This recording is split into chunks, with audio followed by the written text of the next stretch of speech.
past the first round. I mean, there's kind of a, I don't want to say I'm a jinx there because, the other coaches have gotten past the first round.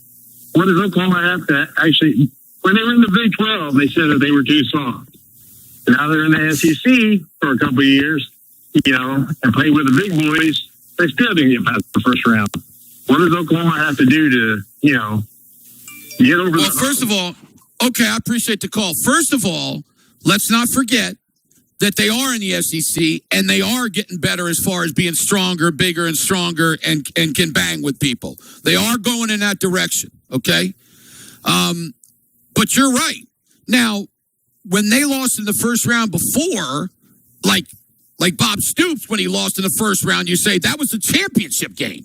That's what the first round was. I mean, they were one of the top 2 teams in the country and then lost, and then one of the top 4 teams in the country and lost. So it's not the same. There is really back then there was really no, quote, first round. But you're right, they did lose. They haven't won a championship since 2000. I understand that.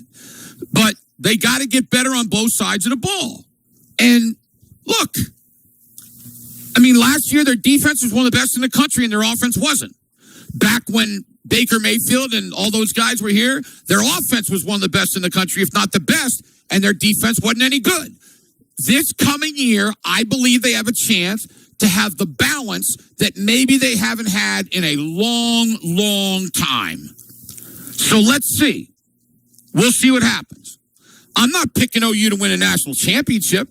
I'm just saying that if the offense plays well, I know the defense is going to play well. They will be one of the top 5 or 6 teams in the country. We'll see. Got to win at Michigan. Got to go to Ann Arbor and win. And I know because my brother played there, it's not an easy place to play. I hope a lot of you OU fans are going to go up there. You're not going to believe it. It's one of the coolest places to watch a football game you'll ever see. And you walk up to the stadium, and it looks like it's just a small building. And then you go in, and it goes straight down. And it's down in the ground. And it is huge. You will love it. Good people up there, too. Good places to eat.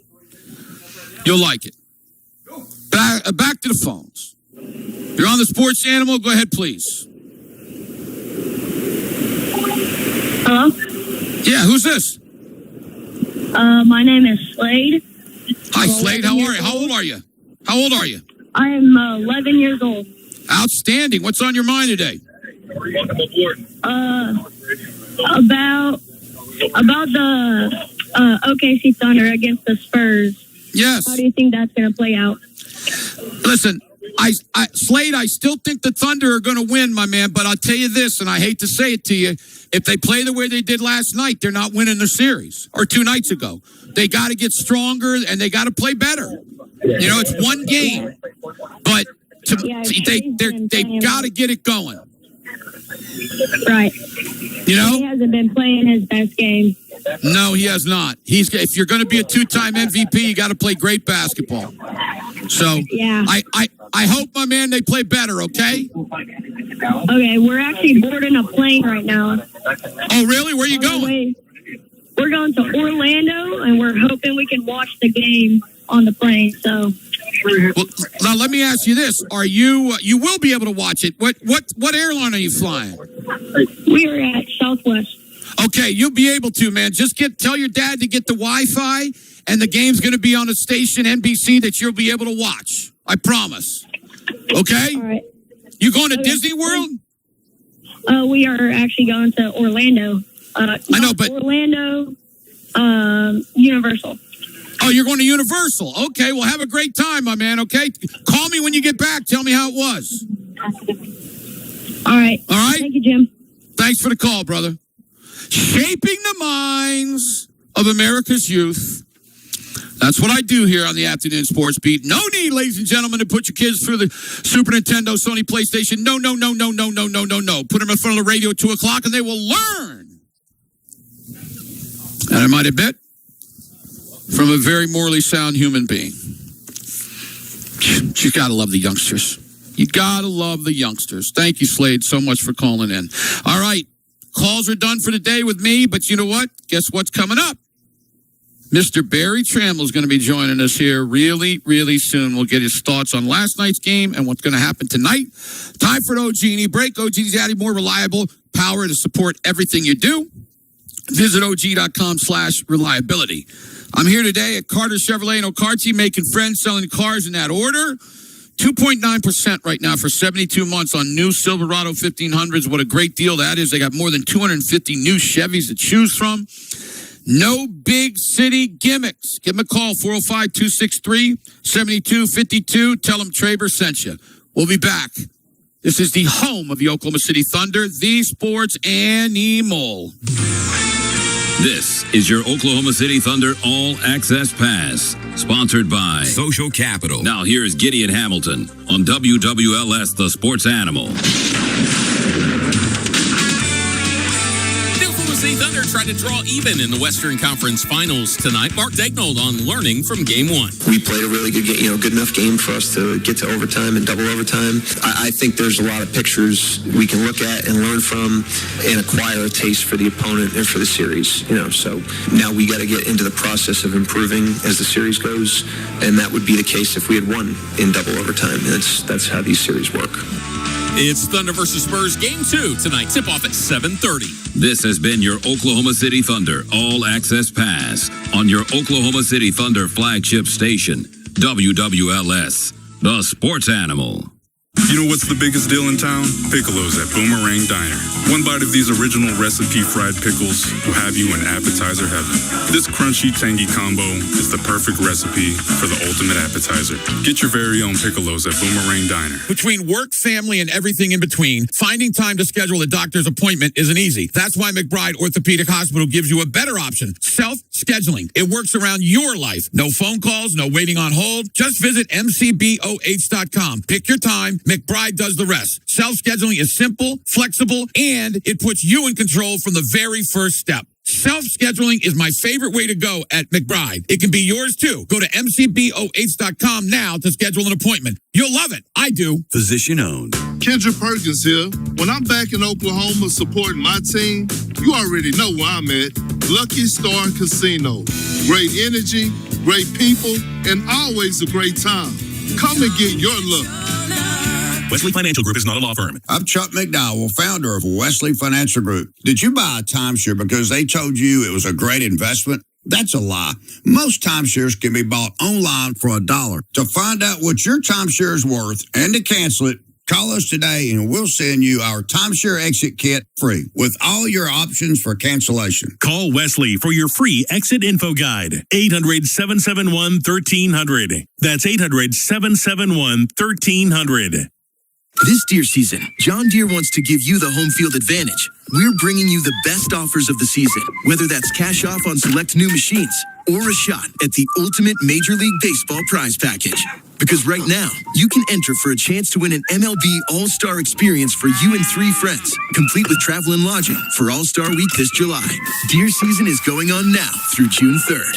Visit johndeere.com/deer season to enter and view the offers and complete contest rules. Major League Baseball trademarks used with permission. We always say we're not an energy law firm. We're dirt lawyers. So while we're certainly not among the biggest energy law firms, we are the OG dirt lawyers. And properly Texas-sized with attorneys licensed in every state with a major oil and gas basin. 18 states and counting. This matters because every state has different laws around mineral rights. Pennsylvania, for example, has different laws for fracking and rule of capture than Texas. And Louisiana follows the Napoleonic Code instead of British common law. With 10-year servitudes giving leasing rights to extract minerals rather than ownership in place. Our point, dirt law can be as local as the dirt itself. Local expertise matters. Especially when working multi-mile laterals that cross county and even state lines. I'm Zach Oliva. And I'm Brad Gibbs. Founding partners of Oliva Gibbs. The OG Dirt Lawyers Law Firm, headquartered in Houston. Covering title, litigation, and transactional needs in upstream oil and gas. Because you can't spell oil and gas without O and G at oglawyers.com. Jason White here with Alert Plumbing, Leak Detect, and Drains. Now part of the Air Comfort Solutions family. If you've got a damaged sewer line, the thought of tearing up your yard, driveway, or landscaping can be be enough to make anyone wait. But you don't have to. With Trenches Pipe Repair, our team can fix underground pipes with minimal digging, saving your lawn, your driveway, and a whole lot of hassle. It's faster, cleaner, and a long-lasting solution for broken or aging sewer lines. If you're noticing slow drains, sewer odors, or reoccurring backups, don't ignore it. Schedule your free trenchless pipe repair consultation today at alertplumbingok.com. Alert Plumbing, leak detect and drains, now part of the Air Comfort Solutions family. There's never a perfect moment to talk to your kids about the dangers of tobacco. So how about right now? We're giving you the rest of this ad time so you can talk with your kids.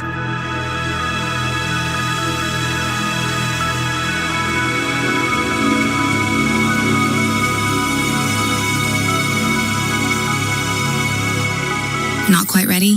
Find everything you'll need to start the conversation at talkabouttobacco.com. Brought to you by TSET. Discover the path to recovery at Rob's Ranch. Guided by a dedicated team with firsthand recovery experience, they offer transformative 30, 60, or 90-day programs across Oklahoma. Visit www.robsranch.org today and seize the opportunity for a brighter future. If breakfast is the most important meal of the day, why do we only eat it in the morning? What do you mean? Imagine this: fluffy pancakes, crispy bacon, and a cup of delicious Diner Guys coffee, and being able to eat it whenever you want. Whoa, that's possible? At Boomerang Diner it is. They serve breakfast all day. Can we go? Like right now? Sure can, buddy. We're here for breakfast lovers all day long.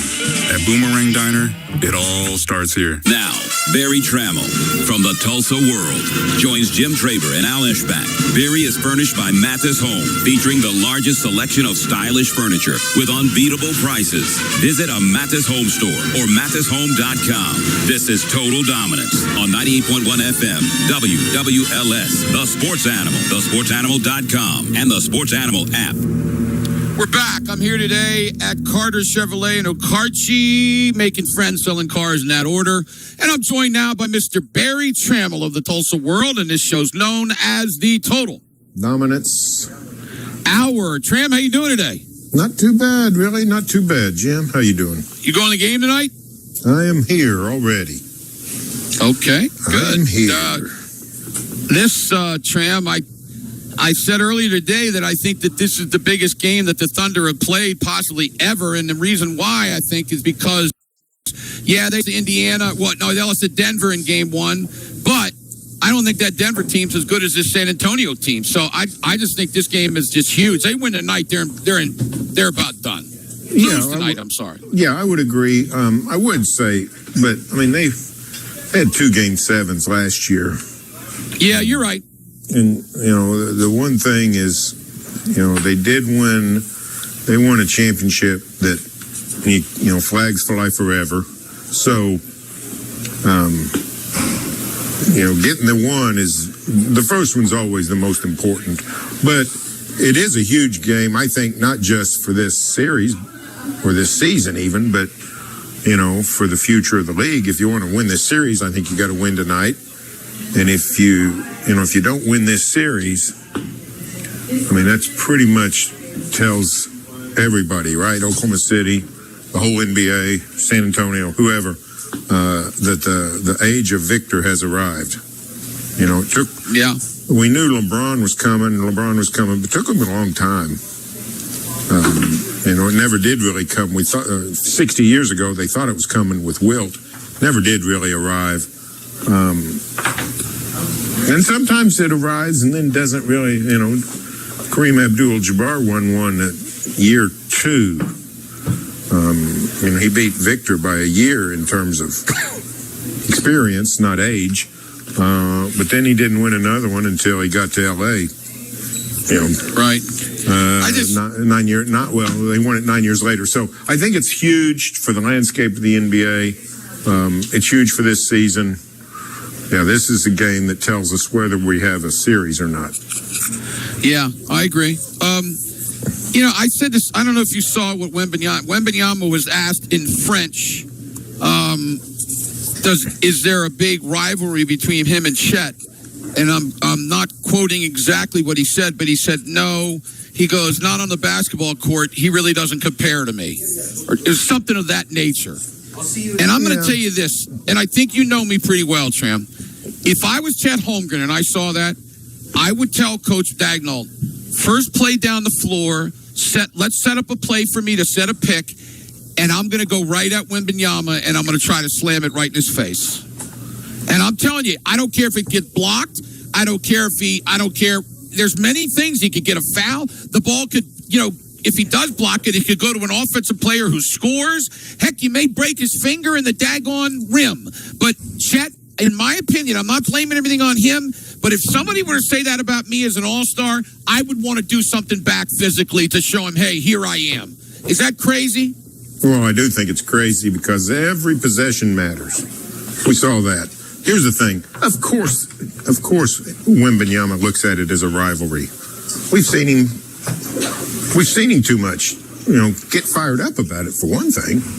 Right. So he clearly looks on Chet as a rival, maybe an inferior rival, or as a rival he can and has and plans to dominate. But clearly he thinks he's a rival. I do think Chet needs to be a lot more assertive. I think the Thunder needs to be a lot more strategic in getting him going. I didn't think they did much to help him at all in the first quarter the other night, almost invisible. And so I think there's things the Thunder can do. He doesn't have to slam it. I don't know. I think we talked about it yesterday. Nice little 12-footer works just as well. So I want to see Chet get a lot more involved in the offense. But one of the problems Wembanyama presents is you counter him by spreading, 5 out. Shooters all over the floor, but you spread the floor by everybody being outside the arc unless they're cutting through the lane. And, that tends to cut down on some of the mid-range stuff for people who don't have the ball. So Chet's not a guy that's going to be driving a lot. So, the 5-out offense, while he's good at it, that's where a lot of his value is. It's not real conducive to him making plays and getting really involved in the paint. So I'm anxious. And you know what, Jim? One of your callers on the drive up here, I think in the 4 o'clock hour, I do think Arkansas Williams is an interesting option. Yeah, let's talk about it. He's obviously much smaller, but he will get physical. And what the caller said is right. He can shoot the 3. So you'd have to put either Wembanyama on somebody else, or if you put him on him, it would draw him out a little bit. It's a way to go small without going too small.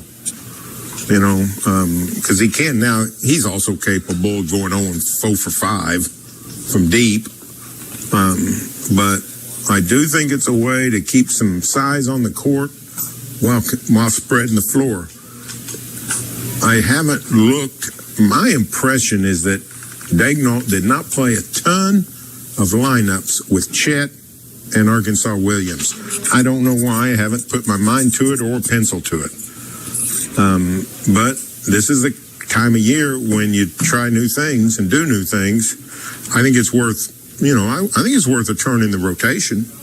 See what happens. Give them 4 or 5 minutes, and if it works, come back later, 4 or 5 more minutes. So that's just one of many things I think we could see tonight.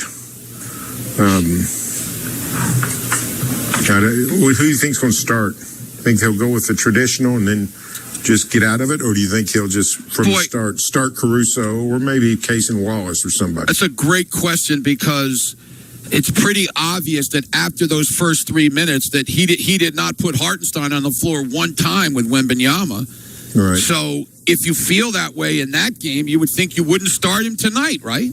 Well, you would think. I do worry about what did Caruso play? 32 minutes, 37? Yeah, he's kind of older too, and he's been hurt all daggone year. And he can get some fouls. Yeah. You don't want, so I don't know. I don't know what they might do. But I do think Caruso will play 30-something minutes. I think Wallace will play a lot. And, they could also start Mitchell instead of Hartenstein and go with Santa Clara or Dort on Wembanyama, see how it goes. But all of a sudden, then you got 3 drivers, and maybe, make up for, make it up in volume. What you were missing the other night, make it up in volume. I don't know. Yeah. Well, I'll tell you, for the first time ever with this team, developed like they are, for the first time ever, I'm saying that this is not a good matchup for the Thunder. Usually, I had Mark Kesteser on earlier today, and he's just the best. He's the voice of ESPN Radio, and he's calling the game. And he said normally the Thunder make teams adjust to them, but the Thunder are now adjusting to the Spurs. I thought that was pretty impressive. You agree with that? Yeah, that's true. I think it's true. Have we heard about Fox? I haven't heard anything on Fox today. He is in a shoot around, but they said they're not sure yet. He's moving around pretty good, not sure whether he's going to play or not. We'll talk about when we get back. Time for an OG&E break. OG&E adding more reliable power to support everything you do. Visit OG.com/reliability. I'm here at Carter Chevrolet in Okarche, making friends, selling cars in that order. Great things happening. We'll tell you about as we go along. We are, 2.5 hours away from game time. Can't wait. With Mr. Barry Trammell, this show's known as The Total Dominance Hour. Air Comfort Solutions. Proud sponsors of WWLS The Sports Animal, your Oklahoma City Thunder flagship station. The Sports Animal.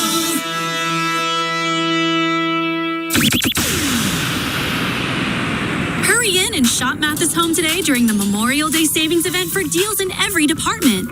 Get huge discounts on hundreds of sofas in all the latest styles. Come see the latest looks in bedrooms and dining rooms at the lowest prices ever. We've got it all in stock with fast delivery absolutely free. Even an incredible selection of patio and outdoor furniture.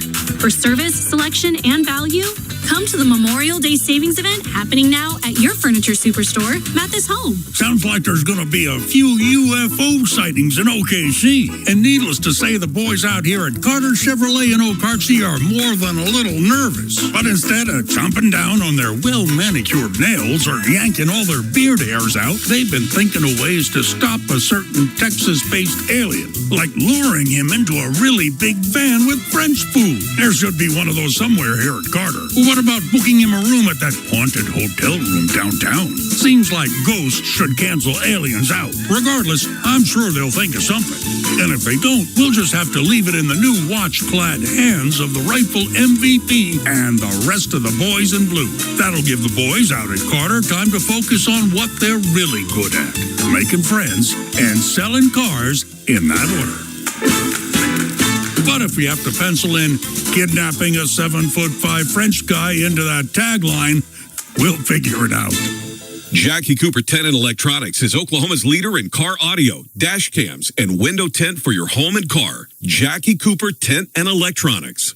We all have stories. Stories inspired by culture, competition, creativity. Stories show our humanity. They inspire us to greatness and remind us to be humble.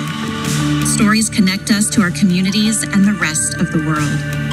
We are the Chata people, and these are our stories. See and share them at togetherwe'remore.com. Come join our new team at Triple Play Plumbing, Heating, and Air. Full benefits and strong incentives. Heating, cooling, plumbing, and electrical. Apply online today. Tired of tee times, range mats, waiting on slow groups? Graves Golf Club is Edmond's private membership with no tee times ever. Top tracer on real grass. Track every shot like the pros do. Bent grass greens, full short game area, open 365 days, sunrise to sunset. Just show up and play. Limited memberships, initiation fee currently waived. Book your free day pass at gravesgolfclub.com. Thanks for having me over. Every time I stop by, I notice how great your siding looks. Mine, not so much. Cracks, fading, even loose panels. And with every storm, it just gets worse. My energy bills keep climbing, and I'm tired of patching it up over and over. I need something built to last. Yeah, I had the same problem. My old siding wasn't just ugly. It wasn't protecting my home the way it should. That's why I called Red River Roofing, Siding, and Windows. They've been helping Oklahoma homeowners for over 25 years. They help soft meat-chew siding that looks great and holds up against wind and hail. Was the process easy? Oh, super easy. One call and they took care of everything. A free inspection, expert installation, even the cleanup. Plus, my home feels more comfortable and my energy bills have dropped thanks to the insulation they added. Okay, I'm done putting this off. I'm calling them today. Don't wait. Protect your home today at Red River Roofing, Siding, and Windows. Call 405-330-0025 now for your free inspection. This year, America celebrates 250 years of freedom, strength, and hard work. At Diffie Ford Lincoln, we are proud to be a part of this great celebration. So now is the perfect time to save big on the Ford or Lincoln you've been wanting. Right now, we're offering employee pricing for everyone on most new Fords and Lincolns. It's simple. You pay what we pay. Big savings on vehicles that you've always trusted. Built for you with American values. Diffie Ford Lincoln. I-40 West, exit 125 in El Reno. Shop Diffie.com. Hey y'all, I'm here at Hook and Reel, the best seafood restaurant in OKC. I'm ordering snow crab, king crab, shrimp, and lobster with Hook and Reel's special sauce. Yum. Oh yeah. Yeah, it's juicy. Nice flavor. Make sure to check out the lunch menu. It's only $10.99. So gather your friends and family for celebrating any occasion at the Hook and Reel, located at 6320 Southwest 3rd, right off I-40 in MacArthur. Hook and Reel. Game 2 of the Western Conference Finals versus the San Antonio Spurs tonight at 7:30 on ESPN 640 and 98.1 FM WWLS, the Sports Animal. Broadcasting sponsored by Parrish Devon, official personal injury lawyers of the Oklahoma City Thunder. Visit pepperwinds.com. WWLS FM, The Village, Oklahoma City, the Sports Animal, a Cumulus station. And now, more total dominance. Dominant power. On 98.1 FM, WWLS, the Sports Animal. We're back. I'm here today at Carter Chevrolet in Okarche, making friends, selling cars in that order. We've got Mr. Barry Trammell, and this show's known as the Total Dominance Hour. Okay, what were we getting ready to talk about? Was it we already got Fox. Was it something on top of that? What was wasn't it? What was it? We talked about some lineup deal for the Thunder, wasn't it? Yeah, we were talking about who to start, and you said you might start AJ Mitchell. I don't know, man. I mean, if you make Chet the only big man that plays, then he better do some things. Then, I mean, you know what I'm saying? I mean, he's got to do something. A lot more than he did in that game. I don't know, man. I know what I said. I think I said towards the end. I've never said this before, but I think it's a bad matchup. And the Thunder have to figure out a way to make it not a bad matchup. I mean, I think Daigneault's got a lot. He's got to do some things, doesn't he? Well, yeah, and he did it. I mean, he totally blew up his rotation in game one, I thought. So I think people. I would counsel the Thunder not to overreact defensively, the Thunder defense. I know Wembanyama had a game for the ages, but the Thunder defense held up. You hold a team to not great shooting, 23 turnovers, and 101 points. That's enough to win. That's got to be enough to win against a team like the Spurs. The Thunder offense was the problem, and I think that's where my biggest adjustments would come from. What do you do offensively? And I think it's more of a mindset than a personnel problem. I think they have to be more aggressive. I think they have to. I think you said it earlier in your show. You got to live with some block shots. If he blocks them, he blocks them. Yep. You know, they're seeing things they've never seen before. You know, that 13-footer, I think we talked about it yesterday, that 13-foot on the right wing, pretty flat, near baseline / wing, Wembanyama blocked. He wasn't even the primary defender. Yep. There was a Spur guy between them, and he blocked it, a Shea jump shot. So, you know, they got to figure out the offense. more than the defense. I think Caruso did a pretty good job on Wembanyama. He's going to get some offensive boards. He's going to dunk from 6 feet away. There's nothing you can do about that. You can have 11-hour meetings, and you're not going to come up with a solution for that. So, but the offense is where they've got to get better. They didn't shoot it great, but they shot it okay. 37%, I think, from deep, if I remember right. But they just got to get their guys flowing better and being more aggressive. Totally agree. So let's talk a little bit about the game last night. Another psychotic game. I almost turned it off. I tell you what, I was about 2 or 3 minutes from going to bed, and then they made a little comeback, and they got it to about 14, and I said, okay, well, let's see what happens. My gosh, what an embarrassment for Cleveland. And how about our man James Harden, huh? Oh, my gosh. Yeah, that was... Tram, let me ask you a question, because, I said I'd go slam in his face, and you said you wouldn't do that. You and I are different in a lot of ways, okay? But let me ask you this.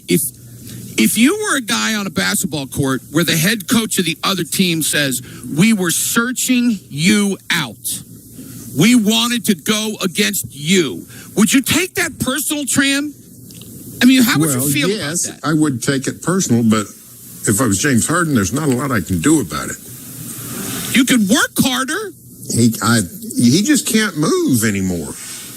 If people are asking James Harden to guard Jalen Brunson, that's not a James Harden problem. That's the people asking problem. You can't do that. He's not physically capable of slowing down, stopping an energetic Jalen Brunson. That's just not going to happen. I mean, I don't. And here's the other side. I thought whatever the opposite of MVPs, let's call it the PMR award, person most responsible for the loss. Well, that was clearly Kenny Atkinson. Oh, what is he doing? He went home with 2 timeouts. He had 4 when they were getting the run, and he wouldn't call timeout. You know what I said earlier today, Tram? I don't know how you could ever find this stat. I don't know. You could just do the playoffs. Heck, you may be able to do the regular NBA. How many teams in the history of the NBA have gone on an 18-1 run and the other coach didn't call a timeout? Think about that. Especially in a playoff game. Especially if now I can see if the 18-1 run makes it 40 instead of 22. But when you're leading a game and you got 4 timeouts, Tram, I think he's a good coach. I don't know what he was doing. No, I have no idea what he was doing. It was remarkable to me. Was Strus in the game at that point, or was it Merrill? No, they had Strus on the bench. Instead of putting him in there for defense instead of Harden, he didn't do it. Yeah, you got to have Strus on the court at that point, because we talked about this. They are so good defensively inside. When they got 2 big-time interior defenders, but they're pretty limited on the outside. They got small guards and slow guards. It's not. That was a disaster. Well, you know what's hilarious to me? You got one coach that goes up there and says, well, James Harden's been a really good defender this whole playoff. And then the other coach comes up and says, well, we were searching James Harden out. Well, I mean, Atkinson, what the heck, dude? I mean, you can say that I thought Harden plays, but you don't have to say he's been really good. We all know that's not real. Well, it's just a case of, you might as well tell the truth, because everybody knows it. There wasn't anybody on planet Earth that was thinking, I wonder what happened in that fourth quarter. What was the strategy? What was that? That was just. You know what? What Harden has done well sometimes in his career. He's guard big men. Listen, you know who else I'd put? That's right. He's a pretty good post defender. Put him on Towns. If he was 6'9", he'd probably. He wouldn't be as good offensively, but he could probably still play in the NBA. because he can. Wouldn't you hold up put him on defensively. Towns? Oh, you could. Yeah, you could. Of course, you got those other two big men. Who are they going to cover, right? Yeah, well, that's true too. But they also probably, they were probably putting him on Anunoby or somebody a lot of the times, and then they just switched it, and there you go. But at some point, you know what you do? You don't switch. Tram, dude, I said this earlier in the show. It drives me crazy. You and I both followed the Oklahoma State when Eddie Sutton was there. Eddie Sutton, I know it's a different era and college is different, but Eddie Sutton, if you didn't go over and work through the screen, he would wear you out. Why don't they do it? The NBA, hardly anybody goes through screen. Well, here's two things. One is it makes you susceptible. It distorts your defense because you got a guy with an automatic driving lane. At best, you're side by side with him. But the NBA is so drilled on switchable lineups. The Thunder does it more than Great anybody, switching. probably. You're right. No, you're right. They do. That's why people like Dort and Wallace and Caruso have always been a massive part of the plan and the team and everything. That's what they're going to do. But the Thunder, do they have a below average defender? Only the shooters, McCain. Like McCain. Yeah, McCain and Joe probably. Yeah. But that's the point. Don't switch if you can't switch. That's what I would say. Yeah. Don't switch if you can't switch. I don't understand. Go around the daggone thing. I'm not even saying you have to go over the screen. Go under it. Okay. You know what? I'll let Brunson take 15 threes if he wants to. But when he kills you, he goes to the basket. Well, yeah. Now, if you go over the screen, you probably will stop the three. Right. Although, you probably would increase his twos. I don't know. I need to go look at it. If the Knicks had scored 2 points every possession when they were down 22, would they have still won the game? Probably would have. I'd have to look at it. But here's the thing. Another worry about going over the screen is, I'm going to say 30% of the time somebody goes over a screen, the dang guys, you'd have to get some help from the refs, because we saw this last night in one of the plays. The guy just stops and shoots, and they call a foul. It's called a foul on him. Whether it's, so it is a different game, but yeah, I'd play zone. I'd do something. I wouldn't have not have had. Why can't you do that old deal? Why can't you do the old deal where they do a lot in college? Please help me. Why, if you can do it in college, I know the game's different, but why couldn't you do the big man? Why can't the big man show? The hedge. Go out and show himself. The hedge. Yeah, the hedge. Yeah. Why? I don't understand. Why don't they do that in the NBA? Is it because the guys are too good and they'll go buy him or something? I don't know. Probably. I mean, is that what it is? We see some of it. The good teams do a little bit of everything. So there's some of that. The Knicks are a really good offensive team because they don't play a big guy other than Towns, who can drill it from anywhere. So they're hard to guard. I'm not saying they're not hard to guard. Although that foul of Mitchell Robinson thing was effective for Cleveland. Yeah, that was. Because he's just terrible. You think somebody could help him throw it up in the air a little bit when he shoots it, My gosh, he fires a line drive up there. I don't know why. I understand why some big men can't shoot 70%, but I have no idea why some big men can't make 50%.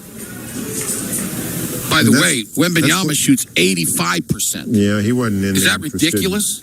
He was not interested in missing last night or any time. Did you hear what Shaq said? No, what'd Shaq say? Shaq said, I guess I don't watch that show all the time, but I guess Shaq rips on big men all the time. Yeah. Not tough enough, blah, blah, blah, blah, blah. And Shaq said that Wembanyama is the perfect big man. He said he's never seen anybody ever that does the things that he can do, and he said he doesn't think we'll ever see another one. He said he can do every single thing that you want somebody to do. And that's coming from a superstar. That's pretty impressive. What would you say the worst thing that Wembanyama does? What would you say? Shoot? Well, he's a decent shooter. I mean, I don't know. What's his mid-game? Does he have a mid-range? Very rarely. But mid-range, he can almost reach out and put it in the basket. That's right. His mid-range is 21 feet. You said it yesterday. You said it yesterday. He can dunk the ball from 6 feet out. Yeah, he just reaches out and dunks it. And then, like I said, I love when he's behind the daggone backboard, he can reach and still score. Yeah, that's right. He can do all kinds of things that you can't even prepare for. Like I mentioned it yesterday, the 2 dunks with his back to the basket. Yeah. And not like over his head. He's up in the air with his back to the basket, and he just sort of turns his hand around, and he's so high he can dunk it. Yeah. So you disagree with me. You disagree with me with going at him right away and try to slam on him. But do you agree that the team as a whole needs to get a little bit? I mean, he can't get his first daggone foul in the fourth quarter. They got to drive on him. You got to attack him. Haven't we heard for years from people that know the game that say you have to go right out of shot blocker, right? That's what they always say. But is this guy just so daggone long and tall that he's like a step above a shot blocker? Does that make any sense? Yeah. I mean, he's not like anybody's ever seen. Plus, listen, let's give him full credit. He's not just freakishly tall. You're right. He's really skilled. He's also instinctive. You know, I mean, the Thunder's everybody's played 7'3", 7'4" guys before. But a lot of them don't have good instincts, timing, those kinds of things. And Wembanyama does. I mean, there's a lot of 7'1" guys that are not good shot blockers. Chet Holmgren is. He's got the timing and the instincts. Wembanyama's got the same thing, only he's 7'4" or 7'5". So he's just not a physical freak. He didn't just fly in from Krypton. He's a really good basketball player as well. That's the problem. Yeah, I know. Did you read a story today on ESPN about him where he went with the monks and everything? Yeah, I didn't read it. It's pretty interesting. Found it interesting, but you know what? Listen to this, everybody. So they have incense that they burn, and all the monks sit and they meditate. So there's no sound or anything. They just sit around like in a circle, and the incense burns. When the incense stops burning is when they're allowed to stop meditating. Sometimes it's 30 minutes, and he said sometimes it's 90 minutes. And he had to sit, with his legs crossed. And he said it killed him. Like the 90-minute one, he said it was excruciating for him to sit there with his legs, crisscross applesauce. And it helps with focus and discipline and doing what you're supposed to do. I mean, this dude has done some things that you and I might look at and go, well, that's kind of freakish. But I don't know, man. It obviously, some of this stuff has worked for the kid. He's 22 years old. He acts like he's a lot older. Now, if you frustrate him and get in his face a little bit, he might elbow you in the head and get knocked out of the game, right? Yeah. I mean, he's an emotional player. That may be, that may be one reason you do some of the things you were talking about with Chet, is just try to use Chet as an instigator. Get him off his game. Yeah. Get him taking shots he doesn't want to take. Get him to try to do things he can do, but maybe not in the flow of the team, which is what he was so good at most of the year and definitely Monday night. Yeah, I think that's definitely, there's all kinds of things you can, but definitely being more aggressive in transition and out of transition, both. That's just something they've got to do. Just got to do it. Let me ask you this. So you said right when you came on, you asked me the question of who you're going to start. I'm asking you right now, who would you start tonight?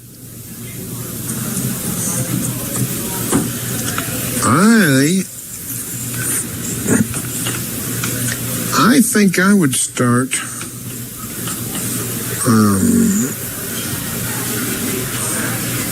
I think I would start Case and Wallace. Okay. And give me matchups defensively. What would you do? If Harper's starting, I would probably put Santa Clara on Wembanyama, Wallace on Castle, and Dort on Harper. That's probably what I would do. Which leaves Chet on Champagne. And then Vassell would be Shea. Would be Shea.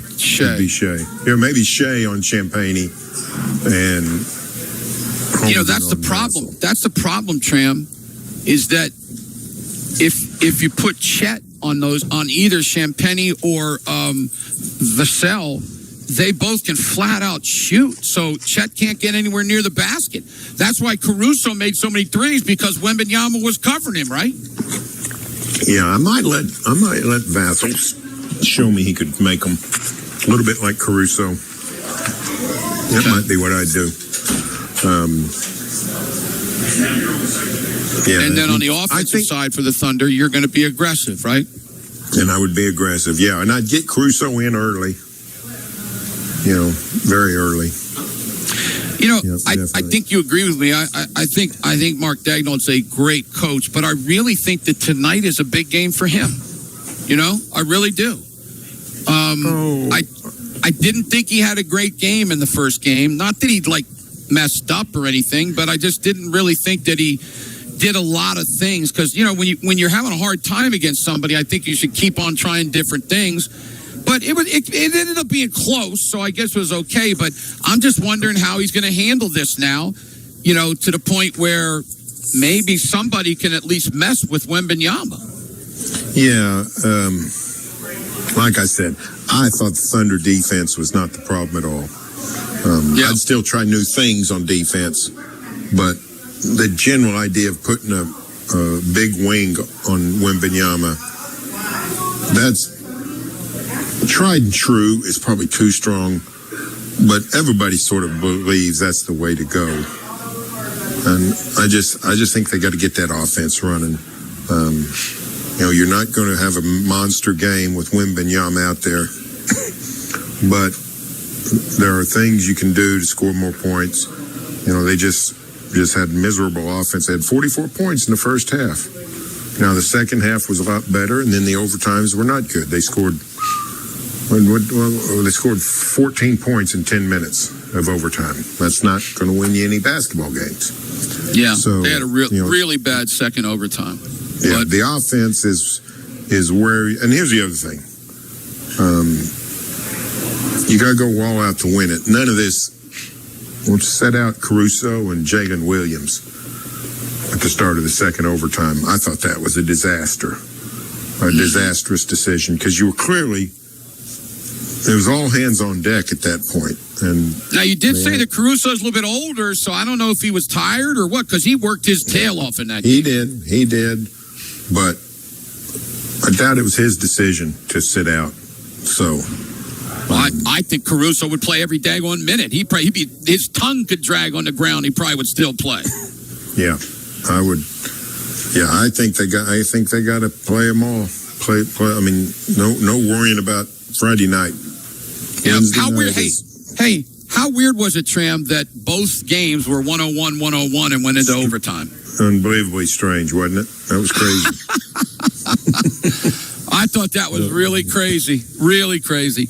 All right, Tram, tell us about... You know what it shows you? It shows you. You know what it shows you? What? Shows you that while the NBA is going cuckoo over offense here in the last 10 years, 8 years, ever how long, defense can still win the day. Yep. Well, we got the number 1 and number 2 defenses playing against each other tonight, so that you can't get any better than that. Tell us about Mathis Home, Tram. Mathis Home, legacy company here in Oklahoma. Decade after decade, outfitting Oklahoma homes, stores in Tulsa and OKC. Mathis Home is a furniture superstore. Whatever you're looking for, they have it in stock. All the styles you want at prices you will love. All right, Tramp. Thanks a lot. Look forward to talking to you tomorrow, okay? See you later. All right, time for an OG&E break. OG&E is adding more reliable power to support everything you do. Visit OG.com/reliability. I'm here today at the wonderful Carter Chevrolet in Okarche, making friends selling cars in that order. No document fees, no addendums, no dealer add-ons. They do it all, and they do it great, and they're great people. No big city gimmicks. Come see them in Okarche. Mr. Dean Blevins coming up with Mr. Barry Trammell. This show has been the Total Dominance Hour. The Sports Animal Studios, powered by the OKC Thunder. Stay on top of all the Thunder playoffs action with updates sent right to your phone. Text playoffs to 405-877-5558 to join. That's playoffs to 405-877-5558.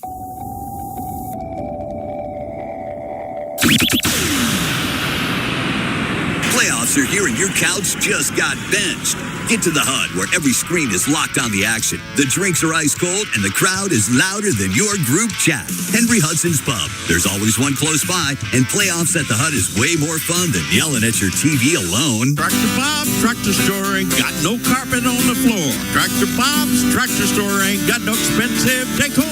Folks, let Tractor Bob's help you beat the heat. 54.9 cash Yanmar YT 359 cab tractor with loader and brush hog. 59 horsepower, best in class, 10-year powertrain warranty. Tractor Bob's, your number one Yanmar dealer. Come see us, I-240 in Shields, Oklahoma City. TractorBob.com. TractorBob.com. Lumpy's Bar and Grill, the place where everybody knows your name. Catch all the action at Lumpy's, from Thunder watch parties to Sunday NFL ticket, with tons of TVs so you never miss a play. Voted best place to watch the game 4 years running, South Lumpy's is the fan favorite. But with 4 locations to choose from, including a non-smoking spot off Northwest Expressway, there's a Lumpy's near you. And the fun doesn't stop. We're talking karaoke, slingo, live bands, DJs, trivia, and UFC nights all week long. Plus, don't miss happy hour Monday through Friday, 2 to 7, and Sunday brunch from 10:30 to 2, with the full menu served all day. Great food, cold drinks, unmatched vibes. Follow us on social media for all the fun events at Lumpy's Bar and Grill. Come see why everybody feels like a regular.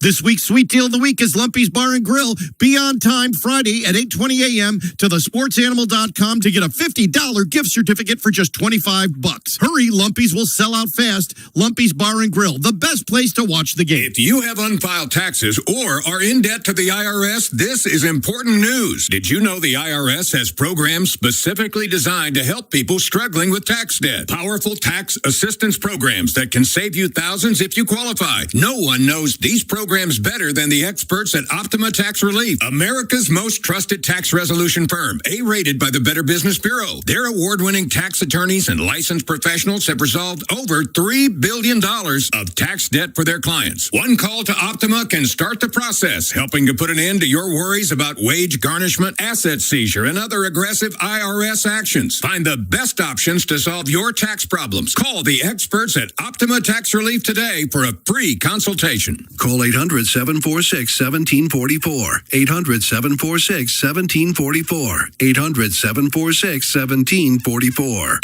Optima Tax Relief. Some restrictions apply. For complete details, please visit OptimaTaxRelief.com. I'm done with dentists. My dentist took great care of me ever since I was a boy.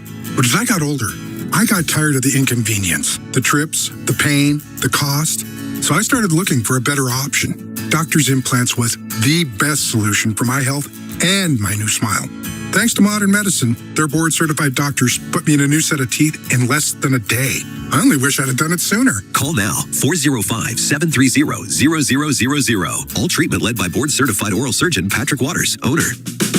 It's time for Tee Off and Takeoff at Lucky Star Casino. And we're giving away 25 custom brand new 2026 Yamaha golf carts worth $300,000. Play your favorite games to earn entries and boost your chances with 5 times the entries every Friday. Your winning drive starts here. Take your best shot and drive home your brand new golf cart. Only at Lucky Star Casino. Come and get your luck. We want to see ya at Hey, Corey. Hey, Sibi. With gas prices being so high, I have a solution. What is it? Guess. Oh, I get it. With all the people you know, you could probably get us a ship from the Strait of Hormuz. Corey, you couldn't even find the Strait of Hormuz on a map, even if you tried. You're right. At Kalidi Kia, we say no to Hormuz and yes to hybrids. We have the largest selection of hybrids in OKC. Corey, nobody beats gas prices like Kalidi Kia. Sibi, nobody. Making friends for life. Jackie Cooper Tent and Electronics, Oklahoma's leader in window tint and car audio, with window tint packages starting at $129 installed. Jackie Cooper Tent and Electronics. Buffalo Wild Wings annual Saucin' and Tossin' Cornhole Tournament kicks off at our brand new Mustang location on May 30th. Registration begins at 11 a.m. and the doubles tournament starts at noon. This is the story of the one. As a procurement manager for a hospital system, she keeps every facility in her network stocked and ready. That's why she counts on Grainger to be her single source for thousands of products, from disinfectants to lighting, air filters, and more. And with fast, dependable delivery, Grainger helps her keep every facility stocked, safe, and running smoothly. Call 1-800-GRAINGER, click Grainger.com, or just stop by. Grainger, for the ones who get it done. The right tools aren't optional. They're how the job gets done right. That's why a lot of us run with Napa for tools and equipment we can count on. From Milwaukee fuel sets, sockets, and impacts that deliver real power when you need it, to Carlisle hand tools built for precision, durability, and everyday use. It's professional grade gear that keeps your bays moving and your business running strong. So when you need the right tool right now, you know where to go. Now. Hey, everybody. Got to tell you, if you want to eat some great food, they got to go to Southern Steer Butcher. I'm telling you, I've been out there. They got great food. I had some of their steaks. They got chicken and pork and everything. They got marinated, some of it as well. They do an unbelievable job. It's 15th and Bryant, Southern Steer Butcher. And not only do they have all the meats and everything, but they got a freezer full of great things like some seafoods and stuff. And then they got everything else, like their own sauces. So it is the place, great place. Southern Steer Butcher, right there, 15th and Bryant in Edmond. Total sports coverage on ESPN 640 AM and 98.1 FM. WWLS, the sports animal. Now, Dean Blevins joins Al Eshbach and Jim Traver. This is Total Dominance on 98.1 FM. WWLS, the sports animal. We're back here today at Carter Chevrolet and Okarchi, making friends, selling cars in that order. Joined now by Mr. Dean Blevins. And this show's known as the Total Dominance. Hour. How you doing today, Dino? Just ready for the big one. Just getting ready for the big one. You going to the game today? I'm going to miss this one. Yeah, I'm going to go to another one, but going to miss this one and try my luck as a viewer. Well, they obviously need to play a lot better. Before we talk about the Thunder, what did you think about that game? I almost turned it off last night. Unbelievable comeback, and what a joke. Can you tell me why Atkinson's not calling any timeouts? What the heck is he doing? No, I don't know. That was a mystery. Harden wasn't going to be able to cover Brunson either. That was a stunner. And in fact, James Harden just continues to be a playoff mystery. I mean, the air ball that he shot late in that game was off by 4 feet. It's just hard for me to conceptualize. You know, Jim, I haven't heard anyone really talk about it. Donovan Mitchell was a no-show late in that game, and I don't know. I mean, could there have been an injury? It sure seems like it. Something would have happened because he's Donovan Mitchell. Yeah, he has been banged up a little bit. You know what I'm saying? I know, but who do you go to in that situation? Yeah. Yeah, he played great. So yeah, I don't know, boy. I'd tell you that was a bad win. You want to go in and win one on the road, you got a big old lead. I had a guy text me today and said he figured it out in his head. They could have run the clock down every single time. They would have won the game. Oh my goodness. Yeah. Well, they did everything that you cannot do, including not call timeouts, including not changing defensive strategy, including shooting the ball. Their big man shot one with about 12 seconds left on the shot clock. Just everything that you could conceivably do, and it just didn't seem possible that they would be able to come back because they had held them under control for so long, and Brunson didn't seem to have it. And then all of a sudden, he did have it. But man, Jim, if you couldn't pick put a true serum in Brunson and ask him who in the NBA would he like to have guard him in a playoff situation, it's going to be hard. Well, and Dean, after the game, probably I didn't stay up for it, but I heard it today. The coach for Atkinson said, James Harden has played good defense for us in the playoffs. And then Mike Brown gets up right after him and says, hey, we were searching out Harden, obviously. I mean, right. It's ridiculous, they went right? back to back. They went back to back with those. He called Harden one of his best defenders on the team. Yeah. Perk's belief is that they've already agreed to a deal, an extension, and that part of the arrangement is that, you can't afford to pull him out. That would kind of screw it up, but that's weak. No, Atkinson's a really good coach, Jim. I agree. And that made no sense. Yeah, and when a team goes on an 18-1 run, you tell me a coach that doesn't call at least one timeout. Yeah. I was shocked. They're done. I don't think this series is going to go more than maybe 5. I'm with you. I agree. And that was their chance to get it. And if they win that, then you never know. But now, golly, how do you come back from that? We'll see. All right, let's talk about tonight, Dino. Let me ask you first thing. This is the first question. It's obvious that after 3 minutes of the game the other night, they realized they couldn't play Hartenstein against Wembanyama because of what he can do on the other side. He doesn't have to cover him at all. So, who are you starting tonight? Are you going with you normally go, or are you going to change your lineup? Well, if you're not changing X and O's wise, don't even mess with 2 minutes of him out there.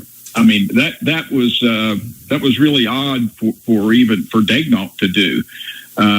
So I don't see if you're committed to the strategy you had the other night, specifically in terms of Hartenstein, then don't start him. Yeah, that's right. I agree with you. Now, who would you start? Would you start? I think you still want Caruso to come off the bench, I would think, but who would you start?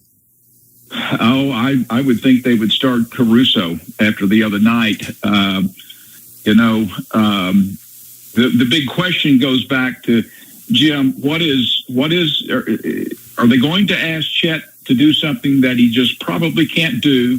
And do they believe what Wendy threw out? And I mentioned to you off and on yesterday, and I know you had probably talked about it, is that they had contained Wemby to 9 of 19 shooting through the regulation. So you can live with that. And frankly, let's do, I don't mean to get off on this, but I think it needs to be said, for all of the bad stuff that Chet Holmgren did the other night, he did stop Wemby, Jim, I want to say 4 times. He missed, he let him in, like in a football, you get a stop. He stopped Wemby and he missed the shot on 4 different occasions, which might lead them to think, that, hey, let's at least give that a try. Yeah, I mean, he blocked his shot that one time. Wemby was going to his left. He was a little bit off balance. He blocked the shot. But, Wemby was asked, Dean, I guess by a French reporter in French. I guess they asked him, do you have a rivalry with Chet? And Wemby said, no, we don't have a rivalry when we're on the court. I'm changing words, but he said, I'm a lot better than him. There's not really a comparison. I don't get it. He said that before, Jim. Last year he said that, and I don't get it. I mean, I keep hearing all these talking heads who just don't like Oklahoma City and are just so Wemby-fied, and he is going to be who we think he's going to be special. So I'm not taking anything away from him. But I'm saying that they bought into this. Well, Wemby hates Chet, and they giggle and laugh. And, this hatred, I think you'd throw that out the window. I think the bigger problem is Oklahoma City has been intimidated by the guy, starting with Holmgren, and then, dare I say it, SGA. Dean, I couldn't agree with you more, but let me ask, I said this earlier, and Tram didn't agree with me, but of course Tram is not psychotic like I am. If I was Chet, Dean, and I want to see what you'd say about this, I would ask Coach Daigneault, first play down the floor, set a pick for me, I'm going to take the ball right at Wemby and try to slam it in his face. That's what I would do. Now, he might block it. I mean, but Dean, don't you have to set the tone? If they let him go to the fourth quarter and get his first foul, Dean, they're probably going to lose again. Well, I do believe in general what you're saying, but I would go with Trammell on that. I mean, loading him up and calling on him to do something that he's not been capable of doing in 6 games against the guy. Although he did sit the one, so five games against him. I don't know that's the strategy I would use, because you could play right back into their hands from the very get-go. But your point is well made. I mean, I had a pal today, Spartan. I had a friend call or text today, and he said, "Got to get meaner." And I said, you know what? You're exactly right. And my guy didn't even play basketball. I mean, knows the sport, but they've got to get meaner, you know? Yep. They've got to, Jim, they've got to have the decided edge, that edge that we always talk about in sports, that you're ready to go. That they have to have that edge, and they didn't have it the other night. They got to have several things happen, but they've got to have that happen. And I really think you got to have more production from threes. Is AJ going to be able to, I mean, is it his height that's keeping him away from being as effective? Is Joe, was he sick? Is he going to get a shot? What about Wiggins? Dort, I mean, is Dort going to, Dort helped him win the championship last year in the final game, but he helped him really lose it the other day. And then Chet knocked down a couple of them. Is there a way to get Chet out wide and use him from 3? But they're going to have to hit threes, because you'll remember they were 5 of 17 uncontested to start the game the other night from 3. Yeah. Mark Kestisher, he's the voice for the ESPN radio, and I worked with him. He's a great guy. I worked with him when I was up at ESPN. He was on with me today, Dino, and he said every game that he's done with the Thunder, it's always the other team trying to adjust to the Thunder. He said, right now, the Thunder have got to adjust to the Spurs. I thought that was a great point, Dino. No, it is. And Mark is a great guy, and he's great at what he does. And part of it is that he's a play-by-play guy, but he knows the game like a 20-year veteran analyst. I'm with you. I'm with you, Jim. It's biggest. I mean, how do we label it? How big it is? They got to win the game. Period. You got to win the game. There is no doubt. No doubt. Let me ask you, Dean. Who are you picking? You picking the Thunder tonight? Yeah, I'm gonna take the Thunder tonight. As badly as they played the other night, and Wemby came down and knocked down a 28-footer, what I thought was ill-advised, or Oklahoma City wins that game, not playing their A game, not playing their B game. I dare say it was even a C game. So I think that the Thunder will bring the edge, make a few adjustments, and find a way to do it, and just simply play better than they did the other night. Yeah. All right, Dino. Great stuff, my man. Appreciate you. We'll talk tomorrow. Oh, sounds good. Take care, bud. All right. That's Dean Blevins, Hall of Famer. We appreciate him very much. You know who should be in the Hall of Fame is Carter Chevrolet. Right here, Carchi, making friends, selling cars in that order. They got great deals. The deal of the day with the Traber, I think if they come in tomorrow and said you want the Traber deal, you could probably get it. It's a brand new 2026 Silverado 1500 4x4, $37,973. No big city gimmicks. They do a great job. Been coming here for a long time, and they're great people. Time for an OG&E break. OG&E's adding more reliable power to support everything you do. Visit OGE.com/reliability. When I get back, I'll wrap up the show and we'll get ready for our pregame right here as we get ready for the Thunder. Stay with us on The Animal. This is your Oklahoma City Thunder All Access Pass, sponsored by Social Capital. Now here's Gideon Hamilton on WWLS, the Sports Animal. The Thunder tried to draw even in the Western Conference Finals tonight. Mark Daignault on learning from Game 1. We played a really good game, good enough game for us to get to overtime and double overtime. I think there's a lot of pictures we can look at and learn from and acquire a taste for the opponent and for the series. So now we got to get into the process of improving as the series goes, and that would be the case if we had won in double overtime. That's how these series work. It's Thunder versus Spurs Game 2 tonight. Tip-off at 7:30. This has been your Oklahoma City Thunder All Access Pass on your Oklahoma City Thunder flagship station, WWLS, the Sports Animal.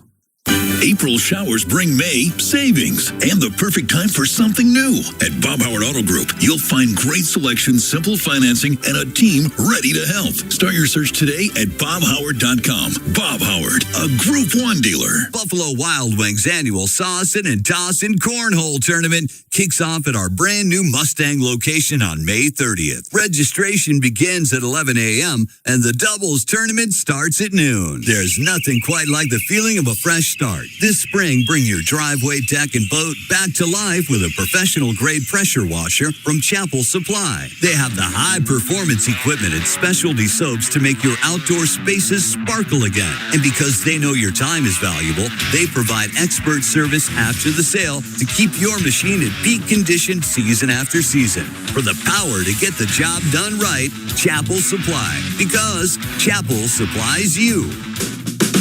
It's time for Tee Off and Takeoff at Lucky Star Casino. And we're giving away 25 custom brand new 2026 Yamaha golf carts worth $300 grand. Play your favorite games to earn entries and boost your chances with 5 times the entries every Friday. Your winning drive starts here. Take your best shot and drive home your brand new golf cart. Only at Lucky Star Casino. Come and get your luck.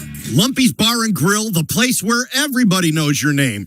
Catch all the action at Lumpy's, from Thunder watch parties to Sunday NFL ticket, with tons of TVs so you never miss a play. Voted best place to watch the game 4 years running, South Lumpy's is the fan favorite. But with 4 locations to choose from, including a non-smoking spot off Northwest Expressway, there's a Lumpy's near you. And the fun doesn't stop. We're talking karaoke, slingo, live bands, DJs, trivia, and UFC nights all week long. Plus, don't miss happy hour Monday through Friday, 2 to 7, and Sunday brunch from 10:30 to 2, with the full menu served all day. Great food, cold drinks, unmatched vibes. Follow us on social media for all the fun events at Lumpy's Bar and Grill. Come see why everybody feels like a regular. This week's Sweet Deal of the Week is Lumpy's Bar and Grill. Be on time Friday at 8:20 a.m. to thesportsanimal.com to get a $50 gift certificate for just $25. Hurry, Lumpy's will sell out fast. Lumpy's Bar and Grill, the best place to watch the game. Jason White here with Air Comfort Solutions. Summer's almost here. Are you sure your AC is ready? Boy, funny you mention it. Mine's been working overtime and my energy bills are climbing. That could mean it's time for a tune-up. Right now, Air Comfort Solutions is offering an AC tune-up for just $69 to keep your system running strong. And if it turns out I need a new one? You can upgrade to a new energy-efficient system with $0 down and 0% financing for 72 months. Wow, 6 years with no interest? That's hard to beat. Don't wait. Visit aircomfortsolutions.com today in Oklahoma City or Tulsa to get your AC ready for summer now. Tractor Bob's Tractor Store ain't got no carpet on the floor. Tractor Bob's Tractor Store ain't got no expensive decor. Folks, the grass is growing. Let's get to mowing. Tractor Bob's has hundreds of Bad Boy and Altos mowers in stock. Tractor Bob's, your *1 Bad Boy dealer in the U.S. Best deal, lowest price. Come see us. Tractor Bob's, I-240 in Shields, Oklahoma City. TractorBob.com. TractorBob.com. Listen up, homeowners. Coach Switzer here. Cracks in brick, drywall, misaligned doors? Call Powerlift Foundation Repair, a true Oklahoma company. Without a doubt, they are unmatched with integrity and over 40 years of experience. Don't be misled. Engineers will tell you Powerlift is the most trusted and preferred foundation company in the state. No question. Visit PowerliftFoundationRepair.com today. Thunder basketball is here, and game day needs the right fuel. Boomerang Diner has you covered. A bacon diner double to feed your whole fan club. Hydro Boom water to keep you hydrated, and an Oreo shake to celebrate the win. Whatever game day looks like, we've got it. So wherever you're watching, eat with us. Dine in, take it to go, or grab it on your way. Or even in the Paycom Center. Boomerang Diner, proud partner of the OKC Thunder. It all starts here. This year, America celebrates 250 years of freedom, strength, and hard work. At Diffie Ford Lincoln, we are proud to be a part of this great celebration. So now is the perfect time to save big on the Ford or Lincoln you've been wanting. Right now, we're offering employee pricing for everyone on most new Fords and Lincolns. It's simple. You pay what we pay. Big savings on vehicles that you've always trusted. Built for you with American values. Diffie Ford Lincoln. I-40 West, exit 125 in El Reno. Shop Diffie.com. Seth Wadley Ford of Falls Valley. Proud sponsors of WWLS The Sports Animal, your Oklahoma City Thunder flagship station.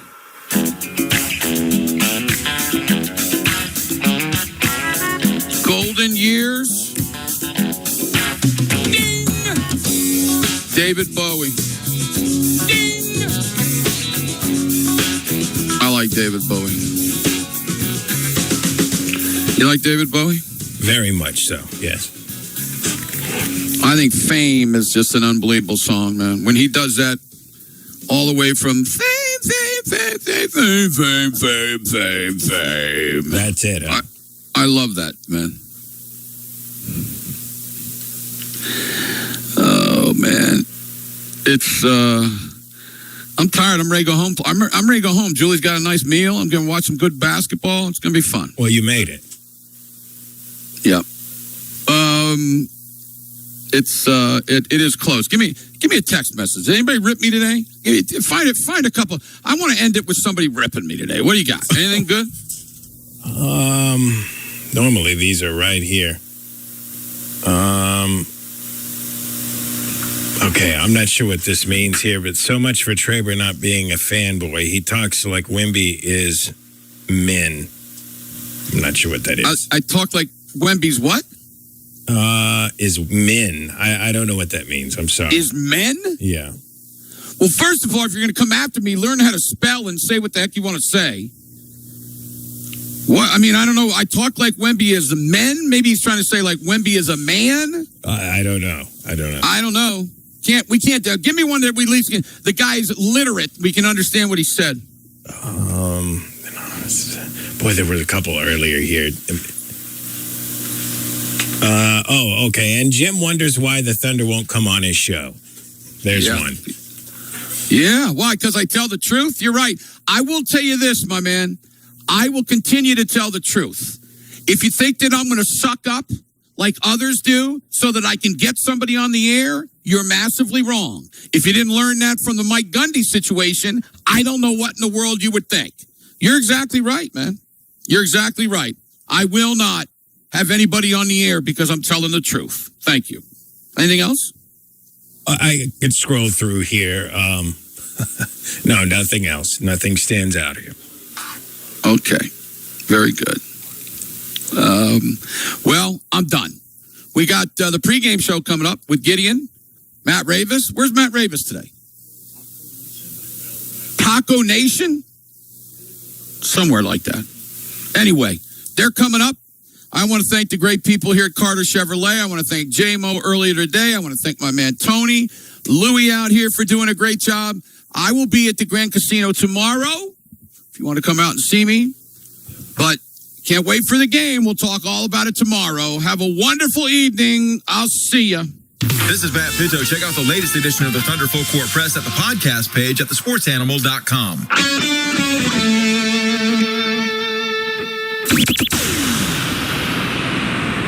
It's postseason time at Oklahoma, and nobody gears more softball teams than Gregory Sporting Goods. All the brands, Louisville Slugger, DeMarini, Mizuno, Easton, Wilson, Rawlings, and Marucci. Gregory Sporting Goods and more. Your local go-to softball store since 1981. Ready for a getaway? Your next vacation could be on us at Thunderbird Casino Norman. Every Sunday, come play your favorite games and earn entries into our Getaway Giveaway for your chance to win a free vacation. From relaxing escapes to unforgettable adventures, your trip starts right here. Play, earn, win. Every Sunday at Thunderbird Casino Norman. Come for fun. Play to win. PlayThunderbird.com. Spring is here, but if you still feel exhausted with no energy and no sex drive, it might be time to head to Low T Center. 1 in 4 men have low testosterone. At Low T Center, you can book a free testosterone test and see if you qualify for TRT customized to your body by expert providers. Choose self-pay or insurance. You can even have your treatment shipped to your door. Low T Center has the highest quality testosterone, and their providers tailor it to you, so you know it's effective. Put the spring back in your step. Head to lowtcenter.com. That's lowtcenter.com. Dean Blevins here on the call with Triple Play Plumbing, Heating, and Air. When it comes to your home, reliability and peace of mind matter. I hear it all the time from homeowners who trust Triple Play with their space. Triple Play was on time, trustworthy. They didn't pressure me. We've had other companies come out, and they really just weren't as friendly. Friendly technicians, fast and timely. If somebody wanted somebody that they trust, then I would recommend they call Triple Play. On a scale of 1 to 10, I'd say Triple Play was a 10. We felt comfortable having them in the house, and, we just felt like we could trust them. If you have a scenario of a problem, they give you a scenario of a solution. Now that's what All-Star Service sounds like. This spring, when your air conditioner needs attention or your plumbing cannot wait, Triple Play is ready to help. From heating and air to plumbing repairs, we focus on doing the job right and treating our people right. Call Triple Play Plumbing, Heating, and Air today at 405-500-5333 to make sure your home is comfortable and ready for the spring season. April showers are gone. Now it's time for May savings. Upgrade your ride at Bob Howard Auto Group. Trucks, SUVs, and cars ready for any season and every mile ahead. See them all now at bobhoward.com. Bob Howard, a Group 1 dealer. Who's gonna fight for your rights? We are able. I'm Matthew Wade of the Able Law Firm. We're celebrating 50 years of proudly serving injured Oklahomans with understanding and compassion. For 50 years, Oklahoma's personal injury law firm. We're ready, we're willing, we're able. When you need us, call the firm. We are able. Named Oklahoma City's best personal injury law firm. It's time for Tee Off and Takeoff at Lucky Star Casino. And we're giving away 25 custom brand new 2026 Yamaha golf carts worth $300,000. Play your favorite games to earn entries and boost your chances with 5 times the entries every Friday. Your winning drive starts here. Take your best shot and drive home your brand new golf cart. Only at Lucky Star Casino. Come and get your luck.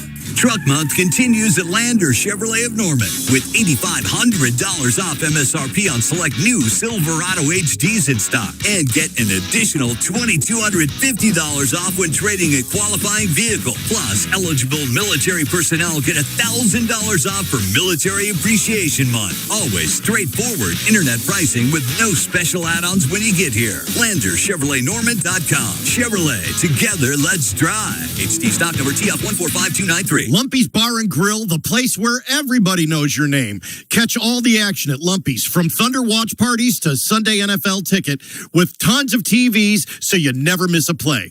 Voted best place to watch the game 4 years running, South Lumpy's is the fan favorite. But with 4 locations to choose from, including a non-smoking spot off Northwest Expressway, there's a Lumpy's near you. And the fun doesn't stop. We're talking karaoke, slingo, live bands, DJs, trivia, and UFC nights all week long. Plus, don't miss happy hour Monday through Friday, 2 to 7, and Sunday brunch from 10:30 to 2, with the full menu served all day. Great food, cold drinks, unmatched vibes. Follow us on social media for all the fun events at Lumpy's Bar and Grill. Come see why everybody feels like a regular. This week's Sweet Deal of the Week is Lumpy's Bar and Grill. Be on time Friday at 8:20 a.m. to thesportsanimal.com to get a $50 gift certificate for just $25. Hurry, Lumpy's will sell out fast. Lumpy's Bar and Grill, the best place to watch the game. Game Game 2 of the Western Conference Finals versus the San Antonio Spurs tonight at 7:30 on ESPN 640 and 98.1 FM. WWLS, the Sports Animal. Broadcasting sponsored by Parrish Devon, official personal injury lawyers of the Oklahoma City Thunder. Visit pepperwinds.com. WWLS FM, The Village, Oklahoma City, the Sports Animal, a Cumulus station. This is the Oklahoma City Thunder Forecast pregame show. Game 2 of the Western Conference Finals versus the San Antonio Spurs. Built by the Metal Store, Oklahoma's premier manufacturing of metal roofing and metal buildings in Oklahoma. Now on the Oklahoma City Thunder Radio Network. The Oklahoma City Thunder look to draw even in the Western Conference Finals tonight as they play Game 2 against San Antonio. Welcome into the Metal Store Thunder Forecast. I'm Gideon Hamilton, about an hour and a half away from tip-off, and here to help get us ready for tonight's game, we welcome in Matt Ravis, who's over at Taco Nation with the Michelob Ultra team. And Matt, before we dive into what happened in Game 1 and what will need to happen in Game 2 for Oklahoma City to draw level in this series, first of all, it was just great stuff. Back and forth action between two really, really good teams. What a game. It was, and even the Eastern Conference Finals game was. That was the only time we've ever had overtime in Game 1 of both of the conference finals. So both of these are off to a great start. And I know that there's a lot of emotional swings in that one. Certainly some things that you want to do better. There are some things that the Thunder did well. I think both teams capable of playing better. Should set up for a great game, too. And that's where I wanted to lead off, Matt, with what went right for Oklahoma City, because there were several things that weren't up to probably even an acceptable level for Oklahoma City in Game 1. And you look up and they're up by 3, closing seconds of overtime anyway, almost ready to win that game. So there had to be some things going really well for OKC. What were they? I think you have to start with Alex Caruso, obviously, making a billion threes. And I think that those wide open threes are going to continue to avail themselves to the Thunder. And so if you can have somebody who can knock down a good percentage of those, I don't even think you need to hit 8 of 14 in general. They did a good job of creating open threes. I thought J-Dub's return, he looked really good. Sometimes we got to get the efficiency out of the mind. I know he's 25 shots and 26 points, but I think in the playoffs you have to understand that, it's going to be a little bit less efficient than you would like, but just the overall force, definitely eye test that he played with, and he was able to get to the rim. And then the last thing I'll bring up, and it wasn't the only other thing the Thunder did well, but the last big thing the Thunder did well was they forced 23 total turnovers from San Antonio. If they do that again tonight, I think they've got a good chance to win. Jalen Williams is interesting to me here because if you're trying to look for ways to take away San Antonio's defensive advantage, I think, Matt, there are ways that you can start possessions with him and maybe try to bring Shai Gilgeous-Alexander off the ball or have him catching the ball on the move away from maybe off-ball screens, things of that nature, especially if Isaiah Hartenstein doesn't play or doesn't play that frequently in this game. I think Jalen Williams, that's one thing that you could see anyway, is Jalen Williams on ball more. I think so too, and some of that is to free up Shai Gilgeous-Alexander. Maybe you can get him on a running start. The way that they were playing defense when Shai started possessions, a lot of times you were seeing a box and one, a guy out front guarding him, 2 guys at the elbows and 2 guys at the box. Just makes it really, really difficult. They did a good job of kind of shifting and scheming and throwing random traps at him, not giving him the same picture. I think some of that is neutralized when Dub is on the floor. So I would actually expect to see Shai with the ball out of his hand some in this game. And Alex Caruso, not only the 3-point shots, 8 of 14 from long distance, it was San Antonio's strategy to have Victor Wembanyama guard somebody who he didn't have to guard basically in the game, so that he was free to roam and contest other shots, or free to be have Shai Gilgeous-Alexander funneled into him in the possession to be bottled up there. Alex made the most of that, but also had a couple of shots in transition to kind of wake the Thunder up. And how many times have we seen Alex do that over the years? Well, it's not often, and usually not a good sign when the first couple of baskets scored for your team are scored by a player who comes off of the bench. But Isaiah Hartenstein got the short shift about 2.5 minutes in, and Caruso comes in and immediately injects energy like he always does. But I thought, kind of set the tone. Not that prevailed throughout the entire game, but he kind of proved, hey, you can go at this guy. You do have to be opportunistic. Doesn't mean serve up any meatballs or anything like that. But yeah, he was playing fearlessly. Now let's talk about some of the things Oklahoma City would obviously like to improve from game one. Big guys, small numbers, and we're talking about Chet Holmgren, Isaiah Hartenstein, and Jay Will off the bench. Those guys combined, all three of them, to play just a little over 60 minutes in the game. I think that, combined 10 points, 13 rebounds, something like that. Just not a lot of statistical production, but also missing in action on a variety of play sets as well. Isaiah Hartenstein hardly played in the game compared to his normal workload. First of all, I wondered what you thought about that decision to pull him out so early and play him so infrequently in game one. And do you think we see a similar approach in the rest of the series? I anticipated that he would not play a ton in this series, mostly just because on the offensive end, he's not spacing the floor. Wemby is going to back off of him and kind of patrol the paint. On defense, I don't know if he is quick enough. I don't know if he is fleet of foot enough to guard Wemby and move with him. Is not fluid enough. And there's really not many players in this league, frankly, who can guard Wemby one on one. I know we'll talk about Chet here in just a second, but it's hard to guess what Mark Daigneault is going to do. I would potentially advocate for a starting lineup change, or if you do want to go with the same starting lineup, I don't think that you can pull the ripcord 2.5 minutes in. I think you have to stick with that. I don't know if I necessarily agreed with or understood that strategy, and I'll take Mark Daigneault at his word that he had planned for that. It just didn't make a whole lot of sense for me. So, I would be one thing that I would be okay with in this game is a starting lineup change, and you can still have Hart in this game. Maybe you can play more minutes, help with rebounding. You can match him with Luke Cornett, but I at least understood why he didn't play his normal allotment. And the other thing that is maybe a little bit off from game one and what you're witnessing there is he's by far the best screener on the team. And so if you're going to throw a double at your best player and you don't have somebody that can typically set a requisite ball screen to get them free, then there's going to be a lot of possessions that looked like what they did in episode one, so to speak.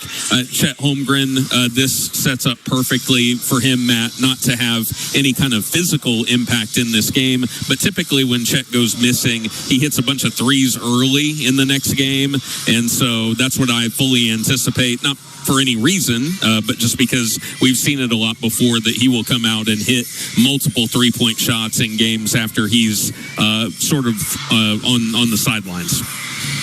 I think, unfortunately, Chet is in this head in this matchup. There's not really another one where he just cannot be completely ineffective. Like, he finds a way to be effective on some level. And he had some moments. There was a couple possessions where he did guard Wemby well. Obviously, had the block at the end of regulation. But they are going to need more offense from Chet Holmgren in this game. And, that's... I don't necessarily want him to ISO anybody, but you do need to be aggressive, shooting over shorter players who are closing you out. You can't have a Dylan Harper affect your shot that much to where you're airballing in. It's a shot clock violation. Devin Vassell blocking him at the rim, effectively ending that game.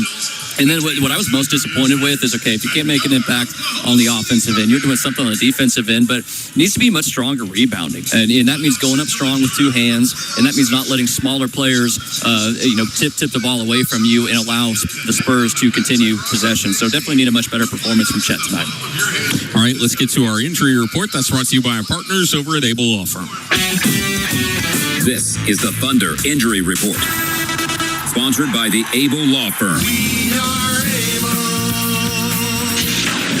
The personal injury lawyers you can trust to take care of you. Now on the Oklahoma City Thunder Radio Network.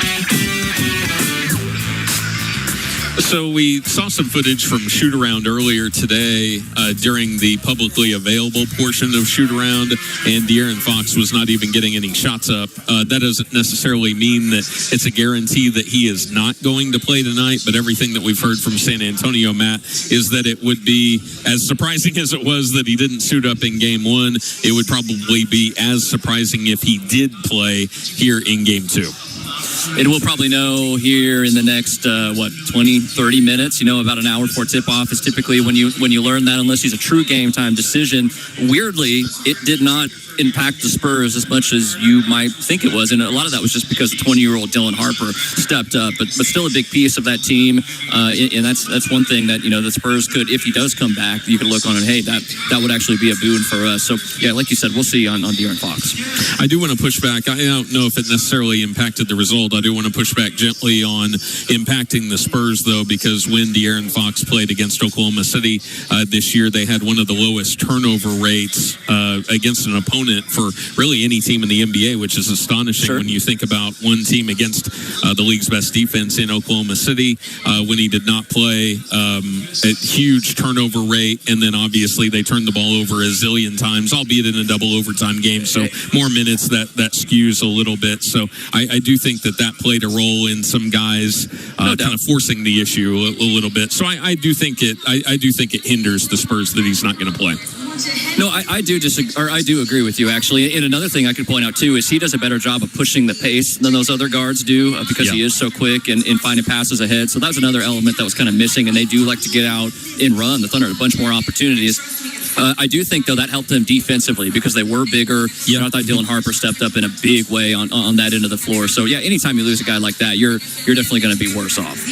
Coming up next, we're going to get to how did the tale of the tape play out in Game 1? Who won those most important categories? And we'll take a look at things from San Antonio's side. Surely they're not thinking, hey, the goal is accomplished. We flipped home court. I think they want to here to give themselves a little bit of breathing room headed back to San Antonio. First up, though, Matt's going to tell us about Taco Nation, where he's hanging out today with the Michelob Ultra team. Matt? Yes, hanging out with the Ultra team here at Taco Nation in the Wheeler District, which has just grown and grown and grown so much. 90% of these pregame remotes, Gideon, I have been to these places and I patronize these places. So I was very excited to go to a place that I had not actually been to. And if you're not familiar with this place, started with backyard taco parties, which I don't get invited to enough of those. I must be hanging with the wrong crowd. It started as a food truck, became the restaurant it is today. It's family friendly. That means they got a big playground for the kids out back so you can enjoy some of the great tacos and great margaritas. Friday night farmers market coming up this Friday. Excited to dig into some of this great food here at Taco Nation, and we're hanging with the Michelob Ultra team. All right, coming up next, we'll continue to get you set for Game 2 of the Western Conference Finals, Thunder versus Spurs. You're listening to the Metal Store Thunder Forecast. It's time for Tee Off and Takeoff at Lucky Star Casino. And we're giving away 25 custom brand new 2026 Yamaha golf carts worth $300 grand. Play your favorite games to earn entries and boost your chances with 5 times the entries every Friday. Your winning drive starts here. Take your best shot and drive home your brand new golf cart. Only at Lucky Star Casino. Come and get your luck. Are you done with dentists? Tired of never-ending dental procedures? The cost, the time, the pain? You may never need traditional dentistry again. Thanks to modern medicine, our board-certified doctors can put you in a new set of teeth in less than a day. At Doctors Implants, you can achieve great oral health and a fantastic smile. One procedure, one perfect smile. No more frustration. Call now, 405-730-0000. All treatment led by board-certified oral surgeon Patrick Waters, owner. There's never a perfect moment to talk to your kids about the dangers of tobacco. So how about right now? We're giving you the rest of this ad time so you can talk with your kids.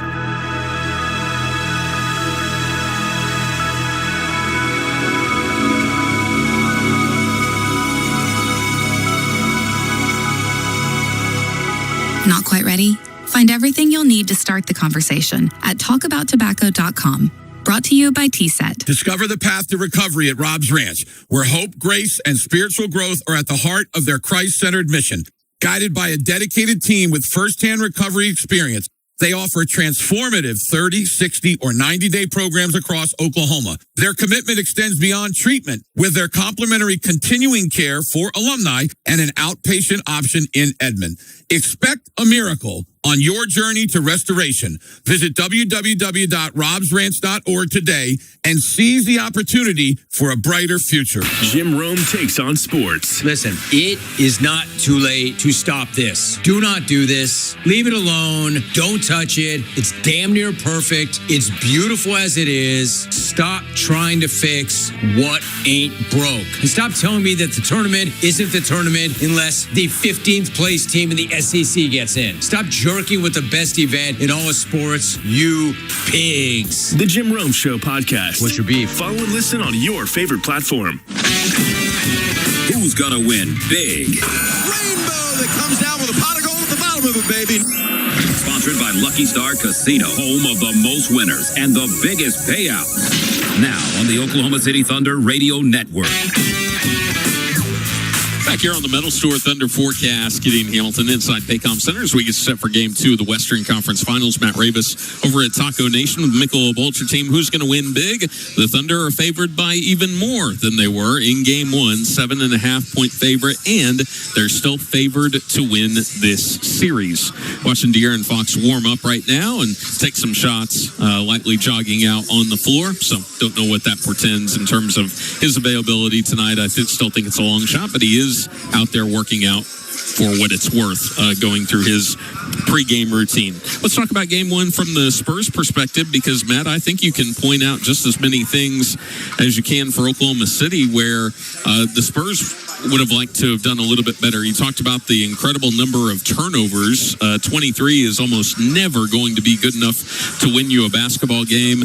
You looked at the shot zone after Game 1, and it was not what San Antonio wanted to see from where you want to funnel the ball to when you're on offense, those wide open shots in the corners.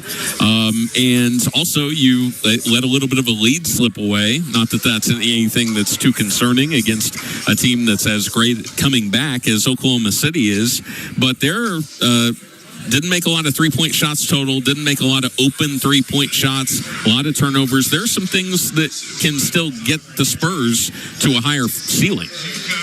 Yeah, I think you nailed just about everything that I would bring up here. They were 20 of 35 in the restricted area. That's, usually teams shoot about 66%. That's about 57%. 3 of 11 from one corner.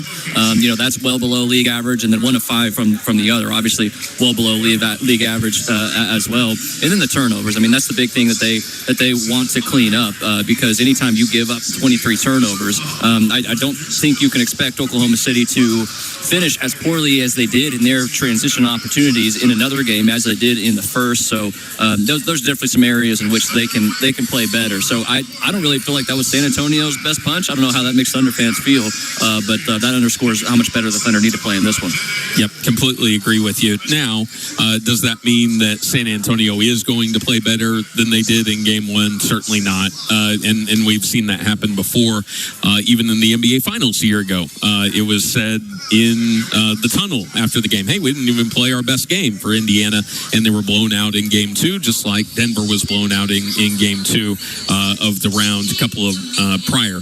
Victor Wembanyama in Game 1, perhaps more than a moment, the memorable performance if the Spurs win this series. The thing that is concerning more than that one dot was the 13 other dots that formed a huge blob from 12 feet in for Oklahoma City, and some of those are tip-ins, and there's not much that you can do about that, but the catch point for Victor Wembanyama was not where Oklahoma City wanted it to be in Game 1. Some of that is just being physical, too, and there's a couple times in overtime where the attention to detail slipped on that. You wonder if that was mental fatigue or actual fatigue or what that is. That's not an excuse, though, because it still leads to the same end result. So you have to be more detailed, have to be more disciplined, and then, watching the game back, I would imagine in film, there are some of those coverages and decisions they had in pick and rolls that Wemby were involved in that I think that they would like to have back as well. I don't hate the strategy of guarding him with a smaller player, getting underneath him, having that pressure point on him. I do wonder if Chet Holmgren might spend some more time near the basket, because it wasn't just the shot making, the rebounding was devastating too. Yeah. Yeah, Spurs out-rebounded the Thunder by more than 20 in that game. Can you double-team a player like Victor Wembanyama? Can you shade him once he gets the ball, or are there too many talented shooters and scorers around him, and that's an issue? I think that you have to at least consider it. And I think with any great player, it's the same thing with Shea. You can't show him the same picture over and over and over again. You do have to be unpredictable. It's not going to be any one player guarding Wemby, even though I think it's going to be Chet even more tonight. But you need to guard him with multiple players. You need to show him different looks. And I would anticipate some of that tonight. Dylan Harper, not only the 7 steals, but Matt, some of the basics. The fundamentals on defense. There was an incredible possession that he had against not one but 2 Thunder players forcing a shot clock violation. Also, some of his clutch rebounding, in addition to several of the wings for San Antonio, I was really impressed with. But one of the things that has stood out about Dylan from the time that he has come in the league is there are so many times where you see Thunder players trying to chase down or take an angle on a layup, whether it's within half court or whether it's in transition, and guys will blow those 6 out of 10 times, and it's usually a 9 out of 10 conversion rate on those, just because they hear footsteps or because Oklahoma City will actually track them down and affect a shot, and his ability to finish is really, really strong. No, he's got the whole layup package. And this is a guy that was his 5th game starting for the San Antonio Spurs. That was the second time he had played more than 30 minutes. This 20-year-old making an impact on the playoff game, and he's got all the finishes. A lot of that is his footwork and his ability to have that craft. But really, really impressed with the way that he played, and as you mentioned, his finishing right around the rim. Does Stephon Castle need De'Aaron Fox to fully thrive? It's not that Stephon played poorly in game 1, but he did have 11 turnovers, Matt, and it felt like I know he had the dunk late, but there were times where it felt like he was running out of steam that he had, especially early in the game, where he was really, really full throttle to the basket. What do you think about Stephon Castle in game 2? I think Castle is a really, really good athlete. I think he's very talented at burrowing his way and using his physicality and his athleticism around the rim. But he does have a turnover problem. Probably the 2 things that you could dig in for are turnovers and fouls. And he did not get in foul trouble in that game. I buy your theory that De'Aaron Fox playing would mitigate some of those turnovers, take the ball out of his hands some. And then finally, X marks the spot for the Spurs. What did you think about their X-factor players? We're talking about Champagnie, Keldon Johnson, and Devin Vassell. Well, it's not as if those guys shot the ball particularly well. Keldon Johnson actually made 3 of his 6 threes, but Champagnie was 3 of 11. That's counter to me thinking every single time he shoots it, it's going to go in. Devin Vassell was 3 of 9, so 2 of those guys are combined 6 of 20. But it was the timely shot making. It's not always how efficient are you, but it's when do you make those. And they were in big moments in the game. They were to quell Thunder runs. And so when they needed those guys to make shots, I thought they stepped up. And then we did the tail of the tape. And one thing that we had in Oklahoma City's column in game 1 was the ability to get in the bonus, to get fouled. And San Antonio had the advantage in that in game 1. Thought the game was really well officiated, by the way. There wasn't a softness that was rewarded for the most part. But do you think that could change here in game 2? Because not every game is going to be as solidly officiated as game 1 was. Tony Brothers is the crew chief, so you have to calibrate to what the whistle is. You got to recognize what it is. Early, the Thunder did pick up some touch fouls, maybe being a little bit overly aggressive with Wemby. But I think the biggest reason for the free throw disparity was the lack of Thunder attacks and basically shying away from the rim. Shea ended up with 7 total free throws. At halftime, he had taken 2 though, and most of those came later in the game. Most of those actually came in the fourth quarter, where you got to the line 7 times, or had 7 attempts rather. So I do think that's the game within the game. I do wonder what the whistle is and how it's going to be tonight, though. Yeah, could totally change the complexion of what we see tonight. Foul trouble wasn't a big issue in game 1, as you mentioned. That could change the complexion of the game if one of these star players picks up a couple in the first 3 minutes and has to sit down. You have to be prepared for everything here. Matt, tell us about Taco Nation, where you're hanging out with the Michelob Ultra team. Dude, having such a great time out here. We are getting showered with food, which is the way that you like any pregame remote. Taco Nation is incredible. This actually started with the backyard taco parties. It's located in Wheeler District, by the way, to locate it for you, south of the river in I-40, actually pretty near the Paycom Center. But great tacos here. I can confirm that myself. Haven't had a chance to try the great margaritas, but they look good. And they've got a place out back for the kids to play and wear themselves out. So thank you to Taco Nation for hosting us today, and special thanks to the Michelob Ultra team as well. All right, let's find out who's going to secure the win. Who's going to secure the win? Sponsored by Secure Pavement, paving since the 1900s. Visit securepavement.com to learn more.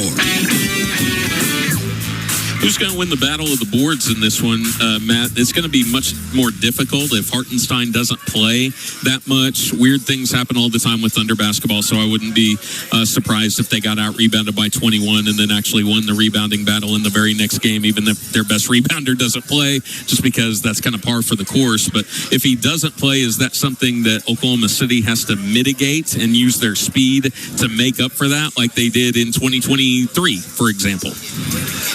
I think you just have to, in rebounding, killed him in that series, by the way. It's almost flashbacks to that.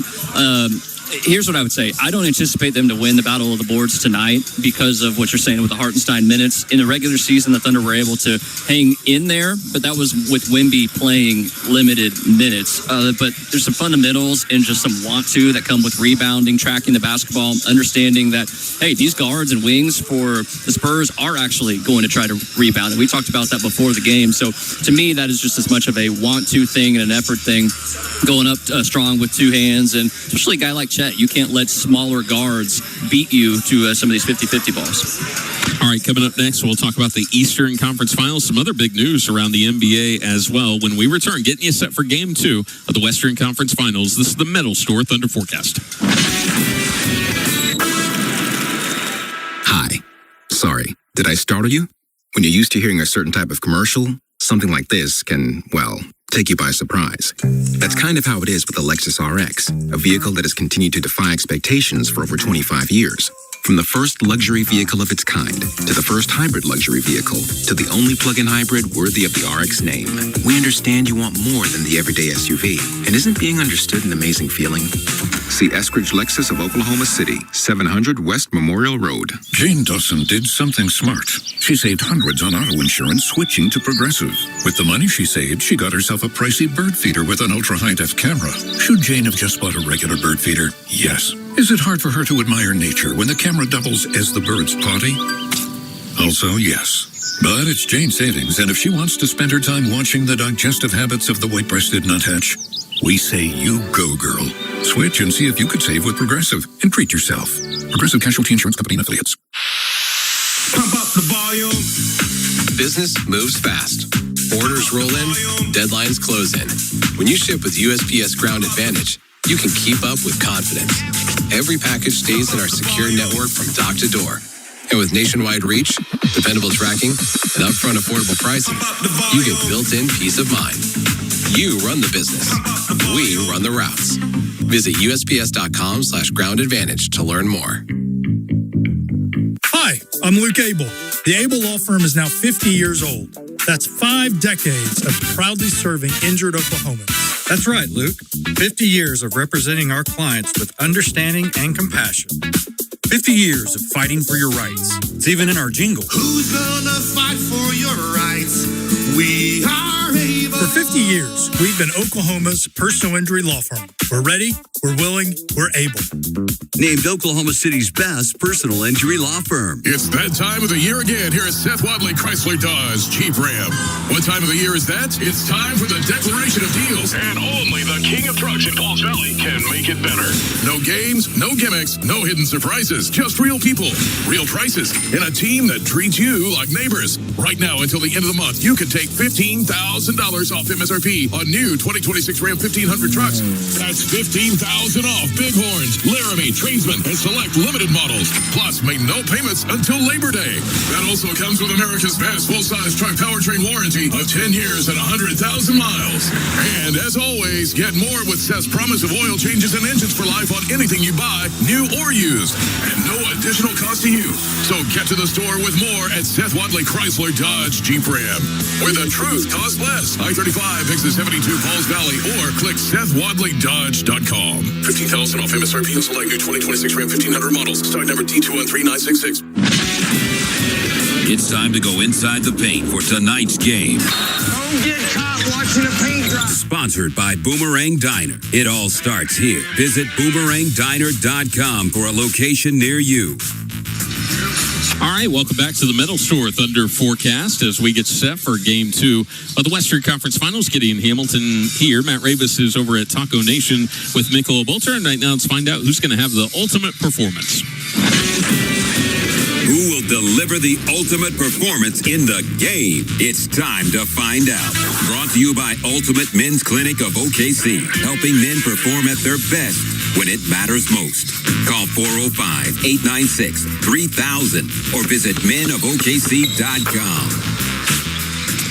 Matt, Thunder probably going to hit a ton of threes tonight. My pick for that is Holmgren and Dort, maybe somebody else off the bench. Other than Shai Gilgeous-Alexander, who do you think is going to put up some big numbers in tonight's game?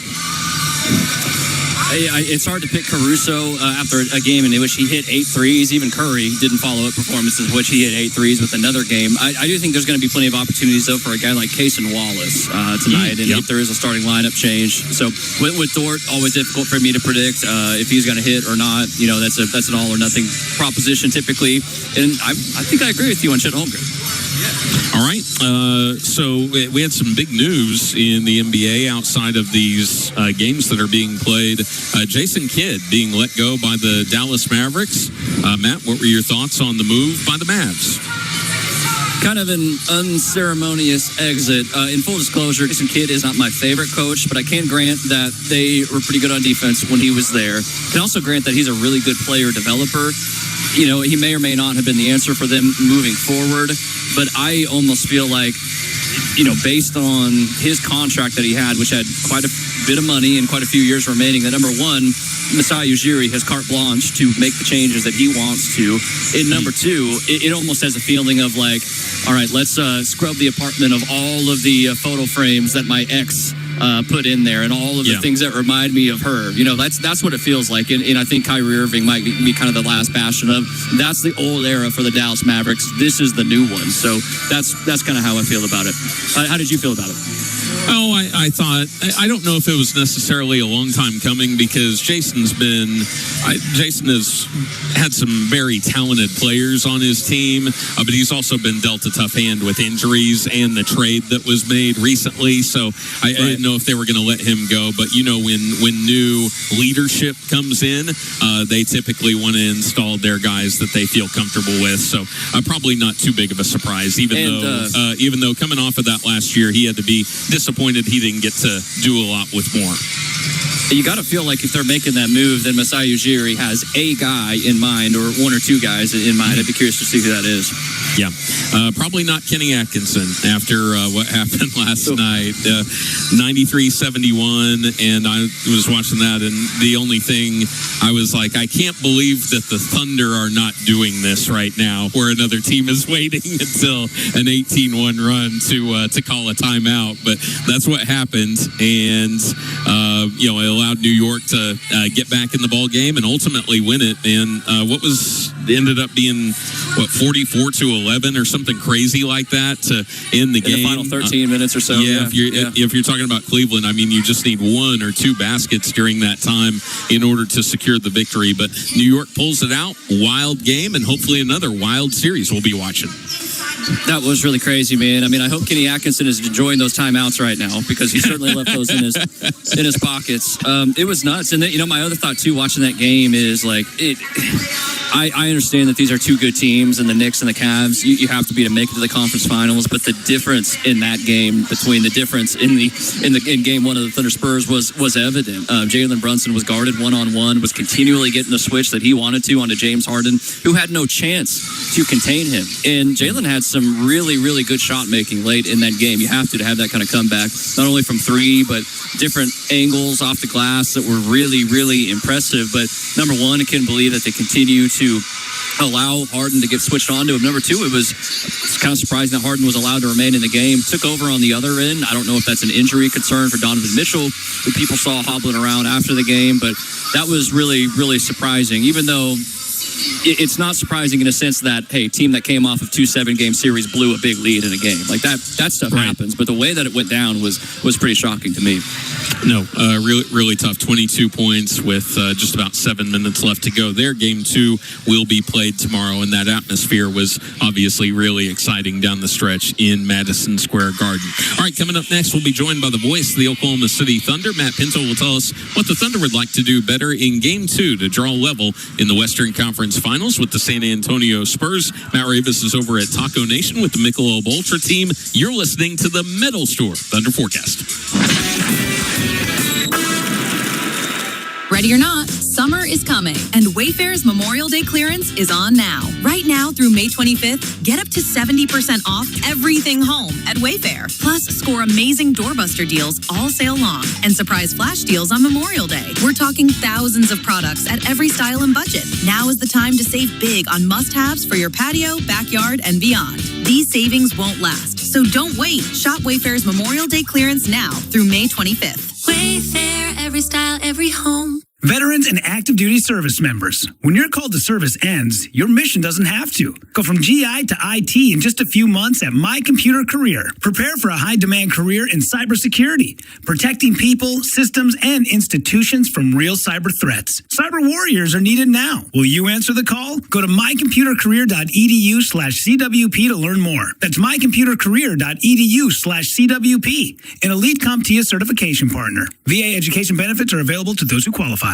April showers bring May savings and the perfect time for something new. At Bob Howard Auto Group, you'll find great selection, simple financing, and a team ready to help. Start your search today at bobhoward.com. Bob Howard, a Group 1 dealer. Fix it fast and save the day. Triple play. Call 405-733-2020 or visit clearsight.com. And remember, 2020 or it's free. that's the ClearSight Guarantee. And you are going to love what you see. Having insurance isn't the same as having State Farm. It's like needing a lawyer, but getting some guy who just watches courtroom dramas. How does the defendant plead? Guilty. Wait, what? Also, objection. You object to what? Erroneous. Counsel, approach the bench. Hey, can I get a whack at the gavel? You wouldn't settle for just any lawyer, so don't settle for just any insurance. Get the real deal with State Farm. Like a good neighbor, State Farm is there. I know that hiring can be challenging. You need someone to match your role perfectly. Well, now you can meet them fast on ZipRecruiter. Build your team, build it sooner. Meet your match on ZipRecruiter. Just head to ZipRecruiter.com/free right now to try it for free. That's ZipRecruiter.com/free. Meet your match on ZipRecruiter. Try it free. It's time to hear from the voice of the Thunder.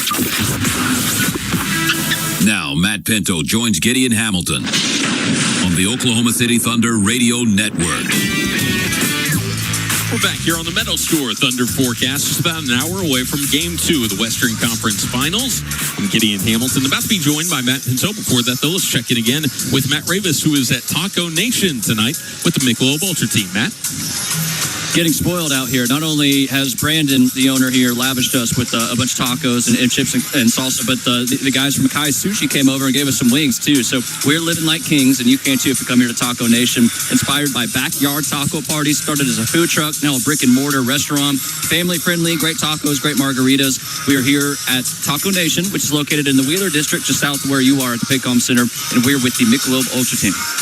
All right, let's go and bring him in, the voice of the Thunder, Matt Pinto. And Matt, we talked about the historic nature of this rivalry, two of the winningest teams to compete against each other in the Western Conference Finals. So there's a lot of excitement about this matchup. And man, Game 1 certainly lived up to that. Before we talk about the particulars of the game, it was really, really dramatic.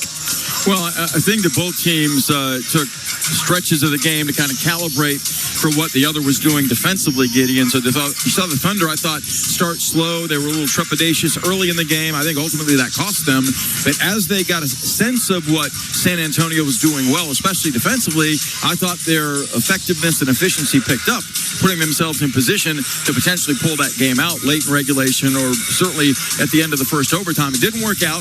They suffer a double overtime loss. They've been in this position before, twice last season on their championship run. They lost a gut-wrenching, buzzer-beating three-point shot made by Aaron Gordon in Game 1 against Denver, recovered to win Game 2 by 43, and then similarly in the NBA Finals, lost Game 1 by 1 to Tyrese Halliburton, and the Indiana Pacers came back and won Game 2 in, by the standards of that final series, a blowout 16 points. This team's been through it. They're unbeaten in Game 2s, this group over the last 2 seasons, and they'll be ready to go tonight.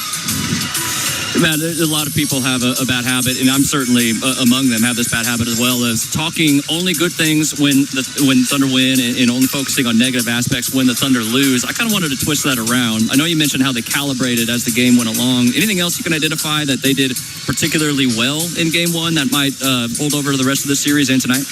Yeah, why don't we ask Stephon Castle about that with 11 turnovers? I mean, the Spurs had 23 turnovers for 28 points in the game. The Thunder held them to 101 through regulation. I mean, those are numbers that are winning numbers most every night in the NBA. The Spurs were as good defensively, so you got to tip your hat there. They've been as good as that throughout the course of their playoff run. So I thought the Thunder also, as the second half wore on, began making shots. Certainly Alex Caruso was the poster child for that with 8 made threes and 31 points scored. But I do think, regardless of how much we'd love to have seen the Thunder come out, deliver a big haymaker early and ride out to an easy winning Game 1, the caliber of competition is not going to allow that. And the familiarity they have with this opponent was distant in terms of the number of months since they last played them. Well, they had nearly 8 days off between rounds of the playoffs, which added to a little bit of rust, I thought. And J-Dub coming back after sitting out 26 days. All those things conspired to a less than stealth 58 minutes of basketball from the Thunder. But all of that said, they put themselves in position to pull it out. It just didn't work out that way. What did you think about interior play? Obviously, Oklahoma City was out-rebounded by a tremendous number. You had a post player for San Antonio have a high scoring output and rebounding output in that game, and we didn't see necessarily the best numbers from Oklahoma City's taller players. What did you think about the battle of the big men in Game 1? Yeah, it isn't just the big men. I mean, that's area that's occupied by any number of players in the flow of a playoff series, and certainly was in Game 1. The Thunder didn't shoot well on the interior, 43% from the field. That's not going to cut it. Didn't shoot well in transition, 7 of 14 in fast break opportunities. Normally, when they have odd number opportunities, you can count those points. It didn't work out that way against the Spurs in Game 1. They've got to be a lot better there, and they can't lose the rebounding battle by 21. That's just unnavigatable against a team of this caliber, and I think all the Thunder players recognize it. I think to a man, they know it's going to take a committee effort to get on the glass and to not allow San Antonio the timely second chance opportunities they muster up in Game 1. Matt, Chet Holmgren has been so effective in these NBA playoffs.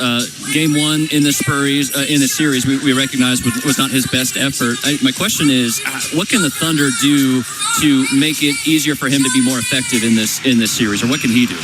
I think earlier, quicker, more decisive attacks.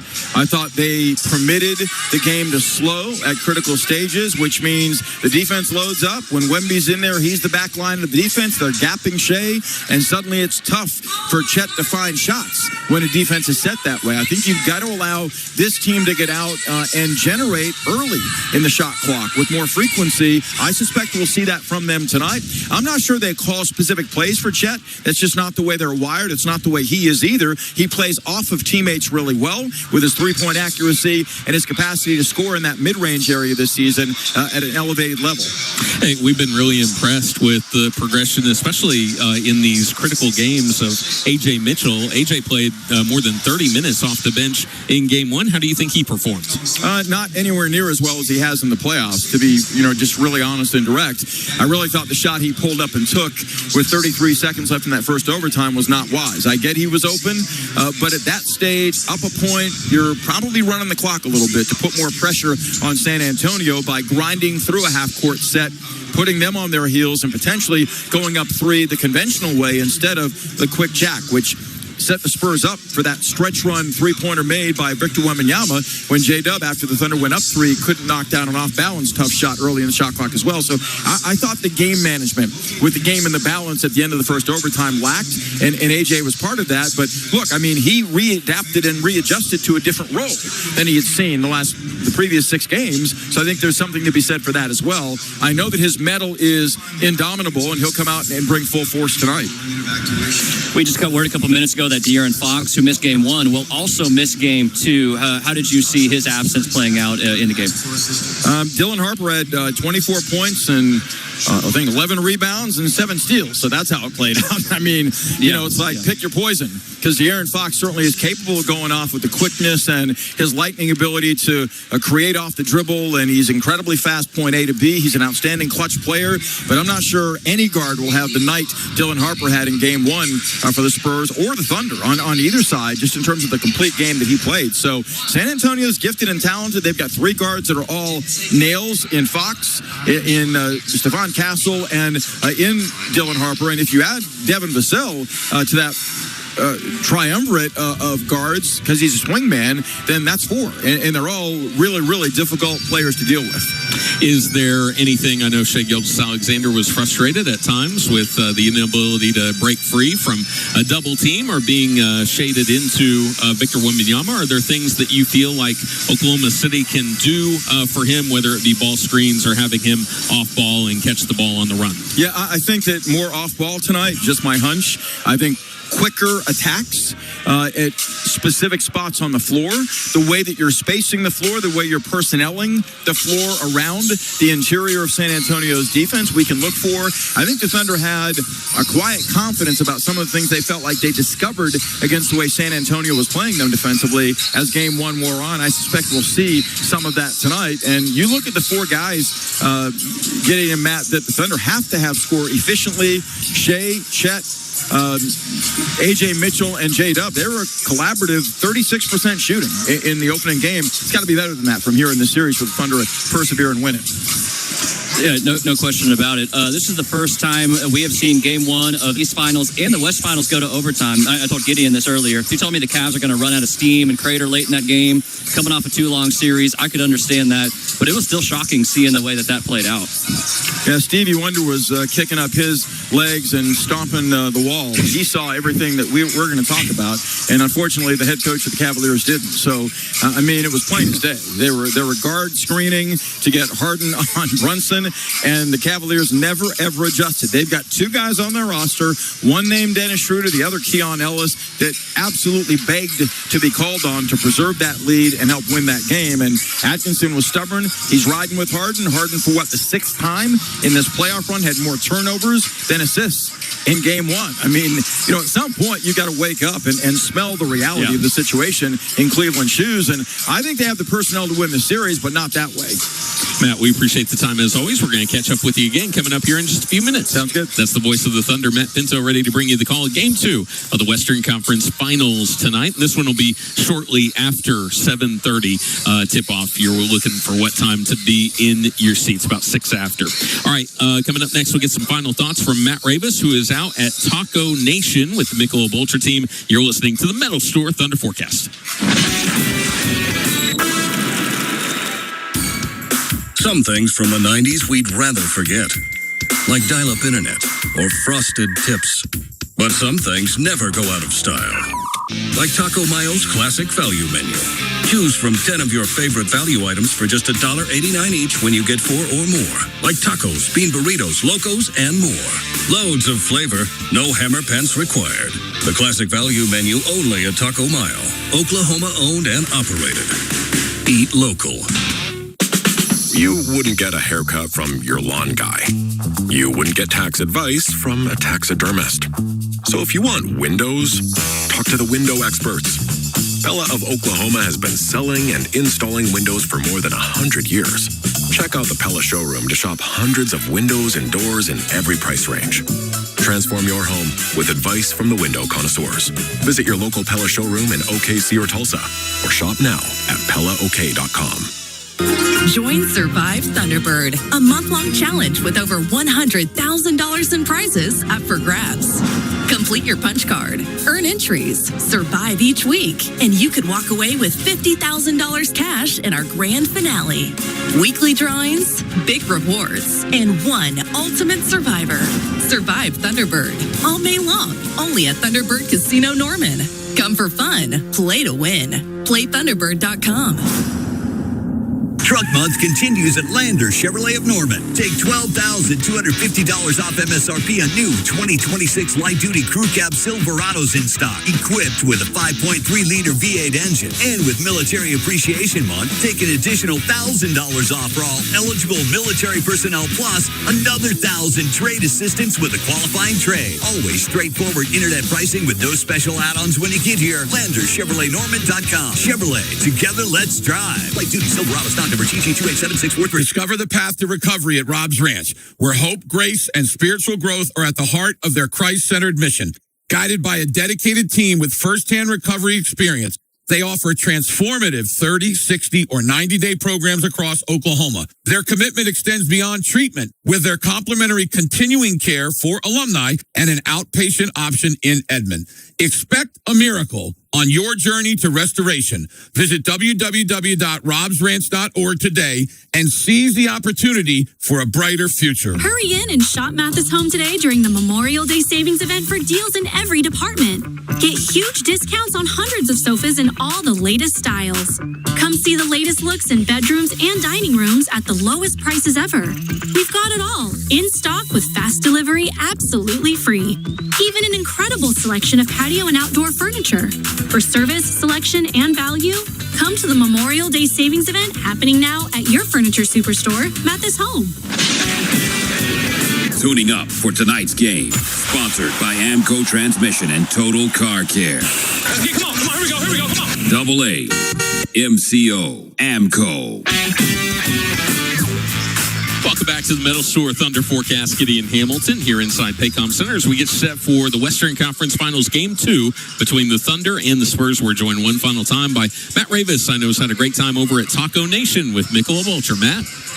My first time here, and if you haven't been to the Wheeler District yet, first of all, what are you doing? Because this place is cool. But second of all, it's off of Western, just south of I-40 and south of the Oklahoma River. There's a ton of great spots over here, but chief among them, I would say, is Taco Nation. Great place that is family-friendly, great tacos. Can personally confirm that. Great margaritas. I can visually confirm that. They look good.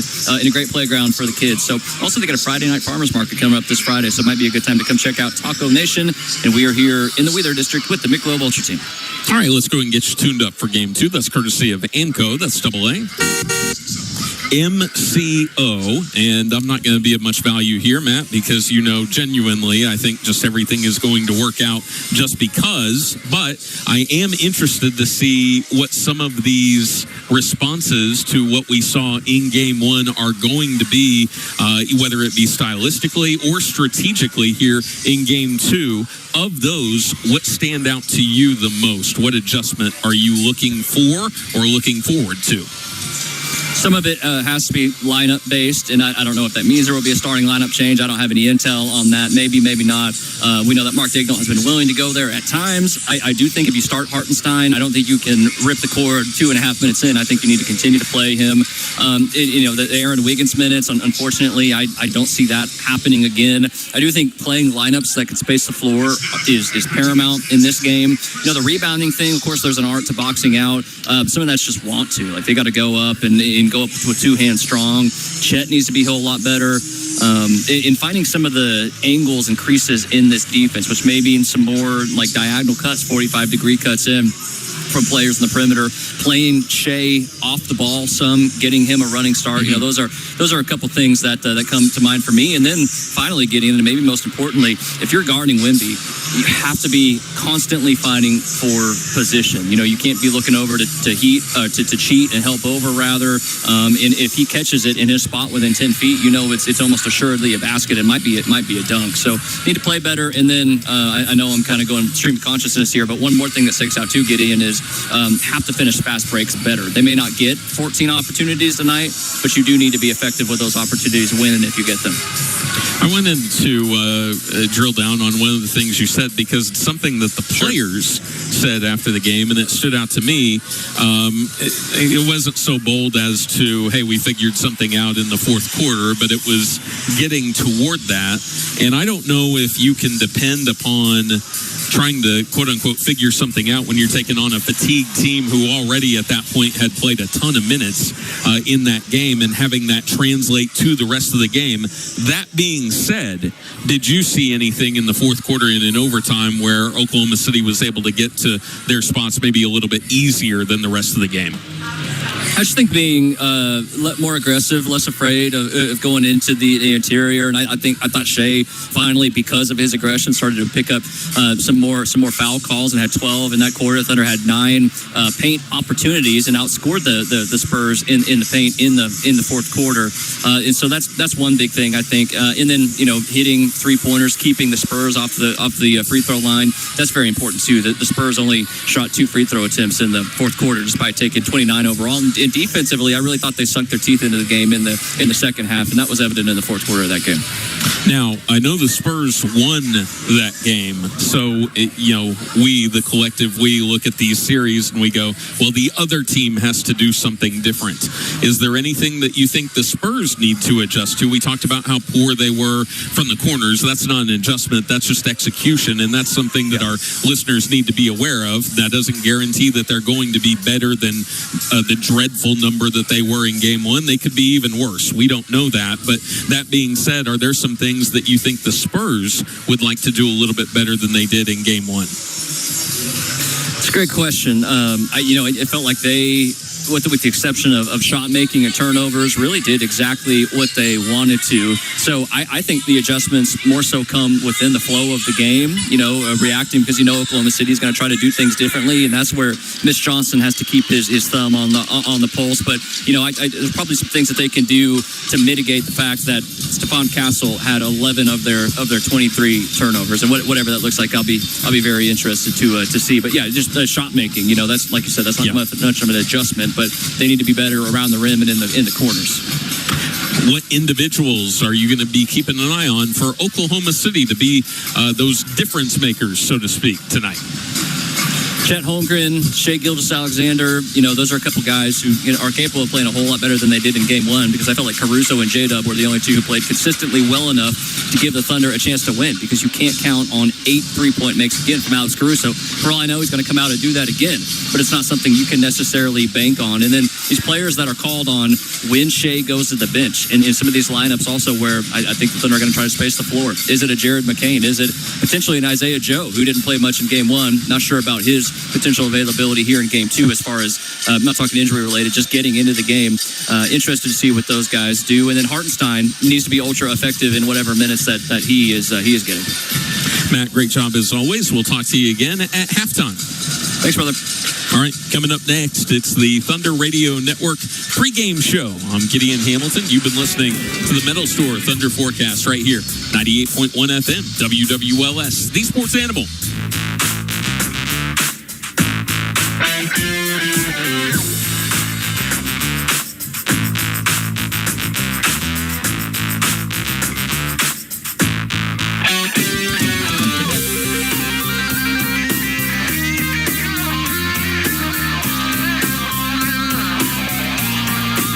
KWPN, more WWLS, The Village, Oklahoma City, proudly serving the great state of Oklahoma.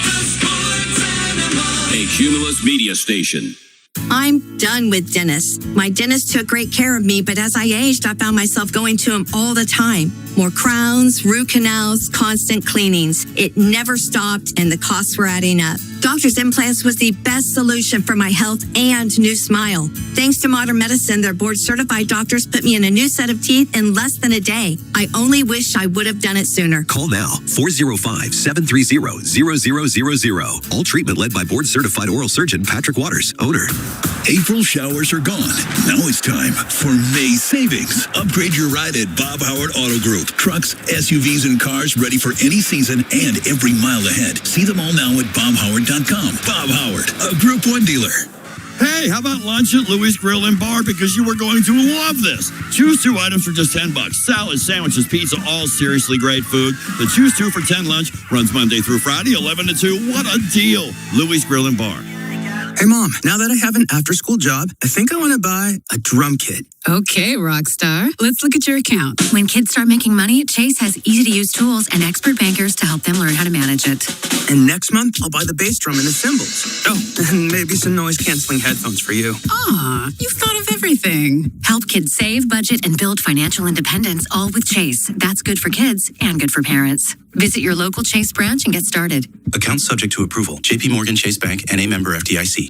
From the people who brought you It's the Dog Park comes. It's a hot spot on your dog's leg that the internet says you can treat it at home. You're not sure though, because now it's oozing. Protect your dog from injury and illness with Progressive Pet Insurance. Ooh, he's licking it. Super gross, dude.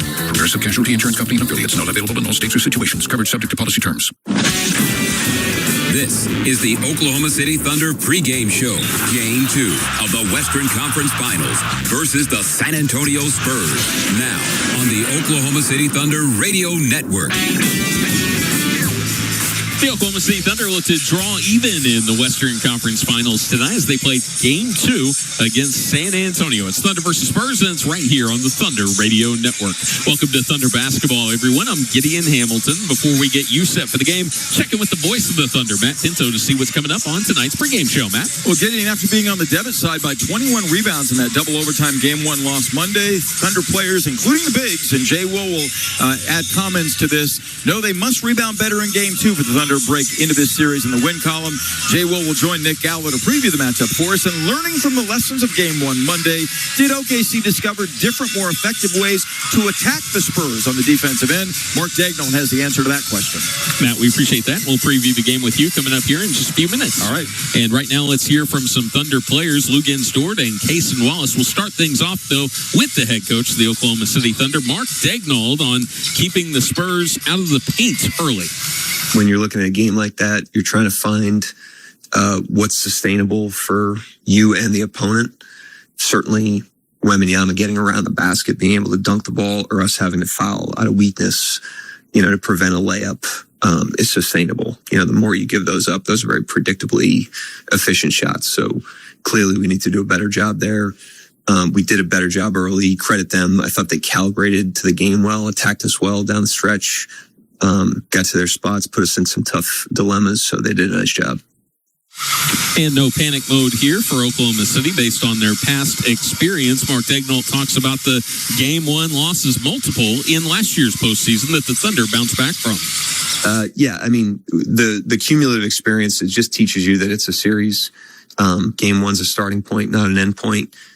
We've lost a playoff series that we've won Game 1 pretty convincingly. And we've also won series that we won Game 1. So every series is different. It's the first to 4.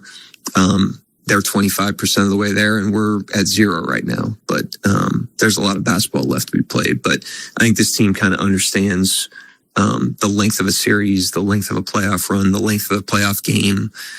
That's the value of the experiences that we've had. And the Spurs handing the Thunder the only loss of this particular playoff run. Lou Gensdort was asked, what is unusual about this Spurs team? Obviously they got, the defensive player of the year. That takes a lot of space in the paint, which is huge, but also all the other guys, they're a physical team. They have a lot of pretty good defenders, and offensively, they play well together. They move the ball. They look for the right shots. They have a lot of, offensive weapon as well. So, they're just a pretty good team overall, and we're a pretty good team too. So that's why, this is going to be a really good series. And let's hear one more from Lou as he talks about the philosophy of attacking Victor Wembanyama in the paint.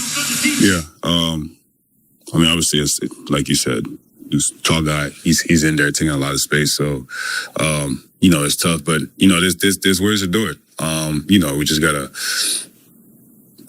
play fast, play together, and always trying to find the best shot. there's so many ways to do it. We just got to do it as a team, and I feel like if we do that, we'll give our best chance. And finally, let's hear from Cason Wallace as he talks about offensive keys for Game 2. Yeah, I mean, we didn't score enough points to win, obviously. So being able to score more points, space the floor better, and defensively, I mean, we just got to be who we are. We're a great defensive team, and, we got to make more stops, make more plays. All right, Game 2 tonight as the Thunder take on the Spurs. We're just about 30 minutes away from tip-off here on the Thunder Radio Network. Coming up next, I'll be joined by Matt Pinto. You're listening to Thunder Basketball.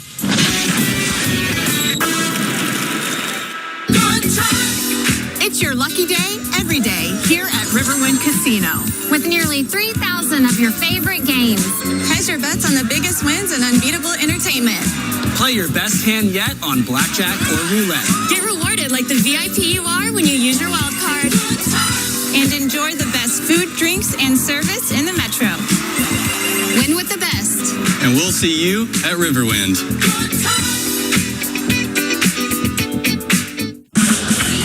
What's better than a boomerang burger on a Monday? A half-price boomerang burger on a Monday. That's right. The classic burger you love is half price on Mondays. But don't worry, the burger may be half the price, but it's still full of flavor. Juicy, tender beef on a warm, soft bun, and made just the way you like it. Did I mention they're half price on Mondays? Boomerang Diner. It all starts here. You wouldn't get a haircut from your lawn guy. You wouldn't get tax advice from a taxidermist. So if you want windows, talk to the window experts. Pella of Oklahoma has been selling and installing windows for more than 100 years. Check out the Pella showroom to shop hundreds of windows and doors in every price range. Transform your home with advice from the window connoisseurs. Visit your local Pella showroom in OKC or Tulsa, or shop now at PellaOK.com. Thunder Game Day just got hotter at Taco Bueno. The new Fuego lineup is here, bringing the heat with the Chipotle Crema Chicken and Potato Burrito, Creamy Jalapeno Muchacho, and Chipotle Crema Chicken Quesadilla on a Cayenne tortilla. Whether you're watching at home or heading to the game, Taco Bueno has your game day covered. And every Oklahoma City Thunder game, swing by Taco Bueno for a free soft or hard shell taco when you mention the offer. Big flavor, extra heat, the new Fuego lineup only at Taco Bueno, the official taco of the OKC Thunder. Welcome back to the Thunder Radio Network pregame show. Gideon Hamilton here inside Paycom Center as we get set for Game 2 of the Western Conference Finals tonight. Joining us now is the voice of the Thunder, Matt Pinto. And Matt, before we talk about tonight, an epic Game 1 between these two teams, double overtime game, a lot of drama. In your mind, what was it that tipped the scales in favor of San Antonio? Well, I mean, aside from the obvious, the shot by Wemby was huge at the end of the first overtime. The Thunder, I thought, had poor shot selection that final 40 or so seconds to open the door for that to happen. And I thought the start of the game, Gideon, the Thunder were down 7-0 and 12-3, and you can look at that and say, well, the Thunder recovered. They led a number of times in the second half and in the overtimes, but the bottom line is, against this team, with these two teams as evenly matched as they are and playing as well as they are entering the series, you can't allow yourself to have that happen on your home floor. The Thunder have got to come out tight and establish themselves early and force the Spurs to play from behind in Game 2. Outside of setting that tone, Matt, are there any adjustments that you anticipate or that you might be on the lookout for in tonight's game from Oklahoma City's standpoint? Yeah, I think rebounding by committee is going to be a priority in this game. The Thunder were down 21 on the boards in Game 1. I think quicker, more decisive, and crisp attacks before the Spurs are totally locked into layering their defense, gapping Shea the way they did in Game 1. And this team, I think, is going to be very focused on finishing on the interior, something they did a very poor job of in the opener. And then from San Antonio's standpoint, you win the game. You love the accomplishment, but you have a feeling there are some things that they would like to see fine-tuned as well. Well, they gave it up 23 times for 28 points. It's rare you win a game like that, but they defended well enough to have that happen. So they want to protect the ball a whole lot better than they did in game one, especially Castle had 11 turnovers, a career high overall in any game. And I think the other thing that the Spurs would like to see happen is make more threes. They shot 30% from distance in game one. They're certainly capable of better, but they're an up and down three-point shooting team in general. Matt, we appreciate the time. As always, enjoy the game tonight. You too. Thank you. Coming up next, Nick Gallo has our Thunder player exclusive interview. Tonight, we're going to hear from Jalen Williams. You're listening to Thunder Basketball. Kojo Nation, are you ready? Here he comes. The platinum-selling cowboy. Cody Johnson. Saturday, August 8th at Paycom Center. Cody. Country's heavy hitter. Here comes country's best. Cody Johnson, live 26.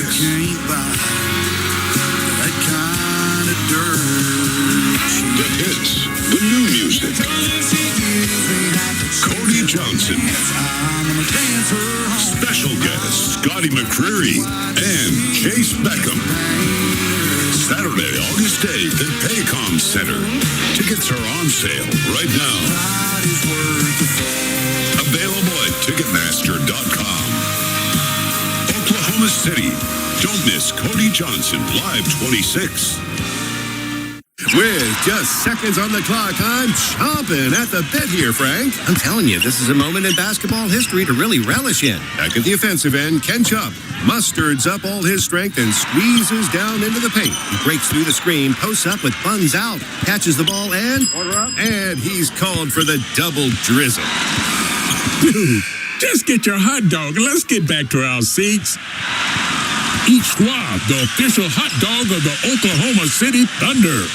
Each of us has a story of purpose, grit, and grace, a story of community and learning. At Oklahoma Christian University, your story means more. With career-focused programs that launch graduates into jobs, service, and impact, and over 2,000 spiritual life events each year. OC is a kingdom university where you're known, supported, and shaped for more. Write your story. Live for more at Oklahoma Christian University. Apply now at oc.edu/more. Now, it's the Oklahoma City Thunder player exclusive. Here's Nick Gallo on the Oklahoma City Thunder Radio Network. Game 2 of the Western Conference Finals. Thunder hosting the San Antonio Spurs at Paycom Center. I've got Jay Will here alongside me. Jalen, the opportunity that sits in front of you guys tonight, I'm sure you're relishing. You always look at every challenge as an opportunity. What's the mindset as you come in off of a double OT game and try to bounce back and get a win?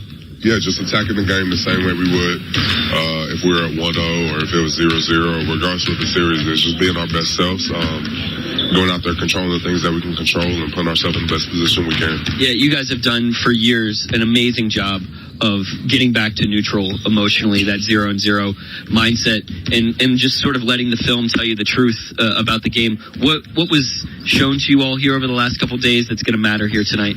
Yeah, just there was so much that we could be better at, things that we control, things that we messed up by ourselves that we can be better at. And I feel like as long as we fix those things and get better at stuff that we can control, I feel like that's going to put us in the best position to be where we want to be.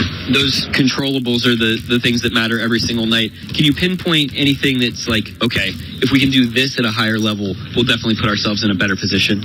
I don't know if I want to say it, but fair enough. But just the things that we've done throughout the whole year, just being and doing what the Thunder are known for. Yeah, and you have guys every single night that step up. Alex Caruso may or may not hit 8 threes again like he did the other night, but it will be somebody's night tonight. What are the factors that go into kind of planning for that and understanding that, hey, we got to maybe go with where the game's telling us to go during a certain night? Yeah, just everybody staying ready. I think everybody on the team has a routine, and the routine stays the exact same regardless of how many minutes they're playing. And I think that shows that everybody's ready for the moment. Everybody is ready for when their name is called, and it showed last game. AC was ready to shoot those threes. every night there's somebody that steps up for the team, and everybody's ready for their moment. And we saw you out there. Mark Daignault seemed to be trying to get you in there as a stretch option to pull Victor Wembanyama away from the rim, pull their bigs away from the rim. How do you view your responsibility on the offensive end and the punch that you can provide to this team, not just with your shooting, but with your spacing and your gravity? Yeah, I'm glad Coach has the trust and put me in those positions where I'm able to help with space on the offensive floor. Luckily, I've been put myself in that position. Unluckily, I've put myself in a position where I'm getting cross-matched where guards are on me and they don't want to leave me. So just got to figure out the best way to be as big as I can in my role. Yeah, and some of that seems to be the off-ball movement, the screening. How does all of that factor in? Because we saw in Game 1 some of those what they call Gortat screens where you're able to kind of use the physicality on the offensive end to clear space in other ways.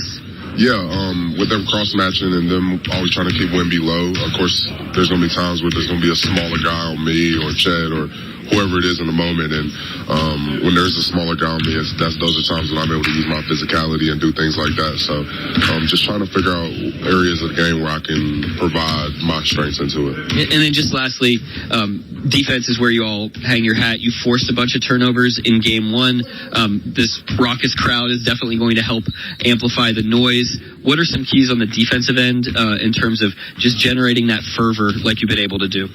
Just continue to be physical. Know that it's 5 guys against 5. It's never 1-on-1 or 2-on-2. It's always our 5 against their 5. And when we have a 5 that's out there being physical, doing everything they're supposed to do, that's when we're doing our best stuff on the defensive side. And communicating, which is one of your strengths, getting that loud voice going as well. Good luck out there, and good luck with that connected 5-man unit. Appreciate you, Gallo. All right, that's Jalen Williams. I'm Nick Gallo. This is Thunder Basketball. It's your lucky day every day here at Riverwind Casino. With nearly 3,000 of your favorite games. Hedge your bets on the biggest wins and unbeatable entertainment. Play your best hand yet on blackjack or roulette. Get rewarded like the VIP you are when you use your wild card. And enjoy the best food, drinks, and service in the Metro. Win with the best. And we'll see you at Riverwind.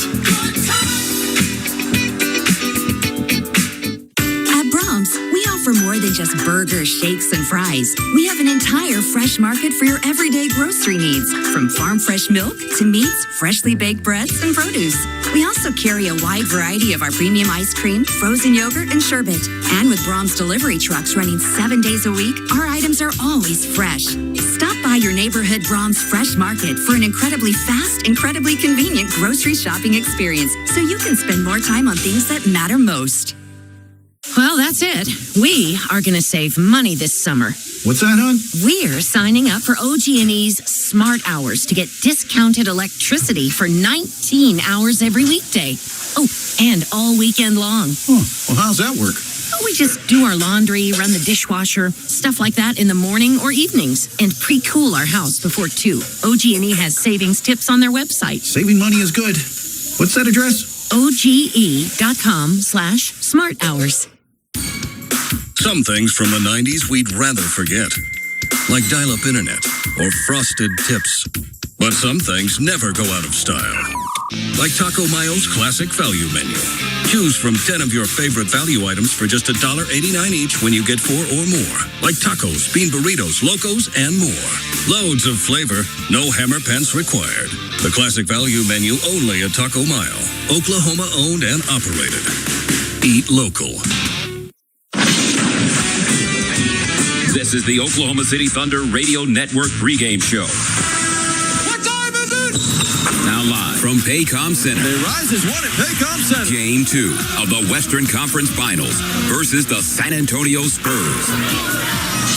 Here's the voice of the Thunder, Matt Pinto, now on the Oklahoma City Thunder Radio Network. The Thunder, twice on their run to an NBA championship last season, confronted 0-1 deficits in playoff series, suffering Game 1 losses to Denver in the 25 Western Conference semifinals, Indiana in the 25 NBA Finals. They offered resounding responses in Game 2 of both, en route to winning it all. Will those experiences support Oklahoma City in evening its best-of-7 Western Conference Finals series with San Antonio in Game 2 tonight, after Monday's series opening double overtime loss to the Spurs? We'll soon find out. Good evening, welcome to Oklahoma City City Thunder playoff basketball. I'm Matt Pinto above courtside at Paycom Center in downtown Oklahoma City with the play-by-play call. Western Conference Finals, Game 2. Glad you're with us. There was a sense entering this Western Conference Finals series between two extraordinarily dominant regular season teams, Oklahoma City and San Antonio, that this might be a series for the ages. And the opener of the best of 7 provided an instant classic, epic double overtime thriller 2 nights ago, won by the young Spurs, 122-115, behind Victor Wembanyama's historic 41-point, 24-rebound bonanza. While Oklahoma City never hit full stride offensively, shooting only 40% from the field and generating just 38 points in the paint, it resourcefully battled from 10 back on a number of occasions and led by 3 inside the final minute of the first overtime, but fell just short. The quartet of Shai Gilgeous-Alexander, Chet Holmgren, A.J. Mitchell, and J-Dub made only 36% of their Game 1 shots. The Thunder will endeavor to sustain offense at a higher level in Game 2 while continuing to apply pressure defense that forced 23 Spur turnovers for 28 Game 1 points for the Thunder. The reigning champs will also be looking to rebound at a higher clip as they were leveled on the boards 61-40 in Game 1, while San Antonio provides resistance both in the paint and in transition. OKC shot only 46% total both on the interior and on the run. That must elevate as well in Game 2 tonight. This is a series in which the Spurs started without two-time All-Star point guard De'Aaron Fox due to an ankle sprain. While he endeavored to come back for Game 2, he is unavailable to San Antonio on this night, which means first-team all-rookie selection Dylan Harper off an incredible 24-point, 11 rebounds, 6 assists, 7 steal, extraordinary performance in the opener, will start again for the Spurs in the backcourt. Head coach Mark Daigneault with his team up against the possibility of being down 0-2 will offer up keys to this one coming up next on the Oklahoma City Thunder Radio Network. If you've been injured in a car accident and need the concierge medical care you deserve, then you need Impact MD Accident Care. We'll get you back to the life you had before the accident with no out-of-pocket expense to you. And with 6 locations across OKC and statewide, there's bound to be an Impact MD near you. Call us anytime 24/7 at 405-483-3075 or visit ImpactMD.com. Impact MD is a proud partner of the Oklahoma City Thunder. It's the Song of the Saints Tour with Phil Wickham. Phil Wickham with new music from Song of the Saints, as well as many of your favorites. The King is in the room. Phil Wickham's Song of the Saints Tour with special guest Jamie McDonald. There's joy in the house of the Lord. There's joy in the house of the Lord. Sunday, September 27th at Paycom Center in Oklahoma City, Oklahoma. More info at philwickham.com. It's time to hear from the head coach of the Thunder, Mark Daigneault, now on the OKC Thunder Radio Network. Well, this iteration of the Thunder have not lost a Game 2 in the playoffs in either of the last 2 postseason runs, in fact, excelling in a big way in the second game of series on their home floor. The Spurs have yet, this iteration, missing the playoffs for 6 consecutive years before rebounding and being in postseason this year, has yet to lead a best-of-7 series 2-0 in ousting Portland 4 victories to 1 in round 1 and Minnesota 4 victories to 2 in the Western Conference semifinals. How do the Thunder weather storms like a double overtime series opening loss on Monday night to San Antonio? Here's head coach Mark Daigneault. It's always been a strength of the team. I think the best thing you can do is come in and have a consistent baseline every day and return to that regardless of what's going on in your season or in a playoff series. And it includes after you win. You know, if you win and you come in and you're too high and you're not on that baseline, it can hurt you in the next game. And if you lose and you're too low off that baseline, it can hurt you in the next game. And these guys have done an incredible job of establishing that baseline and consistently staying to it, which allows us just to focus on the improvements we need to make, any adjustments we need to make, and then going for our best punch in the next game. And while in playoff series, every game, every single one takes on its own life form, the Thunder recognize that. Did they pick up things they feel are valuable to elevate the efficiency of their attacks against San Antonio's defense, specifically in Game 2? Yeah, I think so. You know, I think we'll see. You know, you'll have that answer in a few hours. But you know, we always start with the fundamentals, and there's 100 possessions on both ends of the floor, and there's a ton of battles inside those possessions that you can win or lose fundamentally. And so every game there's ways you can improve that. But I thought we even got better in the game the other night on both ends, kind of calibrating to the game. Some of that might have been the layoff. Some of that's just familiarity with the opponent. But we need to take another step forward in that area first before we focus on anything else. Victor Wembanyama went off for a playoff career-high 41 points offensively in Game 1, but his impact defensively, there's no denying it. He's the unanimous NBA Defensive Player of the Year coming off of the 25-26 season, and the Thunder shot only 37% as a unit with him out there, 59% when he was seated. How do the Thunder go about minimizing his presence on the defensive ends? We competed against Gobert forever because he was in Utah, he was in Minnesota. This is schematically, they're a lot different. But it's a similar type of thing where, if you just never go in there and you're timid, then, they kind of put you in a headlock on the perimeter. And if you're over aggressive, they're obviously, those aren't quality shots. And so it's a pretty thin needle you have to thread. And that's kind of the needle you have to thread against any great player with any great skill. It's like if you're guarding a guy like Doncic, who's unbelievable at drawing fouls, but you have to be super physical with him. It's like you got to play right inside that needle when you're guarding him in that area. It's the same with their team defense, but certainly Wembanyama's got a lot to do with that. J-Dub's return for the Thunder, certainly a bright spot after missing 6 consecutive playoff games due to a hamstring strain, being out for 26 days. He brought it in the opener with 26 points, 7 rebounds, and 3 assists. What about his return? He was great, first of all, and I think that's evidenced by every single time he came back, he would kind of dove right into the competition. He didn't tiptoe in, including the other night. He's super aggressive. He played with great force. I think it's a testament to not only the rehab process itself, but the mentality that he takes to that process. And then in terms of what I do, the biggest thing I can do is just continue to nurture the environment we have, because I think that's what really helps guys when they're going through a rehab, is when they're around the team, they're around the guys. There's just a great energy around this team that if you're around it, it lifts you, and that's important for everybody in a long season, but it's certainly important for guys that are hurt and could feel disconnected, and I think he's benefited from that. I think guys we've lost, Topic has been out, because of different things. Sorber's been out all season. Chet had, 2 different long-term injuries. I think that environment helps those guys in that situation. Big game coming up in the second one in this series, because games 3 and 4 will be in San Antonio. And it's never easy to win on the road in postseason. Thunder want to make certain they're 1-1 going to San Antonio for game 3 on Friday. And in order to accomplish that, all chips get pushed to the middle of the table. Where does Alex Caruso factor in that regard? Coming off a 31-point, 2-steal, 2-block shot, electrifying performance, knocking down 8 threes, becoming the first bench player in NBA history in postseason, aside from Jason Terry, to accomplish that feat. Here's the Thunder head coach. Yeah, right in the middle of everything. He's an unbelievable player, great versatility.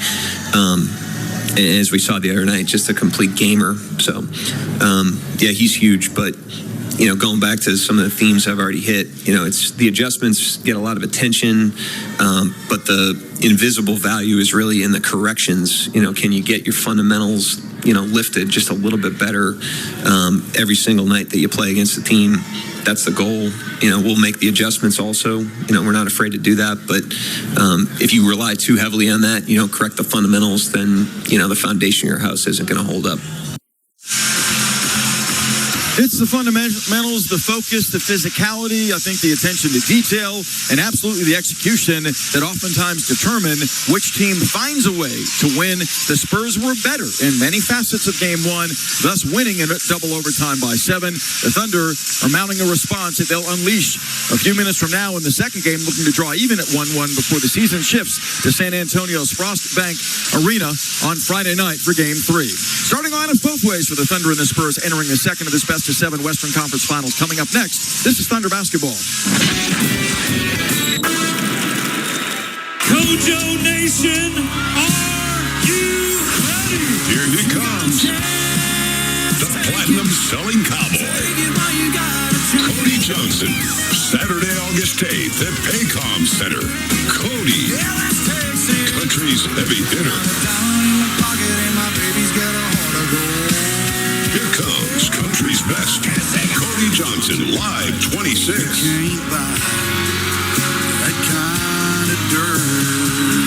The hits, the new music. Cody Johnson.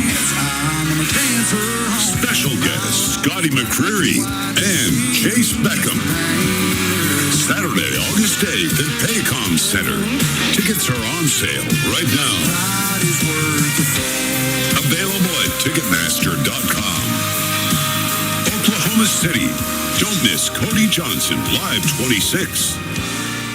Thunder Game Day just got hotter at Taco Bueno. The new Fuego lineup is here, bringing the heat with the Chipotle Crema Chicken and Potato Burrito, Creamy Jalapeno Muchacho, and Chipotle Crema Chicken Quesadilla on a Cayenne tortilla. Whether you're watching at home or heading to the game, Taco Bueno has your game day covered. And every Oklahoma City Thunder game, swing by Taco Bueno for a free soft or hard shell taco when you mention the offer. Big flavor, extra heat, the new Fuego lineup only at Taco Bueno, the official taco of the OKC Thunder. It's the Song of the Saints Tour with Phil Wickham. Phil Wickham with new music from Song of the Saints, as well as many of your favorites. The King is in the road. Phil Wickham's Song of the Saints Tour with special guest Jamie McDonald.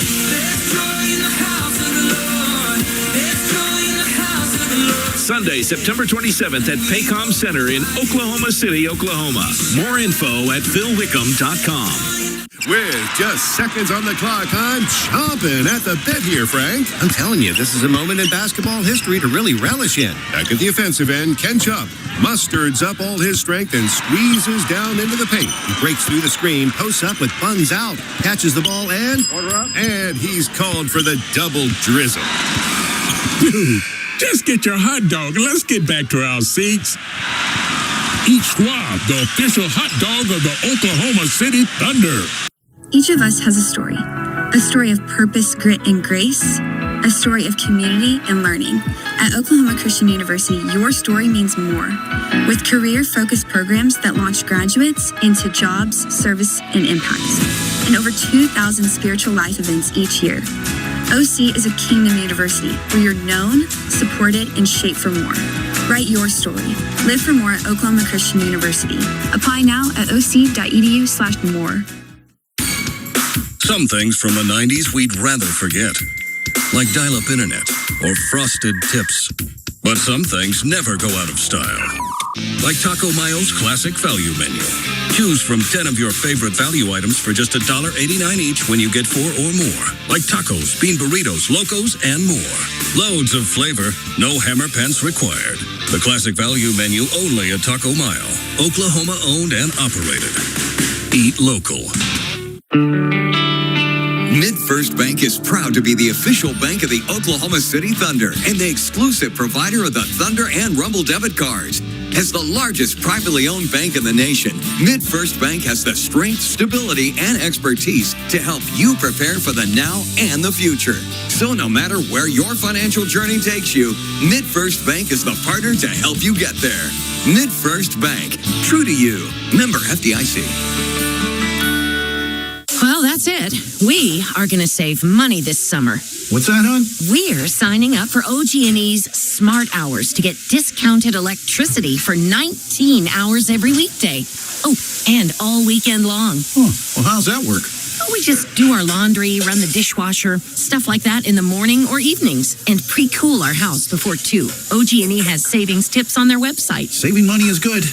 What's that address? OGE.com/smart hours.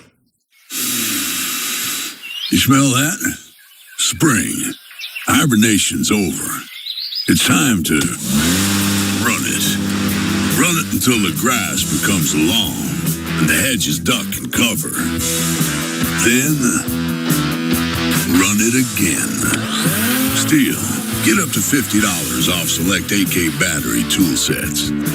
Offer valid for limited time only at participating dealers while supplies last. Progressive knows sports brings people together, but you gotta feel bad for people who don't even get it. Some people will never know what it's like to see their favorite team's hopes decided by a ping pong ball to draft the next superstar. Or not. I mean, sure, it's silly for your happiness to hinge on the success of a 20-year-old entry-level employee, but you just can't help yourself. The stress is exhilarating. Progressive can't bring people together like the draft, but we can bring your home and auto insurance together with a bundle. So switch and see if you could save hundreds. Progressive Casualty Insurance Company, affiliates, and other insurers not available in all states or situations. Thunder Basketball is presented by Devon Energy, founding partner of the Oklahoma City Thunder, and MidFirst Bank, the official bank of the Oklahoma City Thunder. It's game time. Now the voice of the Thunder, Matt Pinto, brings you the starting lineups. Sponsored by Kia, movement that inspires. This is Oklahoma City Thunder Basketball on the Oklahoma City Thunder Radio Network. Well, the personnel terrain to begin Game 2 will look exactly the way it did in Game 1. No De'Aaron Fox again for the Spurs, the two-time All-Star, missing his second straight in this series due to an ankle sprain he suffered in the closeout game against Minnesota last Friday. So the point guard will be Dylan Harper, and what a night he had on Monday in the opener, 6'5", 215. Rookie from Rutgers had 24 points, 11 rebounds, 6 assists, and a Spurs all-time playoff record, 7 steals. Today he received word he's a first-team all-rookie selection in the NBA, averaging 14 points, 5.5 boards in this playoff push, making his second playoff start tonight. Off guard will be Stephon Castle, who had a career-high 11 turnovers in Game 1, but also 11 assists with 17 points. Castle, 6'6", 215, an outstanding defensive player in his second campaign out of UConn, averaging 20 points a game in the playoff push for the Spurs. Julian Champagnie at one forward spot for San Antonio, 6'7", 217, a fourth-year man from St. John's, had 11 points in the opener. Devin Vassell is the other forward for San Antonio, had 2 block shots, 2 of the 8 the Spurs notched in Game 1 at 6'5", 200. The sixth-year pro from Florida State, averaging 12.5 a game in this playoff push, and two-time All-Star and unanimous Defensive Player of the Year, Victor Wembanyama, man's the middle at 7'4", 235 in his third season out of France, off of a 41-point, 24-rebound, 3 assists, 3 block shot bonanza in Game 1. Now it's time for you to meet the Thunder starting 5 for Game 2 at home. Shai Gilgeous-Alexander, number 2, point guard for Oklahoma City Thunder. Gilgeous-Alexander roaming left, spins on Vassell, down the lane to the rim, guns! Oh, Shai, don't be so mean! A big two-hand rim rocker! Jalen Williams, number 8, position everything, Oklahoma City Thunder. The trailing dub for 3 straight away. It's online. Count it! Ka-ching, a Thunder Moneyball, huge shot by Jalen Williams. Lucas Dort, number 5, guard, Oklahoma City Thunder. Back in the corner, Dort sets his feet, squares his shoulders, and rainbows home a tray. Ka-ching, a Thunder Moneyball. He laced it. Isaiah Hartenstein, 55, center, Oklahoma City Thunder. Leans in, goes glass, missed the layup. Hartenstein fights the rebound, gets it, and lays it home. iHeart playing big to begin the fourth. Chet Holmgren, number 7, basketball player for the Oklahoma City Thunder. Jump pass at the foul line to Wembanyama, driving left, lays it up. No good block by Holmgren. We got overtime. This is Mark Dagnall, and we are the Oklahoma City Thunder. Dagnall's Thunder a year ago recovered from Game 1 losses both in the Western semis to Denver and the NBA Finals against Indiana to win Game 2 resoundingly by 43 over the Nuggets, by 16 over the Pacers. That means nothing unless they learn from it and apply that learning off of the Game 1 loss in overtime in this series on Monday. They certainly want to battle to even this thing up at 1-1 before the steam shifts to San Antonio for Game 3 on Friday. Whistleblowers for Game 2 are Tony Brothers, the crew chief. Josh Tibbin is the referee, and Carl Lane, the umpire. The alternate is Ed Malloy. Thunder in their Oklahoma blue background uniforms for Game 2. White numerical letters trimmed in orange, yellow, and navy. Blue moving right to left across your radio down this opening half. And the Spurs are in white for Game 2. Black numerals trimmed in gray. San Antonio led Game 1 7-0 and 12-3. Can the Thunder get the jump in Game 2 tonight? Wembanyama and Holmgren in the center circle awaiting the opening tip. They're in the crouch, it's in the air, and Wemby, without Chet leaving his feet, back taps to Julian Champagnie. Spur ball to begin the night. They'll have it to begin the fourth by rule as well. Weaving out front, Castle, played by Dub. Retreats to midcourt, 12 to shoot. Kicks to Vassell, up with an angle right three that's short. Loose ball volleyed off the rim and contained by Hartenstein, giving to SGA. Bounce hitting left wing to Holmgren. Back to Shea between the rings, slicing right on Castle. Kicks right wing to Dort, fumbling, got it back, slashes left on Harper. Fades and fires, 12-foot jumper in the lane, rattles in. So Lou Dort off the dribble gives the Thunder a 2-0 advantage, 30 seconds in to Game 2. Everybody now will take a seat as Wembanyama is fed near midcourt, crowded by Hartenstein, doubled by Holmgren. Victor lowers his head as he did on Caruso's neck in game one. Right of the paint, flings up about a 20-footer, and Josh Tiven bails him out. A prayer of an effort by Wembanyama gets a bailout call from Josh Tiven on a foul from Hartenstein. I still, in reflection, cannot believe he got away with only a personal foul in that headbutt to the neck, like a torpedo to the neck of Caruso deliberately in game one. Wembanyama curl cuts. Ball comes left wing. Vassell wide open. Strokes a three for the lead. He misses off the back iron. Dubs got the miss. Jalen across the timeline on the handle. Don Hartenstein pick. Stutter steps on Wembanyama. Retreats. Ducks left and kicks in the corner to Dort. Flashing left right across the lane. Pump fakes. And is stripped and fouled going up by Dylan Harper. Good job by Dort forcing the issue early in game two. The Thunder knew they've got to be more assertive and not be fearful of attacking the paint, even with Wembanyama's presence. They were outscored in the lane 52-38 in the opener, and it's important they level that playing field in this series. Lou to the free throw line where he's 1 of 2 in the playoffs, averaging 6 points thus far. Does the majority of his damage on the defensive end, as you know, as he arcs the first. It's up, tumbling, no good. 2-0 Thunder. Dort saw to that with a mid-range hit on their first possession. 1:08 gone by in the opening quarter. Thunder came into this series having scored 30-plus in 10 of the 16 quarters that preceded through rounds 1 and 2. They failed to hit 30 in any of the 4 quarters on Monday night. The Spur defense is that good. Dort's second looks good and is. It's 3-0, courtesy of Lou. Thunder. Castle navigates front court. J-Dub is on him. Shea is on Vassell. Holmgren guards Champagny. Wembanyama checked by Hartenstein. Driving left, Castle lobbing. Right corner Vassell out front to Champagny. Driving by Holmgren down the lane. Lays it up left-handed, no good. But Dort's called for a brush foul as Tony Brothers bails another Spur, driving out of control out. And I don't know where there's contact there that merits a foul. I honestly think if the Thunder were to challenge that, they'd win the challenge. But you're talking about burning a challenge less than 2 minutes into the opening quarter. Champagny to the free throw line where he's knocking down 84% in the playoffs. His first foul shot's on the way, puts the Spurs on the board. It's 3-1. One of the areas the Thunder know they've got to be better is the discipline defensively, because game one featured 11 more free throws made, 10 more free throws attempted by the visitor. The Thunder had 2 quick team fouls to begin game 2. Champagny cashed in both foul shots. Spurs did a great job at the line in game 1, 27 of 29 as a unit. 3-2 count. Dort blasting across the timeline on the handle, played by Champagny. Dub screens and comes out to get it, played by Harper. Back of the pick by Holmgren. Near the logo, lobbing, backdoor to Holmgren, catching, pump faking. Steps away from Wemby, corner right to Shea, who's doubled. Holds on Castle, rises, fires, 20-foot jumper on the way, swishes, tough shot. The 2-time MVP puts the Thunder up 5-2. Right corner Vassell, unguarded, fires a 3 to tie from the right corner and hits. Thunder completely got discombobulated in transition. He literally was not within 25 feet of a defender. It's 5 apiece. Vassell, during the playoffs, not shooting the 3 great at 32%. He was wide open there. Dub, swooping right, elevates and fakes. 12-foot jumper on the way, rips the court. Thunder getting good shots early, leading 7-5. Converting 3 on 3 of 3 from the field. Harper, back to the pick by Wemby that wipes out Dort. Wemby fed, fires, angle right 3 up and in. So Wembanyama gets away with a moving screen, then knocks down a 3 for an 8-7 San Antonio lead. He's a new golden boy in the NBA. There's no doubt about that. Shea rambles left wing.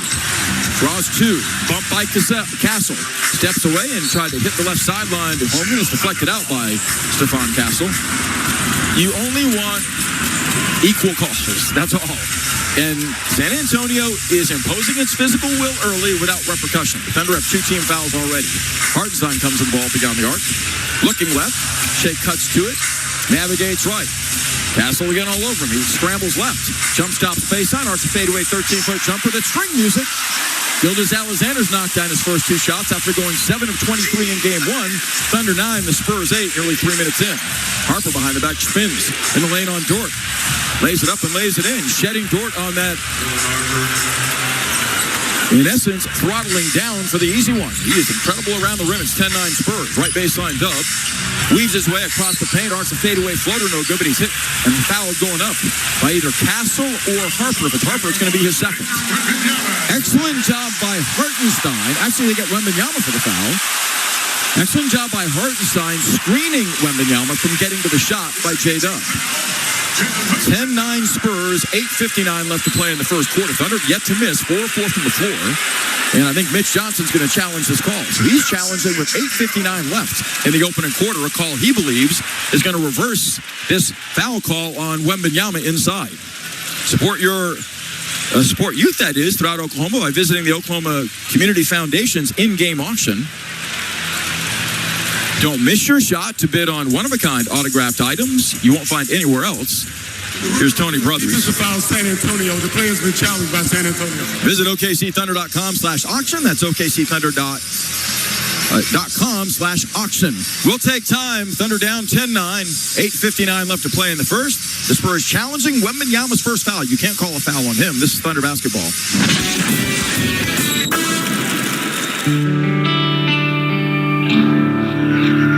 Thunder fans, make the winning play with MidFirst Bank.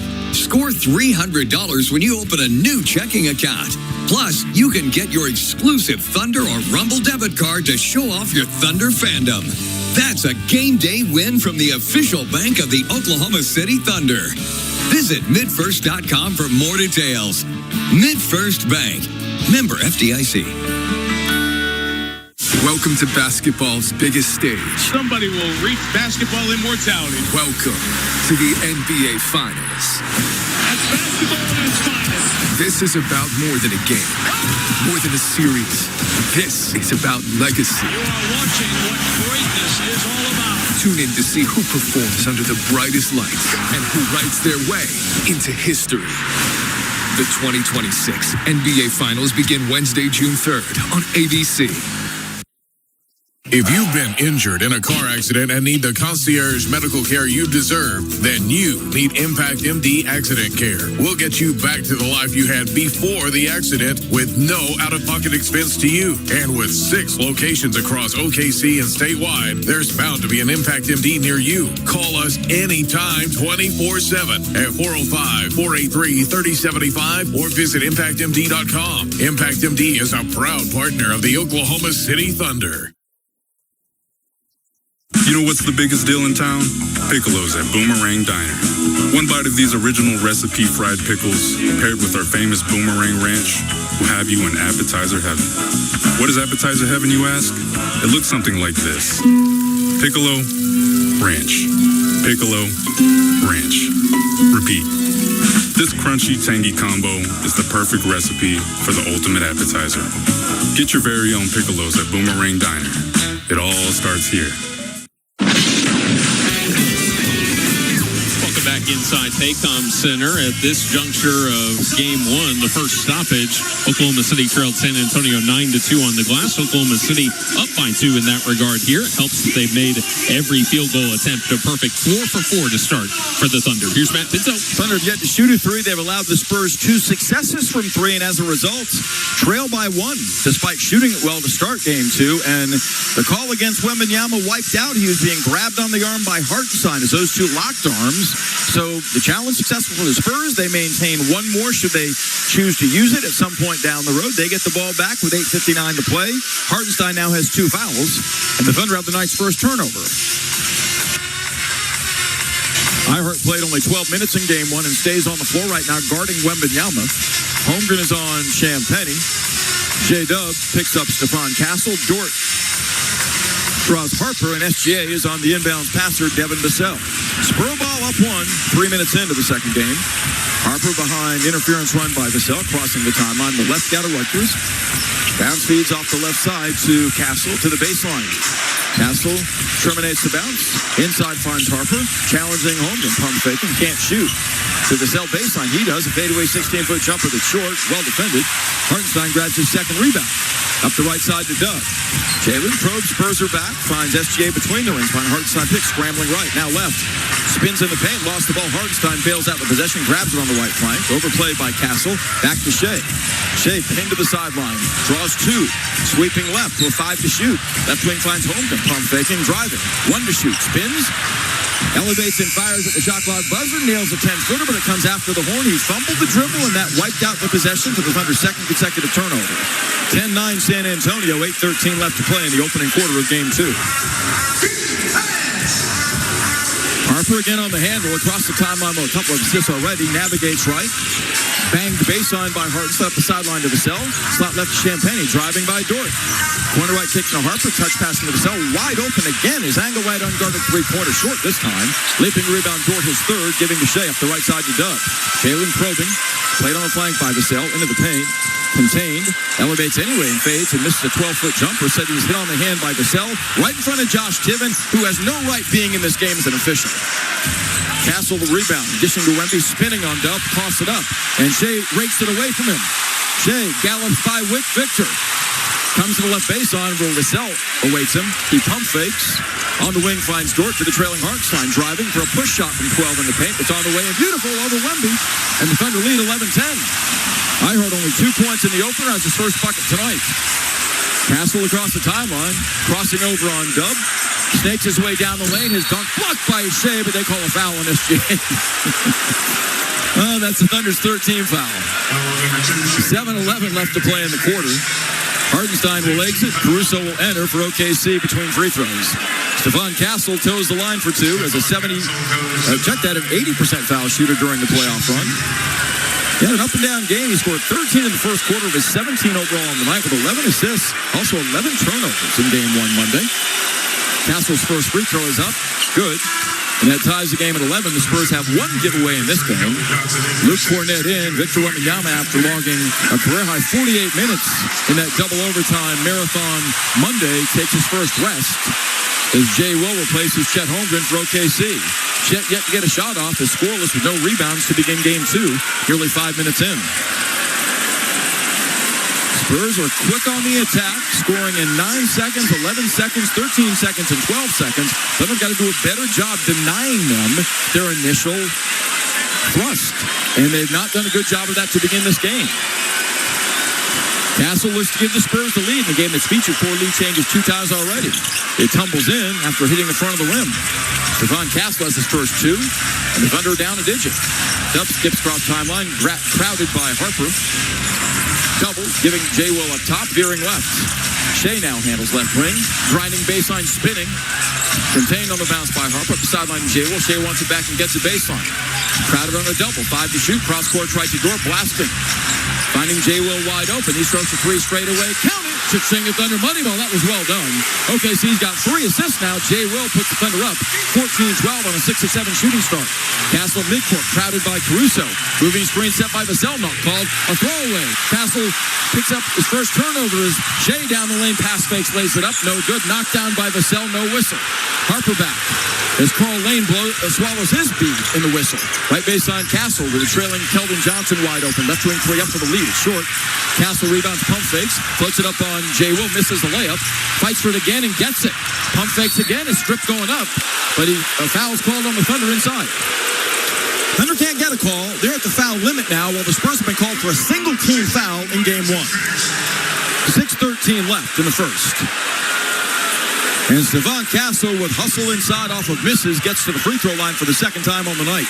The Spurs attempting their 5th and 6th free throws tonight. OKC's been to the line once, 1 of 2. 14-12 Thunder, midway through the opening quarter. Stephon Castle waits for 2, averaging 20 a game in the playoffs. His first one is good. So the Spurs maximizing the generosity again in Game 2. That trend continues. SGA gets an early rest, sitting down with 4 points, 1 assist, and 1 steal. A.J. Mitchell replacing him. Mitchell in Game 1 was cooled by the Spur defense, scoring only 4 points. He had 5 assists. The previous 3 saw him in starting roles average 24 a game against the Lakers in the Western semis. Dub out, Jared McCain in. So the Thunder resetting things have Jay Will, Lou Dort, A.J. Mitchell, Jared McCain, and Alex Caruso. Against Carter Bryant, the rookie is in, Luke Cornett. Castle awaiting a second free throw, Keldon Johnson, and Devin Vassell for San Antonio. Castle for the tie. Hits it. So the Spurs, thanks to 5 free throws, have knotted things up at 14 apiece. They're 3 of 9 shooting. OKC 6 of 8, but it's tied. Caruso across the timeline against sticky pressure from Castle, giving to Mitchell, roaming right. Stutter steps, drives on Keldon Johnson, spins, draws a double team, and coughs it up. Luke Cornett, the steal, Thunder with their third turnover. Front court Castle, guarded by Caruso, slashes left with a step, jump stops. Shovels inside the Cornett for the dunk. So Castle, 2 free throws, his first setup, giving San Antonio back a 16-14 lead. And they weathered the storm to open game 2. Give them credit. 5:44 left in the first. On the dribble weave, McCain, slashing left, pump fakes, gives it up wide right to Jay Will with 10 to shoot. He hands off to Mitchell, straight away Dort. Slashing left on Castle with a step. Shovel feeds corner right, McCain up with a 3 for the lead. It's online, in and out, and it tumbles out. Castle's got the miss. On the glass, it's 5-4 Spurs on the scoreboard by 2. San Antonio up. Castle with a foul line, pulls up on guarded, strokes a 16-foot jumper, unscathed, and hits it. So again, the Spurs with quick attacks and good screens on a 6-0 run lead by 4. Mitchell between the rings. A 1-2-2 deployment defensively by the Spurs. McCain right baseline. Shuttles on the baseline. Corner left to Mitchell. Closed out by Bryant. Navigates inside. Corkscrews a layup up. It rolls around and in. Took a victory lap. Nicely done off the dribble by A.J. Mitchell. 18-16 Spurs. Thunder shooting it well, 7 of 10, but their defense has not been as intact as it will need to be to win this game. 4:45 left in the opening quarter. Stephon Castle has 6 for the Spurs. He paces them. Thunder have balance up and down their score ledger. Cornett up top. Banged by Jay Will on the dribble weave to Keldon Johnson. Plows left, spins right on Jay Will, pump fakes. Twirls again, got away with a travel, misses a bank shot from 5. Are you kidding me? Tony Brothers is right in front of you. Jay Will grabs the miss. Back comes Mitchell. To the trailing Jay Will, corner right Dort. Rainbows the 3 over Cornett and nails it. Cha-ching, a Thunder money ball. OKC back up 19-18. Blue Dort's come out firing. He's got 6 to lead the Thunder. Castle jumped out near midcourt by Mitchell. Stutter steps and slashes left. Floats it up on the run. It's in there from 15. A prayer answered. Are you kidding me? Castle, 2 of 3 from the field, has 8 points. 2019 Spurs. Mitchell back to the trailing Jay Will. Pump fakes a 3 straight away. That's short. You wouldn't even set. Loose ball fought for McCain. Digs it out. Flashes baseline. Elevates, lays it up. Can't convert. Gets his miss on the pogo stick and banks it home. It won't count because they call a foul on the ascent by McCain initially on Devin Vassell. Tony Brothers finally blows the whistle on San Antonio. Vassell picks up his first. So no basket despite the stick back by McCain. He goes to the free throw line with a chance to get the Thunder back. An advantage of 1. Castle and Vassell out. Dylan Harper and Justin Champagnie readying to re-enter between foul shots for San Antonio. McCain strokes the first. In and out, no good. Thunder are 1 of 3 from the line. The Spurs are 6 of 6. Jared in the playoffs, now 1 of 2 at the stripe. Averaging 7 overall, had an 11.5 point per game series against the Lakers on 63% three-point shooting. Payson Wallace checks in. Lou Dort out. Lou has brought it at both ends early. 6 points, 2 assists, 1 rebound to begin the game. The Thunder down by 1. 3:47 left in the first. McCain ties it, stroking home the second free throw. Keldon Johnson against full court pressure, gets into Harper and gets it back. Johnson, the 26th man of the year, picked up by Wallace across the timeline. Spurs have only 3 turnovers in the opening quarter, had 23 in game 1. Johnson yo-yos the bounce just inside midcourt, gets a Champagnie pick. McCain switches on him. Now Wallace back on him. Keldon Johnson left baseline again, traveled. Wide left to Champagnie, fires an air ball 2 feet wide of the rim out of bounds. Thunder, good job converging on the shooter. The Spurs are 2 of 7 on threes now. OKC 2 of 4 in a tie game at 20. 3:20 left in the first. Mitchell back to Caruso pick. Streams crossing over on Champagnie, contained. Drifting, spinning. Lost the dribble. Knocked down by Champagnie without a whistle. Bryant to Harper. Picked up. Top of the key. Dishes left corner to Johnson for 3 that he hits. And the Spurs lead 23-20. Thunder getting benefit of no calls. 0. They turn the ball over 4 times in the quarter now for 5 points. The Spurs only 2 turnovers. Lead the game by 3, 23-20. Thunder made 67% of their shots, but they've gotten off 3 fewer than the Spurs. And San Antonio's now made 1 more 3 than OKC. Spurs weathering a better start for the Thunder. Up by 3 with 3:05 left in the opening quarter of game 2. This is Thunder basketball. KWPN, more WWLS, The Village, Oklahoma City, proudly serving the great state of Oklahoma. A Cumulus media station. Some things from the 90s we'd rather forget. like dial-up internet or frosted tips. But some things never go out of style, like Taco Mayo's classic value menu. Choose from 10 of your favorite value items for just $1.89 each when you get 4 or more, like tacos, bean burritos, locos, and more. Loads of flavor, no hammer pants required. The classic value menu only at Taco Mayo, Oklahoma owned and operated. Eat local. You wouldn't get a haircut from your lawn guy. You wouldn't get tax advice from a taxidermist. So if you want windows, talk to the window experts. Pella of Oklahoma has been selling and installing windows for more than 100 years. Check out the Pella showroom to shop hundreds of windows and doors in every price range. Transform your home with advice from the window connoisseurs. Visit your local Pella showroom in OKC or Tulsa, or shop now at PellaOK.com. Well, that's it. We are going to save money this summer. What's that, hon? We're signing up for OG&E's Smart Hours to get discounted electricity for 19 hours every weekday. Oh, and all weekend long. Oh, well, how's that work? We just do our laundry, run the dishwasher, stuff like that in the morning or evenings, and pre-cool our house before 2. OG&E has savings tips on their website. Saving money is good. What's that address? OGE.com/Smart Hours. It's the Song of the Saints Tour with Phil Wickham. Phil Wickham with new music from Song of the Saints, as well as many of your favorites. The King is in the Phil Wickham's Song of the Saints Tour with special guest Jamie McDonald.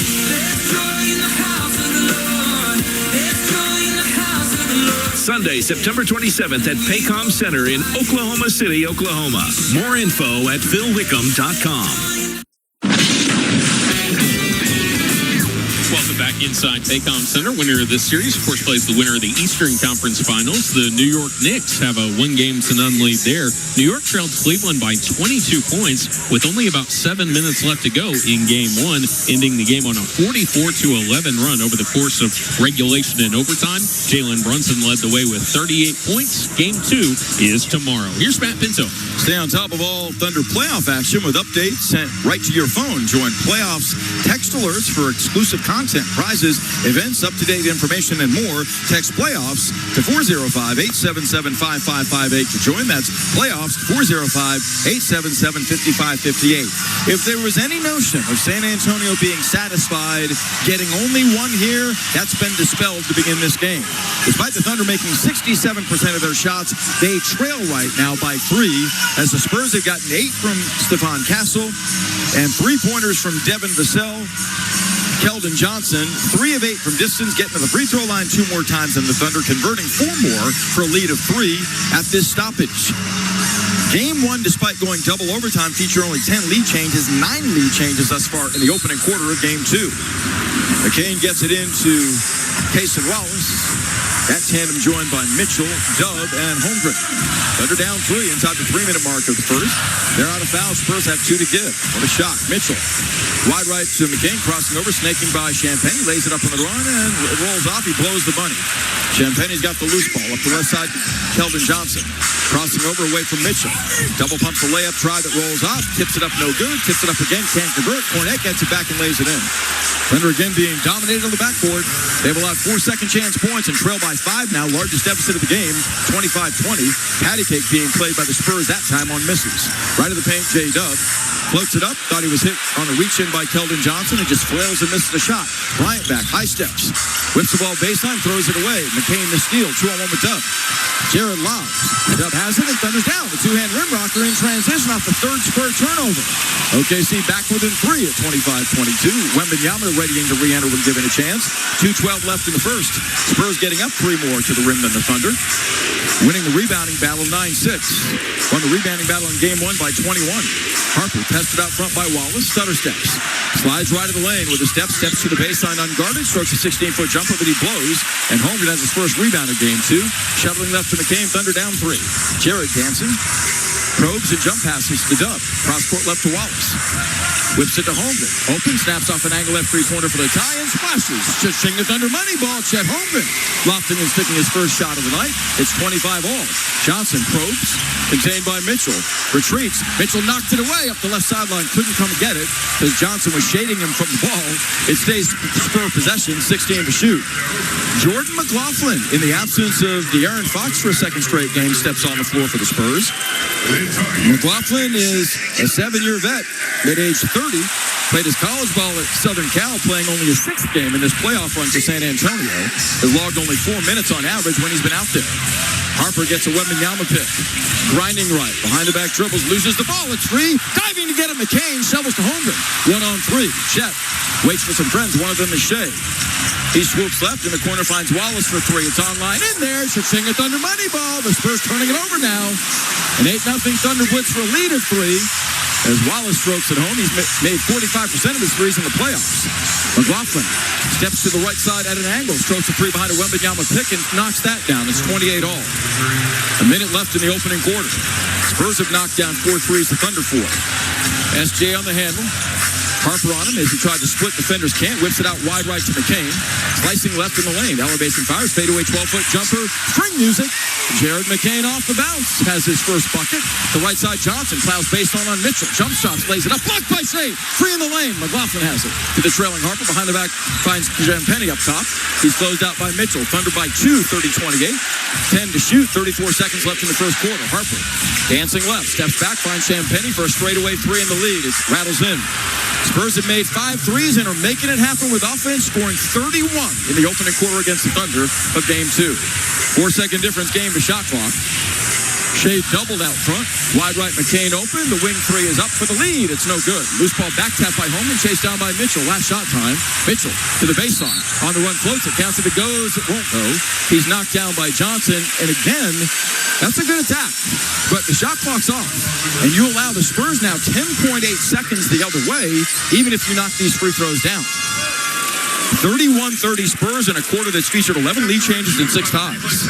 And while the Thunder have done a much better job offensively, their first 30-point quarter of the series, in quarter number 5, full quarters anyway, they've made 63% of their shots, 4 of 7 threes, yet trailed the game by 2. That's got to be concerning. They're not defending at the level they'll need to win this game. Mitchell strokes the first. It's good. 31-30 San Antonio, 10.8 left in the quarter. McCain out. Dort back in for defense. Vassell checks in for San Antonio, sitting down Keldon Johnson. Spurs are led by Castles 8. OKC is paced by Dort with 6. Shea's gotten up only 3 shots in the 7 minutes he's played. So the Spurs continue to lock in against him and not allow the back-to-back MVP to beat them by himself. 10.8 left in the quarter. Mitchell looks to tie it. AJ, an 85% foul shooter in the playoffs, does just that. He's got 4 points. McLaughlin deep in the backcourt, stream across timeline against Mitchell. He's the trailing Wembanyama, swooping right. Leans in, runs into Wallace, and that's going to be an offensive foul on Wemby, his first. Great job by Case and Wallace stepping up. Wembanyama holding his right knee and shaking his left hand. 4.4 left in the quarter. That's the Spurs' 5th turnover of the quarter, and those have come recently for 7 Thunder points. Ample time to get a shot up here in a 31-all game. Jay Will in, along with Isaiah Joe and Jared McCain, joining SJ and Chet Holmgren. Who's off? It's Mitchell, Jay Will, Holmgren steps off, Joe, McCain, and SGA. 4.4 left. Carter Bryant on Shea. Ball continues. Jay Will at midcourt up the sideline to Mitchell driving. 2. Straightaway Jay Will leans in, launches for 3. It's online, but he back rimmed it. 31 all at the end of a quarter, going to the second frame in game 2 from Paycom Center. Under a great job offensively at 60% field goal shooting, but unable to stop the Spur attack. San Antonio's matched them point for point. It's even at 31 going to the second. This is Thunder basketball. Thunder Game Day just got hotter at Taco Bueno. The new Fuego lineup is here, bringing the heat with the Chipotle Crema Chicken and Potato Burrito, Creamy Jalapeno Muchacho, and Chipotle Crema Chicken Quesadilla on a Cayenne tortilla. Whether you're watching at home or heading to the game, Taco Bueno has your game day covered. And every Oklahoma City Thunder game, swing by Taco Bueno for a free soft or hard shell taco when you mention the offer. Big flavor, extra heat, the new Fuego lineup only at Taco Bueno, the official taco of the OKC Thunder. At Oklahoma Christian University, your story doesn't stop at graduation. There's more ahead, like a master's in engineering or computer science. We keep it doable with flexible schedules, affordable tuition, and a Christ-centered community that's with you every step. Our programs are built for real-world results, giving you the skills you need to tackle tough problems, design smart solutions, and stand out in fast-moving fields. And with convenient class formats, you can finish in just 2 years. OC is where you can do more. Apply now at oc.edu/more. If you've been injured in a car accident and need the concierge medical care you deserve, then you need Impact MD Accident Care. We'll get you back to the life you had before the accident with no out-of-pocket expense to you. And with 6 locations across OKC and statewide, there's bound to be an Impact MD near you. Call us anytime 24/7 at 405-483-3075 or visit ImpactMD.com. Impact MD is a proud partner of the Oklahoma City Thunder. At Brahms, we offer more than just burgers, shakes, and fries. We have an entire fresh market for your everyday grocery needs, from farm fresh milk to meats, freshly baked breads, and produce. We also carry a wide variety of our premium ice cream, frozen yogurt, and sherbet. And with Brahms delivery trucks running 7 days a week, our items are always fresh. Stop by your neighborhood Brahms Fresh Market for an incredibly fast, incredibly convenient grocery shopping experience, so you can spend more time on things that matter most. Thunder Basketball is presented by Devon Energy, founding partner of the Oklahoma City Thunder, and MidFirst Bank, the official bank of the Oklahoma City Thunder. Welcome back inside Paycom Center. Oklahoma City scintillating 60% in the first quarter. Even better for their starters. 8 of 11 combined for 73% shooting. San Antonio hanging around due to their second chance points. They're a +4 in that category. Here's Matt Pinto. They're +2 in made threes. They knocked down 30% of their threes on Monday. 5 of 10 in the opening quarter tonight. And that separates these two teams as a result on the scoreboard in a tie game at 31, despite the Thunder outscoring the Spurs 11-6 to end the frame and coughing it up 5 times thus far in Game 2 for 7 Thunder tallies. Passler Hall, now Thunder Hall for the postseason, and your go-to spot to watch the playoffs. Watch your team on the big screen all postseason long with giveaways, great food, and more. Head to OKCThunder.com/Thunder Hall to learn more. Thunder bottoming in the second. They lost the game's opening tip. This was the frame that was a big part of their undoing on Monday.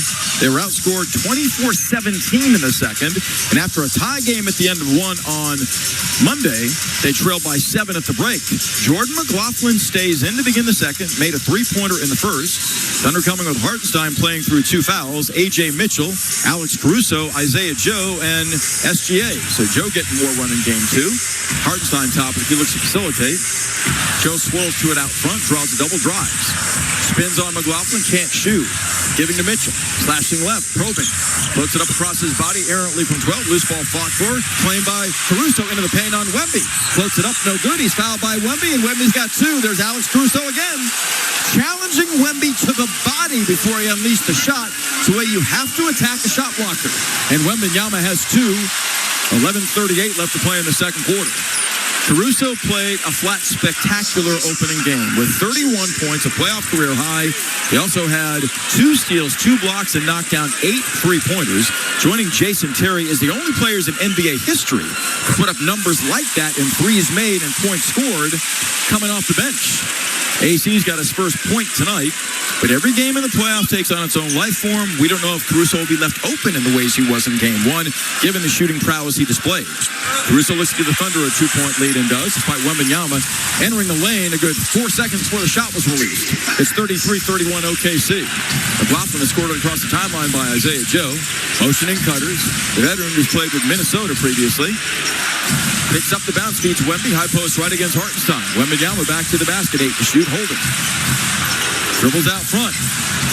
Can't free. Left wing McLaughlin to the baseline on Joe, contained, but Isaiah Joe called for a blocking foul with 3.1 left on the shot clock.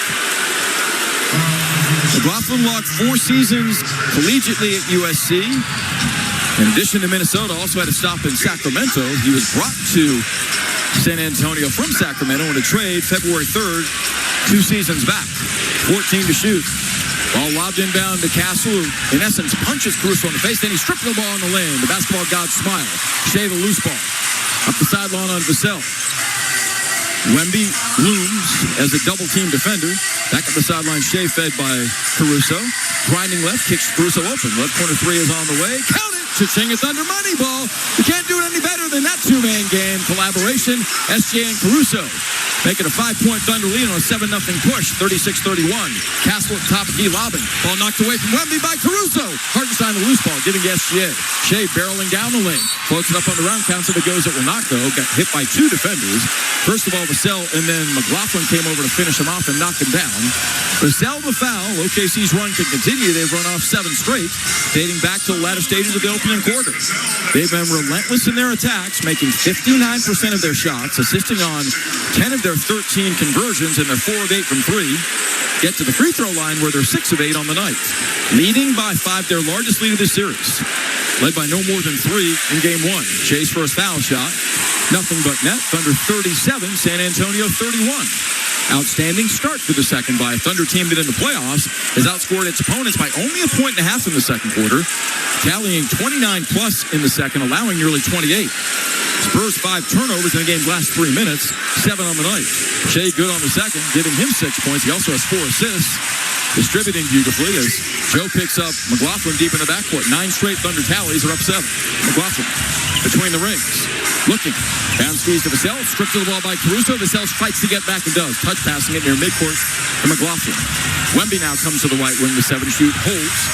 Swoops baseline. Leans in. Floats it off the window errantly. Tips in his own miss though with the left hand. He's an alien. I mean, he extended and just unraveled like a condor batting that back.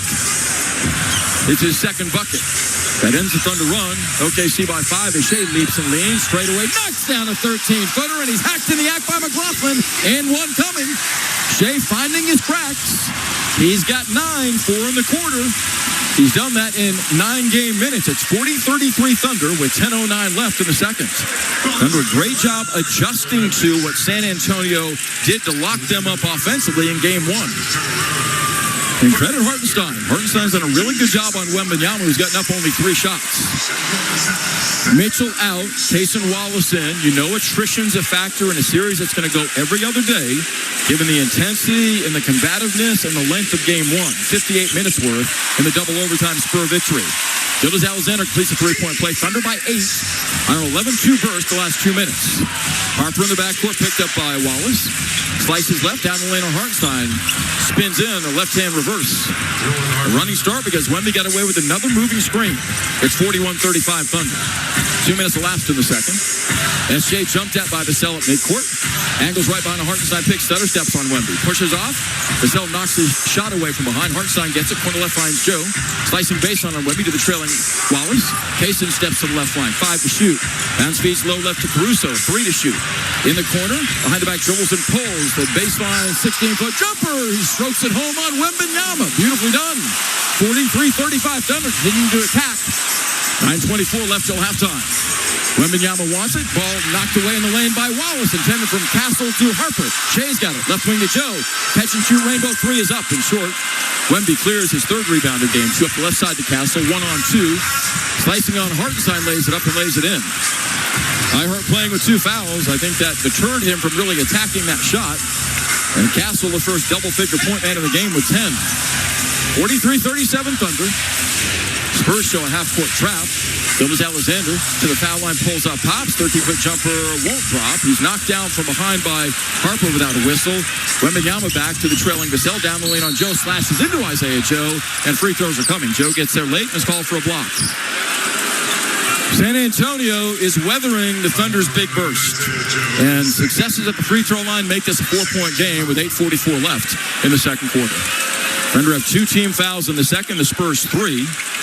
OKC has gotten up 1 more shot than the Spurs, converting 1 fewer 3, but 3 more free throws to lead the game 43-37. Both teams shooting exceptionally well. The Spurs are at 50% offensively. The Thunder 55%. Vassell for 2. Snaps off the first and buries it. San Antonio is yet to miss a foul shot. For a young team, they are just flat locked in, and that's impressive. This is not a great free throw shooting team on the season. In fact, on the season, they made only 77% of their foul shots. In the playoffs, right at 80. And tonight, 7 of 7. 27 of 29 in game 1. They're 8 of 8. Vassell hits them both. He has 5 points. And the Thunder lead 8 a moment ago, down to 4. They show a 1-2-2 half-court trap. Hartenstein, fed by Shea, floats up a runner from straightaway 15 feet out. It rolls off, and that's not a good shot early in the shot clock. Wembanyama clears, and back come the Spurs. Harper navigating, got away with a cup dribble. Jump passing left corner to Vassell, ladder to get it. Challenging Hartenstein. Left right across the paint. Lobbing to Wemby, catching. Gives it up out of traffic. Slot left to Castle. Driving. He's in deep and dunks with the right hand. 43-41. Stephon Castle fearlessly attacks, and here come the Spurs on a 6-0 blitz. 2-point game.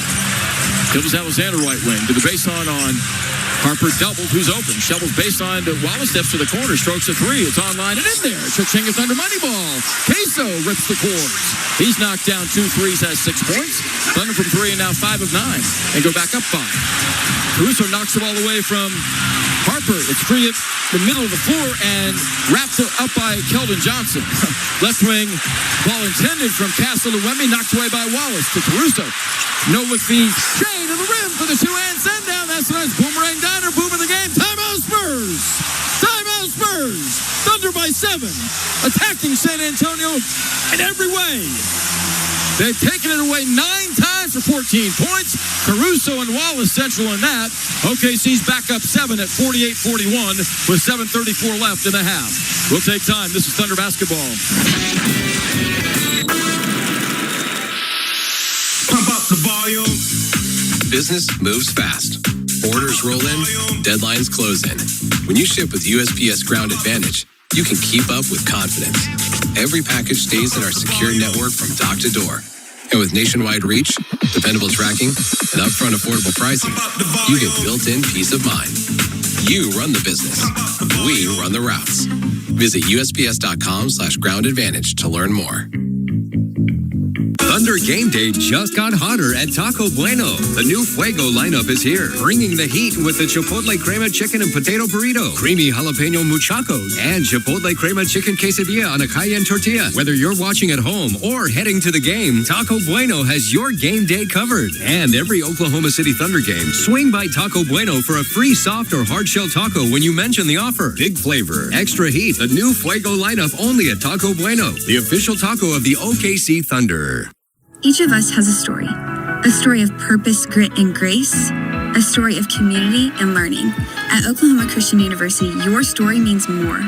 With career-focused programs that launch graduates into jobs, service, and impact, and over 2,000 spiritual life events each year.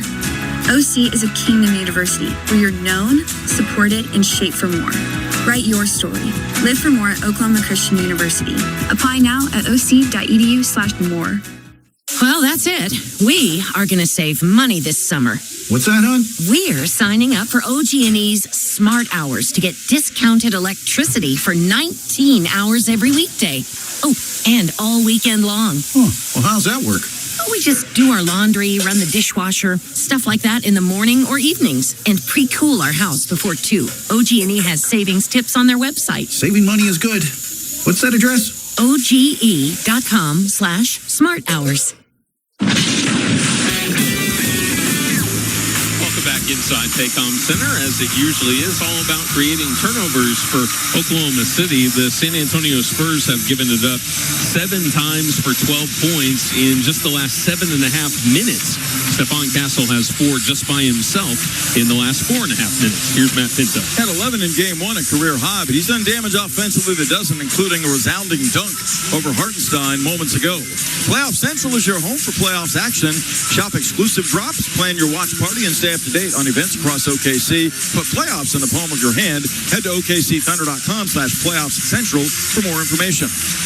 Thunder bench has been a massive strength in this postseason run, outscoring Laker reserves by 62 in that 4-game-to-none Western Conference semifinal series sweep. 50-16 Thunder reserves in game 1 of this series, despite the double overtime loss. And tonight, 23-10 Thunder subs on top of the Spurs in scoring. And 6 of the 8 Thunder steals in the opening half have come courtesy of those in reserve. McCain's got 2 steals and Cason Wallace 2. OKC has stripped the Spurs 8 times and has assisted on 13 of 17 makes on the offensive end. So adjustments have been executed expertly, and OKC's got 48 points with 7:38 left in the second quarter. The Spurs 41. Thunder managed only a season-low 44 opening half points in Game 1. Remains SGA, Hartenstein, Joe, Wallace, and Caruso. And other adjustment personnel-wise, Isaiah Joe playing 4 minutes already. He's scoreless with 2 fouls. It's Dylan Harper, Devin Vassell, Carter Bryant, the rookie, Justin Champagnie, and Wemby for the Spurs. Harper swooping right on Shea.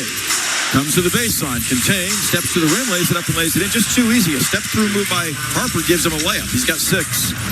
He's got impeccable footwork. He is quite a talent at age 20, but you got to be stronger than that on the baseline from the Thunder defensive standpoint, giving up 54% shooting in Game 2. Shea slicing left, down the lane on Wemby. Sidesteps and lays it up. Bryant blocks a shot, then Wemby blocks a layup try by Hartenstein. Harper the loose ball 3-on-2. Left wing Champagnie stops and pops. Left wing three-pointer not close. Wallace has the miss. Payson now 1-on-5 at the moment. He's going to wait for some friends. His club's up 5. One of those is Hartenstein catching top of the key, trailing. Shea comes to it at midcourt, grinding right. Vassell behind him, pulls up, gives to Wallace open. Left wing 3 is online but short. Loose ball tipped out. Wallace pouncing on it with Joe straight away. Slicing into the paint. Whips it baseline to Hartenstein, gets it back in the corner. He wants 3, arcs it, and gets none. It's in and out, no good. Vassell has the miss as Joe scoreless. Spurs get it back, down only 5, midway through the second quarter. Vassell between the rings, behind a Wemby pick. Powers right, in the paint. Loses the ball. Shea pouncing on it off the deflection by Hartenstein. That's the Spurs' 10th turnover. SGA off the stutter step. Driving left, pulls up, pops. 13-foot jumper won't drop. He's knocked down again without a whistle. Champagnie's got the loose ball. Left side to Harper with a step. To the baseline on Caruso. Lays it up, leaves it short. Caruso tips it out of traffic to Wallace. Back on the Thunder up 5. Payson, right wing Joe, pump fakes, drives by Bryant, contained by Wemby, finds Hartenstein top, back left corner to Joe, right through his hands out of bounds. 48-43, San Antonio gets it back down 5 as Mitchell, McCain, Jay Will, Chet Holmgren re-enter for the Thunder. Mass substitutions.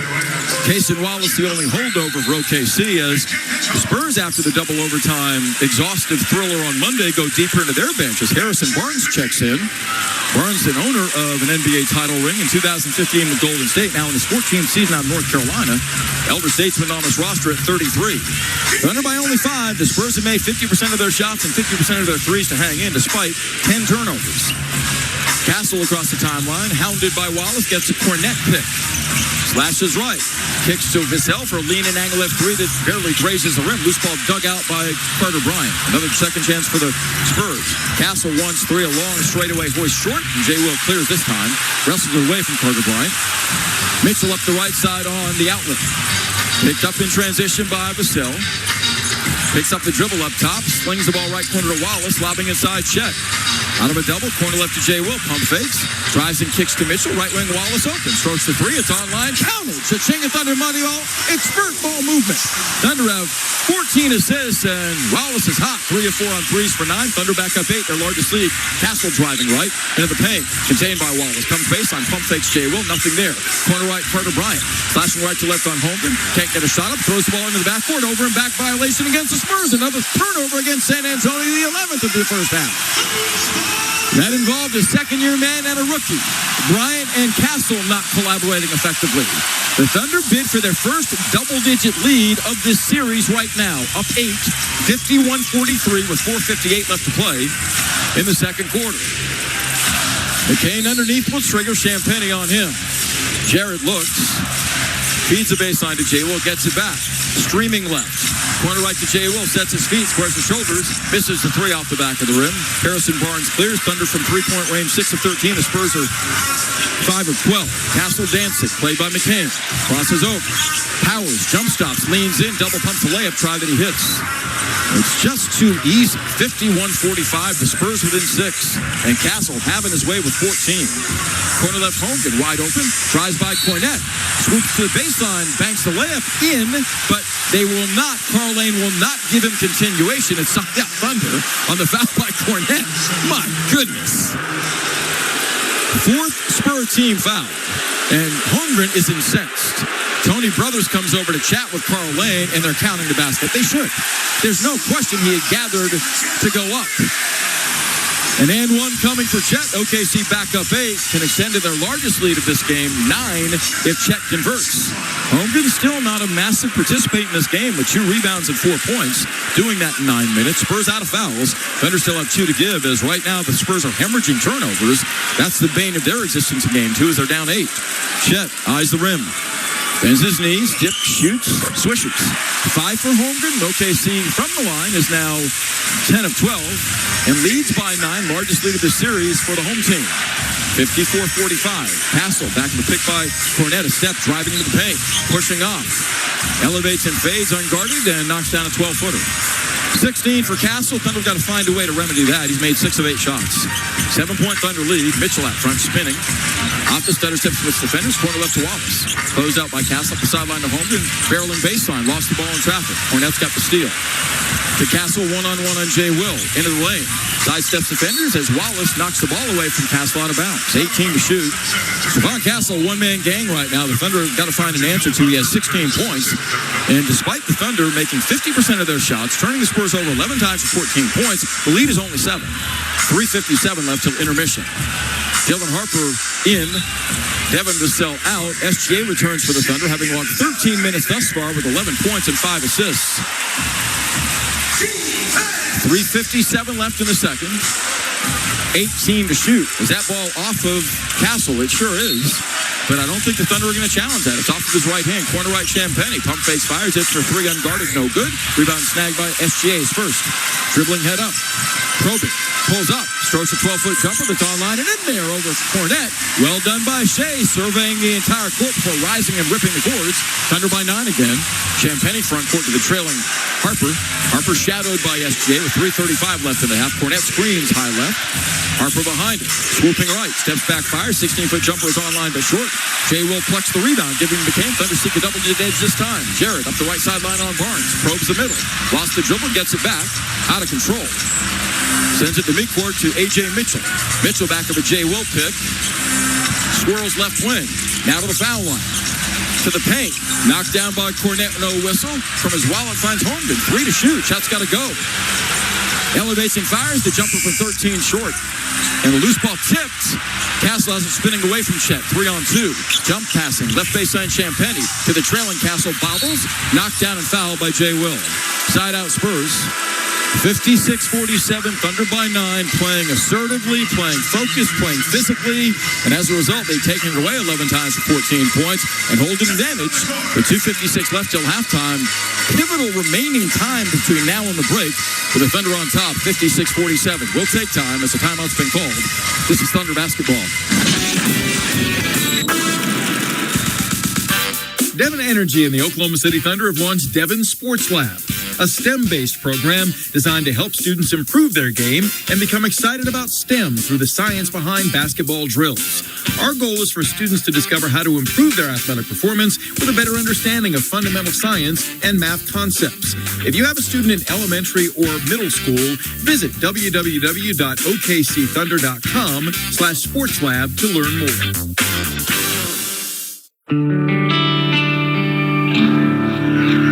Thunder up with the official bank of the Oklahoma City Thunder. For a limited time, score $300 when you open a new checking account with MidFirst Bank. Plus, get the exclusive Thunder or Rumble debit card and show your Thunder pride when you purchase game day gear or refreshments. Visit midfirst.com for more details. MidFirst Bank, member FDIC. With just seconds on the clock, I'm chomping at the bit here, Frank. I'm telling you, this is a moment in basketball history to really relish in. Back at the offensive end, Ken Chump musters up all his strength and squeezes down into the paint. He breaks through the screen, posts up with buns out, catches the ball, and he's called for the double drizzle. Dude, just get your hot dog and let's get back to our Squab, the official hot dog of the Oklahoma City Thunder. If you've been injured in a car accident and need the concierge medical care you deserve, then you need Impact MD Accident Care. We'll get you back to the life you had before the accident with no out-of-pocket expense to you. And with 6 locations across OKC and statewide, there's bound to be an Impact MD near you. Call us anytime, 24/7 at 405-483-3075 or visit ImpactMD.com. Impact MD is a proud partner of the Oklahoma City Thunder. Welcome back. Winner of this series advances to play the winner of the Eastern Conference Finals. The New York Knicks have a 1-game-to-none lead there. New York trailed Cleveland by 22 points with only about 7 minutes left to go in Game 1. They ended that game over the course of regulation and overtime, outscoring the Cavaliers 44-11. Jalen Brunson ended up with 38 points. Game 2 of that series is tomorrow. Here's Matt Pinto. Grab your crew and get in the game. Thunder Playoff Basketball is always on at Thunder Watch Zones and Bar Networks, presented by Michelob Ultra. Find a watch zone near you at OKCThunder.com/Bar Network. Game 3 coming up, San Antonio on Friday at 7:30. J-Dub has not played in the second quarter, and there's no sight of him on the bench. We'll provide an update should we receive one. OKC an impeccable second quarter, outscoring the Spurs by 9 thanks to 3 of 6 three-point shooting in the frame, nailing all 6 of their free throws and forcing 6 turnovers. They've taken it away 11 times in Game 2 for 14 points, helping them get up 3 more shots than the Spurs. Thunder holding their own on the backboard in this game, down only 3, 20-17, and second chance points are only 9-7 in favor of San Antonio. So as a result of Dub's absence in the quarter, we've seen more of Isaiah Joe, more of Jared McCain, and more of A.J. Mitchell. Right now, the Thunder coming with Mitchell, Dort, SGA, Hartenstein, and Holmgren with 2:56 left till halftime. Both players going deeper into their bench, or both teams rather, going deeper into their benches in the second game of this series off of the double overtime marathon thriller on Monday. Wemby's played only 12 minutes in this game. Gilgeous-Alexander 14, Holmgren 11, Hartenstein 11, Caruso 10 minutes off the bench, Mitchell 11. Casey Wallace has been a big factor with 3 3-pointers made. Also has 2 steals. He's made 3 of 4 threes. Harper off the inbound, shadowed by Mitchell in a 1-4 set. Wemby's back in, screening to the baseline side. Harper drives and kicks to Wemby, pump faking, drives into traffic, lost the ball. Stripped by Mitchell on a dig down. Shea the loose ball. Takes to the trailing Dort. Navigates and finds SGA up top, driving on Castle off the stutter step to the baseline arcs. A fadeaway 10-foot jumper. A beautiful shot. He lofts it home, and the Thunder lead by 11, their largest lead of the night. 58-47. SGA, 6 of 11, 15 in Game 2. Crowd aroused. 2:25 left till halftime. Castle back with Wemby pick. On the wing, can't free from Dort. Kicks to Harper, top of the key. Harper angles right. To the wing, played by Holmgren. Slashes and spins. Ducks under, comes up and under, missed the layup, but Holmgren fouls him. With 4.7 left on the shot clock. Chet with his first. 2:13 left in the second. His struggles continue in this series. 5 points, 2 rebounds, and my goodness. I don't know how you blow the whistle on that call, but the Thunder not challenging it. Harper goes to the free throw line to shoot 2. He's got 6, 3 of 6 shooting. His first 2 foul shots of Game 2 coming. The lefty from Rutgers gets a roll on the first, and the Spurs have yet to miss in 9 foul shot tries tonight. Back within 10 is San Antonio. They'll host Games 3 and 4. Should Game 5 be necessary, and the Thunder are battling to ensure that would be back here on Tuesday of next week, after Game 4 comes up Sunday at 7 in San Antonio. Harper second. Perfect. So Dylan Harper and the Spurs continue to shoot free throws at an alarmingly high rate. Full court Spur pressure. They're back within 9. Mitchell comes back to handle for the Thunder. AJ back of a Shea pick. Gives it up, high post up to Hartenstein. Dribbles towards SGA between the rings. Shea's got the ball, driving left. Stutter steps. Spins. Nothing there. Sends it out front to Holmgren. Comes back to get it. The back-to-back MVP with 5 to shoot. Drives and draws 2. Right wing Dort, right corner Holmgren.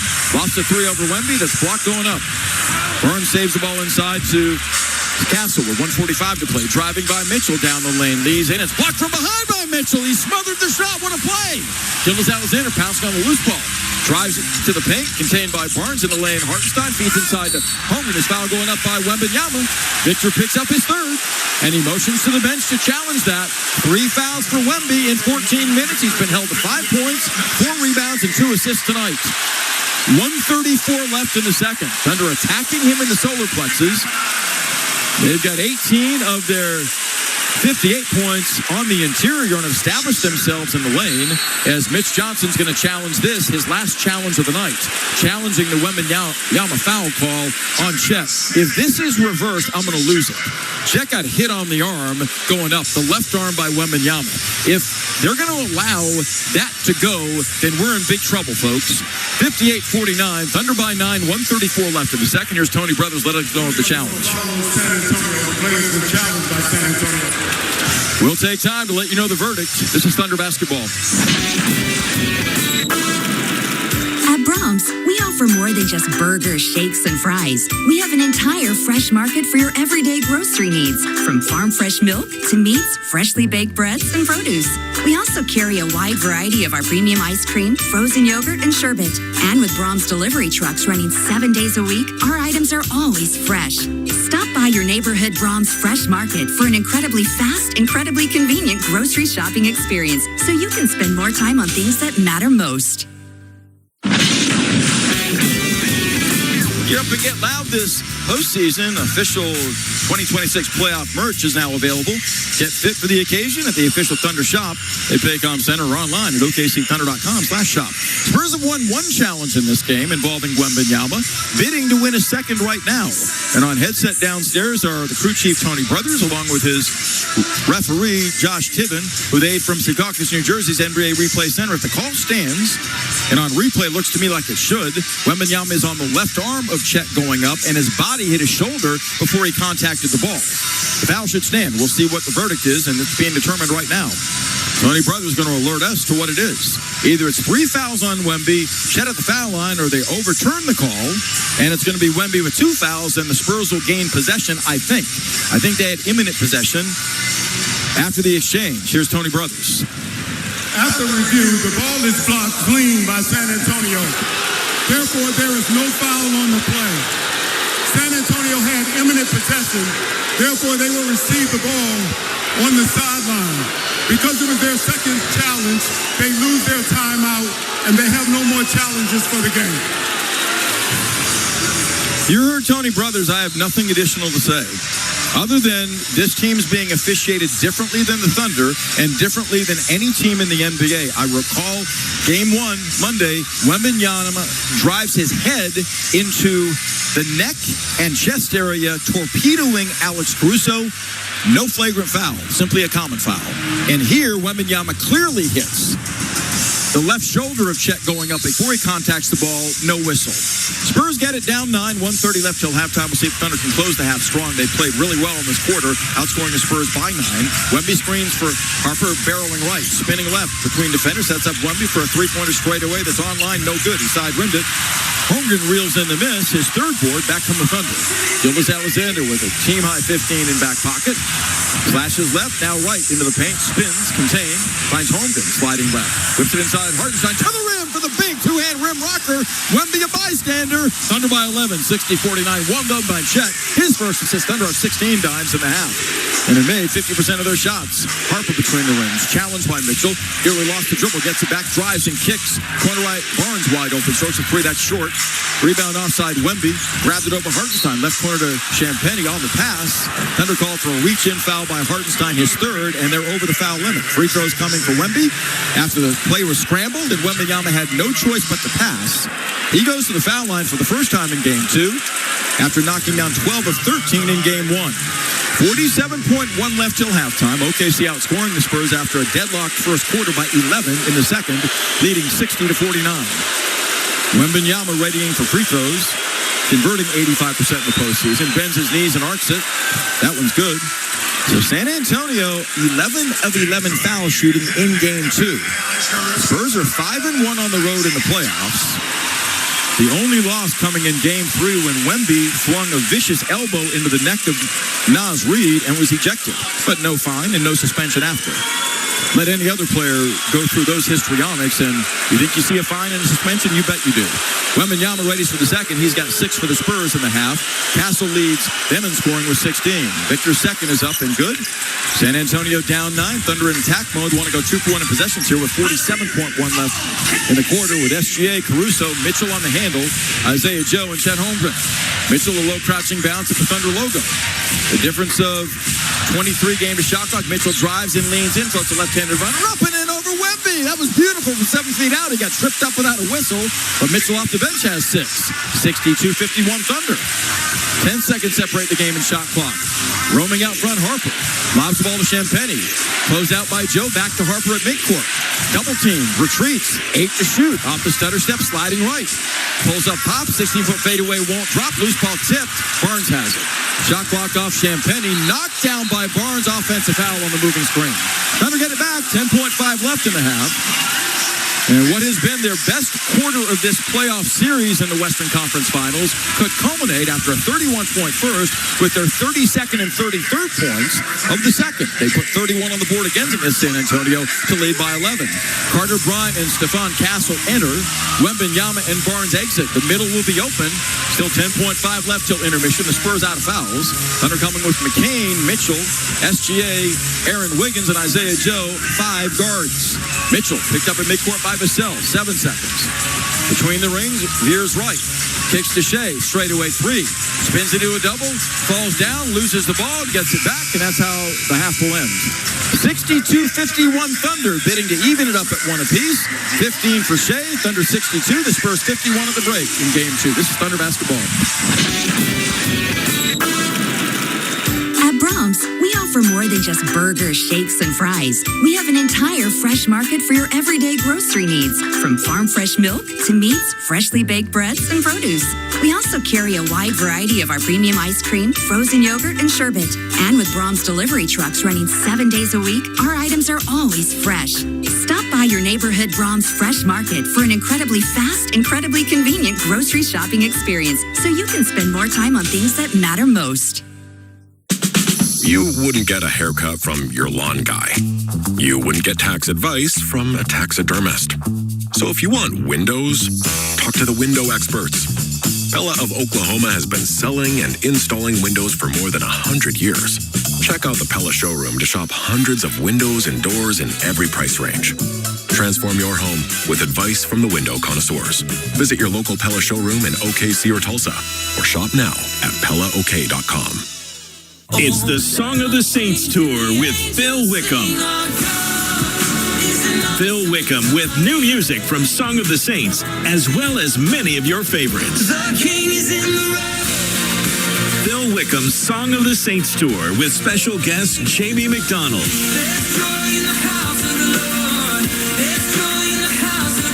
Sunday, September 27th at Paycom Center in Oklahoma City, Oklahoma. More info at philwickham.com. What's better than a boomerang burger on a Monday? A half-price boomerang burger on a Monday. That's right. The classic burger you love is half price on Mondays. But don't worry, the burger may be half the price, but it's still full of flavor. Juicy, tender beef on a warm, soft bun, and made just the way you like it. Did I mention they're half price on Mondays? Boomerang Diner. It all starts here. This copyrighted broadcast of the National Basketball Association may not be retransmitted, reproduced, rebroadcast, or otherwise distributed or used in any form without the express written consent of the NBA. This is the Oklahoma City Thunder halftime show with Gideon Hamilton and Matt Ravis, now on the Oklahoma City Thunder Radio Network. Welcome back inside Paycom Center. It's halftime of Game 2 of the Western Conference Finals. Right now, Oklahoma City with a pretty healthy lead on San Antonio, 62-51.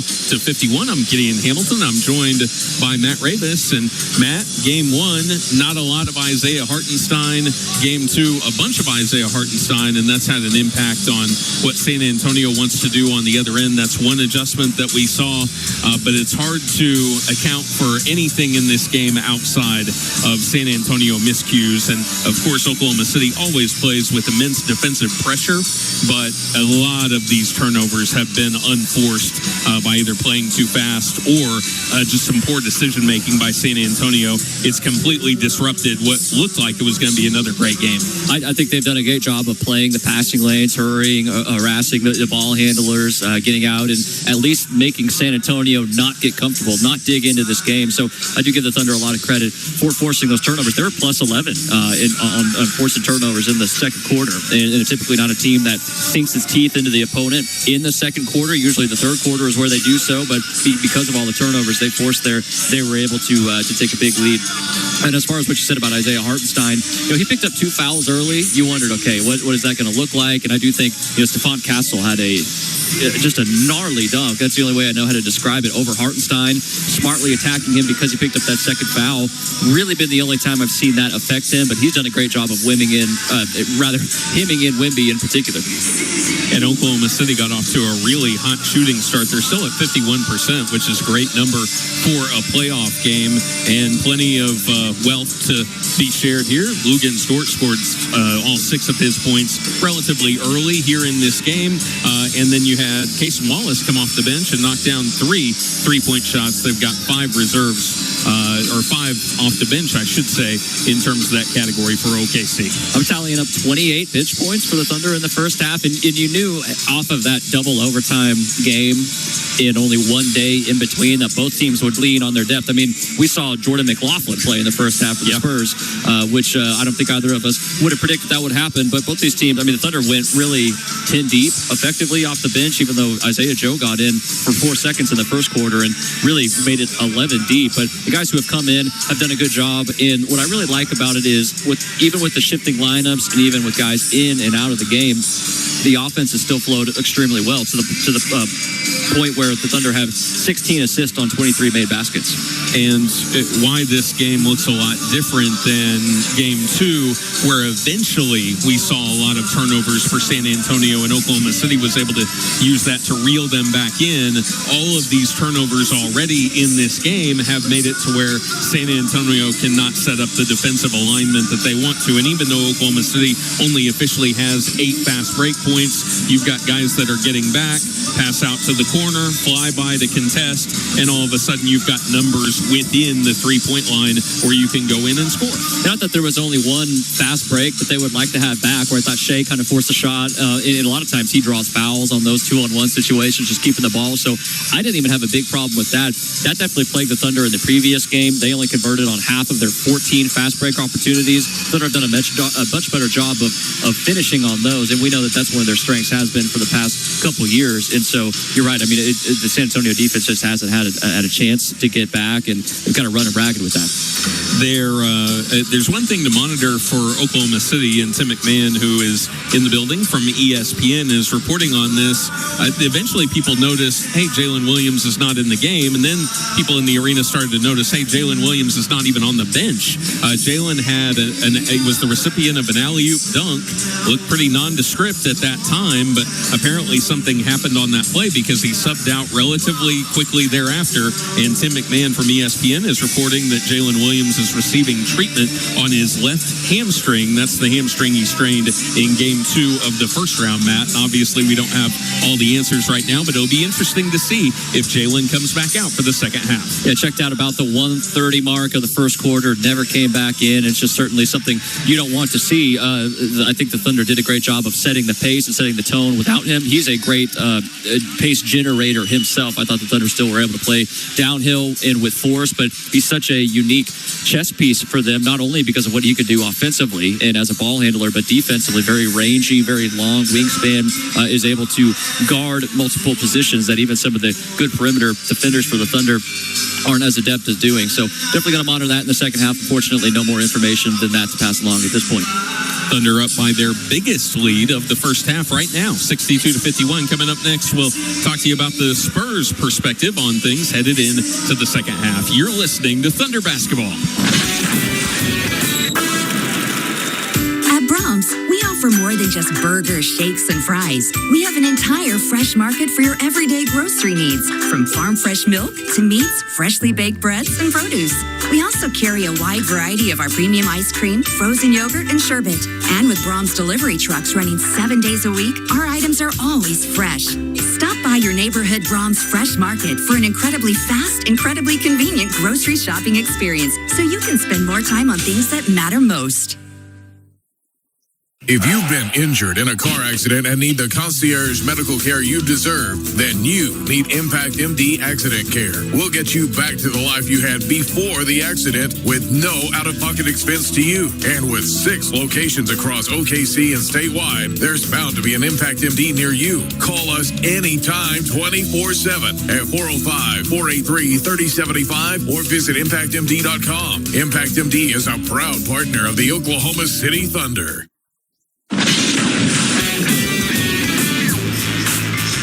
Welcome back inside Paycom Center. It's halftime of Game 2 of the Western Conference Finals. Right now, Oklahoma City with a sizable lead over the San Antonio Spurs, 62-51. And Matt, part of that has been Oklahoma City's attack, but a lot of it has been because of San Antonio's mistakes. They have to be so frustrated with a sequence where Oklahoma City had gotten out to a little bit of a lead. San Antonio with a couple of baskets, and it felt like, okay, if you can make a push here, this thing could be really tight at halftime. They turned the ball over 3 more times in a row after that, and Oklahoma City was able to stretch that lead out. Is there anything, I don't know what you say to tell those guys to not do that anymore because, again, a lot of it was just like being sped up too much. Well, we thought Stephon Castle turned the ball over last game. He had 11 turnovers, including the 2 overtime periods, so another 10 minutes onto that game. So he's on pace, technically, to outshine that. In the Spurs had 23 turnovers. Well, they're on pace to turn it over 26 times. So it's extremely tough to win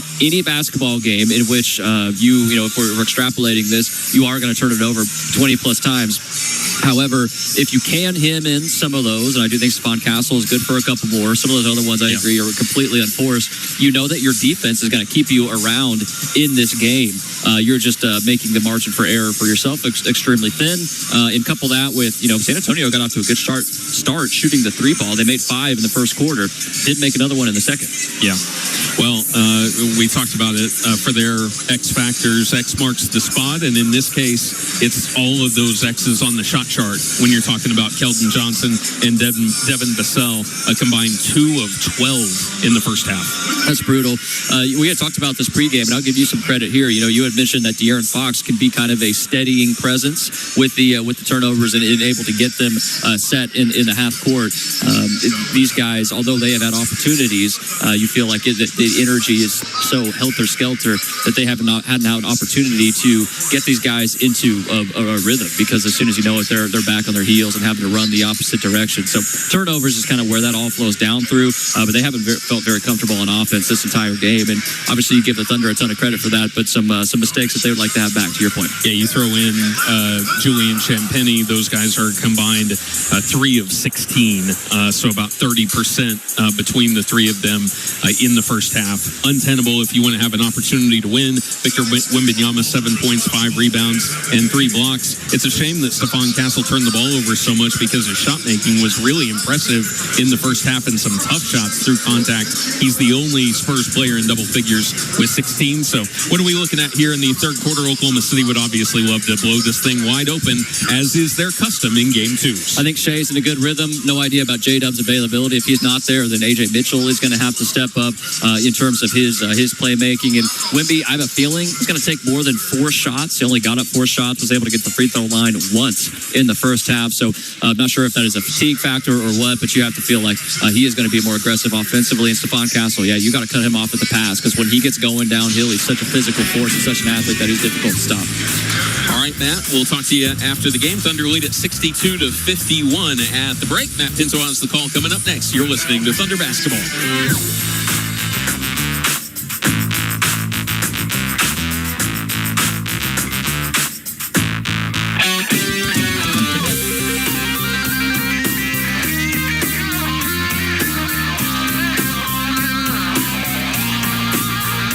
At Oklahoma Christian University, your story doesn't stop at graduation.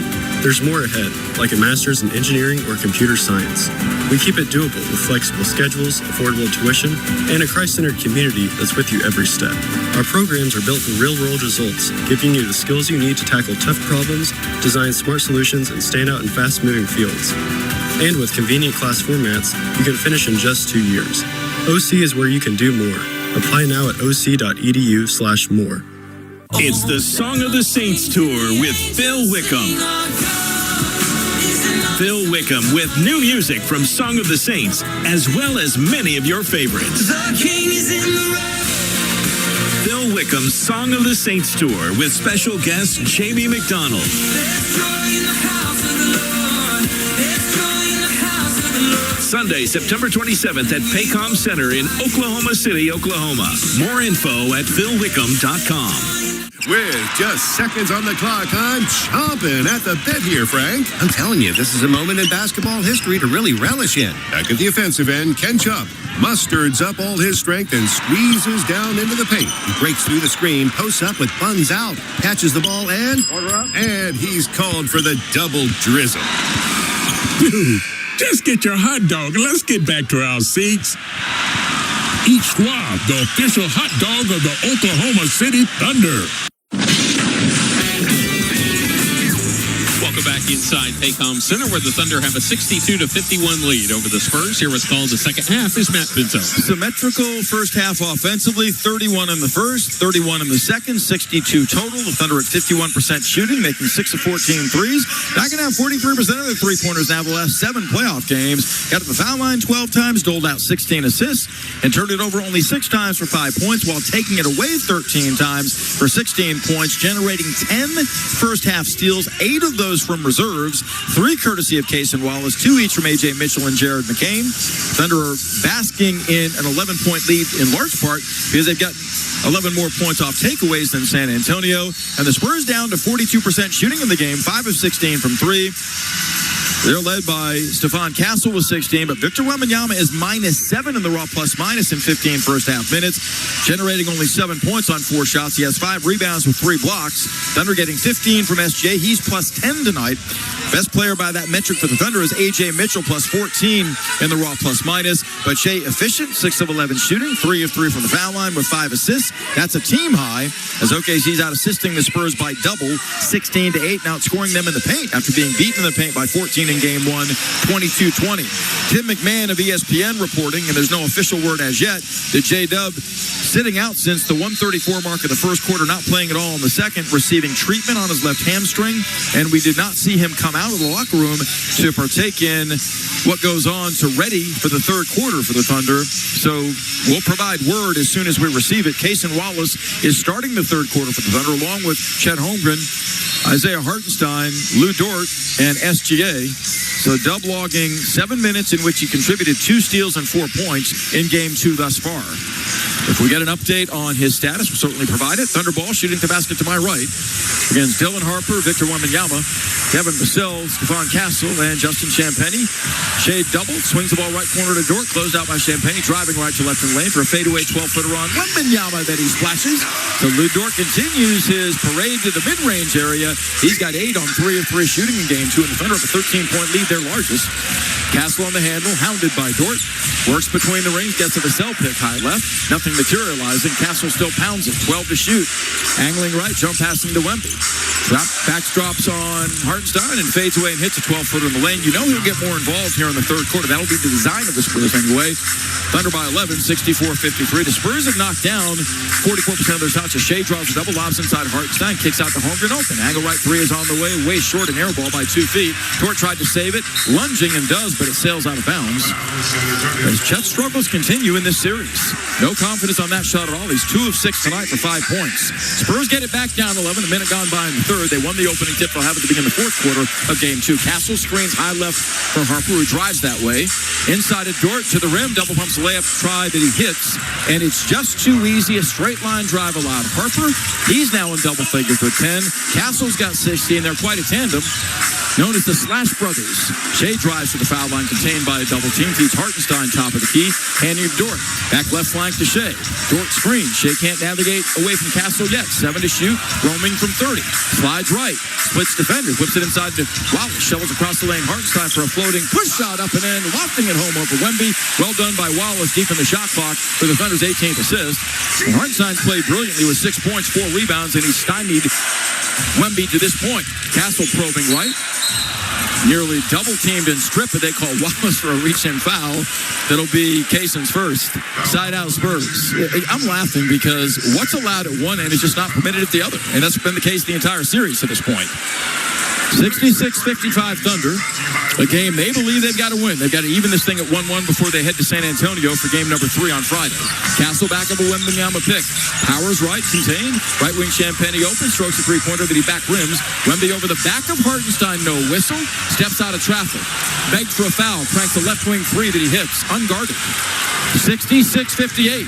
Wembanyama literally begging for a foul call that wasn't forthcoming, and then nobody followed him to the wing. He cranked home a wide-open three. 8-point game. SGA crowded by Castle, pushed by Castle. Drives right into traffic. Nearly stripped, gets it back. Got to give it up to Wallace. Slicing down the lane to the trailing Hartenstein for push shot from 10. It's no good. Fights for his own miss and gets it. Reached in on by Harper. No whistle. Left corner to Wallace. Tees up a rainbow three that's online. No good. He back rimmed it. Wembanyama one hands a miss. Spurs are fighting. Get it back within 8 after trailing by 13. 9:25 left in the third. Harper lobs inside to Wembanyama, who's grabbed by Hartenstein. My goodness, you can't breathe on him tonight. Carl Lane calls a foul because Hartenstein doubled back and tried to stop Wemby from going up to grab the lob. That's the second team foul on the Thunder, and Hartenstein's fourth. Twice the Spurs have challenged Wembanyama fouls and won both challenges. They're out of challenges, but Wemby should be at 4 fouls right now, and he's at 2. Jay Will in, Isaiah Hartenstein out with 4 personals. Thunder have 2 team fouls in the quarter, the Spurs none. 9:20 left to play in quarter number 3. Thunder 66, the Spurs 58. Castle to inbound near sideline, lobs the ball to Harper. Picked up by Wallace. Wembanyama screens. Harper behind it, driving right, spinning and kicking to Wembanyama. Left corner of a wide open three by Vassell. That's up and good. Devin Vassell splashes a wide open three-pointer, and here come the Spurs. They're down 5, 66-61 on an 8-0 run. SJ on the handle. Navigates behind a J. Will pick, kicks to J. Will. Not looking at the rim on the dribble weave to Dort on the perimeter. Deep left corner, Wallace driving left to right. Hooks in the corner to J. Will open. Strokes a three-pointer that's online, in and out. No good. Harper has the miss. Nearly lost the ball. Wallace poked it away, but Castle's on it, giving to Harper. Down the lane, skipping to the rim, lays it up with the right hand and lays it in. As Wembanyama sets a moving screen that knocks down Jay Will with an elbow, there is no call, clearing the way like a blocking tackle, clearing space for a running back. And Mark Daigneault is hot, and he should be. The Spurs are down 3, getting benefit of having 3 additional personnel people on the floor for them. Jay Will gets knocked down by Wemby with an elbow to the chest, and Harper, because of that, had a clear path to the goal that he scored on the right-hand layup. 66-63, the Thunder 13-point lead is down to 3. And right now, the crowd is not happy with the 3 officials blowing the whistles. 8:42 left in the third quarter. San Antonio with momentum in a 3-point game. This is Thunder basketball. KWPN, more WWLS, The Village, Oklahoma City, proudly serving the great state of Oklahoma. A Cumulus media station. Devon Energy and the Oklahoma City Thunder have launched Devon Sports Lab, a STEM-based program designed to help students improve their game and become excited about STEM through the science behind basketball drills. Our goal is for students to discover how to improve their athletic performance with a better understanding of fundamental science and math concepts. If you have a student in elementary or middle school, visit www.okcthunder.com/sportslab to learn more. Each of us has a story of purpose, grit, and grace, a story of community and learning. At Oklahoma Christian University, your story means more. With career-focused programs that launch graduates into jobs, service, and impact, and over 2,000 spiritual life events each year. OC is a kingdom university where you're known, supported, and shaped for more. Write your story. Live for more at Oklahoma Christian University. Apply now at oc.edu/more. At Brahms, we offer more than just burgers, shakes, and fries. We have an entire fresh market for your everyday grocery needs, from farm fresh milk to meats, freshly baked breads, and produce. We also carry a wide variety of our premium ice cream, frozen yogurt, and sherbet. And with Brahms delivery trucks running 7 days a week, our items are always fresh. Stop by your neighborhood Brahms Fresh Market for an incredibly fast, incredibly convenient grocery shopping experience, so you can spend more time on things that matter most. If you've been injured in a car accident and need the concierge medical care you deserve, then you need Impact MD Accident Care. We'll get you back to the life you had before the accident with no out-of-pocket expense to you. And with 6 locations across OKC and statewide, there's bound to be an Impact MD near you. Call us anytime 24/7 at 405-483-3075 or visit ImpactMD.com. Impact MD is a proud partner of the Oklahoma City Thunder. Welcome back inside Paycom Center, where the Thunder had a 13-point lead earlier this quarter. It's now down to 3. That's because San Antonio has opened the quarter 5 of 6 shooting, including a couple of 3-point shots. They've also doubled up the Thunder in second chance points, 14-7. Here's Matt Pinto. Take Thunder basketball with you wherever you go with the official Thunder app powered by OU Health. Get access to exclusive content, mobile alerts, and highlights. It's all access all the time. Download for free tonight on your phone or smart TV. And the news is worse than the 12-2 Spur run that's pulled them within 1 possession. Thunder made only 2 of 6 shots in the quarter, 1 turnover, 0 of 3 on threes. Got to find a way to respond now. J-Dub officially out for the rest of the game. Receiving treatment on the left hamstring that sidelined him for 6 playoff games previously. Jared McCain is in, along with Lou Dort, SGA, Kaysen Wallace, and Jay Will. Thunder have the only 2 team fouls in the quarter. As San Antonio's brought force, and Oklahoma City has been in a bit of retreat mode to begin the third. Got to change. Wallace up the right side, scoots to the wing. Wembanyama closes on him. Kaysen retreats.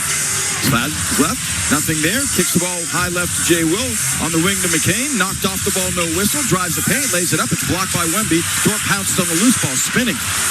Up the sideline to Jay Will, back to Dort. Rainbow's a left wing 3-pointer that's short. Thunder 0 of 4 on 3-pointers in the quarter. Wembanyama the rebound, and the Spurs can tie with a 3. They've made 7 of 19 threes. Thunder 6 of 18. Wembanyama 4 3 straightaway hits, and it's deadlocked at 66. The run is 15-2 for the Spurs. We're back even with 4 minutes elapsed in the third quarter. Right now, the Spur defense dictating to the Thunder. Challenging everything on the perimeter. Shea, corner right, Jay Will left alone. Strokes the 3-pointer unguarded and nails it. The Ching Thunder money ball. OKC knocks down his 7th 3 of the night. Jalen Williams has his 2nd 3-pointer of the game. He's 2 of 6 from distance. And the Thunder go back up 3, 69-66. Wemby on the handle. Dances top of the key, spins. Contorts, gives it up left corner Vassell for a 3-pointer to tie. It's perfect. Shea came off the strong side corner, and Vassell made him pay with his 3rd 3 tonight. So the Thunder are not executing fundamentals to begin this third quarter. It's deadlocked again at 69. Left wing Jay Will pump fakes. Drives by Harper, contained by Wemby. Giving to Dort. Lugans. Corner left intended for McCain. Knocked away out of bounds by Dylan Harper. It's the Spurs playing with zip, zest, and tenacity, and Oklahoma City has retreated. It's 69 all. 7:24 left in the third quarter. Caruso in, Wallace out. 10 to shoot. 7:24 left third quarter. The game has featured 14 lead changes 7 times, but the Thunder had their way in the second quarter. And early in the third, had a 13-point lead. That's gone now. Shea, roaming left, draws it, double team, kicks to Caruso open. The angle right 3 by Alice is online, and in there, Ching Thunder money ball. He nailed 8 threes in game 1, is 2 of 2 tonight. He's got 10 in reserve. Gildas Alexander now 6 assists. Thunder by 3. Wemby steps out front. Top of the key, jab stepping Jay Will, pump faking. Sliding right on the run, floats it up errantly, but he follows with a right-hand dunk. So Wembanyama coming out with force, has scored 10 in the quarter already. 5 minutes in, it's 72-71. The Shea barrels right baseline, draws to up the sideline of Caruso. Up top, Jay Will, corner left to Dort. Plowing inside on Wemby, bounce feeds to Caruso, lays it up, erased by Wembanyama, who gets the loose ball, and he's fouled by Dort. Lou Dort picks up his 2nd. And Victor Wembanyama is just simply imposing his will in this third quarter the same way he did in game 1 as he falls down without any contact from Dort, or Dort reached in and apparently grazed his left leg. So the Thunder have 3 team fouls on the night. In the quarter, the Spurs have none. It's laughably awful. 72-71 Thunder. But the Spurs are mounting a big charge to grab a 2-game-to-none lead in this best-of-7 Western Conference final. Mitchell in, Dort out. Thunder playing without Dub, who played only a minute into the minute 38 mark of the first quarter of this game, only 7 minutes. Harper across the timeline, shadowed by Mitchell. Vassell screens to the top. Harper behind it with a step. Driving and kicking. Corner right, open 3 by Castle, up way off. Offside rebound, good box out by SGA on Champagny. He snags it, his 3rd.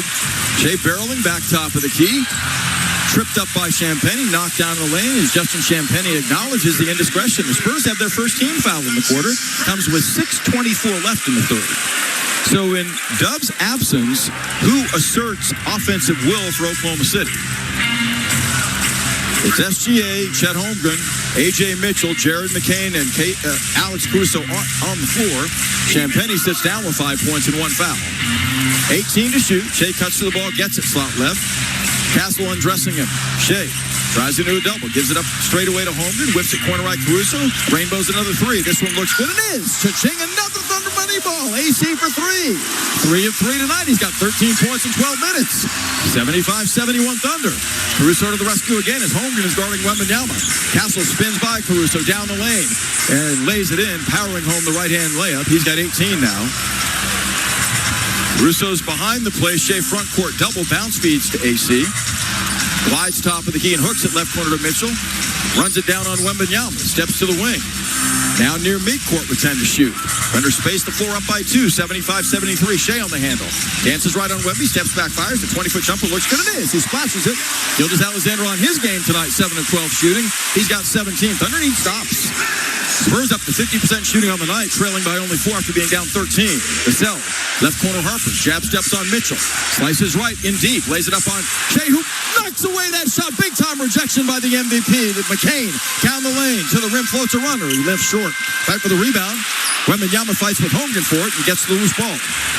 Up the left side to Castle, barreling baseline on Mitchell, stripped by Mitchell. Caruso pouncing on the loose ball. Thunder get it back off the Spurs, 14th turnover. Left wing McCain wants 3, gets none. It's short. Loose ball volleyed, McCain gets it. Holmgren to back tap. Carried to the trailing SGA between the rings. Thunder by 4. SGA out the stutter step, spins right. Floats it on the run, short from 10. Holmgren and Harper collide, and Chet is down, as is Harper. They call the foul on Holmgren. And that for the Thunder with 4:50 to play in the third brings them to the foul limit. Holmgren guilty of his first. 77-73 Oklahoma City. Battling to even this series at 1-1, but it's not coming easily. Carter Bryant, Luke Cornett in, Dylan Harper, and Victor Wembanyama check out. As the Thunder are challenging this foul call on Chet Holmgren, and bluntly, I don't see them winning this. I just don't. I think the foul is on Holmgren on a loose ball where Harper has it. Chet then clips Harper on the right side of his body, and Degnault's indicating that Holmgren may have been elbowed by Harper going for the loose ball. So we'll see. This is the Thunder's first challenge of the game. Up 4:50 to play in the third quarter. We'll take time. This is Thunder basketball. It's the Song of the Saints Tour with Phil Wickham. Phil Wickham with new music from Song of the Saints, as well as many of your favorites. The King is in the room. Phil Wickham's Song of the Saints Tour with special guest Jamie McDonald. There's joy in the house of the Lord. There's joy in the house of the Lord. Sunday, September 27th at Paycom Center in Oklahoma City, Oklahoma. More info at philwickham.com. You know what's the biggest deal in town? Piccolos at Boomerang Diner. One bite of these original recipe fried pickles, paired with our famous Boomerang Ranch, will have you in appetizer heaven. What is appetizer heaven, you ask? It looks something like this. Piccolo, ranch. Piccolo, ranch. Repeat. This crunchy, tangy combo is the perfect recipe for the ultimate appetizer.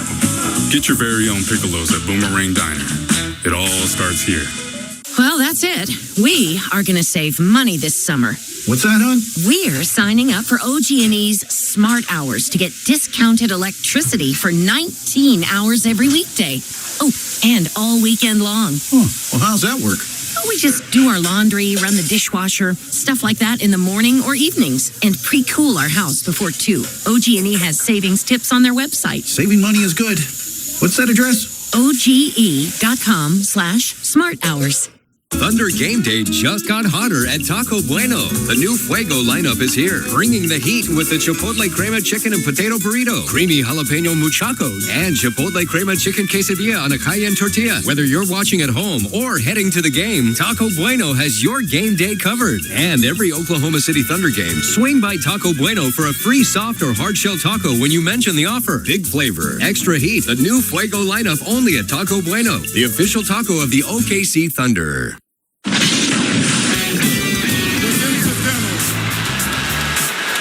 The challenge is unsuccessful. Oklahoma City loses the timeout and the ability to challenge the rest of the game. San Antonio had possession of the ball. San Antonio ball on the side. Matt Pinto welcoming you back to Paycom Center. Don't know what you heard from Tony Brothers, but the challenge by the Thunder, despite watching replay and Dylan Harper elbowing Chet to the side of the head before Chet contacted him, it's called incidental contact. Wow, we're changing the rules as we go, and the guys wearing white and black tonight benefiting every single time. Chet picks up the foul, his second. Harper goes back to the locker room to be attended to medically for San Antonio. The Spurs get it back down by 4 to the Thunder, 77-73. Every single challenge tonight has gone the Spurs' way. Level up your game this summer at Thunder Youth Basketball Camps presented by Simple Modern. Kids ages 6 to 16 across Oklahoma can learn new skills, compete, and have fun. Find a camp near you at okcthunder.com/summer camps. Thunder know it's never going to be easy, and no J-Dub the rest of the night after he exited late in the first quarter with reoccurrence of the left hamstring receiving treatment.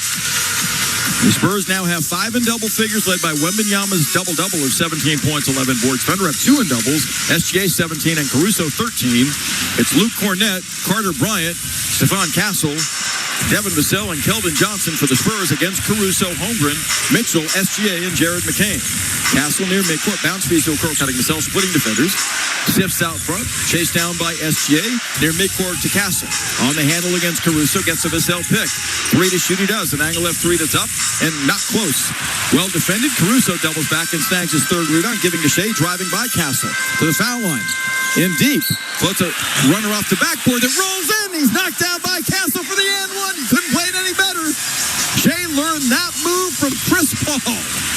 Recognized Castle was closing from behind. He throttled down, waited for contact, went airborne, and banked it in from straight away 5 feet out. It's Castle's first foul tonight. 4:19 left in the third quarter. Thunder by 6. As Gildas Alexander back on the beam with a 19-point, 7-assist beauty going. 8 of 14 shooting, 3 of 3 foul shooting, make it 4 of 4. Thunder, after being caught at 73, have run off 7 straight. It's 80-73 OKC with 4:19 left in the third quarter. Castle picked up by Caruso straight away. Angles and lobs inside to Johnson. Challenging Holmgren, lays it up right-handed, no good. Gets his own miss, pump fakes. Pushes off, lays it up left-handed, no good. Tips out his third shot and powers it home over Chet. 3 cracks at the rim, 80-75. The Spurs break the drought. Holmgren down the lane, sidesteps Johnson. Floats it up on the run, counts it, goes, and it goes! He sidestepped Johnson with a Euro and got blistered by Keldon Johnson. Right back at you, baby. Thunder by 7, 82-75. Chet showing fight on that surge. 3:56 left third quarter. Thunder recognized the magnitude of the moment. Certainly don't want to go down 0-2 and head on the road to face a San Antonio team that won 62 games in the regular season. Holmgren from the line, 1 of 1, has 7 in game 2. Bends his knees, dips, shoots, and swishes. Thunder from the line are 12 of 14 and go back up 8, 83-75. Answering the call here inside the final 4 minutes of the third as Wembanyama rests. Johnson pestered by Mitchell. Streams across the timeline. The Spurs have only 1 turnover in the quarter, 14 tonight. Cornett screens high for Vassell, who drives to the foul line, pulls up, pops, 16-foot jumper drops. Not navigated well defensively by the Thunder at all. Back of the Cornett pick, and he's an excellent screen setter. Vassell's got 13. Shea off the stutter step, working the angle right dribble, dances on Bryant, pulls up, fires, 20-foot jumper, straight away rips the cords as he sent Bryant every which way and loose with a crossover behind the back. A dazzling deuce for SGA, 85-77 Thunder. Castle drives right baseline. Caruso on him, pushing off, pump fakes, leans in, gives to Cornett, bad pass through the hands of Cornett, run down by Mitchell. Thunder seek a double-digit lead this trip, 3:05 left in the third. SGA out front. Barrels to the right wing, a Stephon Johnson. Kicks in the corner to Holmgren, driving the baseline, leans in and dunks! Oh, shit, don't be so mean! Should be a foul call as well, there is none. The Thunder go up 10. as Chet breathes fire. He's got 10 tonight, and SJ's got 8 assists. Thunder answer the call after the Spurs chased him down and caught him a couple of times earlier in the frame. OKC 87, San Antonio 77, 2:56 left in the third, while the Spurs group and have a chat with the three that are with them tonight, Carl Lane, Josh Tibbin, and Tony Brothers. No foul call on Cornette on the Holmgren dash to the bucket for the deuce. He should be at the foul line right now, but the Thunder are up by 10 as the Spurs call time. Will break away. This is Thunder basketball.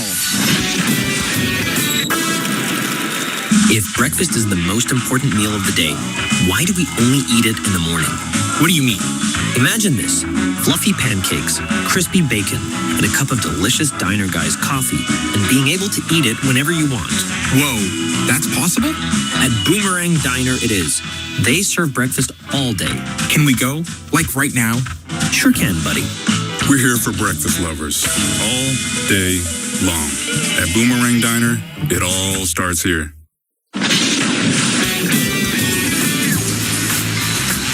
No dub for the Thunder. Doesn't seem to matter as Oklahoma City has answered a tie game at 69 with 7:40 left in this third quarter to stream out to a 10-point lead on an 18-8 push. Up 87-77 on the Spurs as we venture towards the tail end of the third quarter at Paycom Center. Thunder brought force attacking the Spur defense that limited them to 101 in regulation and 115 in the double overtime win on Monday. Thunder dented the Spur defense for 87 with 2:56 still left in the third quarter.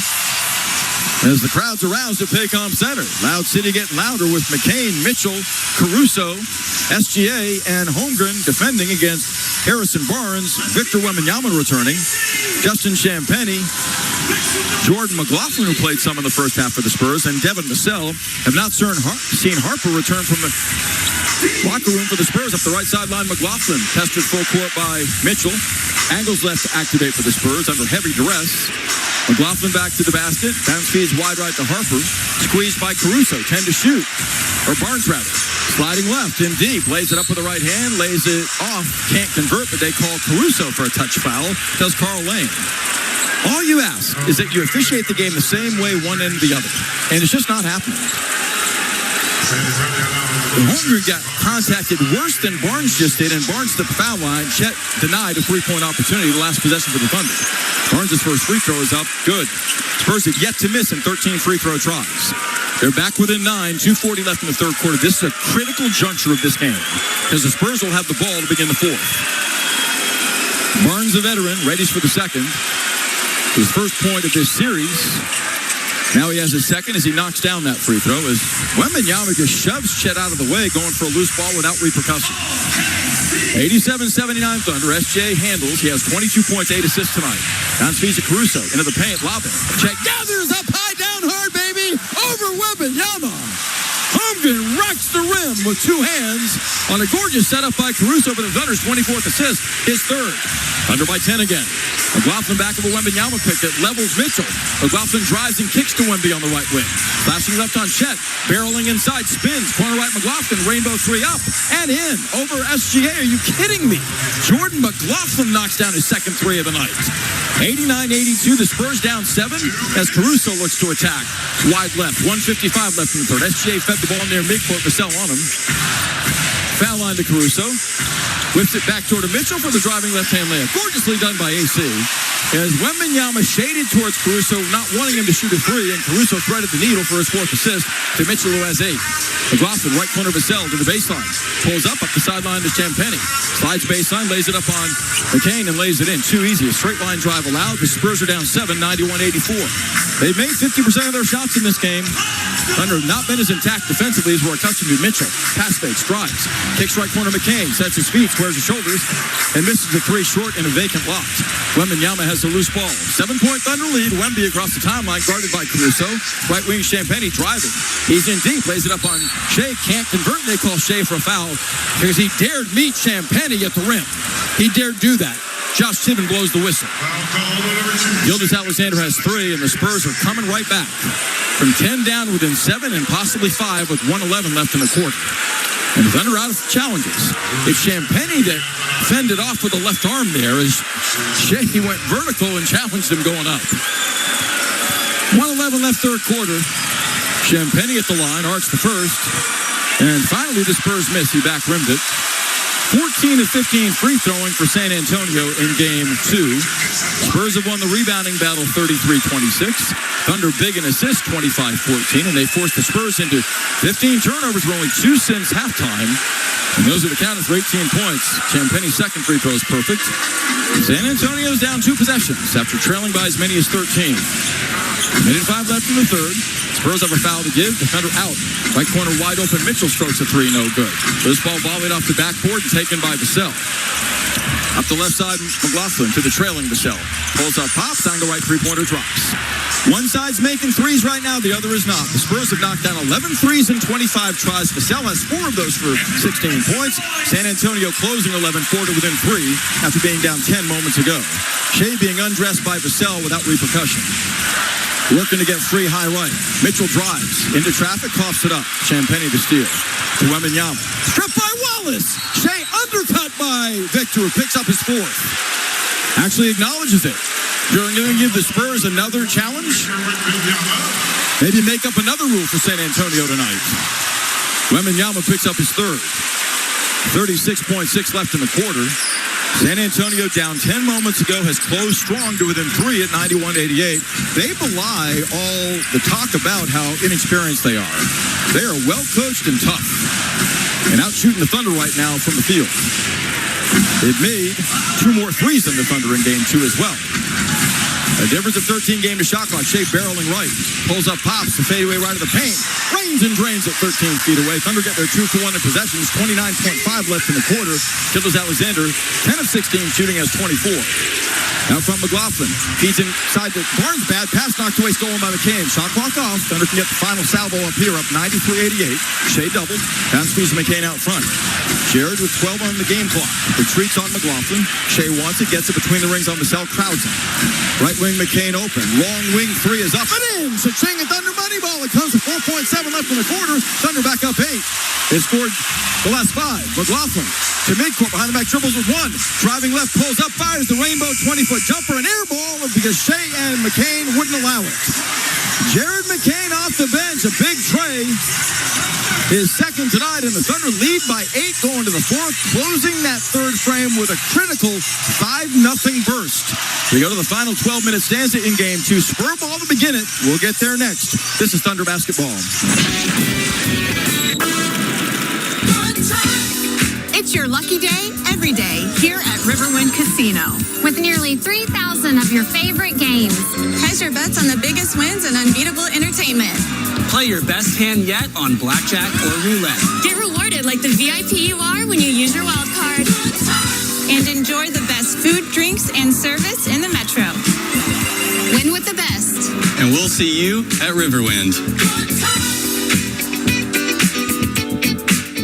With just seconds on the clock, I'm chomping at the bit here, Frank. I'm telling you, this is a moment in basketball history to really relish in. Back at the offensive end, Ken Chubb musters up all his strength and squeezes down into the paint. He breaks through the screen, posts up with buns out, catches the ball, and he's called for the double drizzle.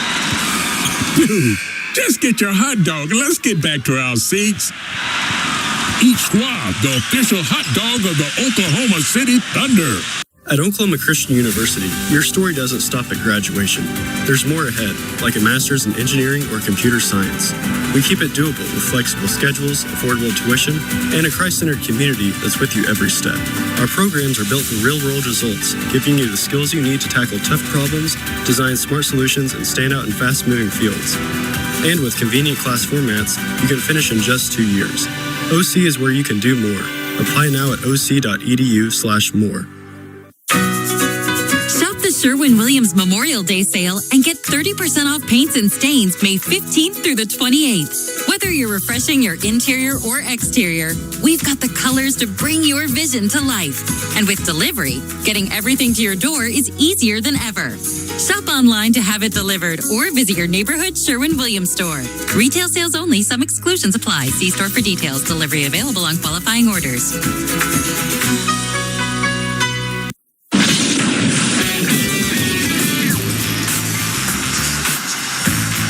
Bring more Thunder to your timeline by following the official @OKC Thunder social media channels. You'll get behind-the-scenes access, daily updates, giveaways, and more. Stay locked in and follow at OKC Thunder tonight. Well, this series is not disappointed. Game 1 went double overtime. San Antonio persevered behind a massive night from Victor Wembanyama. Wembanyama's had his moments tonight with 17 points, 12 rebounds, 5 assists, and 3 blocks. But the Thunder have gotten balanced scoring, balanced effort defensively, coming up with 14 steals, 3 block shots. They've taken away 16 points off of turnovers, more than the Spurs. That's helped them navigate a night when they've been outscored 18-7 in second chance points. 52% Thunder shooting tonight thanks to 26 assists. Spurs have only 15 assists on 50% shooting. San Antonio one more 3 than OKC. The Thunder offense resurrected after game 1 in which they struggled to sustain. They put up 34 in the third after 31 in each of the first 2 quarters, making 14 of 26 third-quarter shots. Spur ball to begin the fourth with Wembanyama in the middle, guarded by Hartenstein, who has 4 fouls. Champagnie checked by Isaiah Joe. McCain is on Castle. Harrison Barnes will be guarded by Alex Caruso, and A.J. Mitchell takes on Keldon Johnson. Spur ball. Fourth quarter underway. Thunder by 8. Castle comes to it in the backcourt. Caruso escorts him across the timeline. Defending. Stephon across the midcourt area. High post right to Barnes, feeding Victor Wembanyama. Whips it inside to Castle at the rim. Pump fakes. Lays it up and lays it in. Way too easy. Simple give and go, and Stephon Castle now has 20. 96-90. Thunder defense got to find a way to bow its back. Hartenstein top of the key on the dribble weave to Joe out front. Joe jump passing inside, bad pass, knocked away by Wemby, taken by Hartenstein. Left corner McCain, he wants 3. Online way short. Loose ball dug out by Champagnie. No J-Dub after he exited late in the first quarter with a recurrence of the left hamstring. Wembanyama left wing, free to fire. He does a 3 and he overshoots the rim badly. McCain digs a rebound out against Keldon Johnson. Thunder get it back up 6, a minute gone by in the fourth. McCain straight away to Hartenstein, wraps on the feet of McCain. Drives to the foul line. Drifting right on the baseline to Hartenstein, facilitating. Dribbles out front, slashes left on Wemby. Gives it up to Caruso with 7 to shoot, handing to McCain. Slides left wing, steps back, fires. It's for 3, and it's no good and not a good shot. Champagnie's got the miss. Spurs get it back, shutting the Thunder out. A minute 15 into the fourth. OKC 96, San Antonio 90. Champagnie between the rings to Castle. Played by Mitchell. Angles right back of a Wembanyama pick with a step to the baseline. Bullies his way to the bucket and lays it in. 22 for Castle. And the Thunder offering very little deterrence to that, as the Spurs again have 40 in the paint to 34 for OKC. It's a 4-point game. First 4 in the fourth to San Antonio. Minute 30 gone by. Joe out front. Can't shoot the 3, driving by Champagnie. Lost the ball. Gets it back. Comes up and under. Shovels to Hartenstein. Slot right Caruso, 7 to shoot. Corner right Joe open. Springs a 3 that looks good. It isn't. It's in and out. Hartenstein loses the rebound battle to Castle, but McCain gets it back. To Joe, right wing. McCain strokes another 3-pointer. This is pure. Cha-ching, a Thunder money ball. Thunder are scrapping. They now have 10 second chance points as McCain has 9 off the bench. OKC by 7 as Caruso and Barnes are called for offsetting fouls. Or did they get Caruso, or they got Isaiah Joe for chucking Harrison Barnes across the timeline? It's like, use those eagle eyes on the other end as well, Josh Timmon. Thunder have the first team foul called in the fourth quarter. Isaiah Joe picking up his second. 99-92 Thunder, 10:01 left, as Castle shoving Caruso. Ball comes into Wembanyama left wing, straight away to Castle. Widens out right, draws 2. Left of the paint to Champagnie, straight away Castle, right corner Barnes. Slides inside, pump fakes, shovel feeds in the corner. Mitchell grabs it and steals it. The Hartenstein off the left side, McCain. Played by Castle, barrels baseline, lays it up on the run, overshoots the rim, knocked down by Castle without a whistle. What else is new? Wembanyama back straight away. Tucking right on Hartenstein, swooping, lays it up, and blows the bunny, but he tips in his own miss. 99-94, the Spurs have 20 second chance points. Wembanyama now 19 points. Thunder by 5, 9:25 left. Mitchell. Harris by Castle, wedging right behind a pick by Hartenstein. Grinds into a double, kicks to Hartenstein for a push shot from 15 straight away. That's short and not a good shot. Castle has the miss with 9:10 to play. The Spurs imposing their will defensively. Castle. Power dribbles right to the paint. Jump passes left corner. Barnes. Catch and shoot 3 is up and good. And the Spurs are on the doorstep, trailing by 2, 99-97. Out executing the Thunder right now to begin the fourth quarter, hitting 52% of their shots on the night. 9:05 to play, a world of time, and right now the Spurs have momentum. We'll see when SGA returns. This is Thunder basketball. What's better than a boomerang burger on a Monday? A half-price boomerang burger on a Monday. That's right. The classic burger you love is half price on Mondays. But don't worry, the burger may be half the price, but it's still full of flavor. Juicy, tender beef on a warm, soft bun, and made just the way you like it. Did I mention they're half price on Mondays? Boomerang Diner. It all starts here. You smell that? Spring. Hibernation's over. It's time to run it. Run it until the grass becomes long and the hedges duck and cover. Then, run it again. Still, get up to $50 off select AK battery tool sets. Offer valid for limited time only at participating dealers while supplies last. It's playoff basketball. You got to do a little bit of everything. The intensity levels are at an all-time high. These are the NBA playoffs. Every team looking to make a run. This is incredible. Every player looking to make history. Give me all you got. Let's go. So tune in because this is going to be unbelievable. This is exactly what we wanted. The NBA playoffs presented by Google continue on ABC, ESPN, NBC, and Peacock.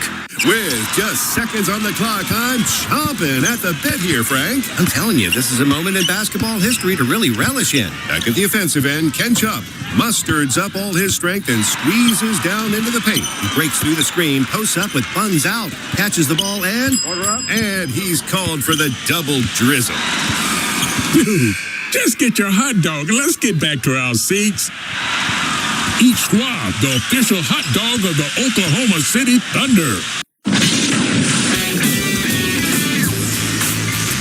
Everyone loves free food, that is. Score a free taco during every Thunder game day at participating Taco Bueno locations. Mention the offer to redeem Taco Bueno, the official taco of the Oklahoma City Thunder.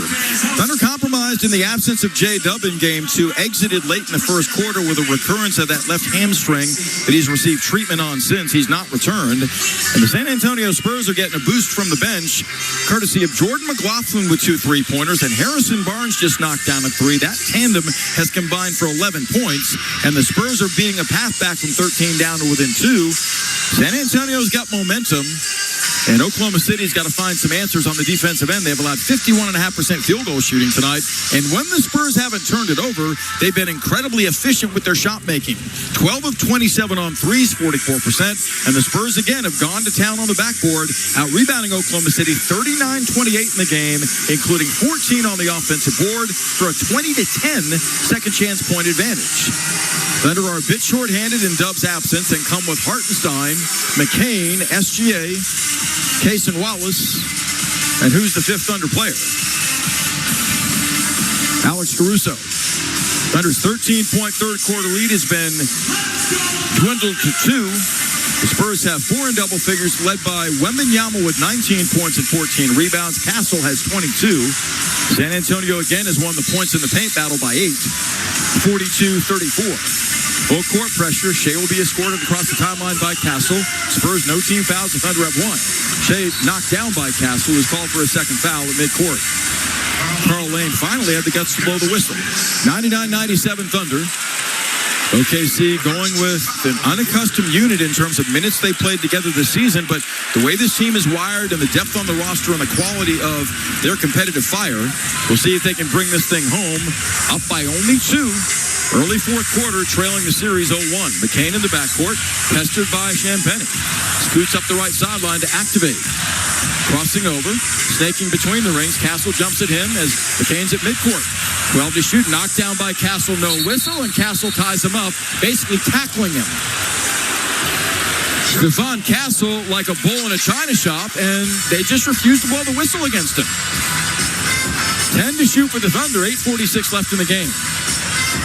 Castle will jump it up with McCain. Jared McCain, acquired at the trade deadline from Philly, stands 6'3". Stephon Castle is 6'6". So the Spurs should win this tip with 8:46 to play in a 2-point game. Both guys in the crouch. Ball in the air, tossed up by Carl Lane, and Castle loses a tip to McCain, who tips to midcourt to SJ. How about that? Shea, swooping right, corner right McCain. Driven off the line by Barnes, contained in the paint, 3 to shoot near midcourt to Wallace. Caruso fires a 30-foot three-pointer angle right, no good. Fight for the rebound. Wallace fights to get it and does. And he's grabbed by Kelvin Johnson. What hustle by the Thunder throughout the course of that sequence. You talk about a team with heart and championship medal is shown right there. McCain double-tipped a jump ball against a much bigger and more powerful Spur in Stephon Castle, and then the missed shot late in the shot clock saw Wallace out-hustle the Spurs. Left baseline, Shea dips it inside to Hartenstein to Wallace open. Angle right three-pointer by Cason Wallace rips the cords. Cha-ching, that's Thunder money ball number 4 for Wallace. He's got a dozen. Thunder match the Spurs with their 12-3 and lead by 5, 102-97. 8:15 to play. Right wing Barnes pass fakes, finds Wemby wide open. His 3 straight away, no good. Wallace high for the rebound. Outletting right to McCain. The Spurs are back. Jared gingerly across the timeline. Out front to Hartenstein. Back to McCain. 3 for 3 straight away. Banks it. In and in. In and out and back in again. He didn't call glass. It doesn't matter. Cha-ching. That's Thunder money ball number 13. OKC by 8. 105-97. 7:50 left. Castle feeds Wemby slashing and kicking. Corner left to Johnson. Open for 3. Way off. An air ball. Gilgeous-Alexander knocks down. Gets the rebound from his wallet. Finds Wallace and gets it back. SJ 4 boards. Pick up a midcourt by Castle. Drives by him to the foul line. Floats it up on the run, and the play negated. Is Castle called for his third, or was Wembanyama called for shoving Hartenstein to the floor in front of the play? They call Castle. Castle's third. Side out Thunder, who bid for another double-digit cushion after the Spurs had cozied up within 2. Thunder have scored 6 straight on back-to-back trades. Barnes and Johnson out. Vassell and Carter Bryant back in as Wembanyama gets away with murder again. Just throwing a forearm to the midsection of Hartenstein, knocking him down. Hartenstein out front off the inbound. Looking left. Comes straight away to McCain. Weaving right. On the flank to Caruso. Slashing left. 5 to shoot. Pump fakes. Leans in. Goes left. He can't convert, but he's fouled by Champagne going up. And Alex Caruso with 7:22 to play gets free throws and a chance to extend the Thunder lead back to double digits after the Spurs nearly caught them through the first 3 minutes of this fourth quarter. AC at the foul line. 1 of 3 in game 1 during the regular season. Knocked down 80%. He's again played huge. Caruso has 13 with 4 assists, 3 rebounds. His free throw is on the way good. And Caruso also, on this night defensively, has one of the Thunder's 14 steals. That's helped them extract the ball 18 times for 23 points from the Spurs. Caruso looks to extend this lead to 10, awaiting the ball for the second foul shot. 7:22 left. Spurs out of fouls. Thunder have only 1. So the pendulum is swinging there. AC's free throw looks good and is. So Caruso again money, punctuating an 8-0 Thunder push to a 10-point lead at 107-97. 7:20 left. Pass up the left sideline against Wallace's sticky on-ball pressure. Pounds it at midcourt. Goes over and back. It's Thunder ball.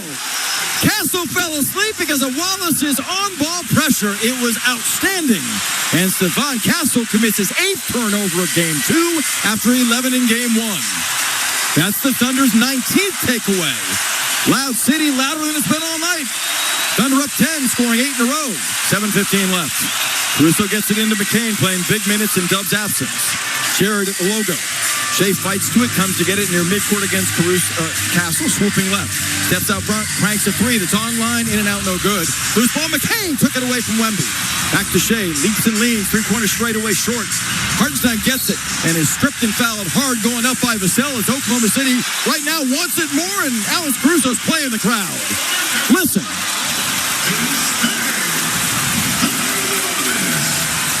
(107-97) Thunder. They ripped off 8 in a row, and Hartenstein can push the run to 10-0, and the Thunder lead to a dozen.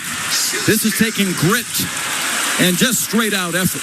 Vassell with his 3rd foul. The Spurs out of fouls. Hartenstein, the lefty, bends his knees. He dips, shoots, and swishes. Thunder, the best foul shooting team in the playoffs, have knocked down 15 of 17 tonight. And when they were down by 21 in rebounds in game 1, only down 7 in this game. They've got 14 second chance points now. And Hartenstein can make it 15 if he nails this. Holmgren in, Caruso out. AC again just doing extraordinary work. 4 of 6 shooting, 3 of 4 on threes. He has 15 points. Hartenstein readies with the second. It's up. Looks good and is. So Isaiah Hartenstein, a 60% free thrower in the regular season, is making 83% in the playoffs. The Barnes 3 has been followed by a Thunder 10-0 run. Spurs are within 2. It's 12 now. Castle roaming right of the paint. Crossing over on Wallace. Lost the ball, but it's scooped up baseline by Keldon Johnson. Spinning on Holmgren. Pinned. Gives it up. Out front to Wembanyama wide open. The angle right 3 is up. Short. Loose ball. Holmgren fights for it, and Keldon Johnson grabs him from behind. Free throws coming for Chet. Wembanyama misses another key 3. He's 3 of 7 from distance. And after 41 in game 1, has been limited to 19 tonight on 7 of 14 shooting. Holmgren toes the line with a dozen points in back pocket. Chet's got 3 rebounds, 2 assists as well in game 2. Thunder up a dozen, 109-97. If these two go down, it will be their largest lead of game 2. The previous was 13. Chet rocks into rhythm. The crowd quiets. 6:38 to play. The big man dips, shoots, and it rattles out. No good. A rare miss. Spurs are 15 of 16 foul shooting. Oklahoma City is now 16 of 19. The game in which they have 29 assists and made 49% of their shots, including 13 threes at a clip of 39%. Thunder offense humming smoothly for the most part in game 2 after a massive struggle in game 1. They put 109 on the board 5.5 minutes into the 4th. Chet readies for the second, an 83% free thrower himself in the playoffs. He casts it, and he sticks it. Thunder matched their largest margin on the plus side of 13 and lead 110-97 with 6:38 to play. Wallace on Castle. Castle driving, jump passing, right wing to Vassell up with a 3 that's online and in there. Devin Vassell, big factor for the Spurs, 5 threes on the night, has 19 points. And Vassell a new playoff career high, 110-100. Spurs go half-court trap as Hartenstein lobs inside in 10 for Holmgren. A poorly thrown ball deflected by Wembanyama. Right baseline to Keldon Johnson. Right wing Castle wide open. Strokes the three-pointer and buries that. 6 straight Spur points. It's 110-103. They won't go away. 6:05 to play. SJ doubled. Hit by Castle, no whistle. Wide left to Holmgren. Driving right. Spins on Johnson. Pulls up, hops. 12-foot jumper won't drop. Hartenstein the rebound. Out of a double. Right wing to Wallace. Contained by Castle. Sets up Shea between the rings. 8 to shoot. Shea dancing. Up the right sideline, Wallace. Dumps it baseline to Hartenstein. Flipping. 12-footer that he nails over Wembanyama. Fearlessly attacking Hartenstein in doubles with 10. Thunder Wells 112. The Spurs 103. 5:35 to play. The Chanas defense. Castle nearly stripped by Wallace. The two going to the backcourt to get the loose ball. They call a loose ball foul on Case and Wallace. That whistle blown again by Josh Tibbett. That's the Thunder's second team foul. No blood there as Case picks up his first. Castle a shaky handle and the Thunder have feasted. 11 turnovers for Castle, who's a tremendous player. In game 1, he's been guilty of 8 in this one. Timeout called, 112-103 as both sides collect their breath. 5:32 left in game 2's regulation. Oklahoma City up 9. Spur ball off the stoppage. We'll be back. This is Thunder Basketball.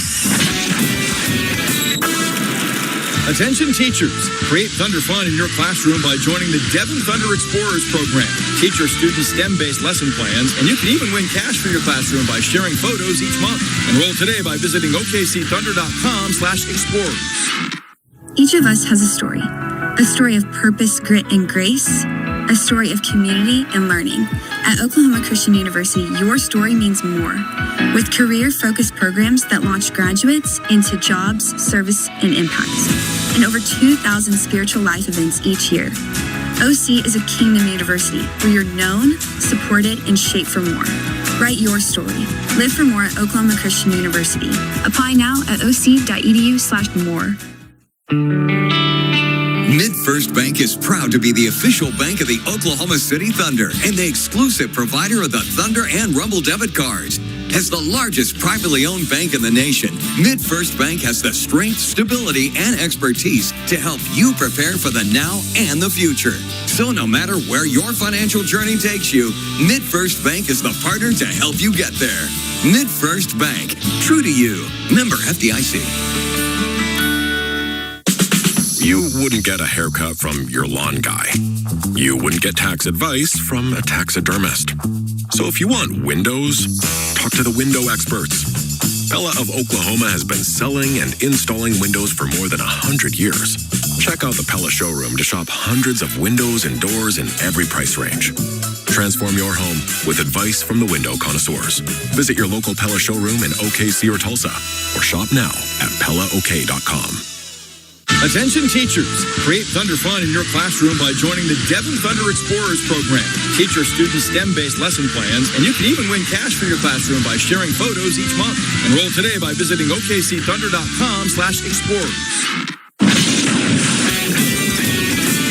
Matt Pinto welcoming you back to Paycom Center. A raucous Wednesday night unfolding. Game 2 of the Western Final.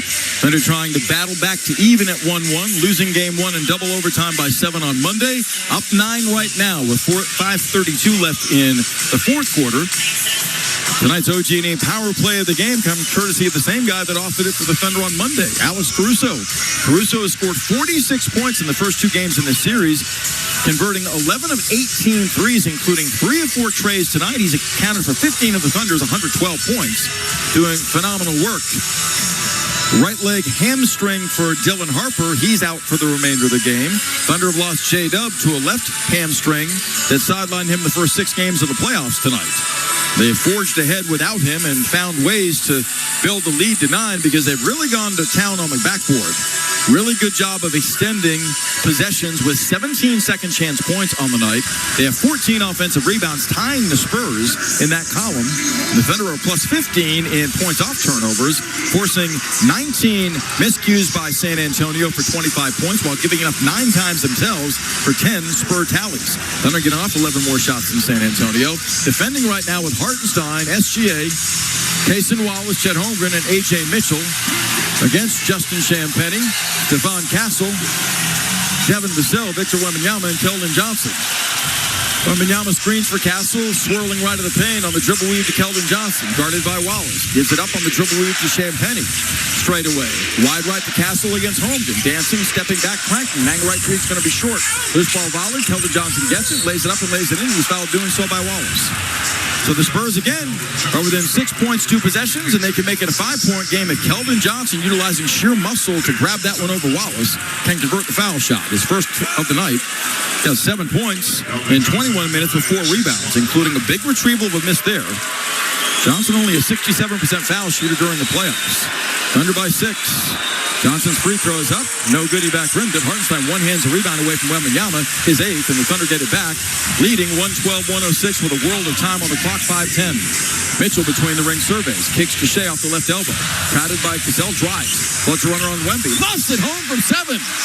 The back-to-back MVP over the unanimous Defensive Player of the Year. Gotta love that. SGA 26, Thunder by 9 again. Right wing Castle dancing. Gives it up to Champagnie beyond the arc. Closed out by Shea. Cross-court right Castle. Right wing Wembanyama. Jab stepping Hartenstein. 10 to shoot.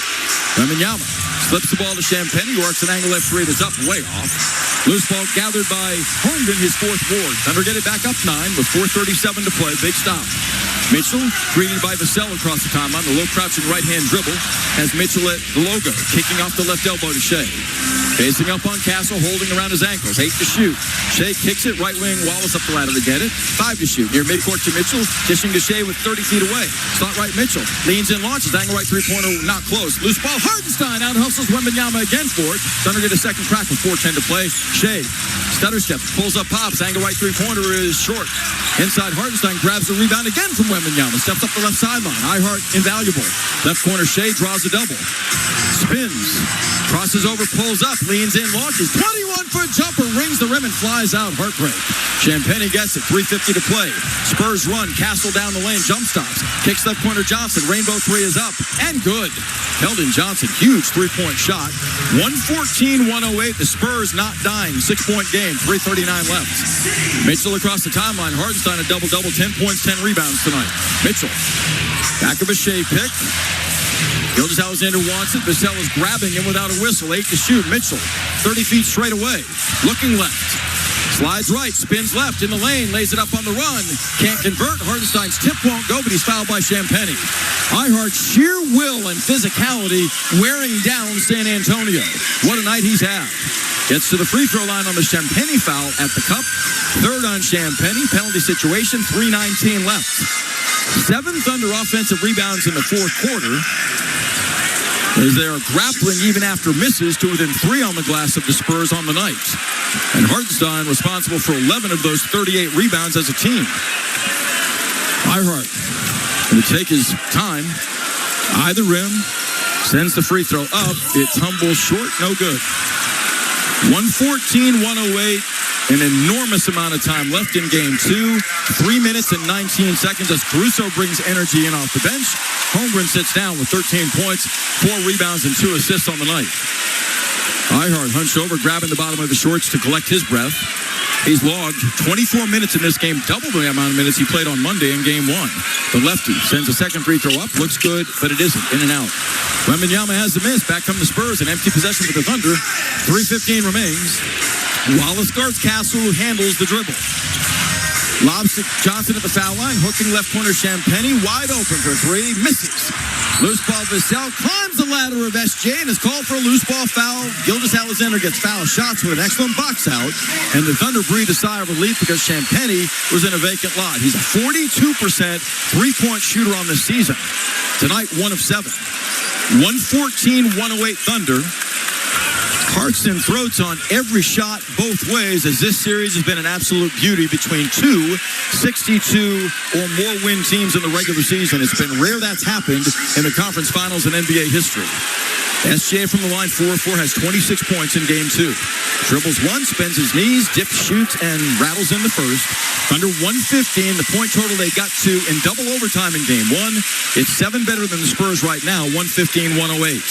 3:04 left. Shea's got 27 with 9 assists, 11 of 21 shooting. Second stroke looks pure and is. He's knocked down all 6 free throws, and Oklahoma City's back on top by 8. 116-108. As Castle will work the clock inside the 3-minute mark, pounding the dribble across the timeline. Castle played by Shea. Powers baseline, loses the ball, but a foul called on SGA, who grabbed Castle. Good call. 14 foul on Thunder at the foul limit, rather than allowing a layup against a Bull inside. Shea took the personal, which will be his 3rd. Side out Spurs. 15 to shoot. 2:56 left in regulation. Thunder 116, the Spurs 108. Game 3 coming up on Friday night, and every other day pattern through the course of this best of 7. That'll be a 7:30 start in San Antonio. Johnson lobs to midcourt to Castle. Ball knocked away off of Stephon Castle by Jason Wallace. He did it again. That's the 9th turnover against Castle tonight. He has 20 in the series. Jason Wallace's anticipation was absolutely impeccable, and the Spurs have given it up 20 times in game 2 for 25 points. Thunder get it back up 8, 2:50 to play. Mitchell pounds a dribble between the rings, looking right. Vassell on him. Stationary at the moment, shot clock to 12. Mitchell 40 feet away. Beats Shea off the elbow. Crowded by Castle. Dribbles to the wing and cranks a fadeaway 15-foot jumper that's short. Vassell's got the miss with 2.5 to play. Spurs on it, down 8. Wemby crossing over on Hartenstein to the baseline, floats it up, a prayer not answered. Vice Spurs on this, but Hartenstein says, "Excuse me, I'll take that board, my 12th." Big miss by Wembanyama, who hurried the shot. Thunder have the ball up 8, 2:20 to play. Caruso straightaway navigates and takes a look, giving to Mitchell, slashing right in the paint, pulls up, pops, 12-foot jumper, drops! Thunder by 10! A.J. Mitchell, fearless. 2:09 to play in the second game of this series. It's 118-108 Thunder. Mitchell's got 10. 7 Thunder score in doubles. Castle between the rings. Angles and kicks. Left flank Vassell pump fakes, fires. The wing 3 is up and good. Devin Vassell, money, has 6 threes, a new career playoff high 22. It's 118-111. 1:57 to play. Ball comes in deep in the backcourt against full court pressure to Wallace, who defers to Mitchell. AJ across the timeline against Vassell. Same play call for the Thunder. 1:45 to play. OKC by 7. Mitchell, high post left to Shea. Avoids a steal attempt by Castle. Holds. Angle left, pawed at by Castle. 7 to shooting jab steps. Shea to the wing. Pulls up, pops. 20-foot jumper won't drop. Tip followed by Hartenstein off. Champagnie clears. Giving the backcourt to Vassell. 1:30 to play. Vassell streams front court to the trailing Champagnie. Left wing Castle. Dumps it low left to Wemby. Reverses field. Comes up and under and lays it in with the right hand. Wembanyama's got 21. The Spurs are down 5. 118-103. Dangerous territory now with 1:20 to play.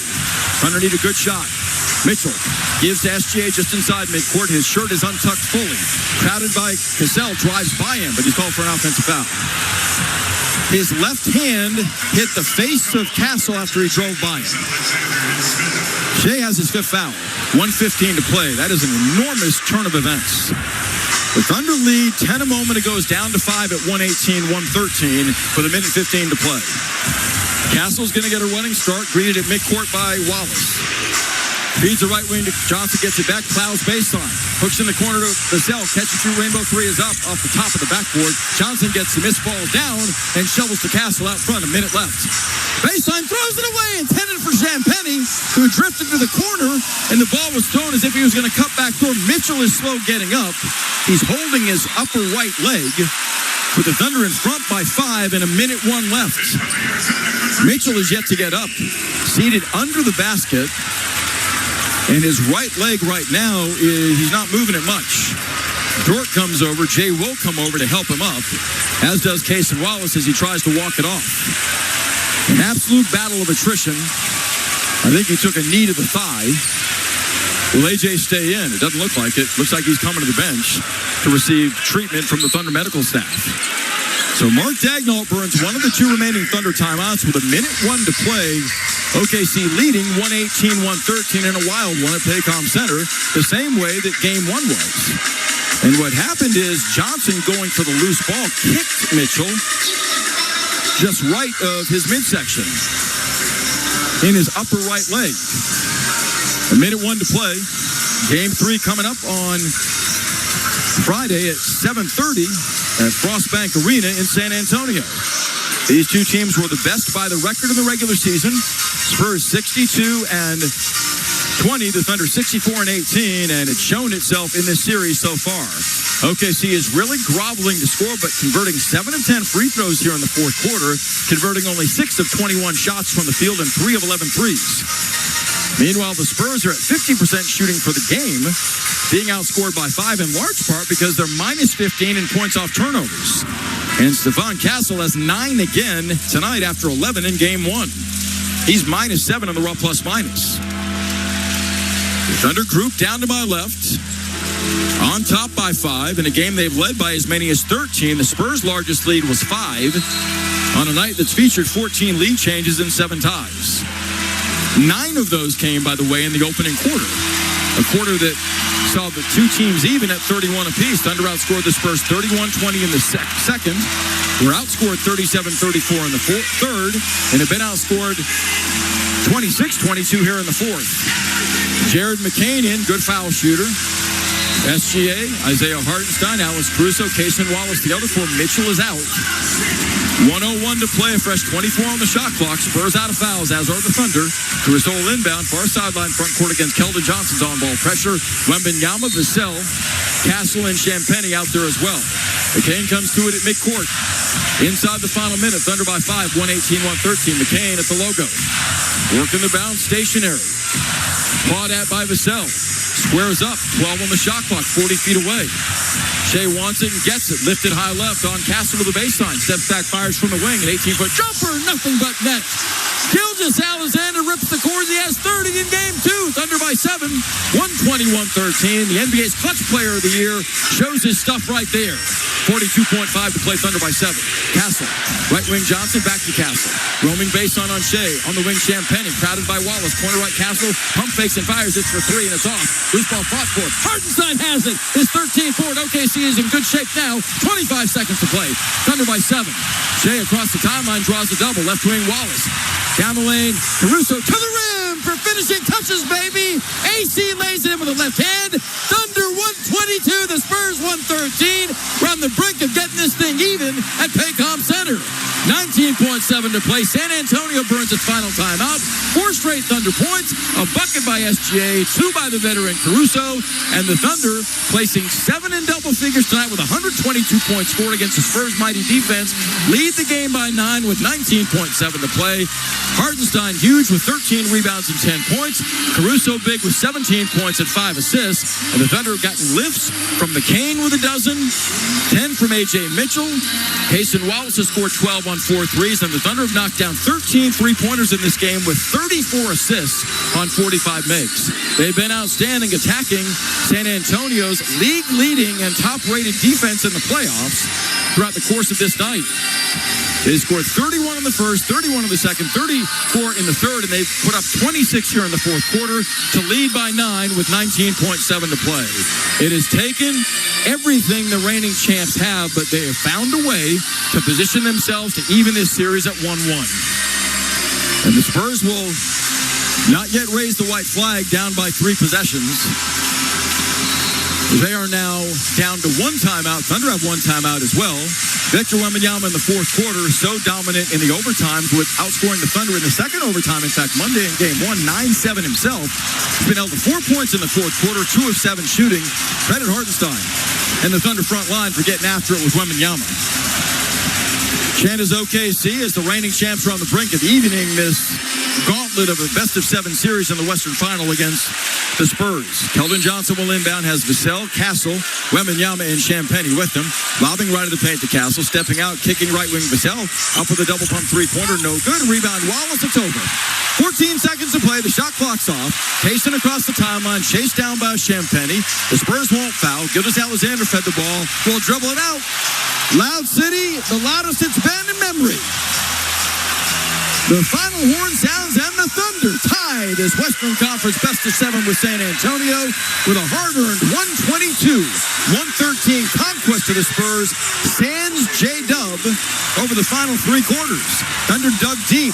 The depth of the roster showed itself, and the reigning champions showed the mettle of a defending title holder in warding off Spur advances to win Game 2, 122-113. 7 in double figures, led by the 2-time back-to-back MVP SGA with 30, had a team-high 9 assists with 4 rebounds, and 6 others in doubles, including a double-double authored by Isaiah Hartenstein of 10 points, 13 rebounds, and 3 assists. Going to be joined by a Thunder player here in a moment.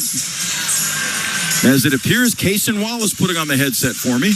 122-113 the final. Queso, can you hear me okay? Yes, sir.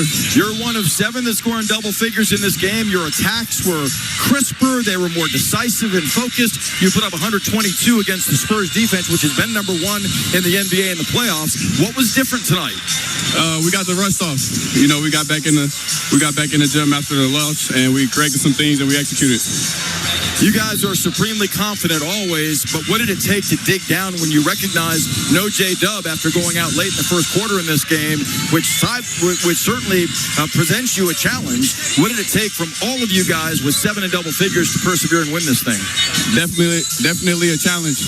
One my boy Dub out there, but you know, we always had the next man up mindset throughout the whole season, so that's what prepared us for tonight.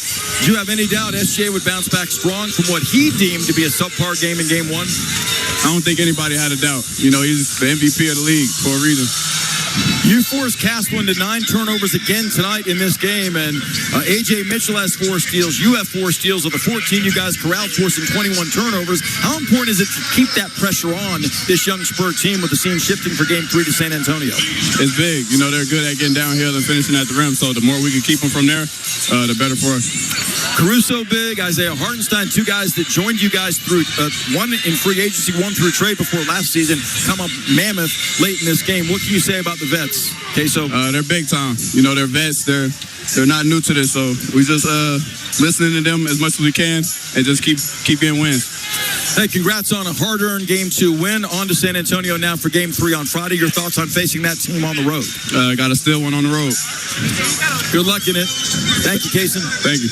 Cason Wallace, one of 7 in double figures as Oklahoma City finds a way past the Spurs in a hard-earned 9-point win in Game 2, negating a loss of 7 in Game 1 in double overtime as they win Game 2, 122-113 tonight at Paycom Center. Gideon's going to join you along with Matt. The post-game show gets rolling next. Game 2 final, Oklahoma City 122, San Antonio 113. The series is even at 1 with Game 3 coming Friday in San Antonio at 7:30. This is Thunder Basketball. KWPN, more WWLS, The Village, Oklahoma City, proudly serving the great state of Oklahoma. A Cumulus media station. At Brahms, we offer more than just burgers, shakes, and fries. We have an entire fresh market for your everyday grocery needs, from farm fresh milk to meats, freshly baked breads, and produce. We also carry a wide variety of our premium ice cream, frozen yogurt, and sherbet. And with Brahms delivery trucks running 7 days a week, our items are always fresh. Stop by your neighborhood Brahms Fresh Market for an incredibly fast, incredibly convenient grocery shopping experience so you can spend more time on things that matter most. It's your lucky day every day here at Riverwind Casino. With nearly 3,000 of your favorite games. Hedge your bets on the biggest wins and unbeatable entertainment. Play your best hand yet on blackjack or roulette. Get rewarded like the VIP you are when you use your wild card. And enjoy the best food, drinks, and service in the Metro. Win with the best. And we'll see you at Riverwind. Kojo Nation, are you ready? Here he comes. The platinum selling cowboy. Cody Johnson. Saturday, August 8th at Paycom Center. Cody. Country's heavy hitter. Here comes country's best. Cody Johnson, live 26.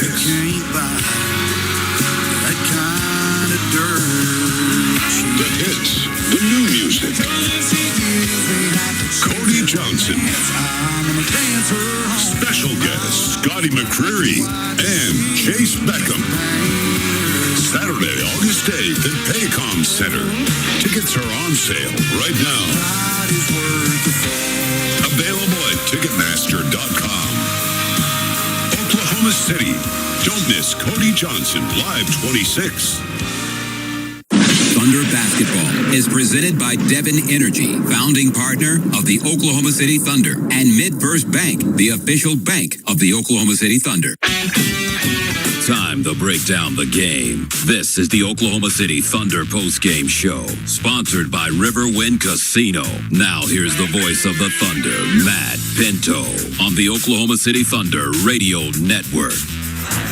Matt Pinto off to do post-game with the Oklahoma City Thunder. Gideon Hamilton, Matt Ravis here at Lively Beerworks Taproom. We'll tell you more about Lively coming up in just a little bit. We will also hear from the head coach of the Oklahoma City Thunder, Mark Daigneault, in a matter of moments after he gets done with the debrief with his guys after their Game 2 victory tonight over the San Antonio Spurs, 122 to 113. The different strategies for each team, but the fact remains, and there are so many things outside of this, of course, that play a role in the game. But no matter who it was watching this game, whether you're a Spurs fan or whether you're somebody that covers the game from a national perspective, turnovers were just, unable to scale that mountain. San Antonio was. Well, it's just one of those things that if you watch San Antonio so far in the playoffs, you know that they can turn it over a little bit. We know the Thunder feast on that, and rebounding continues to be interesting. Well, I thought the Thunder were definitely hung in there in the fourth quarter. Were able to get some second chance opportunities, but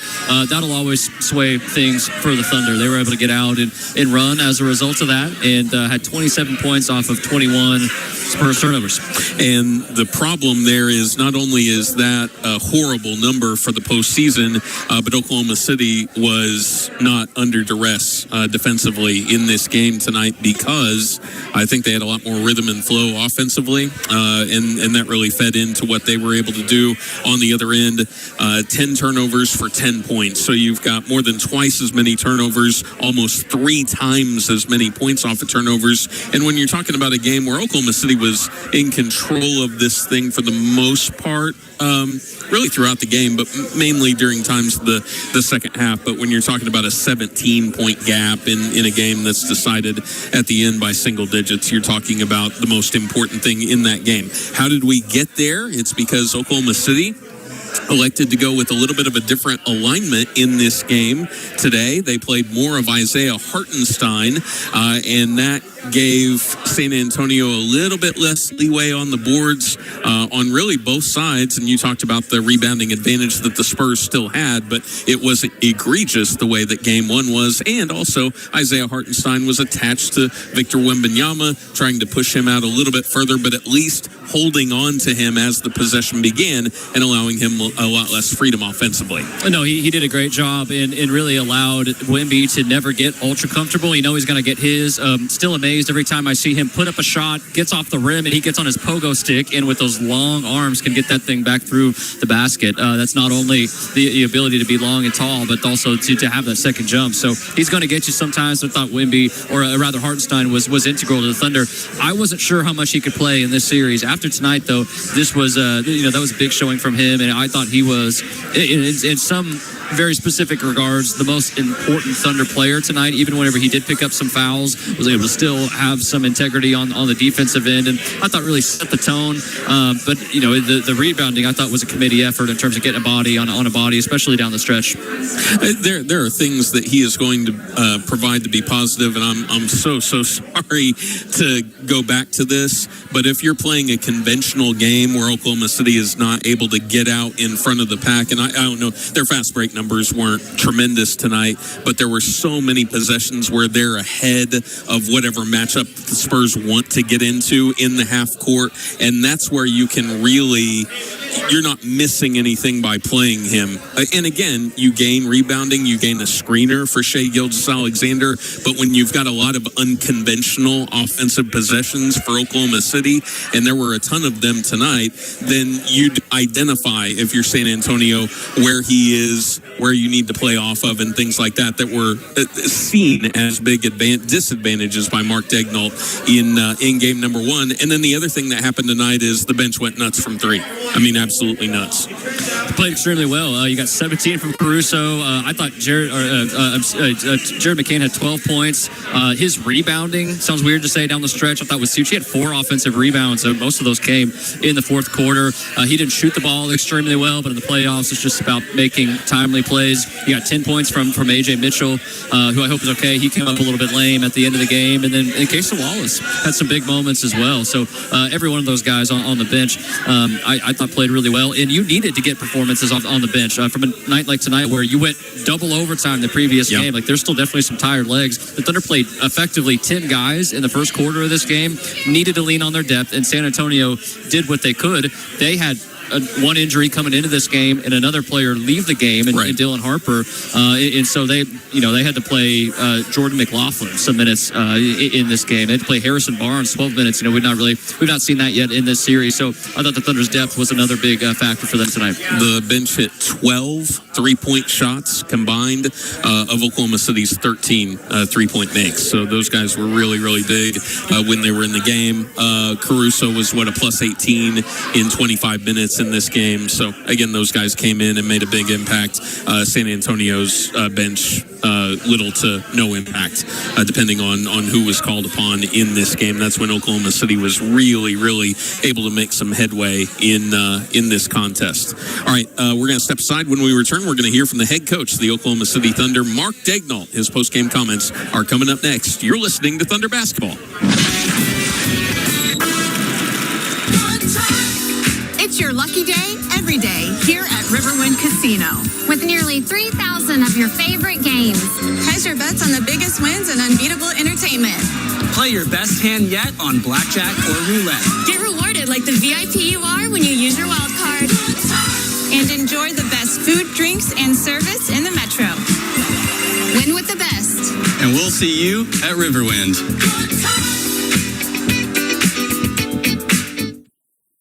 If you've been injured in a car accident and need the concierge medical care you deserve, then you need Impact MD Accident Care. We'll get you back to the life you had before the accident with no out-of-pocket expense to you. And with 6 locations across OKC and statewide, there's bound to be an Impact MD near you. Call us anytime 24/7 at 405-483-3075 or visit ImpactMD.com. Impact MD is a proud partner of the Oklahoma City Thunder. It's the Song of the Saints Tour with Phil Wickham. Phil Wickham with new music from Song of the Saints, as well as many of your favorites. The King is in the room. Phil Wickham's Song of the Saints Tour with special guest Jamie McDonald. There's joy in the house of the Lord. There's joy in the house of the Lord. Sunday, September 27th at Paycom Center in Oklahoma City, Oklahoma. More info at philwickham.com. At Brahms, we offer more than just burgers, shakes, and fries. We have an entire fresh market for your everyday grocery needs, from farm fresh milk to meats, freshly baked breads, and produce. We also carry a wide variety of our premium ice cream, frozen yogurt, and sherbet. And with Brahms delivery trucks running 7 days a week, our items are always fresh. Stop by your neighborhood Brahms Fresh Market for an incredibly fast, incredibly convenient grocery shopping experience, so you can spend more time on things that matter most.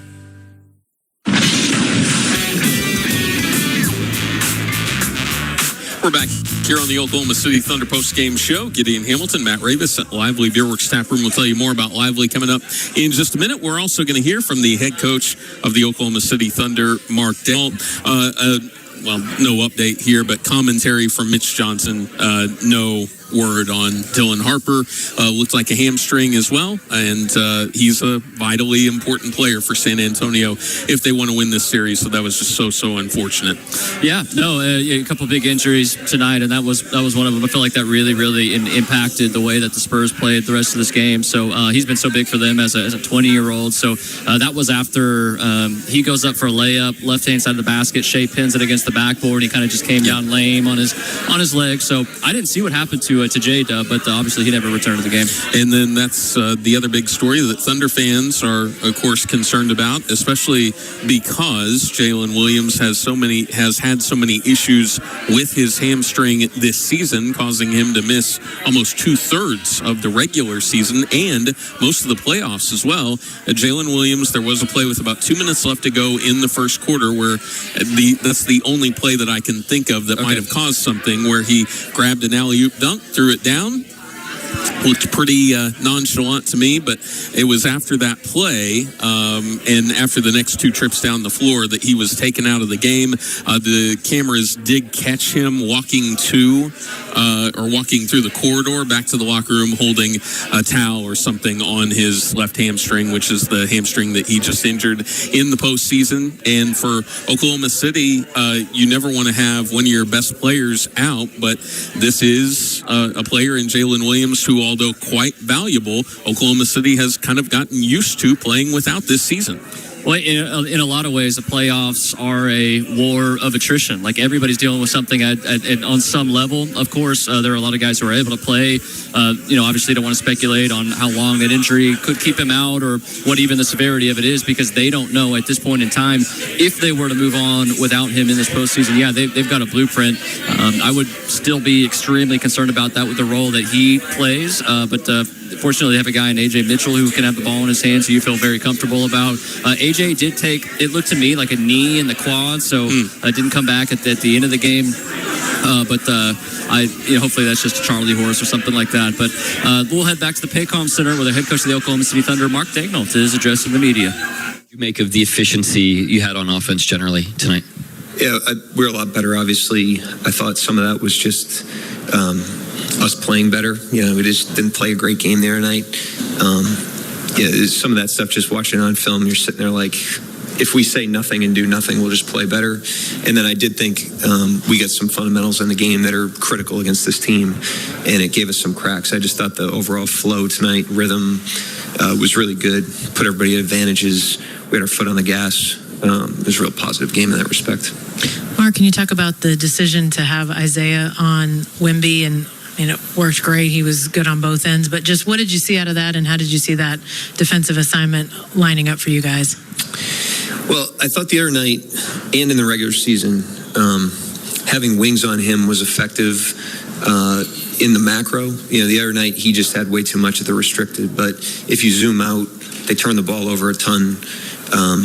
That we gave up 101 points in regulation. They actually shot pretty well for the quality. The quality of shots were what we would want, other than his stuff at the rim. But two things that just didn't feel good were his stuff at the rim. Just felt too sustainable. And so we have to make some corrections there. It won't be the last time we have a wing on him. We had wings on him a couple possessions tonight. And then the other thing that doesn't feel good is playing Hart 12 minutes. It just didn't feel good to me. But in order to get him extended past that, that's the matchup. And so we decided to start with it. It's never going to be like predetermined that we would do that the whole game. Obviously, Dub going out impacted that too because he's a matchup. So that option was off the table to a degree. We could do Kenrich, but I just didn't feel good about doing that one cold tonight. And Hart was doing great. So that was the thinking in that decision.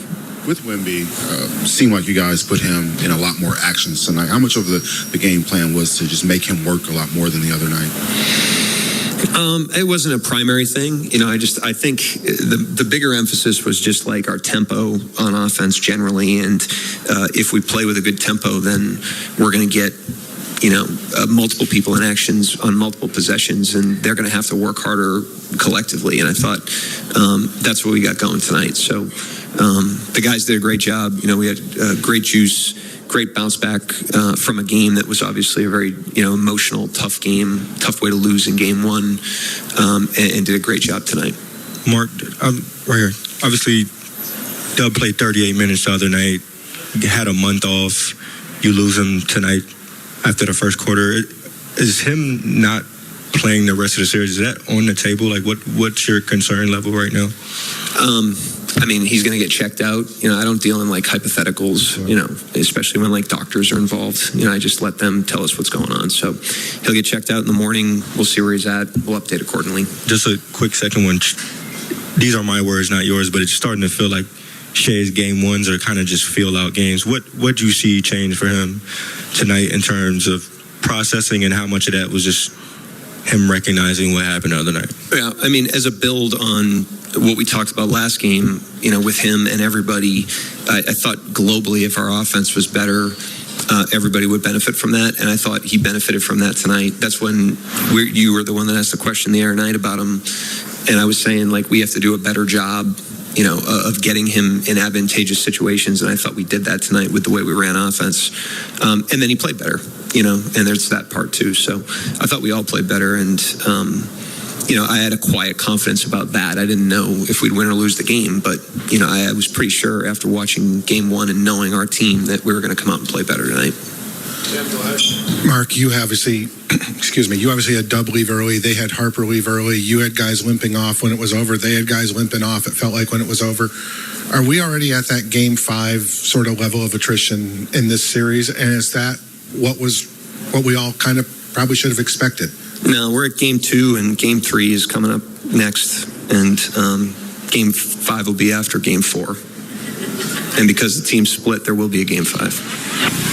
Welcome to All Gen Gamers, a podcast for people in video games of all generations.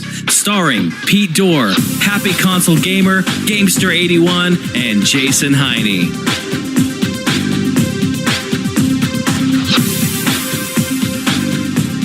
All right, hey guys, and welcome back to another episode of All Gen Gamers. This is episode 76. My God, can you guys? Oh, I can't believe it. Especially Johnny, can you believe it? Unbelievable. Whoa! I am joined by Jason the Emu Heine. What's up, Jason? Oh, Emu. Hi. John the Gamester81. Going on, John? Yo, what's up, man? What's going on? Not much. And Johnny the Johnny Millennium. What's going on, Johnny? It's a new millennium. It's all good, man. And tonight we are joined for our final, in quotations, User Appreciation Month episode with Andrew, who doesn't have a YouTube channel or anything like that, but he is a really cool guy who made a really awesome video that we definitely appreciated, and we wanted to bring him on. So what's up, Andrew? Oh, thanks. Yep, just shot a short and sweet YouTube video for you. Not part of the community. That was my first video, but it's great to be here. Thanks for having me. Andrew, I love the fact that you like games and you like Star Wars too. Yeah. No, keep going. Keep talking about Star Wars. I want to say something big about Star Wars, actually. Well, my brother got the Blu-rays for Christmas, and I really wanted to watch that Star Warriors you were talking about, but we didn't have a Blu-ray player at my parents' house. So I haven't watched that yet. But yeah, been doing gaming in Star Wars since I was a wee lad. So it's been a long time. And now I'm 26, and still love them, still going strong. So yeah. What's your favorite movie? Favorite episode? Probably either Empire Strikes Back or Return of the Jedi. Nice. Yeah, Nice. they were just a lot of good action. So No one likes the first ones. What's up with that? episode 1 through 3. Or whatever. Oh, we're talking about. I wonder if there's a person that exists out there that honestly likes episode 1 the most. Yes. There is people There like is. that. Yeah. It's all about your age, Pete. So if you're basically if you're Okay, how about I rephrase that? Someone that's over 30 that likes episode 1 the most. That's pretty cool. Probably not. I saw a trailer today. It was funny. Some guy posted on my Facebook. It was Star Wars XXX. Have you seen this trailer? It's like a new porn movie coming out for Star Wars parody. It's hilarious. I'd be in line for that shit. I didn't see any kind of porn stuff. It just looked like a total. It looked like Star Wars done. I don't know. But they're not going to show shit on YouTube, of course. It's all that, but that's what it is. I mean, the guy's name's like Dick Durlong or whatever it's called. I don't know. Dick Durlong. Shit. Slave Leia, she can play with my lightsaber any day. The only thing I want to bring up about Star Wars here was that, John, it's so funny that the live action Star Wars is actually not completely dead. I know. I saw that post, dude. I saw that. You saw that, eh? On IGN? Yeah, they're they have 50 scripts written for it. Yeah. The problem they're dealing with right now is just finances and costs because their budget's like $5 million an episode, and they can't make it for $5 million an episode. Yeah, I know. Yeah. So it's supposed to be called, get this, Star Wars Underworld. Mm-hmm. And every time I say that, I think of Star Wars underwear. I don't know why I always think that. The Underoos, dude. That's what I think of. You're right. Yeah. Right on. Too bad nobody won those. That would have been great. But it's too bad. So they actually have 50 scripts written for the TV show. It's amazing, but I wonder if we'll ever see this happen. It's supposed to be taking place between episode 3 and episode 4. So when Luke was growing up, and although it's not really supposed to be written about Luke and Leia, just kind of during that time frame. So interesting. Yeah. Just with all the bounty hunters and the assassins, smugglers, and all that stuff. That would be cool, eh, John? Oh, it'd be awesome. I'd be in line for that shit. Yeah. So, I guess they're still waiting for all to figure out, but it looks kind of like it's not really happening right now, but it's not completely dead. They did talk about it. So that's kind of cool. Yeah. So speaking of Star Wars, Pete, you've been playing Old Republic? An unhealthy amount of Old Republic, yes.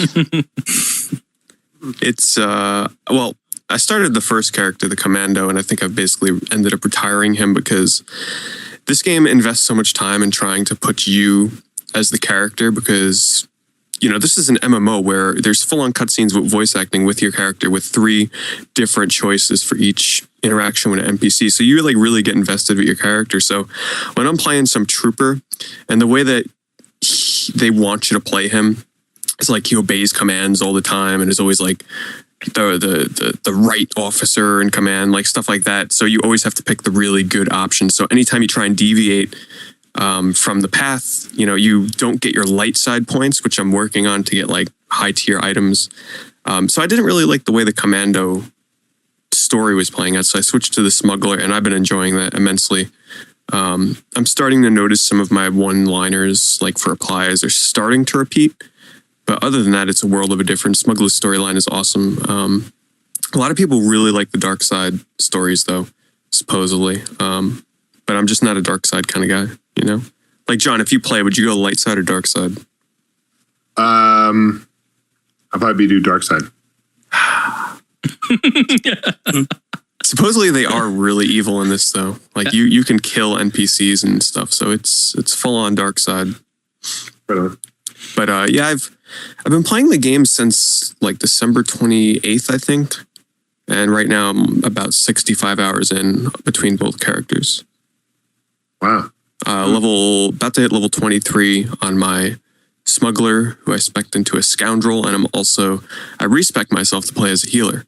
So I'm healing people, and this is the most fun I've ever had healing in an online RPG before, so it's actually a lot of fun. Now, this game was like 3 or 4 years into development. You think it's worth the wait? There's a lot of content in this game. I could definitely see why it took them this long because of all the voice acting, all the different ways the story can go. Just for example, like because I'm playing as a different class and even a different race, I'm playing as the Twi'lek race. So the guys with like the 2 long tentacles. some interactions with some characters, they have different lines just because I chose a different race. So just that alone, I can see. But this is still, now I did not really play World of Warcraft at all besides a trial for like a week. But this is full on MMO. Like it's starting to wear on me now when you get to a new planet. Like I'm on the 3rd planet right now, Taris. And there's so many fucking fetch quests. It's unbelievable. Every time I finish one, you go back and there's like 6 more. And that's starting to wear on me a bit. The best part, though, of the class-based storyline, like the storyline that plays specifically to your character and your class. But other than that, it's like full-on MMO, which is not really a bad thing. It's just sometimes the solo stuff. I'm so used to Final Fantasy XI. People can't forget. I didn't really grow up playing WoW like a lot of people have for the past 6 or 7 plus years. Final Fantasy XI was all about, you couldn't do anything in that game without grouping and partying up with other people. So for me, playing MMOs like solo like this is kind of weird, you know? You can play with other people though if you wanted to? You can.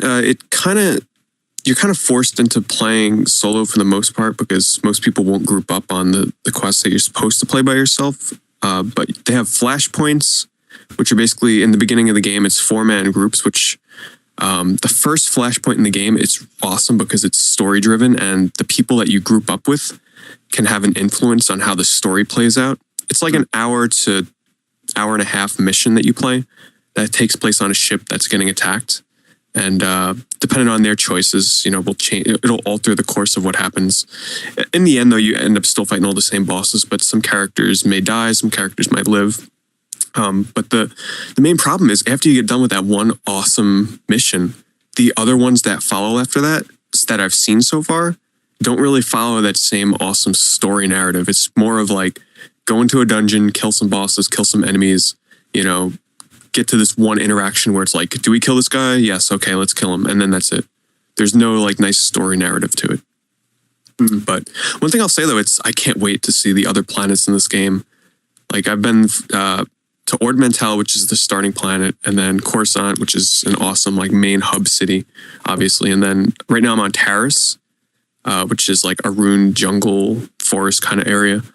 And I can't wait to see, you know, get to Hoth, which I've heard a lot of people don't like because it's kind of barren, but it's Hoth. So what do you expect?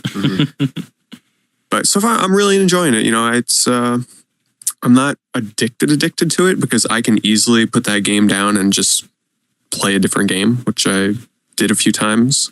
A few times. But yeah, I highly recommend it to Star Wars fans, even people that have never played an MMO before, because the story will keep you playing. And you don't feel like you're alone so much because you have companions that you can summon.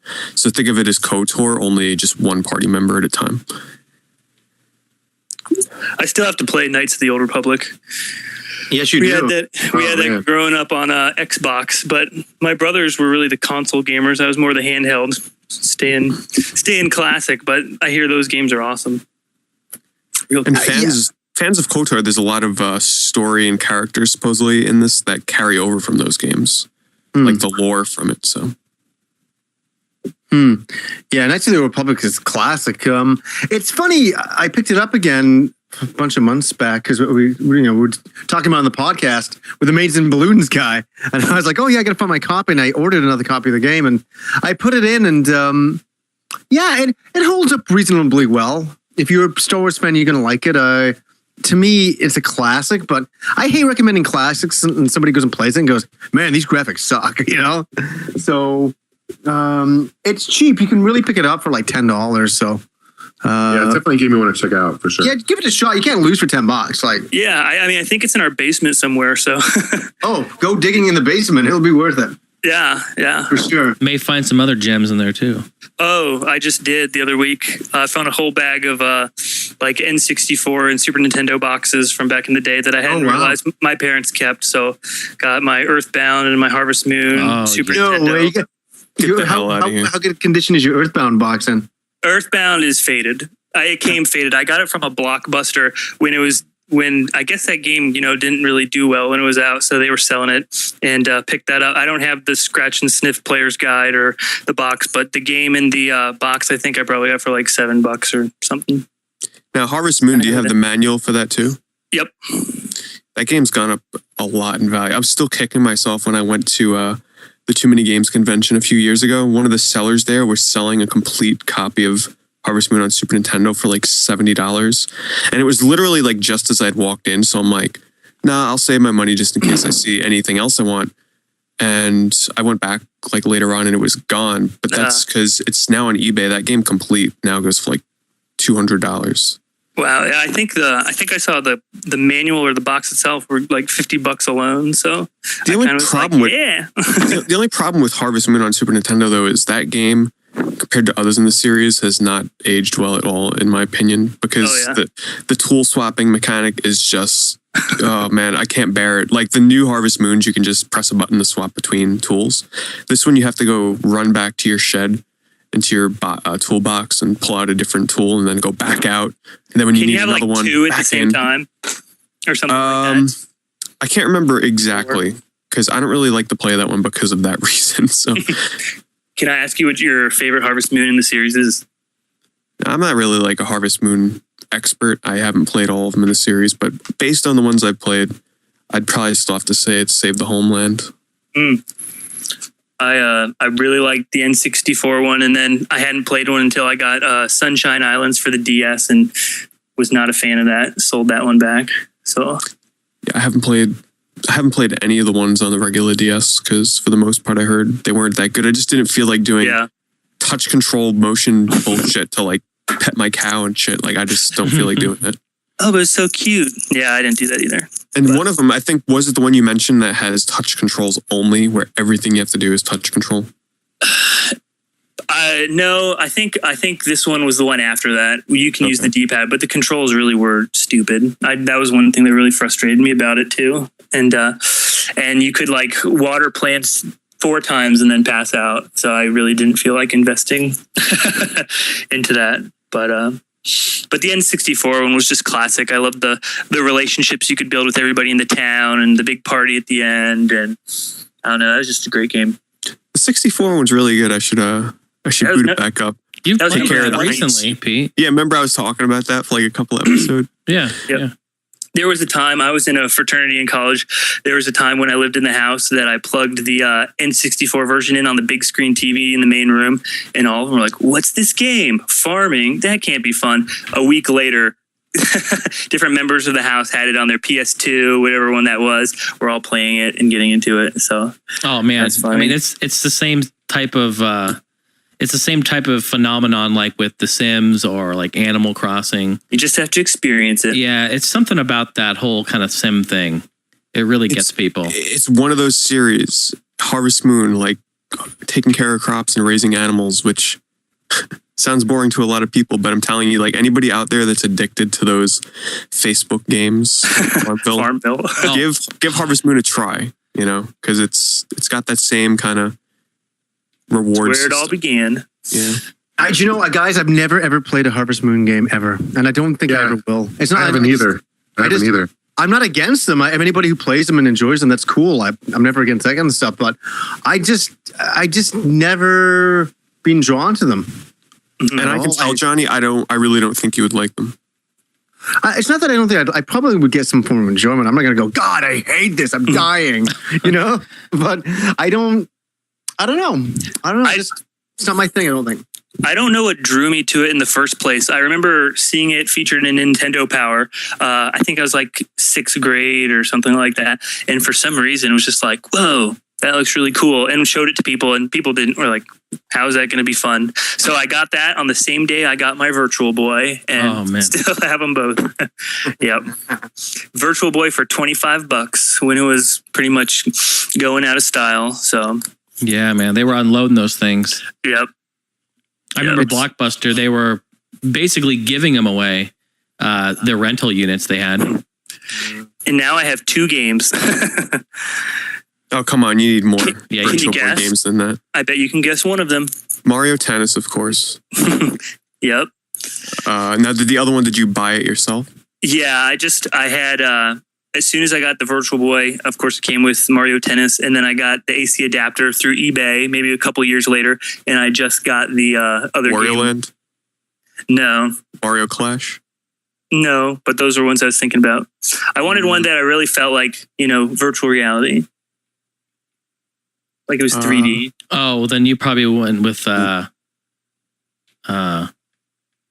Alert? Yeah, Red Alert. Mm-mm. Oh. Teller Boxer sucks in 3D. Wait, did you say Wario? Thanks. That's exactly what I got, Pete. Did you really? Telero Box, which one? Is it Telro or Telero? Whichever you want to say. It's Bar to Bar Boxer. Tomato. Yeah. The boxing game on Virtual Boy with robots. It's Real Steel, the video game. Yeah, pretty much. It's not a very good game. No, I've never really gotten into like Super Punch Out, Mike Tyson's Punch Out, so I thought it'd be a place to start. Oh, but I guess it's not a terrible game. It's actually one of the only Virtual Boy games that uses the second D-pad on the controller. Yeah, and it uses the controller well, and it uses little back buttons too, shoulder buttons or whatever. I'm telling you though, you need to get Wario Land, and everybody that's listening, for God's sake, get a Virtual Boy, please. And here's the thing: if you don't like it, you could always just resell it on eBay. Buy a Virtual Boy, get Mario Tennis, it's worth get Wario Land, get Mario Tennis, Wario Land, and Mario Clash is good. Well, yeah, I guess. It's like the original Mario Brothers arcade, but to the next level. It's pretty good. Well, what differs Wario Land for the Virtual Boy from the like Game Boy Advance ones? Because it just seems like you can just jump back and forth. That is about it. But if you enjoy the classic Wario Land games, it's that with the added 3D element. Is it long? Not really. Yeah, it's fairly short. But it's still one of the best games. Still, I think my favorite would probably be Mario Tennis. Still, though, that game is just, I love it. Yeah. That's a good one. I have it set up in my apartment. When people come in, a lot of them, if they know what it is, they're like, "Oh, sweet, let's play it." And then some people have no idea what the Virtual Boy is, but I always have Mario Tennis on there to check out. So the only problem with the Virtual Boys, and I'll just warn everybody, the only problem, the knob on the top where you adjust like the clarity. It don't keep moving that around and try and keep it centered, because if you keep moving that shit around, eventually that's what gives the Game Boy like the glitchy graphic effects and stuff, which all of mine are starting to get now. So I've either got to buy a new one or literally open it up and bake the islands in the oven to melt the contacts back down. Wow. Which is it's a strange method, but it supposedly works. So. What's for dinner? Let's look in the oven. Oh, it's a Game Boy. Virtual Boy. Hey, Pete, do you have Waterworld for the Virtual Boy? I have all the US Virtual Boy games. Waterworld is pretty damn bad, though. Horrible. It's totally a collector's game. Like, don't pay the prices for that unless you're just collecting. It's just like a high score game, right? Yeah, it's got some decent 3D, though. It's actually got pretty good 3D, but the gameplay is just boring. God. Come on, Pete. Don't even give it that. The game's horrible. Horrible. It's as bad as a movie. Dude, it's like you sit there on this jet ski in the middle of a black ocean and you just fucking ride around, and then like some red thing will come flying by you and then it's gone. Then you try to turn and that's about it. I mean, Pete, did I miss something? Because the game's not. No, I really don't even play it too much because it's pretty bad. So I think you summed it up pretty well. Yeah. Can you pee and turn it into water and drink it? Yeah, I've seen that on survival shows before. Yeah. People like boil their piss and shit. Yep, that's what Kevin caught. Well, he had some sort of contraption in the movie, but that's what he did. Oh yeah, dry land. Just to correct myself, it's not Red Alert. We were thinking of Command and Conquer. It's Red Alarm. Red Alarm. Yeah, the 3D shooting game. That game's got some awesome 3D. If you went and posted in the forums about that, please go delete it now. Made a new account for it and everything. Mad Red Alarm fan.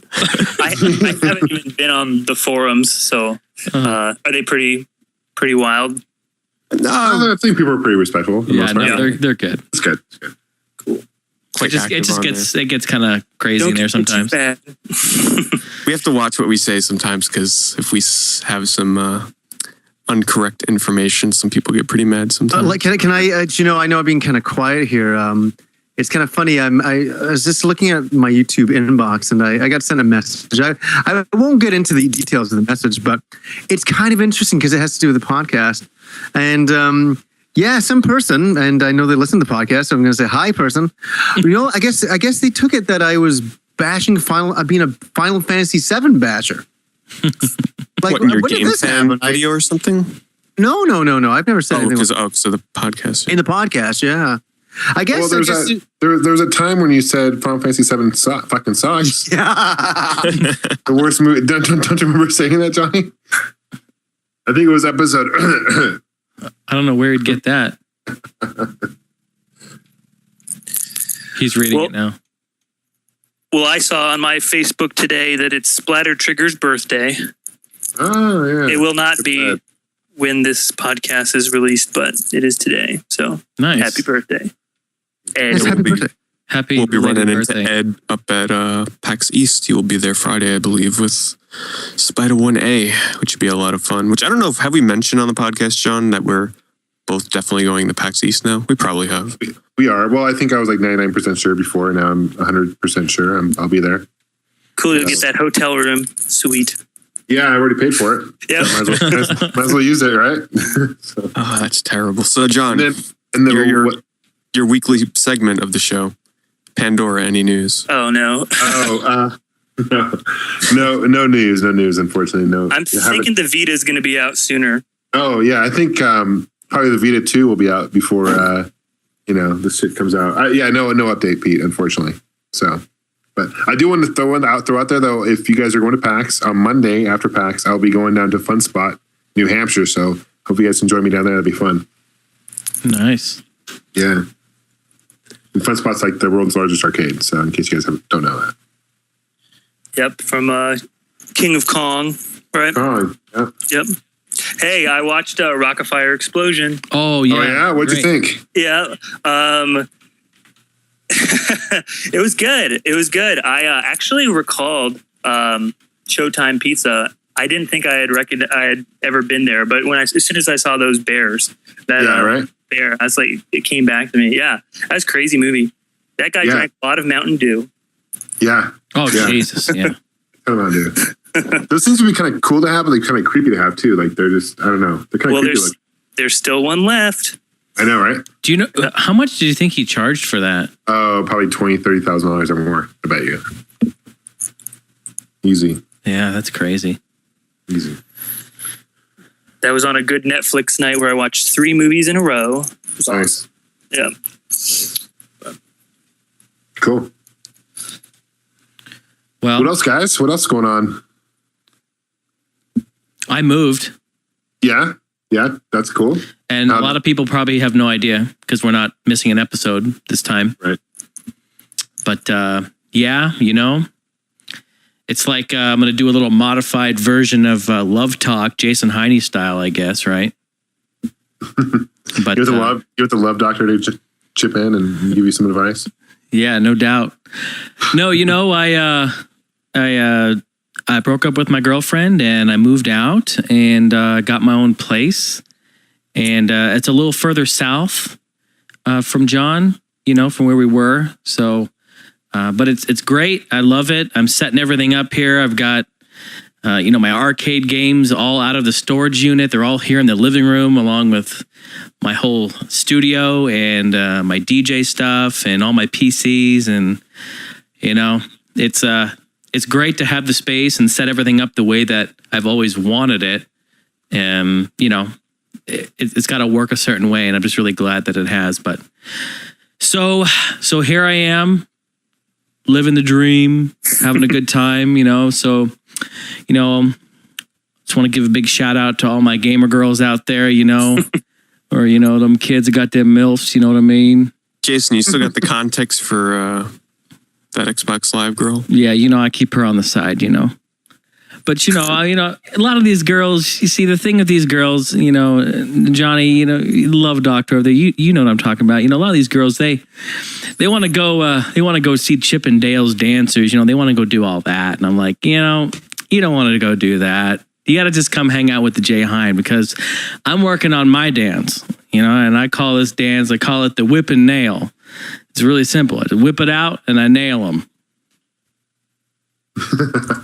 I can see how that could be effective. So anyway, thanks for listening. Thanks. Eeyore would say, thanks for noticing me. So yeah, I'm anxious to see a new pad, dude. Yeah. I got to understand you got your arcade set up and stuff and all that good stuff, huh? Yep. So I got a little upstairs loft. It's going to be, dedicated to all my display games, kind of the EMU review room up there. Pretty cool. And then I have the whole living room, which is just amazing. It's awesome. So Jason. Yes, sir. Not to get into anything like too deep, but it was just time for you to move on in life, kind of thing. Yeah, it was time. It's something with, it was a mutual thing. Just so everyone knows, it was a mutual thing. I'm still good friends with her. We've been together for 5 years, basically, and that's a long time. That is, and it's not. This isn't some sort of high school drama bullshit thing here. We're adults, and it's not like, oh, fuck you. Da, da, da, da, da. It's just, it was time, and she's really busy with her work and her job, and, I'm doing my thing. And again, we're just like two different people, and you're right. It was just time, and we still talk, and we're still good friends, and, but I'm excited to move on. I'm excited to, be on my own finally and do this. Cool. So it's good. You're single and ready to mingle. Oh, look at this guy. I love it. Yeah. And Jason, I know you're a creative person, and it's kind of nice to have your own space to be creative. You're exactly right. Right. And for the longest time, I've been kind of confined to certain little areas. Since about 2008, when I moved down here to go to college, it's like I had a little tiny apartment, and I couldn't be loud in there because of neighbors, and I couldn't be creative, and I was going to school. And then I moved to Colorado for a while, and I had a little apartment there. And it's tough to be creative, as everyone knows, with gaming, I do gaming, and of course, this great podcast stuff, but I'm also a musician. I teach private drum lessons. I'm audio engineering, obviously. I do all that sort of thing. So yes, to be loud, or to have my space to just be creative whenever it strikes me, that's really important to me. A lot of people, may want something in their life. Me, all I want is a space, an area. And that's really important. So I'm glad that I have it now. And it's all yours. Yeah. Totally. You start to get older, and you start to realize it's really important, Yeah. Well, it's brand new year now, right? It's 2012, so brand new everything, Yeah, it's true. Excited for kind of a new start and starting over. So it's good and fresh. So nice. Good for you. Cool. Thanks, guys. Yeah. Hey, Jason. Yes, sir. To let you know, Pete is single. Hey, I like Pete. I'm not saying anything about it. He's got a lot of games. Maybe if we live closer, shit. Jason, I have 2 questions for you. All right. Okay, first question is, do you have enough room for the Rock and Fire Explosion band in your new place? Family room, yes. Okay. Second question is, did the whale move with you? Oh, shit. Of course the whale moved with me.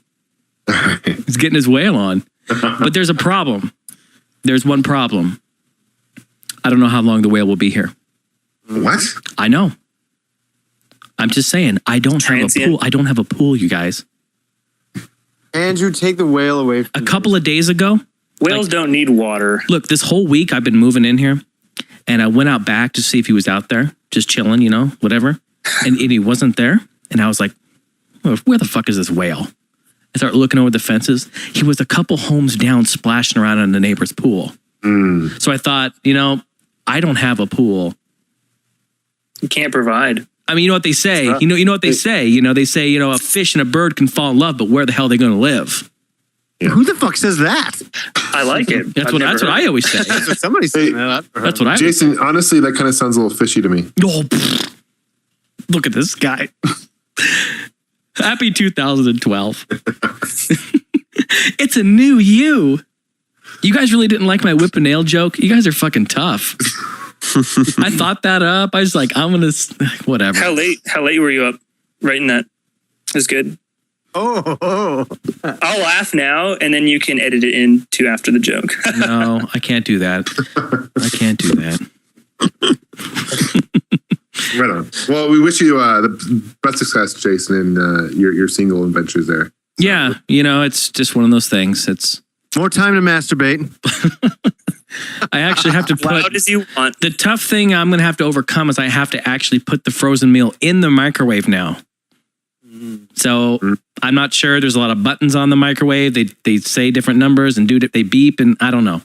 I'm gonna have to go figure that out. The great thing about that is you can masturbate before you do it and after you do it. Yeah. Isn't that great? Yeah. And no one will say shit about it. Nobody will say shit about it, and you get a frozen meal in between. Life doesn't get better than that. That's like a jack off sandwich. Jack off sandwich. You're the main course. Or is it dessert? This is going downhill quick. Okay. Yeah. No, maybe I'll do a room tour or something eventually, and you guys can see this crazy setup. Hey, cool. Yep. There's a guy masturbating in the corner. Who's that guy? Check this guy out. Look at this guy. Speaking of checking this guy out, it's funny. I went to the P.O. box the other day, Jason. Oh, thank Christ! I did, and what did I get? I got a little package. It's not much. And it's. Wait, you have a little package? We all do that. Yeah. Tell us something we don't know, John. The strange thing is there was cum all over the packaging when I got it. I was like, oh, this must be from Jason's new place. Jack off sandwich. I opened it all up, and I want to say, thank you, Jason, for a copy of Wave Race on the N64. Yeah, that is nice. It's actually cool to have the cartridge again. That's so cool. Yeah, he talked about it. So yeah, I only ever rented it back in the day. So I'm going to pull out my N64. It's going to be like the first time in 80 years, but I'm gonna actually do that. I just want to play with the old, the analog sticks again and all that. It'll be interesting to play with that controller again. It's been so many years. I think you'll have a good time with it. It's a great game. Definitely. It really holds up well, I think, Yeah. Oh, no, it definitely does. I told you I got a download copy on the Wii, and I couldn't believe how well it had held up. Mm-hmm. True. It was amazing. So maybe in the future we'll get a Wii U Wave Race. Oh my God, I would love that. That would be cool. Yeah, and online or something. That'd be sweet. Yeah. And so you could use the screen, right? And it's like it's pretending to splash water in your face. Wow. They've really been there.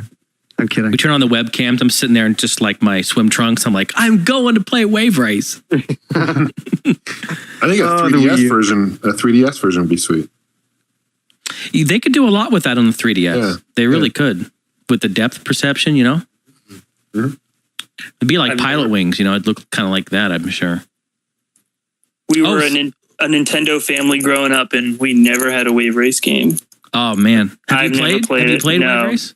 I haven't, sadly. Oh, man. You have a 64, right? Yep. Okay. Go buy that game. I'll get on eBay. Let's see. Seriously, it's like dirt cheap. You can probably even find that at like flea markets and shit. Mm-hmm. I work with kids, and one of them wanted to know what a N64 experience was like. So I lent him one of my N64s and a copy of Diddy Kong Racing. So I thought that was a pretty good representation of the system. Nice. Yeah, it is a good one. Yeah. Mm-hmm. Definitely. The DS one of that, I wasn't a huge fan of. I didn't like the touchscreen races and stuff, but the N64 one's great. That was a lot of fun. So, speaking of Mario Tennis, you guys were talking about that earlier. I read that in the this month's Nintendo Power, or maybe last month. It's been a while since I got the mail. That they're coming out with another Mario Tennis for the 3DS. Oh, cool. I'm completely blown away by that. Yeah, who didn't see that coming? Yeah, I know. But that looks cool. Yeah. I've mentioned that before. I hate sports games, but I love Mario Tennis. So that ought to be fun. More and more reasons for me to get a 3DS. Haven't done it yet, but still, I need to. Jason, did you ever like virtual tennis? I really liked Virtua Fighter. Because I was really into virtual racing. Yeah. And it was, that early AM2 stuff. But no, I didn't really get too much into the Virtua Fighter series. That was my favorite tennis game. Or I mean Virtua Tennis. Yeah. They were awesome though. I mean, they just looked incredible, and the gameplay was good on them. I saw them in the arcades, just people going ape shit. Yeah, it was good times. I played a little bit of the Mario Tennis. Like I don't know. I don't think I'd ever play another Mario Tennis though. I'd maybe play a virtual tennis game again. But they're definitely multiplayer. That's really where they shine. By yourself, they just, I don't know. They don't seem like any fun. Did you play the updated one on the Wii with the motion controls? Yeah, I didn't really care for it too much. I haven't. You know what I was thinking, Jason, when you mentioned the how they released Wii Sports by itself for like the collection Wii game or whatever? Do you think that game would be rare one day since everybody has it and probably wouldn't buy that version? Okay, wait, which version? The like the collectors, not collector's edition, like the standalone, whatever, like the one they sell. Yeah, like we talked about a couple episodes ago, Jason. How like why they would sell it? And you're like, because people buy used systems and they don't always have it unused, and so that's why people would get it. Oh, right. Yeah, I do because it won't be available. It's not available, and then that edition won't be there. I do. Nope. Wasn't sure. We got it packaged with our Wii, so as did I, and so it's like it's it's kind of a rarity, I think. Who knows? You never know with those things, I guess. What's going to be rare and whatnot. Yeah, you never thought Earthbound would be all that. I would never have believed Earthbound would have been what it is. I still, as I say, I remember walking into the store. I've said this story before, but I'm seeing tons of them behind the counter. Tons of them. Who'd have ever thought? I'm like, and I remember getting my copy and then hearing that it didn't do well, and it's like, what? Oh, okay. Well, I enjoyed it, and I thought I was like one of the only few people who did, and it seemed it had a massive cult audience. It still is. It's like a cult that love that game. A good cult. But still, who would have ever thought that? And we still haven't got Earthbound 3. Who would have? That doesn't make any sense. None of that shit does. RPGs are a tough rental. That's a tough rental game because it's very time consuming, and you have to give it back typically, unless you had awesome parents that let you keep renting it through the school week. Sometimes you did. RPGs on consoles, Pete, what would you say about this? I'd say this, JRPGs and consoles, it's coming to a slow grind now. It sure isn't what it used to be. I was sitting the other day and I was like, man, I want to play a brand new console JRPG. And I was like, well, shit, what can I play? And just to, obviously we're going to bring up the news and stuff like that. That Final Fantasy 13-2 is actually the demos released today on PSN and Xbox Live tomorrow, which will be January 11th. So after this, I'm going to go pick that up and test that out. It's out on 360. Oh, it's on 360 as well? Yeah, because I booted it up today to check out what demos they had. I didn't download it though because I'm like, I don't want to spoil it. So I'm just going to be getting the game. So I'll just play it through that way. But yeah, the days of JRPGs, not obviously on handhelds, they're still doing well. But man, on a console, I guess it's a lot of money to invest. And if you don't sell well, then you just lost out. So but you look at games like Skyrim, and a lot of but they know shit like that is going to sell. Yeah, where the only console RPGs. Those have just exactly what you're saying. Those have proven track records where a Tales game isn't going to perform that well out here. It might do well in Japan, but not the numbers that they need, that they've invested into it. Sorry, Pete, continue on. I was just going to say, like, the only kind of console RPGs that are coming out these days tend to be those like highly anime stylized games, like from, Gust is no longer. Now they got bought up by, I think it was Koei, Namco. I don't know. Someone bought out Gust. I forget who.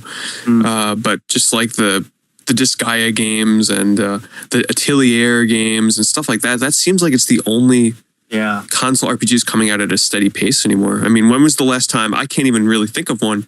When was the last time an RPG came out that was similar to like Lost Odyssey on the consoles? There hasn't been one. Wait a second. There was the Tales game. Oh my God. What was the last? Well, Tales of Vesperia, but still, that was basically it that I can think of. I really wish I could think of others here. Star Ocean. Yeah, I got that too. That's a long time ago now, though. That's like a couple of years, 3 years ago. Already. Yeah. Like, it's funny. I saw a game the other day, Heroes of Ruin by Square Enix. And I was like, oh, cool. Wow, this looks great. And it's like, and I look at it, it looks like a great RPG, but again, it's on the 3DS. It's like, okay, cool. It's on the 3DS. I don't have a problem with that, but I would really like a console, RPG where I can sit on the couch again and really get into that. And God damn, it really pisses me off. It seems to me all the games that I grew up with enjoying, they don't make anymore. That's really seeming to be what's happening. First person shooters, there's a lot of those for people. I was talking to a friend of mine the other day at work, and I said, oh, what are you playing? He's like, oh, Modern Warfare 3. I said, oh, how you liking it? He said, oh, good. And then he said there was another first person shooter coming out. Oh, no, it's a really popular one. I can't remember what the fuck it is on PC. Well, hold on. Before we get into that, let's not forget that Xenoblade will finally be getting that eventually. Yes, exactly. And that will probably fill the void for quite a while. Yeah. No, but what I was saying to my friend, he's like, oh, I'm playing Modern Warfare 3. And then he was going to go off and play some other shooting game after that. I said, oh, yeah, that's cool. That's coming out. And I said, but don't you ever get sick of shooting games? And he's like, well, yeah, but it's like shooting games are like really the norm now. That's like the big game nowadays. Like the be all end all game. Everybody looks forward to the next shooter type of game. Doesn't it seem to you? Am I like? And I'm not saying that's a bad thing, but I'm saying that seems to be the shift. JRPGs down, shooters up. It seems to be kind of the way things are going, and then everything else is kind of in between. It just seems more like shooters, they have a much higher chance of selling well as long as they slap in some kind of online mode and hope it sells well. Exactly, and companies are doing that because it makes them money. Look at Dead Island. Yeah, what's that shit? Yeah. Dead Island, that game made so much money that they could have never imagined. Yeah, go figure, right? But then you look at Catherine, a game that nobody ever expected to sell. That's true. No one ever expected Catherine to sell over 100,000 units, and that game sold like 500,000, no problem. 500,000 screaming people out there playing that game. Oh God, yeah. Yeah, I know. I think I've mentioned this before. It's like, and Johnny, no, I agree with you. It's almost like the quick, like hit it and quit it type of a game genre at the moment. With the shooters, there's just a flood of them, and I think that's a problem with people being. Well, they know they can sell them. You know what I mean? But Jason, here I'll even coming from a person who I do not get sick of shooters. I don't. I love them. Jason, that's what I was going to say for you. You being really into shooters, you invest into this. You will play these games over and over because it's an investment of fun. Right. You enjoy going back to it. You enjoy learning the levels and all of that. And so you get your money's worth by 10,000 fold. I understand, but still, I'm not against shooters by any means. I love shooters a lot, but man, have they ever taken over? That's all I'm saying, that they become so prominent.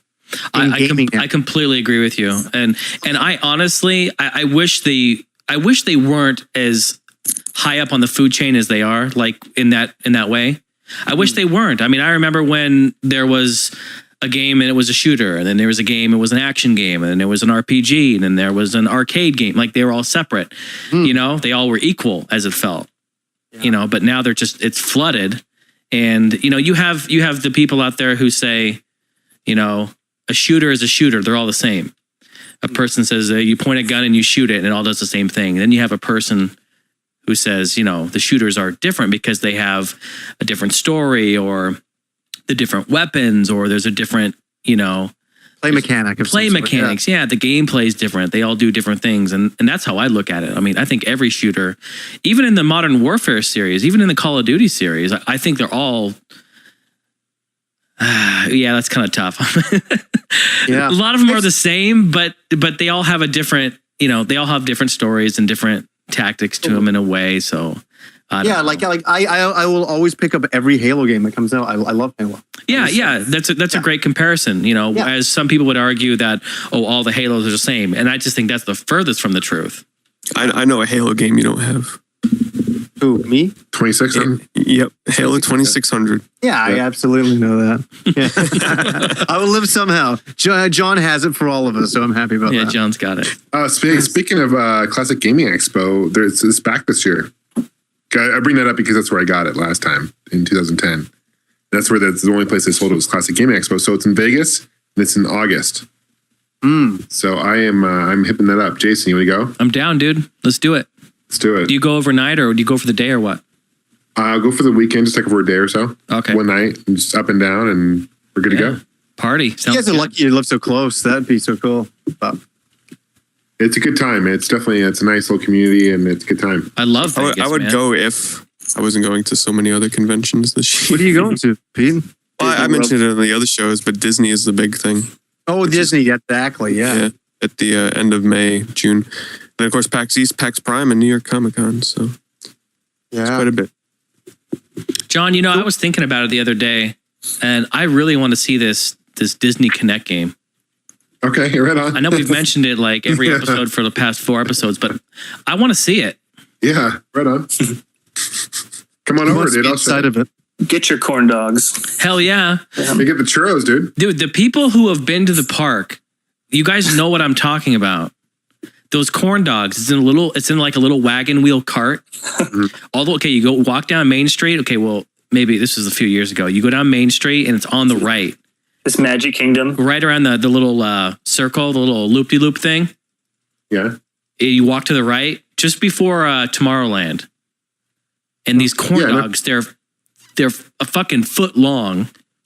And they're like $8 or $9. And they're just amazing. They're deep fried goodness. Nice. Do you need like mustard or are they good without it? Oh, no. You got to go. I go mustard. Yeah, for sure. Mustard ketchup. Yeah. Mm-hmm. Yeah, there's two how things. big were they, Jason? A foot long. Foot long, you say? Man. Wow. You ever seen a foot long? I've never, no. No, I mean, you say you go to Subway. This is nothing like that. They call it a gamester dog. That's what the official Disney nickname for it. Nice. No. And it's probably like $10. The two things I love getting at Disneyland when I'm there are two things. Churros, I love the churro stands. They're everywhere. And there's the Dole Whip. You ever had a Dole Whip? It's if you're on the way, if you're walking to the park and you go to the left towards like the what's that, like Indiana Jones, what is that, Adventureland, whatever? Is that Adventureland? Yeah. It's like right there by the Tiki Room. Is that MGM or whatever? Well, this is the Disneyland. This is in California. Yeah. There's a little hut there, right? Yeah, there's a hut. Yeah. Yeah. Mm-hmm. And they have this, what it is, it's like this dole, they make pineapples, whatever, grow pineapples. They have this like ice cream. It's a pineapple ice cream, like frozen yogurt. So good. It's called a Dole Whip. I haven't had that. Delish. So. Delish. Yeah, come on over, dude. I'll show you Disneyland. We'll go to Disneyland together. For sure. All right. I like it. You should record a video. We should do a video review. I was going to do a review and post on my website only, but because I don't think whatever. But yeah, I don't know. You don't want to upset anybody. You want to give them a wrong impression. All my viewers, subscribers, are like, what the fuck? So yeah, I might just do it on my website. But no, fuck that. Disney's awesome. Yeah, it's cool. Love it. So, but yeah, man. Go ahead, John. No, I was say, Jason, let's set up Classic Game Expo. It's at the Plaza Hotel. Okay. All right. It's in August. Yeah, it's Old Town, Uptown, like Vegas. Dude, that's when PAX Prime is too. No. Well, PAX Prime is in September. Yeah. Oh, is it? Is it July, August, September? I thought it was August. Okay. Might be right. Oh, it's August 11th to 12th. When is PAX Prime? I think Prime 2012. And Jumbo Junkie's going to come to that. Awesome. What, PAX Prime? No, he hates flying, dude. What? I thought he hated flying. Is he going? Jumbo Junkie. I'm just bugging him. Yeah, I know he's listening to this, so I'm saying that. He'll be there for sure. Yeah. It's PAX East up. What's fucking PAX fucking Prime? I thought it was August last year.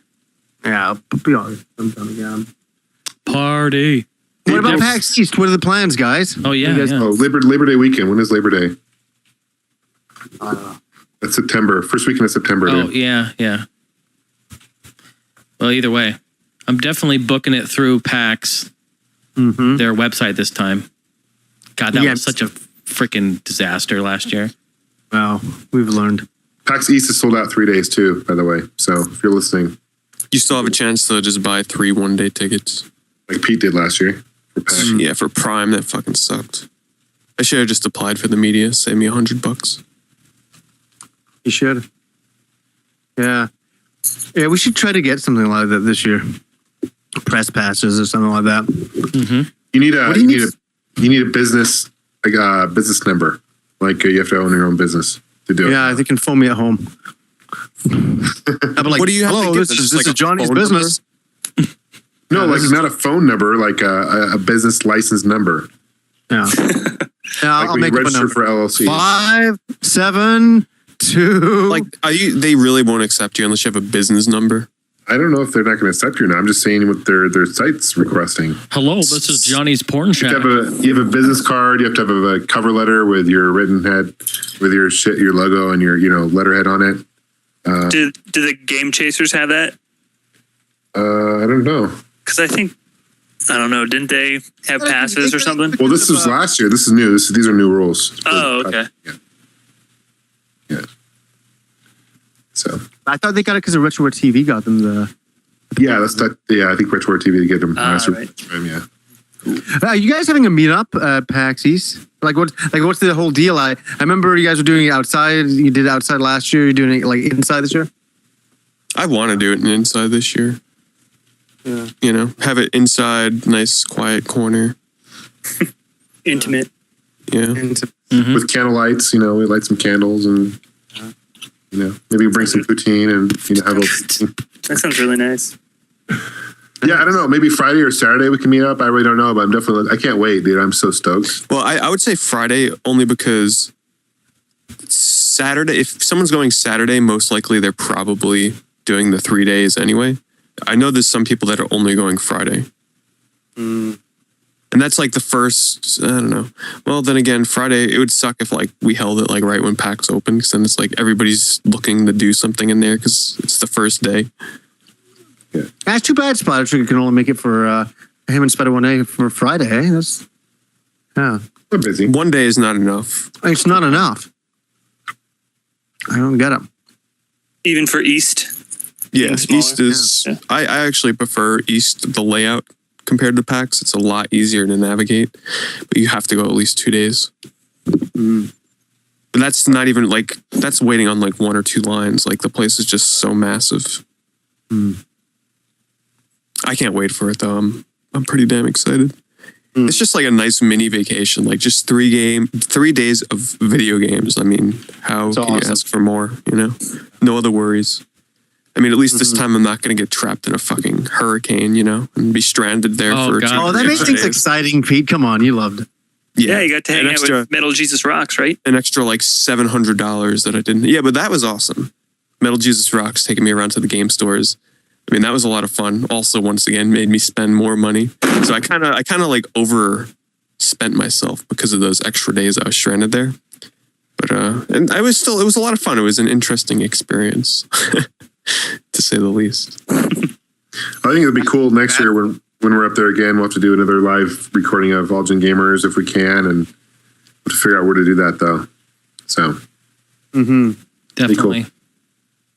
That'd be a good one. Tickets are on sale now, $20.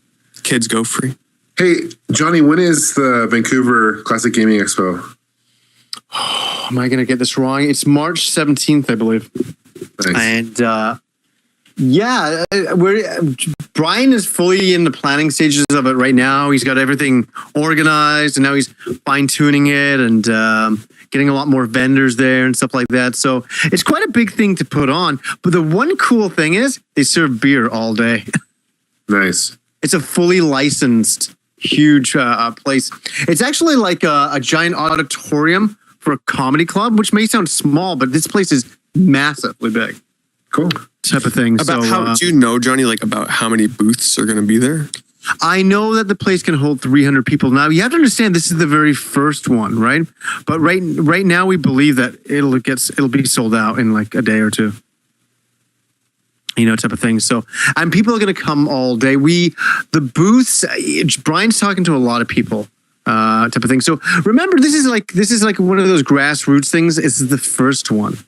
Yeah. And so it's kind of laying the foundations down. But Brian's very good at organizing things, and I think he's got the right people running things and doing things for him. And I think it'd be quite good. And I think Fraser's going to be there. I think me and Fraser are going to do a panel on like starting up your own YouTube show. If you're, I think that's something that we actually could say something about. Like if I was to do a show about a panel about the Happy Console Gamer, I don't think that'd be very good. I think our expertise could say, hey, this is what it's like. This is the ups and downs of putting yourself out there on the internet, and the positives, the negatives, the in between. Like I know all of us could have a hell of a panel on that one day. Just to talk about that kinds of stuff. And to help people out who really want to start new shows and kind of help them learn where we kind of, maybe messed up in the beginning or, maybe we're messing up now. Maybe they can learn off our mistakes. So we're slated to do that. I got to talk to Fraser about it, but hopefully that should be a pretty cool thing to do. I definitely get Rob on there as well. I was talking to him the other day. He's like, when is it? Because he's got 2 kids now. Hey? He's a very busy boy. So... definitely. I was going to say, I think Metal Jesus Rocks is coming out for that one as well. He is, yeah. I wonder how much travel is, because I would totally try and come up for that, if I didn't have all this other stuff going on.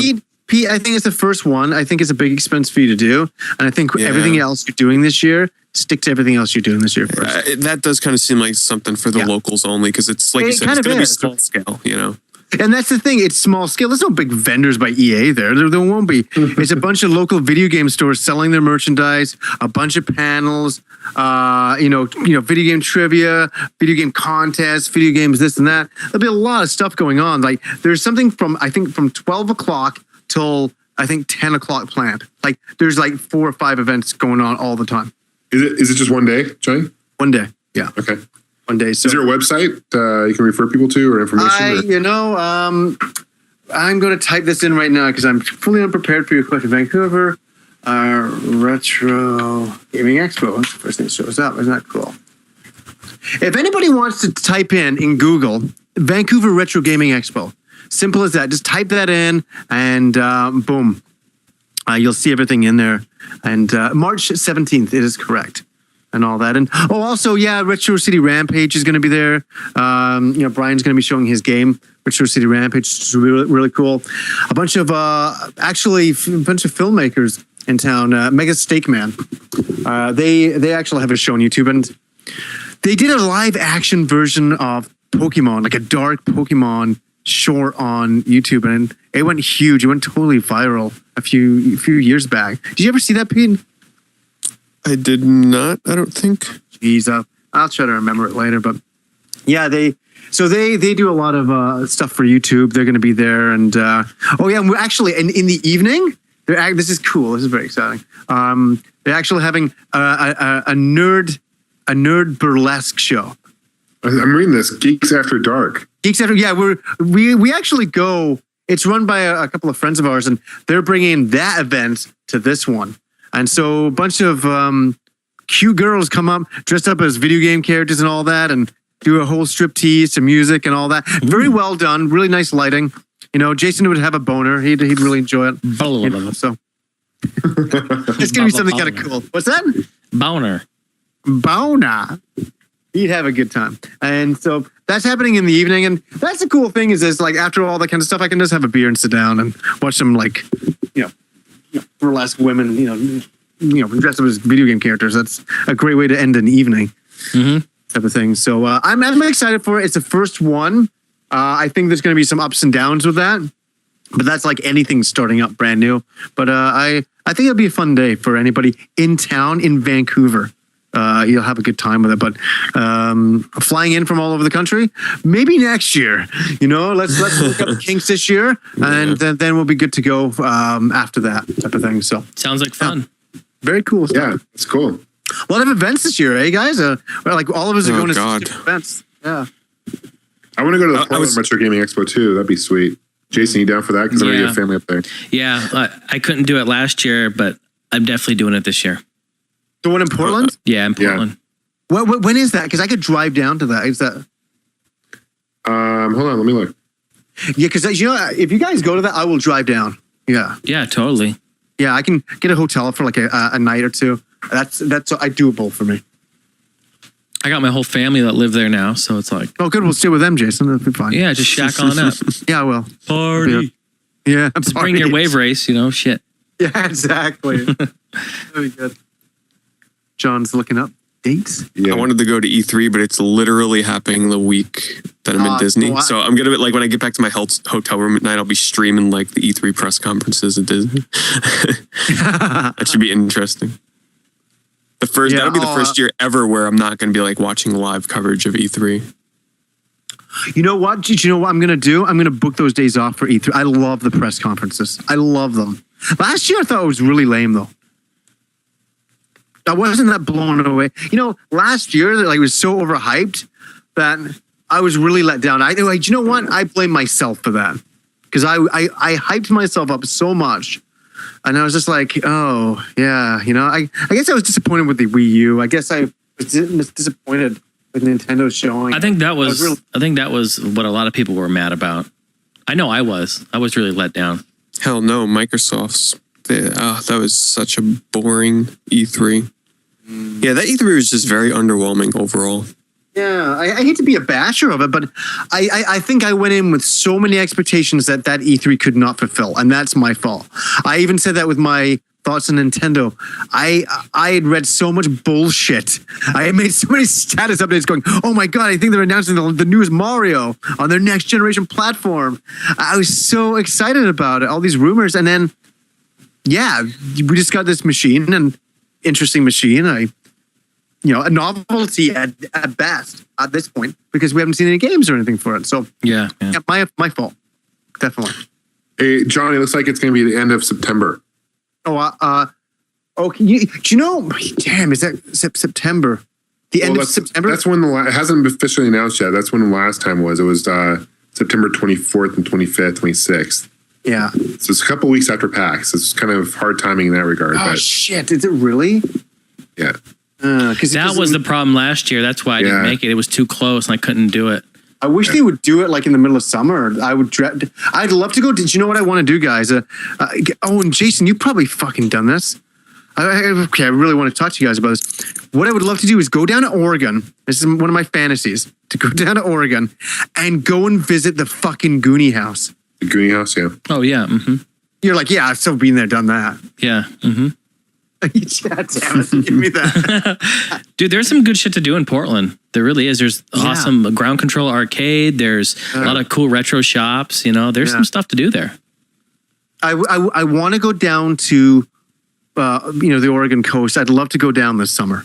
That's what I said to Kim. I said, why don't we go do something like that? It's not expensive. We can just go and stay for like 3 days and just kind of hang out and enjoy the scenery and all that. So, yeah, I'll definitely talk to you when I'm thinking about doing that, Jason, because you know that place so well, right? Yeah, yeah. You guys want to go to Seaside? Go to Seaside. Yeah. That's the place to go. So you guys have been to the Goonie House? Yeah, I mean it's there. You just drive by. I'm easily awestruck by things, I think, and something like that. The Goonie House is just so cool and exciting. Did we just lose somebody? No. Yeah, we did. Yeah, we did. We did. Just this second, I just looked at the screen and Andrew went, bonk. Bring Andrew back. Hey, Johnny, I've been to, speaking of like Goonie House kind of deal, I've been to, in Southern California, I've been to the mall, Back to the Future Mall.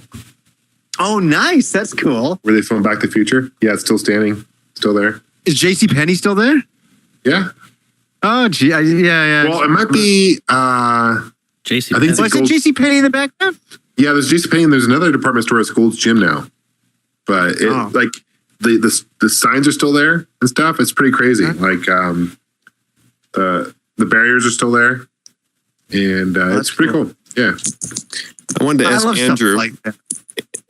I wanted to ask Andrew if he ever been to any like gaming conventions, or if you plan to go to any of them? I have not. No. You got dude. They're amazing. You really ought to. So it sounds like PAX is the place to go. Is that like that's it? That's the pinnacle right there. Well, are you East Coast or West Coast or where you? I'm in DC, so.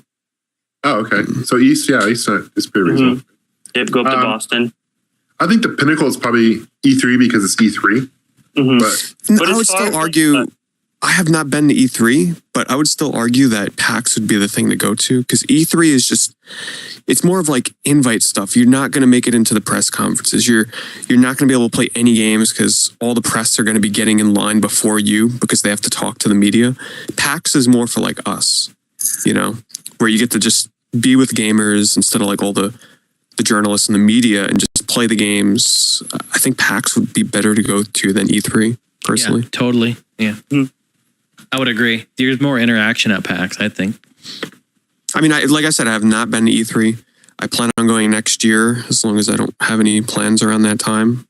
But I still think PAX would be the thing to go to. Yeah, I think so. Definitely. Yeah, no, watching all your videos are great. I mean, I feel like I'm there watching your videos you all post of PAX. Seems like a blast. Yeah, we all do post quite a few. Yeah. Yeah, that was a little bit too much. Even I was like, I can't post anymore. Yeah, I think I did like 5 or 6, you know? I mean, there's just so much going on. They should just make a Connect game for it. Oh, shit. There you go. PAX Adventures, dude. I like it. You can go East or Prime. You know. Or Prime. Dude, Andrew, you're onto something here. Dude, I'm telling you what. It would be like Assassin's Creed. You're just like trying to wade through the crowd, you know, trying to get to that start of the line. That's what it would be. Sneak through the line. I think probably the most fun, honestly, going to these conventions is probably just meeting up with people from like the YouTube community. And, you know, because I've been to PAX Prime like 5 times. First time it was just my brother and I. So, you know, even before I really had a YouTube channel. And just every year gets more fun because you know more people, you know, and you have that common interest. So that's why I enjoy going. And it's awesome seeing these new games. It's awesome going to these panels, but it's really like the after party is like where it's at for me, you know? Yeah, totally. So, is that pretty cool? Going to the meetups and meeting all the people that have like watched your videos and heard you on the podcast and just dude, it's the trippiest thing when someone comes up to you and recognizes you. Yeah, you know, it's like the most wild thing, and they're like, "Hey, dude, yeah, it's games. I know your stuff." And I'm like, "Wow!" And you know, it's pretty cool, especially when like I was at my day job. Like, you know, I don't know if I mentioned this on the podcast or not before, but I had a guy actually recognize me in the street with my day job, wearing my day job clothes and stuff. And it was like the weirdest thing. I'm like, oh yeah, what's up, man? You know? So it's cool. It's really cool. Yeah. You know? Yeah, that's cool. I mean, I was really looking forward, obviously, to coming on tonight because listening to you guys is like, you know, listen to friends talk about video games. But even just being on here, I'm like, whoa, these guys are on YouTube. I listen to these guys all the time. So it's been it's crazy. But you're just all chill, average Joes. Yeah, we're average Joes, man. We all have the same common thing. We just, you know, we all like video games. That's all. Yeah, and you know. Sorry, I won't say who or what, but yeah, there is some YouTube people out there. That do have some big egos. I'm telling you, that do have some big egos, and it's really sad. It's just really sad that they kind of go that direction. You know, but yeah, they seem to. I think they've forgotten. Yeah, you know where it all kind of started from for them, but yeah, that's the way it goes. Big time. Yeah. So hey, I posted a quick draw. Wow, that's going old school, John. Holy Jesus. shit. Yeah. Well, Jason's not even prepared. No, I don't even have my soundboard or anything, so I'll just do the old-fashioned way.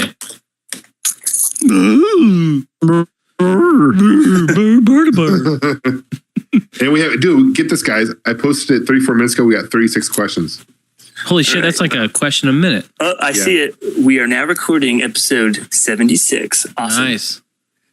Yeah. So I guess I'll start, and if you guys will just want to pick a question, we'll each pick a question. And Andrew, feel free to. Actually, Andrew, why don't you pick a question? You guys go first. You pick a question. Oh, shucks. Okay. Let's see. I want to pick something that hasn't been answered before. So let me see. This might take some time. This takes a lot. Some of these are pretty intense. Like, these people have been. Yeah, they're crazy. Really put a lot of thought into these. Crazy. Here's a good one. We'll kick it off. We say names. Yes. Yeah. Okay. Glenn asks, what is a game that when you first played it, you thought it was horrible, but has grown better through the years? Oh, shit. Oh, man. That's fucking hard. That is hard. Oh, it's horrible. So it's grown on me over the years. That's the problem. Like, usually if a game starts off horrible, I usually don't give it a second chance. I'm the same way. I'm like, this is shit, done. You know? Did you ever play Quest 64, Pete? Yeah, that game. Oddly enough, well, because I played Quest back when I was just starting to get into RPGs. So at the time, I would take any kind of RPG I can get. And even then, I still really couldn't get into Quest 64, you know. Oddly enough, there is another Quest on Game Boy Color, I think, which has the same battle system and everything. With like the parameter. Yeah, it's kind of interesting. I haven't played that though.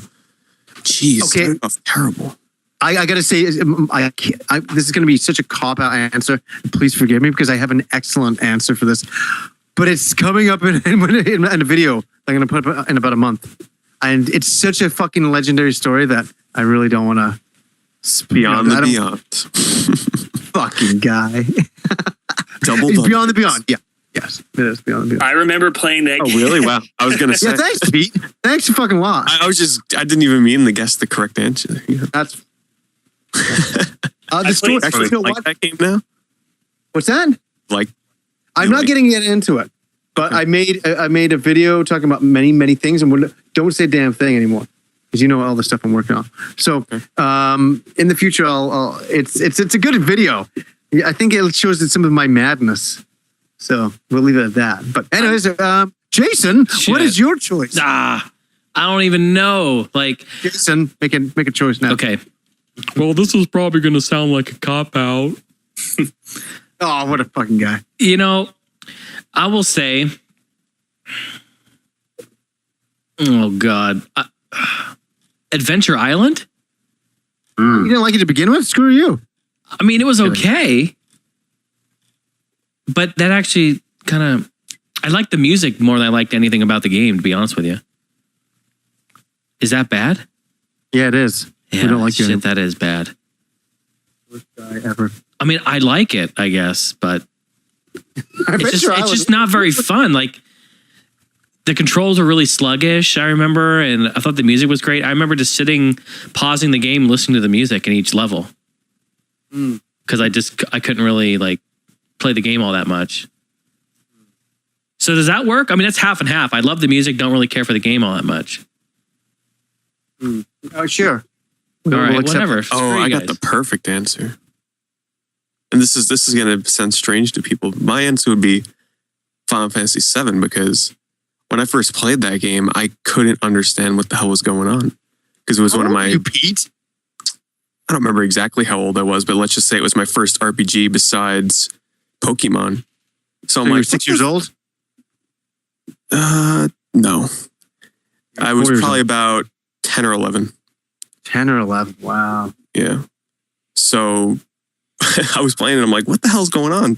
Like, I love the setting and everything like that and the music, but I didn't like the game at first. So I revisited it about like 6 months to a year later and I was hooked once I understood what the hell was going on. That's good. That's a good one. I've got one. Okay. And it took me a while to think of one, but Back to the Future for the NES. Really? It grew on you? It kind of grew on me, man. When you're collecting those, like the time clocks and stuff, and then the stage where you have to avoid the guy throwing shit at you. I don't know. It's just like, it's a bad, terrible game, but it kind of grew on me. I love Back to the Future. So that's my pick. Who hasn't answered this question? I can't think of anything. Shouldn't have asked it. You asked a question that you can't even answer. Is that? Oh, I didn't know that was criteria. Oh yeah, yeah. Let's say Harvest Moon. Oh, I that was love at first sight. There. Superman 64. As much as I like flying through rings, no, I like E.T. 2600. What? E.T. E.T. No, never played that one. What came to mind was Circus Charlie on the arcade. I think this was on Nintendo too. It was an old Konami game where you're just like a circus clown. Do you ever play that? Oh, is that what system is that for? I know it was on my friend's Famicom, which had like 100 games in one, but it was also an arcade game. Is that where you jump like from platform to platform and jump over lines and through rings and hoops? Yeah, exactly. Yeah, there's trapeze with monkeys and then a lion. Yeah. Yeah. I remember that. It's called. I had that on like a 182 in one cart. Yeah, exactly. It was called Circus Jamboree, I think, is what I remember. Oh, okay. But maybe it's a different name. But yeah, awesome. I love that game. It was Circus Charlie, and it was just so dumb, but you just couldn't stop playing. Yeah, the tightrope one where you jump over monkeys and there's that blue monkey that was a little faster. Where you're on the beach ball and you're supposed to like jump through fire root. Like, is that right? Like there's like a loops. That's with exactly fire rings. Yeah. Classic. God, that brings me back. That's funny. Yeah, that was on I didn't pick it up. There's a DS game for Konami Classics that has the arcade version of Contra. It also has that and a game called Puyon that I remember playing on emulator back in the day. And those were all fun, really odd games, but those were good classics. Nice. But I guess that's my answer. Hopefully I'll have a better answer for the next questions. So who's next? I got a good question here.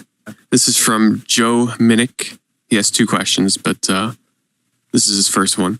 What's the most trippy or just plain weird game you've ever played? So people know me. I love my trippy kind of weird ass games.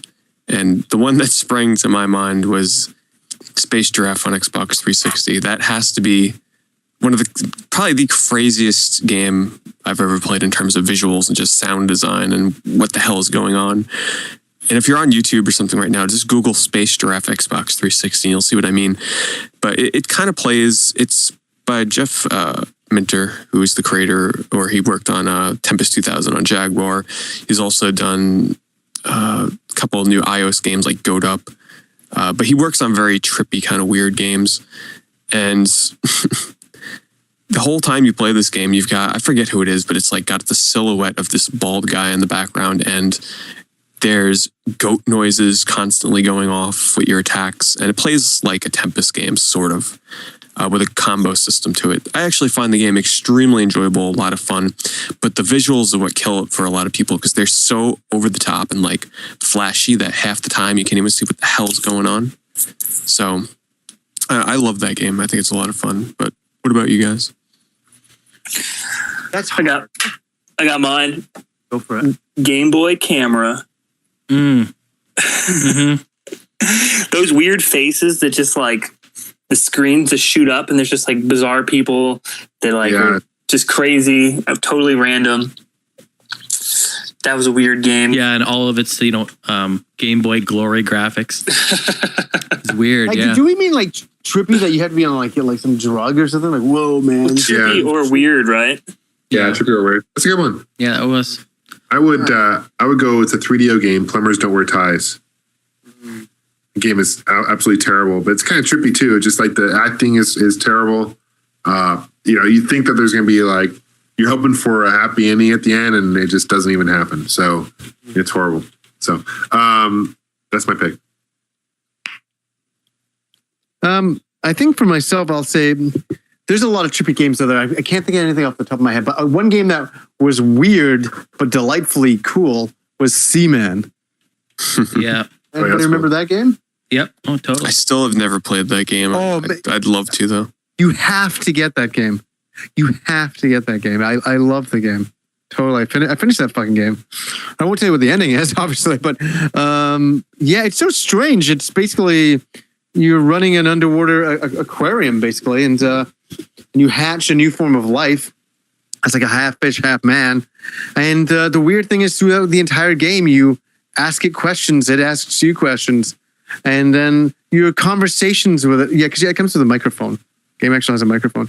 And over time, it develops a relationship with you. It's just bizarre. I remember my mother came over and the fish started talking to me, right? And my mom was like, what the hell is this? she was like totally scared by it. You know what I mean? She was like, it just really spooked her. She just thought it was the weirdest thing. How I'm talking to this fish in my television. And I'm like, Mom, don't say that. She'll hear you. It eventually gets like a human face on it, so I can imagine that. It comes to that pretty soon after they hatch. just your temperature and all that. But anyways, that's my pick. That's a good one. I got one. You guys probably have never heard of it. And if you have, you definitely don't own it. You guys ever heard of it's a 3DO game, John, taken after the 3DO. Hold on, don't say it, Jason. Okay. Cyberdillo. No? Okay, anybody that I don't own this game, but I want it really bad. If you want to see a very trippy first-person shooter, Google search on YouTube Cyberdillo, like armadillo, Cyberdillo. The game looks insane. Pete, this is Jason's time to talk. Okay, go ahead, Jason. Any other guesses, Pete? Really trippy game on 3DO? Or weird? Okay, give me a hint. It's for 3DO. You already know that. Another hint would be it's a children's game. Is that a theme park game? Not like no, you don't have the Woody Woodpecker. Nope. Well, I mean, because those aren't really games. I mean, I was thinking about the fucking children's game. Children's game. Well, what kind of genre? Learning. Yeah. Is this some kind of like Sesame Street game or what? No, it's not a Sesame Street game. Berenstain Bears. Oh, he's Andrew's on to something. Oh, very close. Ooh. It's like the Berenstain Bears? Well, the animal's right. A bear? It's a bear. Is it a famous bear? No. Sticky Bear? No. It's not a famous bear. I'll be surprised if you guys even heard of this game. What? I said I don't pay attention to the learning software. Yeah. No, Why not? You might learn something. Mario is missing. Great game. All right, I'm just going to tell you. You guys are never going to guess it. What is it? Fatty Bear's Birthday Surprise. Oh, of course. Duh. You guys know of it? Do you know of it, Andrew? No, I don't know of it. Oh, okay. Never heard of it. Okay, so Fatty Bear's Fun Pack. Is that it? That was a different game. Okay, so there's this character called Fatty Bear. And, Fatty? Like fatty? Like fatty. Fatty. What is that? Yeah, learning. Here, look at this fat ass over here, kids. Anyway, it's called Fatty Bear's Birthday Surprise. And I'm just looking at the box again here. And the box says here, Fatty Bear's Birthday Surprise is an adventure genre designed specifically for children. Children enhance problem-solving skills while happily exploring Fatty Bear's world. Yeah. So this is the same creator of like Freddy Fish and Putt Putt. Yeah. So basically, I own this game. And I played it with my brother and a bunch of friends a long time ago. And you're this bear and you have like Matilda Rabbit and you have all these other little animals that help you put together this birthday party, and you have to solve problems, and you have to find the dog bone, and it's in the fridge. I don't know why the fuck they'd put it in the fridge, but it's there. It's just all this crazy stuff going on. So it was the most messed up, trippy, and weird game I think I've ever played. So like point and click? It's kind of like point and click, yeah, Mm-hmm. from what I remember, yeah. So, Fatty Bear's Birthday Surprise. If any of you ever played it on 3DO, let me know. Pete, go get that shit. Get in line for that shit. Nah, that's one thing I won't be adding to my collection. Why not? Well, unless I eventually go for a complete collection. But look, those kind of titles will be last. I will tell you, it's worth getting just to listen to the horrible voice acting. Yes. You know, it's pretty good. Wow, that's funny. Yeah, that's mine. Cool. Fatty Bear. Everyone answer? I think so. Yes. Yeah. Okay. I got one. I have a question right here. This is from Alexander Jones. What NES game would you like to see remade as a 3D classic on the 3DS eShop? Sorry, what was the question? What NES game would you like to see remade as a 3D classic on the 3DS eShop? So not like what would you like to see. Like, we answered this question kind of before, where we asked what game would you like to see back. This is kind of what would you like to see ported. Like ported. There you go. Yeah. Yeah, I know exactly what I want. And it's a game that I have not played. That's because it never came out in the US. But after playing Trip World, I want a game called Mr. Gimmick to be ported over. It's a game that only came out in Japan, I believe, and it's supposed to be one of the hardest NES games, but also one of the best looking. But the platforming in this game is like so pinpoint. You have to be so precise with your jumps. But yeah, after playing Trip World on the Game Boy, I did a whole review on it. This is from the same developers, and it really looks awesome to me. There is a reproduction I can buy of it, but yeah, there is. To have it on the Mine's an easy one. I hope you played this game, Crystalis, on the NES. A 3D conversion of that would be fucking excellent. Nice. I have not played Crystalis. What? Have you heard of it? Oh, I have it. Okay, he has it, but he's never played it. I've got one. Space Harrier. Mm-hmm. That'd be good. That'd be awesome in 3D. It is in 3D. On the Master System. Ported to the 3DS. Yeah. I guess you could do it right away. Yeah. And mine, RC Pro-Am. Yeah, that'd be sweet. Wouldn't that be cool? I think I would probably pick Contra just for the tunnel levels. I think those look pretty sweet. Yeah, that's cool. Yeah. Love it. Exactly. Who's gonna answer that one? We nailed that one. That. Okay, I'll ask one. Alex, video game fan, asks, what is your favorite downloadable game on the PlayStation Network or Xbox Live Arcade? I know exactly what it is. Wait, you know what mine is? I'll give an answer for Can we do DSiWare too? Well, I know my answer is too. Yeah. Sure, DSi, whatever. Yeah. All right, Pete, go ahead since you're all over that shit. All right, so for PSN, without a doubt, it is Flower. Love that game. Oh, yeah. Have you guys played Flower? Yeah, I have. No, I haven't. Jason. Remember you did the review on it back in the day? Yeah, that game. Yeah. One of the best games you can get on the PS3. It's very simple. You play as a goddamn flower petal, and you fly through the meadows. It's really trippy. That's a trippy game. That's another game. It is, but the story to it, believe it or not, the story in this game, it's so... There is no story, but the tale it tells, like through the environment you go through.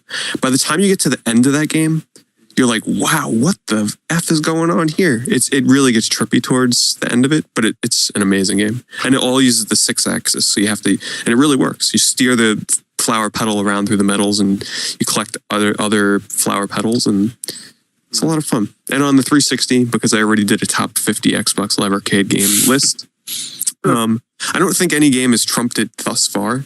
It's probably my most played 360 game on the Xbox Live Arcade without a doubt, and that's the original Bomberman Live Arcade.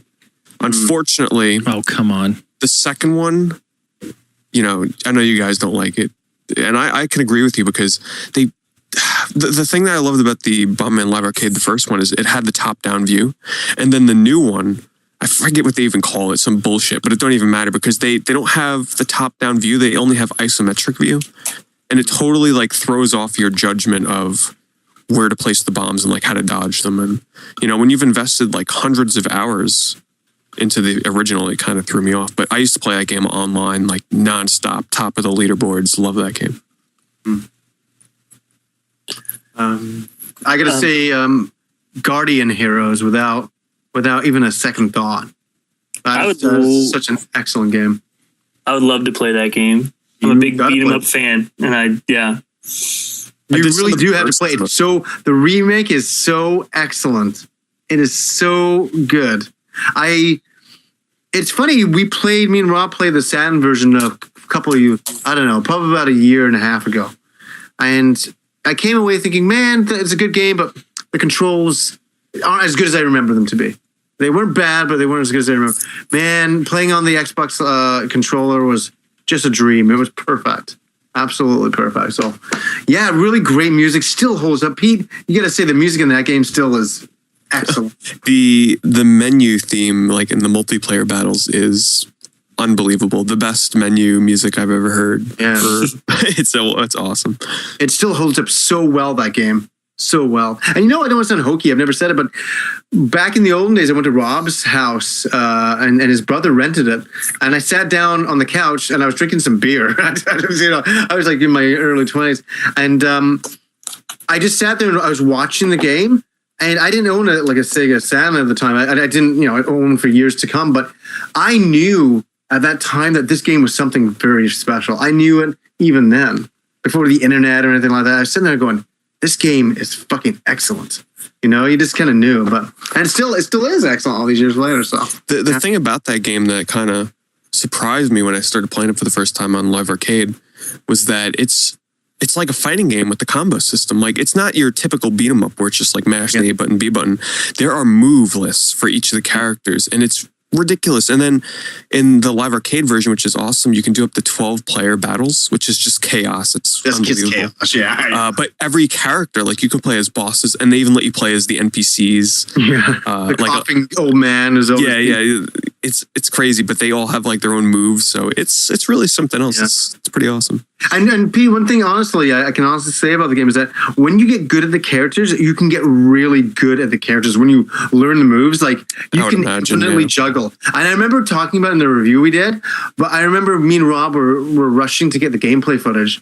And it's funny, when I sat down and really played the game again on this Xbox Live thing, man, I got back to where I used to be at, with that game.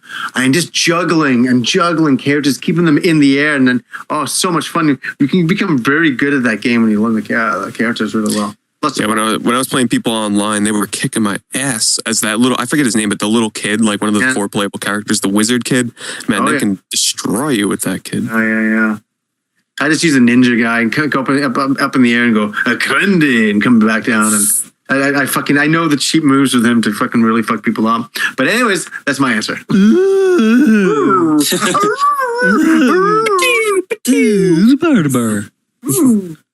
All right, so mine.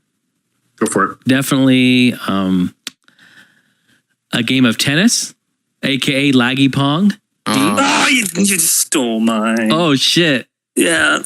Well, I don't have it. It's your answer, but Well, you know what? That can be yours. That can be yours. No, it's okay. Because I was just kidding. Wait, Andrew, have you actually downloaded a game of tennis? No, I don't have my roommate has a PS3, but I don't have a Xbox 360 or PS3, so don't have PSN or that game's Xbox Live. Pretty laggy, But I've heard you talk about it, and I know I'd like it. The square ball, would go right through the paddle. That's the best part. You never know if you're gonna hit. You never know what the gameplay will be. It's just a beautiful. That's a key to success right there. No, but really, on Xbox, it definitely is going to have to be. I love Hydro Thunder Hurricane. Who did that one comes into that? Yeah, it's a really good game. It really is. I know I talk about it a lot, and I love playing it, but it's deserving of the praise. It really is. They did a fantastic job, and I hope that they do another one or use the same game engine with something. It's a shame they didn't release more DLC for that. I agree. Tracks or something. Yeah, even that I'd be happy with. So I'm going to definitely go with that one. Daytona USA is also a noteworthy mention. Mm-hmm. So Sega love there. Yeah, sweet. For myself, I'd probably go with Maze of Balloons. Kiterling, woot woot. What? No, even that's a good game, but I would have to probably say I agree with Jason. Hydro Thunder Hurricane's a classic one. I'm really enjoying the Burger Time World Tour. Been playing that quite a bit lately. It's a good review. Oh, thank you. But yeah, those have been kind of 2 I've been playing. Oh, I also like Perfect Dark, the remake. Yeah, that's good too. That's good. Yeah. Mm-hmm. So, sweet. Very nice. Number picks. Okay, I'll do a real quick one here. Go for it. Okay, easy one. We can just shoot around and do this real quick. Okay, best Street Fighter character. I'll say from me, Ken. Jason. Guile, because of his hair. What? Fuck yeah. Gamester. Ryu. Pete. Blanca, only because he always reminded me. I loved monsters, so I had to pick the character that looked most like a monster. Very nice. Andrew. Dalsim growing up and Sakura now. Oh, the schoolgirl fetish had to kick in. No one said Chun-Li. I thought Jason would have said Chun-Li. Well, yeah. Yatta. Man. Those I thighs. mean, bouncy. So I had to do it. Those thighs, thunder thighs. Did you ever pick up that? Did you ever pick up that pregnant Chun-Li statue, Jason? I had to Google that when you guys started talking. The pregnant. Don't mention it. I didn't do anything with it. Not yet, anyways. It's in my room. It's. Oh, fuck. Well, that's the Wales quick draw. Did we all do one? We did, right? We did.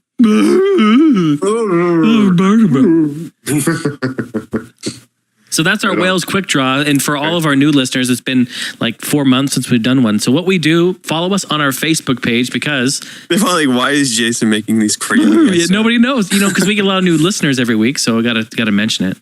On our Facebook page or All Gen Gamers podcast page, make sure to like us there because we do something every once in a while called the Wales quick draw. We just did it. Yay. Where we ask you guys to ask us a question and then we answer it just like we did. So, get involved, partake in the fun. Might as well throw it out there too. If you have any audio questions, you can email those MP3 or what other preferred format. You know what? People send them all kinds of ways, and then I have to settle the dust. Okay. So whatever you got. Contact at allgengamers.com. Yep. Right? That's right. All right. Audio questions there. Go to our forums at allgengamers.com. There's a link to our forums. You can ask questions there. Speaking of the forums. Yes. What's an update on the battles? See, I got you this time. You didn't catch me off guard. All right, let me see here. Gamester's dog did win. Again, Dog pound? Motherfucker, woof. So let's see the numbers on that. Andrew. Oh, I guess Andrew doesn't go in the forums. You don't go to the forums, do you?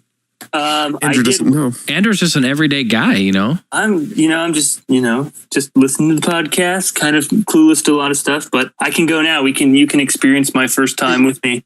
Andrew, how did you discover All Gen Gamers? I'm curious. Oh yeah. That's a good question you got there. Well, I started out going on YouTube and I saw Retrocalypse's DS videos because that's kind of what I do now is DS gaming. And I saw him and Steph 2 Def, and they would start talking about you guys, Pete Dorr, and then Gamester and Johnny. And then when you guys started talking about your podcast through the YouTube videos, I think it was about a couple months. I think I started listening in October, but I was kind of in a podcast phase at that time too, starting to get into a lot of different ones, and just downloaded it, thought it was hilarious, finally got to understand some of the running jokes, and just been listening ever since. Did you start with episode 1? Yeah, that's my question too. No, I didn't, because the episode that I started on, you were really talking about how the first like 5 or so episodes were just really bad, so I didn't bother with it. Well, some of our guests, it's definitely, especially our first episode, I'd probably say skip that, only because it's just so embarrassing. Yeah, but I would probably still listen to the one where we had Splatter Trigger and Spider 1A on, though, which is like episode 2 and 3, because we had some really great information come out of those guys. So cool. And we've had them on too. We've had them on again. Yeah, we have. Well, not Spider. We got to get him back on. Yeah, do you know why? I talked to Chris on the phone probably about a month ago. He definitely wants to come back on. Because it's so funny because we brought them on and we like forced them into talking about. I know. I was laughing to him about that. I said, "Hey, if we have you on again, it'd be a lot more." I was asking him questions that he didn't like. Random trivia questions. TurboGrafx, like what's history of TurboGrafx? How many games are there? Like episode 2 is a lot of people's favorite episode still after all this time. What's the longest game you ever played? Working designs and pinball, right? Yeah, for sure. TurboGrafx. Yeah. Cool. Right on, man. Well, I appreciate you listening for sure. Yeah, of course. Hey, I got a question, if that's okay. Sure. Oh no, hell no. $5. $5. Okay, I'll PayPal it to you. In your course of doing YouTube videos, when do you feel like you really got your groove, like got into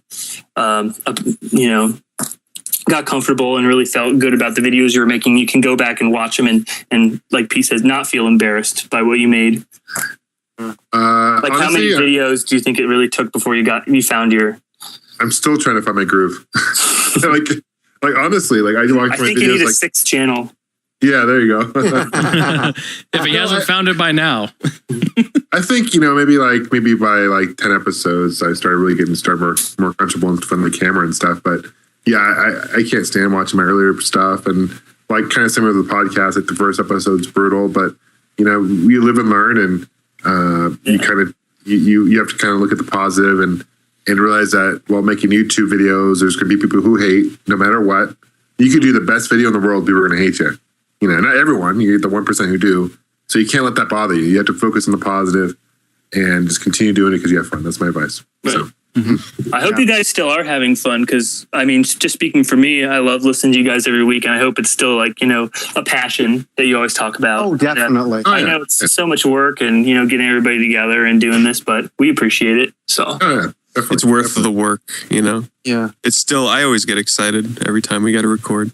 Cool. Especially if we're bringing on a guest that, totally. we haven't had on before. Mm-hmm. Yeah. Gaming, because, the thing is we're not pretending that we like games or pretending to be people that we're not. We way before this podcast, way before the internet, we loved video games, and we love coming on. We love talking about video games. It's our passion. So it's something that we're always excited about. Yeah, Johnny, I love hearing your stories. They just take me back to whenever you share stories with Rob Mann or talk about old gaming experiences. Those are really cool because since like the early 90s playing Game Boy, I just started kind of accumulating and playing games, and now looking back on them and having good stories about where I found certain ones and playing them for the first time. It's always good memories. What's funny about that too is I remember just coming out of high school, and I was looking back on games that I played in high school. This is only like a year out of high school. I know it sounds so funny, but I was already nostalgic about some of those games I played like a couple of years earlier, and even back then. And I remember talking to some of my friends who are big gamers like Andrew, but like, oh man, I'm so nostalgic for that game. And he's like, who cares? What's the next big game? And I thought, man, maybe. And I always thought that nostalgia was some weird thing, just honestly, that only I had. Mm-hmm. Honestly. And it wasn't until I met Rob in our early 20s, and we'd sit around drinking beer on a night, and we put on The Legend of Zelda and just listening to opening music on the NES and go, oh man, I remember when I first played this game, and we felt that way. But still, it was at that time, it was only me and Rob. I didn't hang out with a lot of video gamers. I didn't know any video gamers. And I still felt like it was only a thing that me and Rob were into. That's why me and Rob really enjoyed hanging out over the years, because we could share those experiences. And then when I came onto YouTube, I was still scared about talking about that stuff. Thinking back to my friend Andrew who said, people don't care about fucking memories of video games. That's like, and he wasn't meaning, he didn't say it like that, but that's how I felt. I thought, well, people don't give a shit. I thought, but man, I don't want to start talking, going, oh, I love this whole thing. People are like, oh, I thought I'd be made fun of because I loved video games in the past. Oh, get over it, you fucking old man. Like that's what I was expecting to hear. So speaking of, did I find my niche? I found my niche on YouTube when I was able to finally be myself and say things that really meant something to me. And to Rob. I think even for Rob, found his niche the same way as me.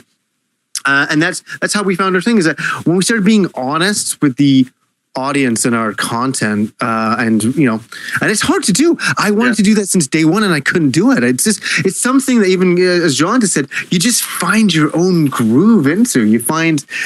All of a sudden you just feel like, I think what I'm doing is right. And that's, go, yes, what I'm doing is awesome. You don't ever feel that way. You always feel a bit insecure about it. And I think it's always good to be a bit insecure about your work that you're doing. If you're fully confident, then you've already done it, go home. What more have you got to do, right? At that point. Sorry, guys. What do you think? Yeah, well said. Yeah. Definitely. Yeah. Definitely well said. I think a lot of people can relate to that situation a lot more than like my own. My story is a little bit different than most. Like my channel, like I planned it out. I really thought about it. I knew that I didn't want to have a channel where I'd look back on it and like be like, oh fuck, I can't watch it. So I really wanted to plan it out. And like with performing, like I've been performing in front of people and speaking in front of people and being in front of crowds and stuff like since I was little. So like doing this related to gaming was just like, it was a perfect combination. I just loved it. being able to talk with like my personality and then talking about games that I loved or going to events. It was really fun and exciting. And my format has been the same since I started it, you know, like a review and talking about it, throwing some comedy, having some history, you know, showing good quality videos. And that's what I really wanted to do from the start. And I think I really hit my stride, I think about 10 episodes in, and where I really was 100% confident and comfortable with, okay, this format is working. It works. I'm going to just keep going with it and, have fun with technology. And I think we can do a lot with technology now. And I just think it's great. We can utilize all this stuff. And, that's kind of where I started, just to plan out a format, plan out a way to review games and talk about stuff and use my technology to help me and just have fun. That's really all it's about. So yeah, Pete, like, here's a question to you. This is from me in general, but when did you feel that you hit your niche with it? When did you feel, because I know a lot of people out there can relate to this, when you first put yourself in front of a camera, I'll be honest, I'll speak. It was nerve-wracking. I didn't want to do it, but I did want to do it at the same time. It's so funny because looking back on it, like I am not the kind of person, like years ago, if I would have ever told myself that I'm going to put myself on YouTube for like hundreds of thousands of people to watch, I would have been like, yeah, fuck it. That's not me. There's no way, you know? Yeah. So looking back on it, like my earlier videos, it was kind of, I look very awkward, like when I'm talking to the camera, but the greatest thing about YouTube is how it's developed like my speaking skills and like just public skills. Like even when I meet people in public now, it's like, it's a lot easier to talk to them because it's like, all I do on YouTube now is I know I'm talking to like thousands of people. Yeah. So I would have to say like, probably when I started reviewing individual games, because that's something I always wanted to do online. Like I tried many different avenues in the past, like writing for like Game Facts and just different websites, and it was always so hard to get people to actually like find the stuff and read it. So by the time I was posting reviews, and like even if it was 100 views, just the fact that I knew that 100 people, let's just even narrow that down, let's say 50 people finished watching it, you know, knowing that 50 people had watched my review and opinion on a game, that was like, that meant so much to me. And I think my first review that I ever did for a single game, I'm looking back on it now, was Little Big Planet for the PlayStation 3. So I went on for 10 minutes about Little Big Planet. So yeah, I think as soon as I did my first review, I'm like, yeah, this is totally what I want to continue doing, and just talking about games. Yeah. It's funny that you say, it's funny, and I know we can all relate to this. The more you do it, the better at it you get. The more confident that you feel within yourself. And I don't mean an egotistical confidence. I mean something where you just feel good in front of the camera. You feel confident in front of the camera. And it relates, like I noticed that it had an impact on me when I'm at my job, and, the HR people came to me and said, oh, Johnny, can you read out this thing to the building representing your department? And I'm like, what? Like on short notice? We're talking in front of like 200 people on a microphone in a dark, huge lunchroom kind of thing. And it was so funny. I walked up, and that's a different experience because you're used to looking at a camera and knowing that you're talking to quite a few people. But when you're standing there and then all the real people are staring back at you, it was really an experience. But I did okay. Was I fantastic? I don't think so. Did I get through it and do okay? Yeah, I did. I more than what I could have done when I was in grade 7. When I got in front of a group, I'd be like, yeah, and then the man downstairs, you know what I mean? Yeah. I used to hate that shit in high school when I get called up and I'd have picked to on in class to talk. Oh God, yeah. I used to be. Do you know what? I remember I'd be the kid in class. I think maybe everybody was sweating your ass. Oh, totally. I was freeze up. Don't call me. I'd be waiting for the bell to go and going, maybe I'll have enough time I can escape. Oh, you know what? No, you know what the worst was? The worst is when you knew it was coming, like when the teacher would go down the row and it's like, okay, you're next, you're next, you're next. And then like, you're the next one. But then when you're done with it, you would like all eased off. Like, you're like, yeah, look at me. I'm so badass. Oh, my favorite is when like there was a school project that you had to do. And then, everybody takes like 10 minutes with their project, and then you're like the next person that's supposed to go, and then the class ends. You're like, yes. But then you're the next time. Yeah, exactly. Until next time. But it's funny. It's funny when I got up in front of that large group of people, I didn't feel terrible. I felt nervous, but I didn't feel horrible. And do you know what? I came away from that going, man, I'd like to do that again. And I think, you know what it is that my biggest fear, I can say, in life, I think, was to speak in front of a large group of people, has always been to get in front of a camera and talk. I could never do that. So I think now that I've come a longer way with it, that I almost crave the challenge of overcoming something. And I don't sound like all fucking hokey here, but like when I did that speech, I thought, man, I want to do that again so I can get better at it, so I can beat my own worst kind of fear in a way. It's very fulfilling. And anybody out there who listens to us and they do their own videos, please, it does get better with time. Keep at it. Go watch my videos. Go look at what a fucking idiot I was when I first began.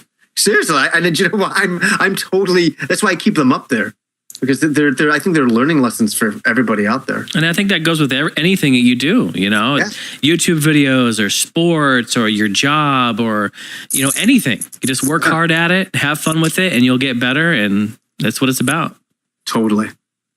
Well, maybe you'll get a panel at PAX one day, and then you can speak in front of large crowds. I don't know. I always see that's another thing. I'm like, nobody be interested. Would anybody care? I don't know. I'd be in line.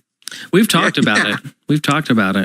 I think in a few years' times, I think the shows are still a little, on the smaller side. But I think in time. We always say in a couple more years. It'll be nerve-wracking, though. I'd be honest with you. To talk. I don't know if I could deal with that shit. Well, guys, I'm going to do my first panel at this retro gaming thing, and I said to Brian running, I said, I'll feel okay if we have a good topic, and if the thing is, I know Frazier will be there, and I'll be there. Rob will be there. Maybe all the rest of the Awesome Video Games guys will be there. That'd be cool. And we have an MC guy there. So as I find with panels, this is what I'm learning is that. If you have an MC guy there, basically you you talk a little bit about who you are, and then a little bit about what you do, and then a little bit about what you're going to talk about. And what we're going to talk about is starting up your own YouTube show kind of thing, and then see if there's any questions from the audience. And if there is crickets, it goes back to the MC, and he asks you questions. So. It's never like, you're not just sitting there just talking out your ass. Yeah, it really wouldn't be a big deal, really, guys. No. We would have a really good time. You think it'd be nerve-wracking, but honestly, if we all were up there next to each other, chilling out with our microphones, talking to people who are interested in what we have to say, really, we would have a good time. I know we would. And I think you just play off each other, with just like we do here. It would be no with different. 4 people than here. up there. There'd be no real silence. I don't think. I would just point and laugh at Jason all the time. Yeah, that'd be fine. Just another day. I'd love to do a live. I'd love to do a live love talk. Mm-hmm. Dude, I would love to fucking do that. We should have next time we do a live All Gen Gamers episode, we should have a segment at the end. Sure. For love talk. And then at the end of it all, I just do a live gig there and get your whale on live. That would be fucking. Oh, Jason, that would be so cool. It'd be a variety show. It'd be great. I would close the show out with a live games I bought recently and try and break the world record. He's there for 3 hours. People leave. Skeletons in the crowd. People are dead. Pete's still talking. Skeletons are in the audience. Oh, see, it would be a great time. It really would be. Hey, people are requesting the forums your segment to come back. They're wondering what's going on with your segment. I know, and guess what? I have it prepared right now. Nice. Hit them up. Hit it up. So this is going back to November 8th. Now, see, the reason why I haven't done the segment in so long is because we tend to kind of go overboard sometimes on the show, and it's like, oh shit, we better end it. So yeah, that's my excuse. That's the best. Except for when you do a 45-minute. Exactly. Yeah, that's totally. Shit goes out the window. Yeah. So for people that might have forgotten, and I don't blame you, my segment is you go onto the forums and you tell me, you're looking for game recommendations. So you kind of tell me what you're looking for, what kind of genre you're into, whatever, anything it might be. And I do my best to recommend a game to you. So this one comes from Mikey's Monarch, and I'm kind of going to go against the grain here because he asks me, what is a game that has a great story and voice acting similar to Ico and Shadow of the Colossus? Now, the funny thing that I find about that is great story, yes, I can see, but great voice acting. The funniest thing is Ico and Shadow of the Colossus, both. First of all, the voice acting is in English, and there's hardly any of it. So I'm assuming he means a great story. I want a unique vibe from a game that entices me to play. I personally wish I can find one with some aura of spirit of Ico that keeps me wanting to play for the story. Modern games just don't do that for me, so it may have to be retro things. So I am not going to recommend a retro game to you because I honestly, going off of just Ico and Shadow of the Colossus alone, I couldn't recommend a retro game because those are just games onto themselves. But I will recommend 2 modern console games that I think are worthy of everybody playing that's looking for a good story with good voice acting. First of which is Enslaved Odyssey to the West. That is on Xbox 360 and PS3. It's developed by Ninja Theory, I believe. No, not... Ninja Theory. They also worked on Heavenly Sword on the PS3. And it's a really great action-adventure game that it's kind of light on the combat, but the voice acting is superb. The facial animations are insane. And the story really kept me driven to find out what happens. And no spoilers, but the ending in the game was kind of weird. A little bit disappointing for me personally, but I think the whole adventure through the entire game was totally worth it. Really gorgeous game too. Some of the graphics kind of play off of that eco vibe, in my opinion. And the second game I'd recommend to you is Nier, also available on the PS3 and 360. And both of these games you can get like dirt cheap now. Nier has a very interesting universe and story to it. The gist of it is you play as Nier, who is trying to cure his daughter. She gets cursed by, I forget the exact thing that they call it. But she gets cursed by like these black shadow creatures, and he goes on a quest to find the cure for her. But the universe of Nier, and the way you spell this game for anybody that might be trying to search for it, is Nier. It's a fusion of many different gameplay elements. So at some points in the game, it's actually a shoot 'em up, believe it or not. Some points it's a text-based adventure game. Other points it's your typical like action beat 'em up, which is I'd say 85% of what the game is like. And other times you're in a town just like talking to NPCs and trying to advance the story. But it's a very weird, very alien, very unique game that is best experienced from what people have told me. Playing through it 2 times, because the first time you play through the game, you have a perception of the enemies in the game. You have your own perception of, your quest and why you're destroying these things to find the cure. But then when you start a new game plus, it drops you off about halfway into the game. And the halfway point in Nier it's really the turning point because it really opens up the combat. It's almost like an entirely different game. And that's about 8 hours into the game. So I'd say stick it out for 8 hours if you can and see if you like it. But then I have not done this, but I kind of cheated a little bit and watched some cutscenes on YouTube of New Game Plus. And I have to say, very few other, I can't even think of a game that's done this, where New Game Plus opens up a second kind of storyline, a different perspective, which if I mentioned anything more on it, it would spoil it. So let me just say, finish Nier the first time through. It'll take you about 15, 20 hours maximum. And play through it again on New Game Plus. It's very interesting. And I'll eventually get around to doing it because most people, when they told me about Nier, I played it. Really good game, but I couldn't right away go back to New Game Plus right away because I just played the freaking game. And it wasn't that good to go through it again. So I'd say play it once and then give it about a year's time and go back and play New Game Plus. So, Johnny, I know you were talking about Nier. Did you ever get around to playing it? I did. I went up and I was killing the sheep. Right. I was enjoying that, hacking them up, but I never went beyond that.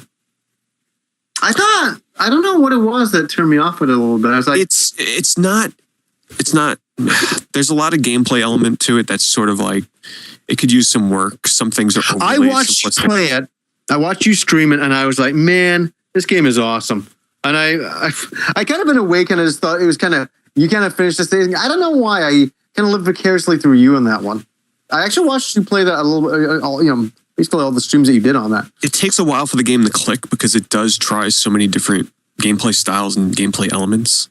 Like it's so weird. Like when you enter a house in the game, it actually shifts into a 2D side-scrolling view. Sort of like think of, I don't know, name a game off the top of your head that does that, like an old school RPG, like maybe say Zelda 2. Yeah, I'm thinking Valkyrie profile, but going from 3D to 2D. That's unusual. Yeah, just like that. So it plays off of all these different gameplay elements, and it's a very strange and very weird game.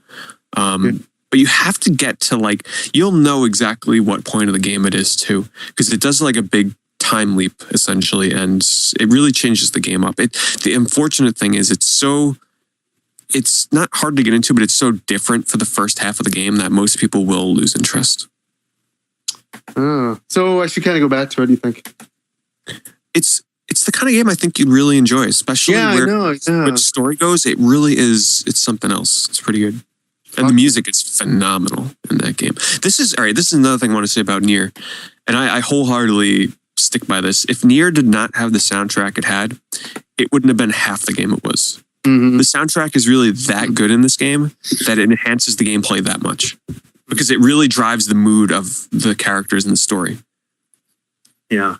And people that have played the game will... I put my interest in it. To be honest with you, I've been doing a lot of playing a lot of games lately for reviews and stuff and it's like stuff that I can't talk about, but I do have a bit of time for something right now like that. I got a lot of editing in my future here, but I'll pop it back in. There's a space for me now for something, so I'll give it a shot. So yeah, Mikey's Monarch. I recommend you check out those two games if you haven't already, because there are modern games that can truly compel you to keep playing based on the story for sure. Nice. So I have a game for us to play real fast before I forget. What? All right, we're gonna play Hangman. Okay. So I tried something the other day. 6 letters. We'll let Jason go first. 6 letters. So we got the head, the body, left, right arm, and left and right leg. Can I buy a vowel? Hangman. What's the category? No category. Okay. Well, you gonna give us a hint? No. What? Okay. Well, A. It's a random 6 person, place, or thing. A. Okay. All right. I will give a hint. After. I don't want you to get it though. All right. After every 2 letters, I will give a hint. So A. A. There is no A. So the head is drawn. People at home can play along. I'm playing. E. E. There is an E. It's the second letter. It's a 6-letter word? Yes. Okay. All right. So the first hint would be.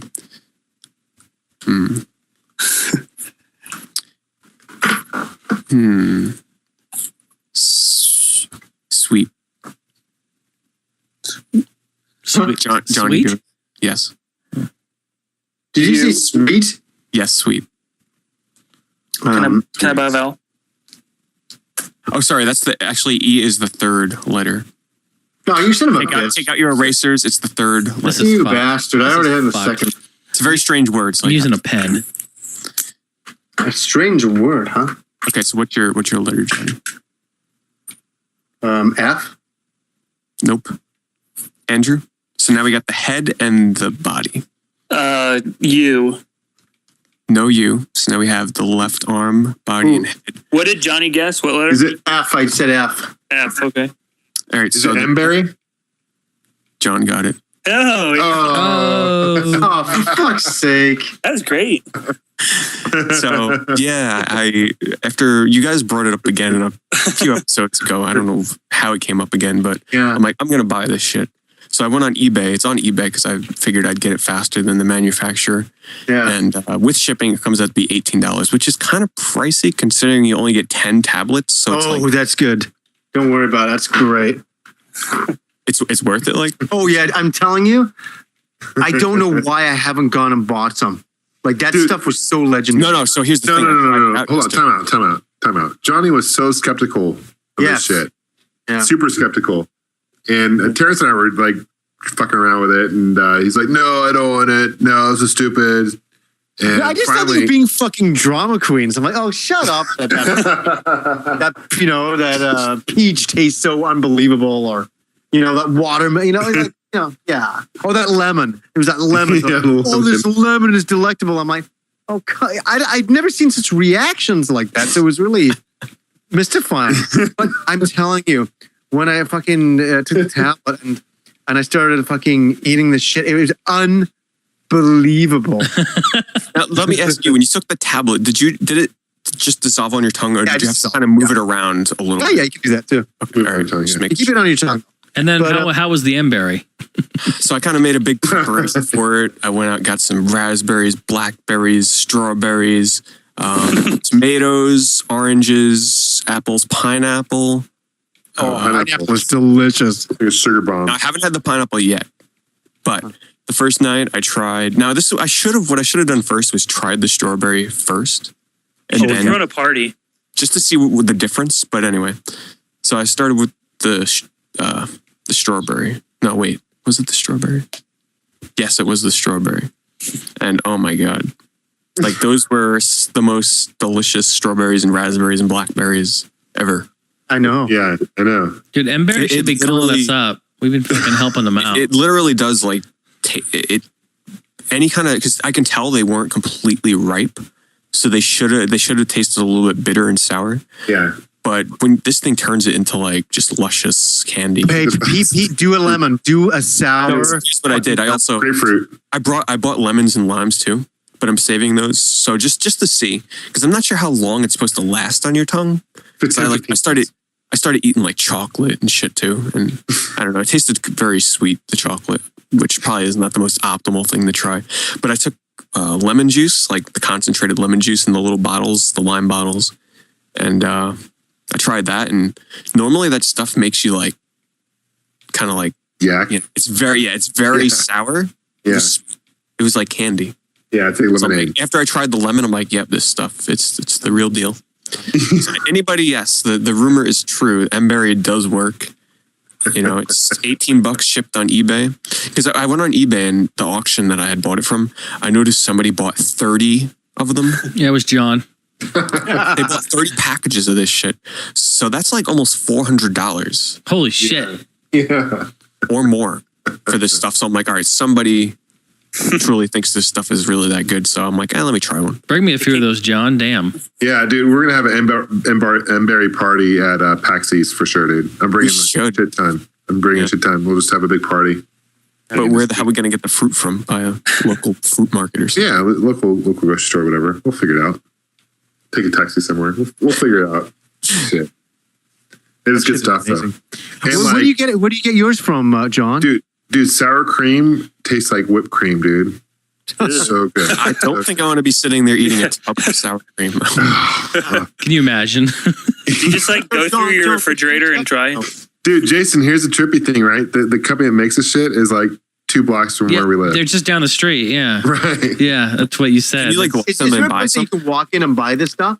I don't know. I'm going to go and try. Dude, we should go over there with cameras rolling and just be like, hey, all that business, it's because of us. I think they need to sponsor us because we're giving them a lot of business, dude. Yeah. Like, You know where's how this spike of podcasts have like the advertisement at the beginning of the show? It's like, this show is sponsored by Netflix, blah, blah, blah. We could be sponsored by M-berry.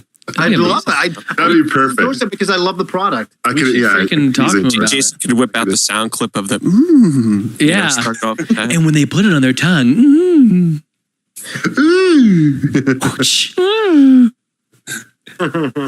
Andrew, you gotta try that shit, dude. I'm telling you. I know. I'm looking at it on Amazon right now. It's $14.99, and I have. Well, it's not through Prime. It's sold through M-berry, but so you got a Amazon store, yeah. Do you just like go through your fridge and try everything and see if it tastes different, or do you just pretty much stick with fruit? Well, you can try Anything everything. that's normally sour is the best to try.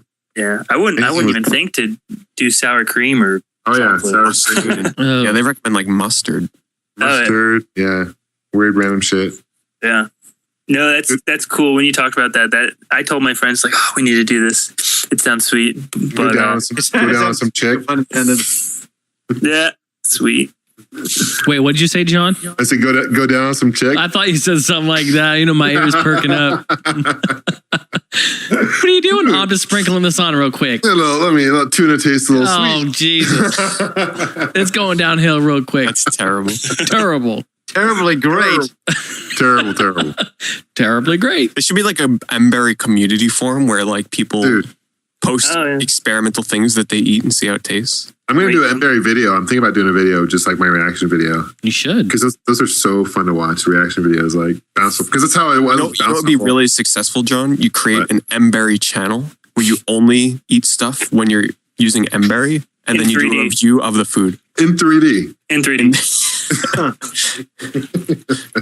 Yeah, I think that'd go over really well, Pete. Hey, you never know. You know, when I'm making the millions doing that, let me know. Hamster. Getting a little late into the evening. I'll do a really fast love talk, one that'll probably take a couple minutes only. Okay. If John wants to grab it out of the forums, it's post number 159. Okay. Hold on one second. And after that, I have Gaming Peace Theater real quick, Johnny, if that's okay. No problem. We lost Still here. We lost somebody. We lost Pete. Pete? Yeah. Peter Okay, so where are we at here? Love talk questions. Okay. Number 159 by you see the name there. What tab is it? Huh? What tab is it? On the 6th tab, 7th tab? What page? It's on the last page. Okay. You can go by the post numbers, John. On the right. Look at the post number. A post number, see? Yeah, post what? What was the post? Post 159. Okay. I got you. All right. Are we ready? Is Pete back? Pete is here. He's fucking It's here. that time of the podcast for Love Talk with Johnny Millennium.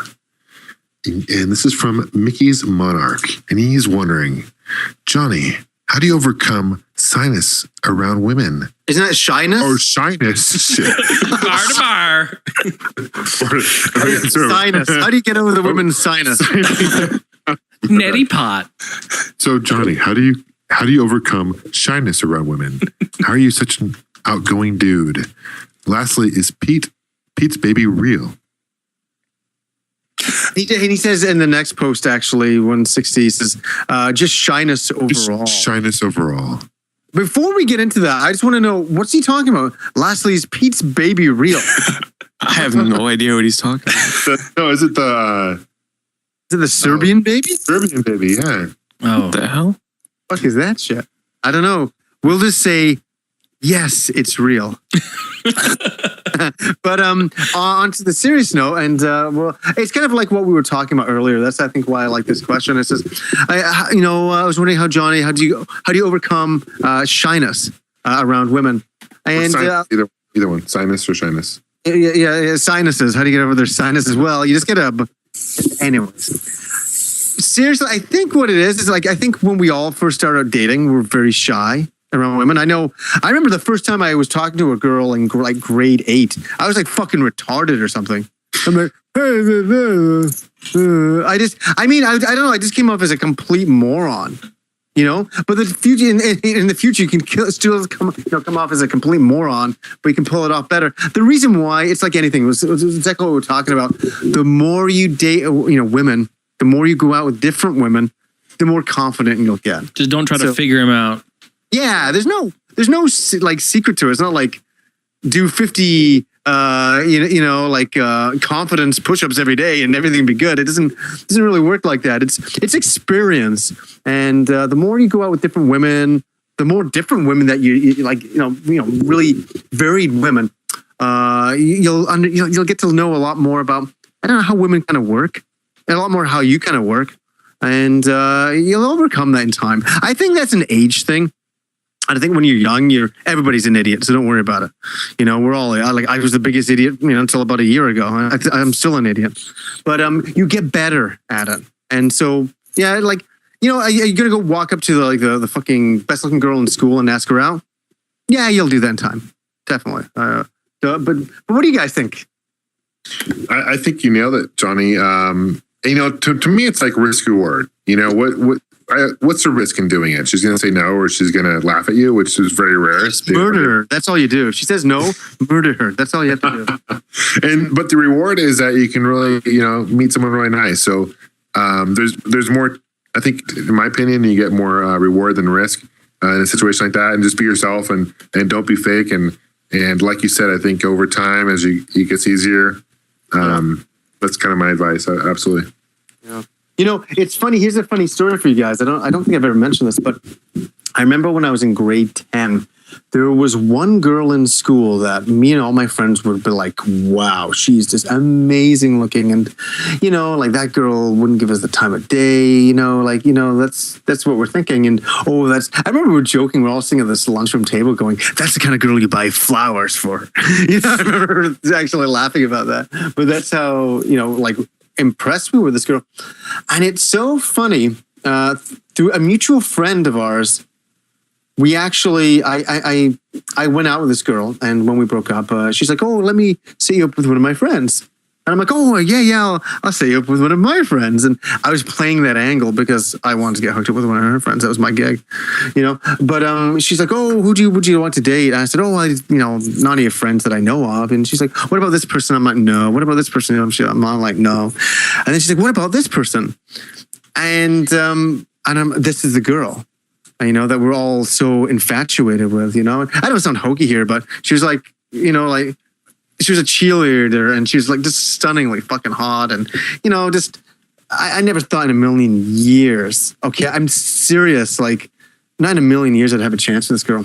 Well, what, I said, well, yeah, what about that girl? She's like, oh yeah, I'll phone her up. So anyways, long story short, I fucking ended up going out with the girl for 3 years. Isn't that funny how things work? So, and you know what's funny is that she said to me, or I got from her, is that she was a very insecure person. Yeah.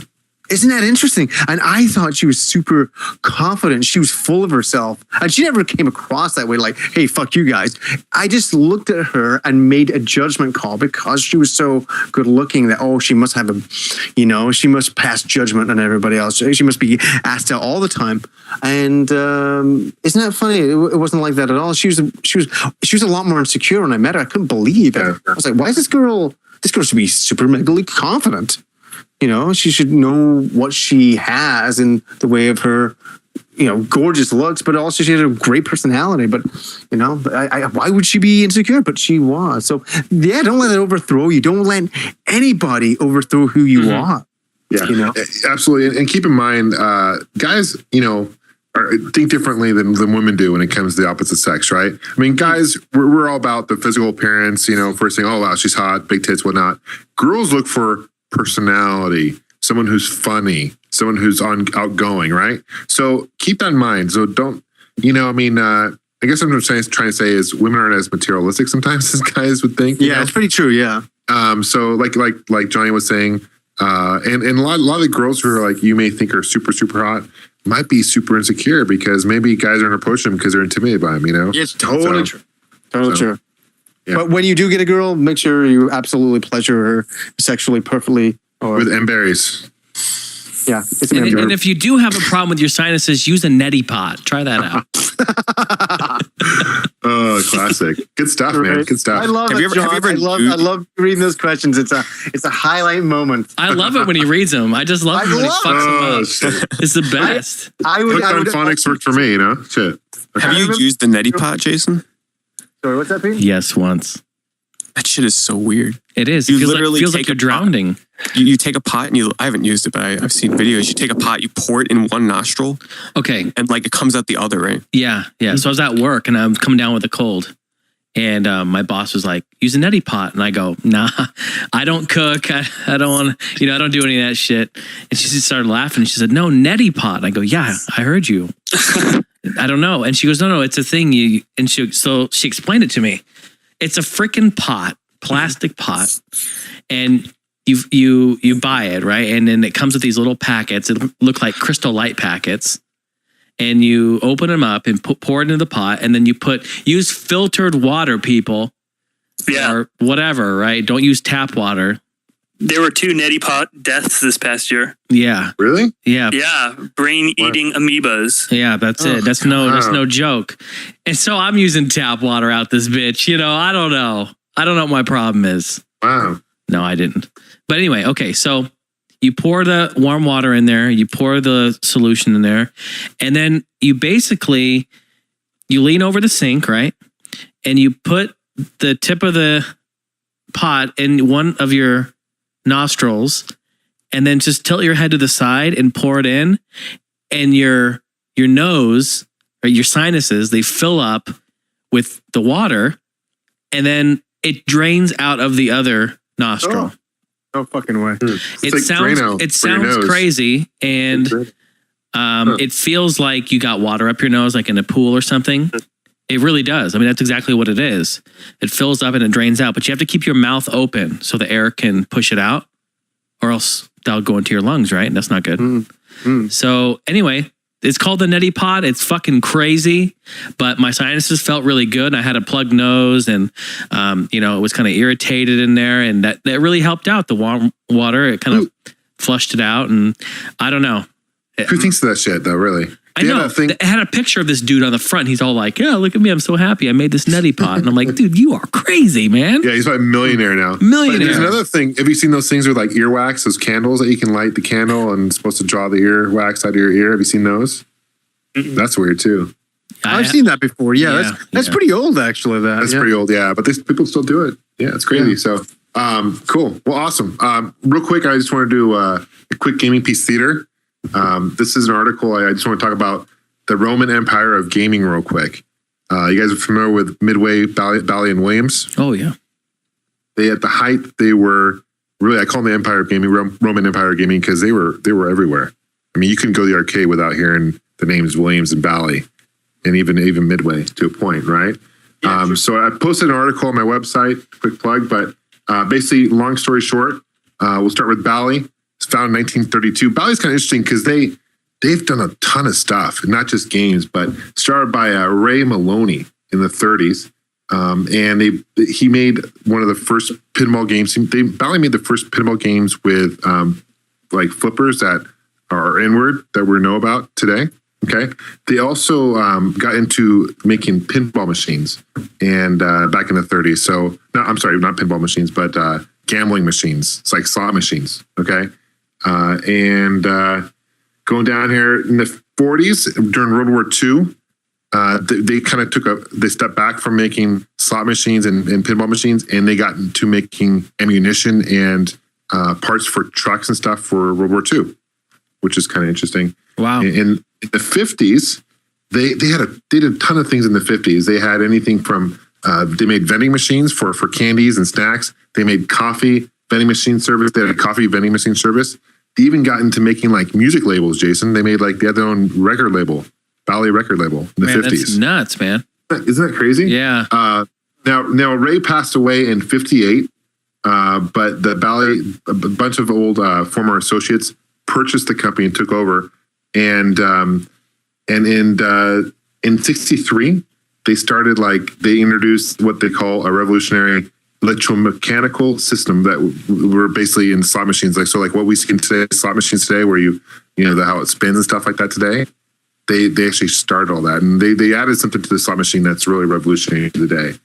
And in the 70s, they got into making, going into Atlantic City, they bought a casino in Atlantic City, and they bought a couple casinos in Vegas. So they started kind of different to separate. They got the slot machine market was really working. They decided to start their own casinos, and which is actually, they're still around today. They also came out with a Bally Astrocade in 77, which is a console to compete with the Atari 2600. Oh, I mean, they're doing a ton of shit, right? And in the 80s, going on the 80s, still doing well. The casino market's booming. They decided to get into the fitness market, and they started Bally Total Fitness, which is around still today. Oh. So it's crazy, right? So they have Bally Total Fitness, they have Bally Casinos, which is still around, and they have their home. They have their slot machine market, and then they have their pinball machine market, which is really thriving. Unfortunately, they expanded way too fast, and Williams basically took over. But there's one thing I forgot to mention. In 68, they purchased Midway Games in 68. Okay, so it was Bally Midway, and that was, and then they got bought out by Williams in the late 80s.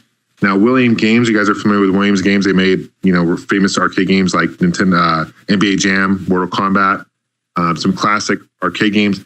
they helped introduce, and this is back when Bally owned them still, they helped introduce Space Invaders into the market in the late 70s, which was a huge smash success. They worked closely with Taito in Japan to bring that over. They also brought, in 1980, it was a huge hit because they brought Pac-Man over. They worked with Namco. So, and in 1981, they released Miss Pac-Man, which was unauthorized by Namco. Namco did not know about Miss Pac-Man, and Midway decided to do it anyway. Okay. So Midway continued to grow. And in 1988, Williams Electronics ended up purchasing Bally Midway division from Bally Corporation. So now Bally Midway is owned by Williams, and then Bally would remain as a company, as a casino, and they also sold off their fitness center as well because they were hurting for money. They expanded way too fast. Williams themselves, Williams is interesting, started in 43. All three companies are out of Chicago, interesting enough. Williams started making pinball machines. They brought in the late 70s, they brought a pawn clone arcade called Paddle Ball, which is a cool arcade that do very well. But they were known for more their pinball machines. They had some classics like Defender in the arcades and some classic games like that. But they had some their top pinball machines were like Space Shuttle, came out 84, Comet, Pinbot, which is ported to the NES, which is a classic. I mean, they made some really fantastic pinball machines, and they really dominated the market. The last Williams pinball machine was made in 1999, and there's two of them. It was part of their Pinball 2000 franchise, which was Episode 1, Star Wars Episode 1, and I think it was Revenge from Mars. And what it was, do you guys remember these? They had like the video reflection, and it was almost like a video pinball in one, like a video game. Totally. It's totally cool. They figured the pinball machine market, unfortunately, by the 90s was really dying. It was just, there's so much other games in the arcade and people could play games at home. It just wasn't doing very well, unfortunately. So they decided maybe if we put some video game elements to it, maybe it would do a little bit better. So where are these companies today? Williams is still making, they don't make any more pinball machines, but interesting enough, they're making slot machines in casinos today. So if you go into like a New Vegas casino or any casino, more often than not, you'll see a Williams slot machine. Bally today, they're also making slot machines. So ironically, they're competitors making slot machines, and they're doing very well at it. I forgot to mention in the 60s, 95% of the slot machines you'd see at a casino were Bally machines. They were huge. Okay. And then unfortunately, Midway defunct. They sold off all their rights. I think it was several years ago, 98. They sold their rights like Mortal Kombat to Warner Brothers. So Warner Brothers made the new Mortal Kombat that we saw recently. And unfortunately, they got speared off from Williams, got rid of the whole gaming industry. They tried going solo for a while and didn't do very well. So kind of interesting how Bally had done so many interesting things. You know, anything from a record label to their own fitness center, you know, coffee vending machine, slot machines. But a very interesting part of gaming history for sure. And that's Gaming Piece Theater. See, now, isn't learning fun when you're learning about shit you care about? It certainly is. That's what I'm saying. Right. So that's a beautiful one. That's kind of in a nutshell. One of the most successful pinball machines ever made was Addams Family Pinball Machine. Came out in 92 based on the movie Addams Family. And they sold over 20,000 machines, which is cool. So, That's a lot of machines. That's a lot, yeah. So cool. There you are. Gaming Piece Theater. Thank you, John. Yeah. That was good. Yeah. Well, I'm doing it off it's of been memory, fun, so you guys. but yeah, it's been fun, dude. It's been fun. real. Pete, are you still there? I am still there. Hi, Pete. Pete, what are you doing over there? It's strange. It's not strange. We know you're doing something. When you're alone in a dark room and you're a man, it's okay. It's only natural. And you're a man. Well, first, I was talking to Josh Games of War because he wants to play Sonic and Sega All-Star Racings tonight. But I'm in. Sorry, still recording. So I don't know if he's still playing. And then, because I didn't have the audio on, but I was watching my old high score for Pac-Man Championship Edition on Xbox Live Arcade because we were talking about like old Xbox Live Arcade games we really liked. And I'm watching myself play. I'm like, God damn, I couldn't do that now. Like that game gets so fast, but it's a really good game. Hey, Peter, are you on Xbox right now? I am not. Oh, you should log in. Just take a look around on your friends list. What? What, did you change your name or something, or you're on? I didn't change my name, no. You're playing Sonic All-Star Racing right now? No. You're playing Hydro Thunder? No. You're naked? Well, always when we record. Good. I'm playing Flat Out Ultimate Carnage. Jason. Pete Dorr. Don't talk to me that way. They're all great games, Pete. No, that's what I want, though, for sure. You haven't got that yet? I thought you did. I have not, no. Oh, I saw man. it. And I thought of you the second I saw it. I saw the letter F and I'm like, up, Jason. And yeah. I don't know. I have to get it eventually. It's pretty hard to find, though. Yeah, good stuff. I say what we do here tonight, since it is getting very late, is we let Andrew tell us the games he's been playing recently and then call it a night, I guess. Yes. Definitely. Fair enough. Cool. Sweet. Okay. Well, as I know, I shared with John and Jason, I was on a cruise last week. So there was an arcade on there, but it wasn't really too enticing. So I didn't spend any time in there. But I got some games for Christmas. And one that I've been playing before the cruise was Kirby's Mass Attack on the DS. It's a very good game. Is everybody still there? Yeah, we're here. We're listening. We're listening. Good evening. You're entranced. I love it. That's a Kirby game I still kind of need to get eventually. I don't know. It's very good. It's a lot it kind of reminds me of like Pikmin meets Kirby, right? That's kind of the idea. I heard somebody described it as like a real-time strategy. I don't know if it would go that far, but it is cool. It's different, really colorful, great music, and a lot of extra added bonus content there. There's like a shoot 'em up bonus game, and there's a whole pinball that reminds me of the Kirby pinball game back on Game Boy. So there's just a lot to it. It's really good. Before Christmas, I beat Gianna Sisters DS, which I was not a fan of at all. I guess I guess it'd be different if I played it on the Commodore 64, back in the day. But it was, all the boss battles were the same. There was just a lot that I wasn't a huge fan of. But I guess I can see how some people would appreciate it. I went to a GameStop yesterday, and I picked up a game. Yep. So it was I got Tokyo Beatdown on the Nintendo DS, quote unquote new. Okay. Here we go. Well, see, okay, the GameStopper DS edition. Every GameStop I've been to, the DS games are right by the window. So automatically, if they've been around there for a while, they're going to have sun damage. And not only was the label faded, but it was like scratched up and everything. And I went up and I said, hey, do you have is that just your display copy? Do you have another one? And they didn't. And it was their only copy. So I asked if I could switch it out with a case from a used game. And he kind of gave me a hard time, but he ended up doing it.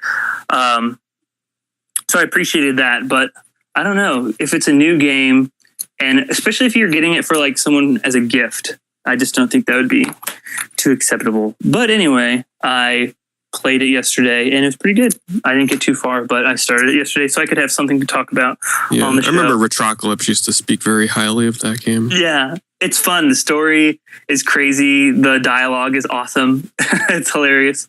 And the combat's not too bad, but I'm definitely into it and keep playing. And lastly, also got the Humble Indie Bundle when that was out. Yeah, like an idiot, I forgot to download that shit. Oh, no. Is it? No, Did you purchase it? The old one that had a million games and all the soundtracks. No, Yeah. I'm like, oh yeah, I'll buy it later. And then I always would forget, and now it's gone. It was $5 for 20 games. Yeah. Amazing deal. Yeah, my friend and my brother were both telling me about it, and I did the same thing. I put it off. I was like, I'm going to get it. And then finally my buddy got it for me for Christmas. And I guess you could donate money to Child's Play or Red Cross. So that's pretty cool. But I played Cave Story and Jamestown, which is just awesome. And but now tell me your thoughts on Cave Story. Have you played much yet? I have. Have you? I've been playing it on 3DS, yeah. Yeah, I don't want to spoil it, but I can tell you kind of where I am. Well, weapon-wise, how many weapons do you have? If you can remember. Yeah, it was one day right before Christmas. I think I have like 3, maybe. Okay. Yeah, I got to a part. Have you fought a frog yet? A giant frog? No, the last enemy I fought was the mean bunny rabbit, like the a little bigger. And and there was like a house that had like a crack in it that you have to like get a key. Right. Yeah. Yeah. And yeah, so the bubblegum. Yeah, the bubblegum key. Yep. Yep. So that's where I am, and yeah, it's cool. Got it for my Mac, so it's pretty enjoyable. I have to get back to that. I really like that game. Granted, I'm only playing the 3DS version. I never played the original, but yeah, I can't speak highly enough for it. It's very good. Yeah. And I guess that's about it. Like I said, haven't been around too much. Played a little bit of iOS games. Sega All-Star Racing was free for a couple days on the iPhone. Right after I buy it. Every fucking game I buy on there is free the next day. It's unbelievable.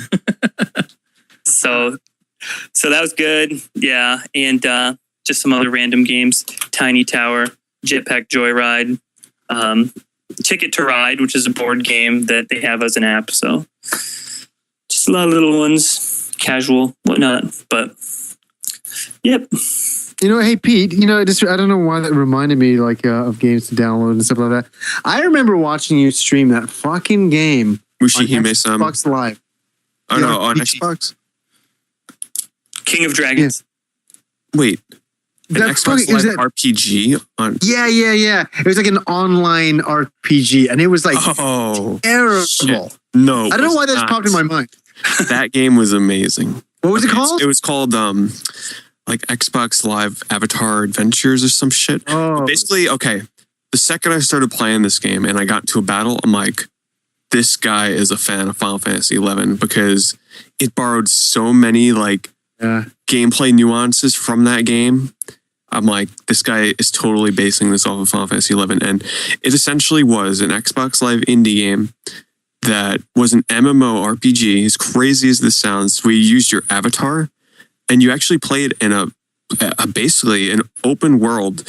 Open in the sense that it has a lot of different connected areas and towns and stuff. It's just a large world. Doesn't mean large world. You can party with people and fight monsters and fight harder monsters to get drops. And there's drops in the game, like epic loot and shit. It was okay for the 2 or 3 hours that I played it.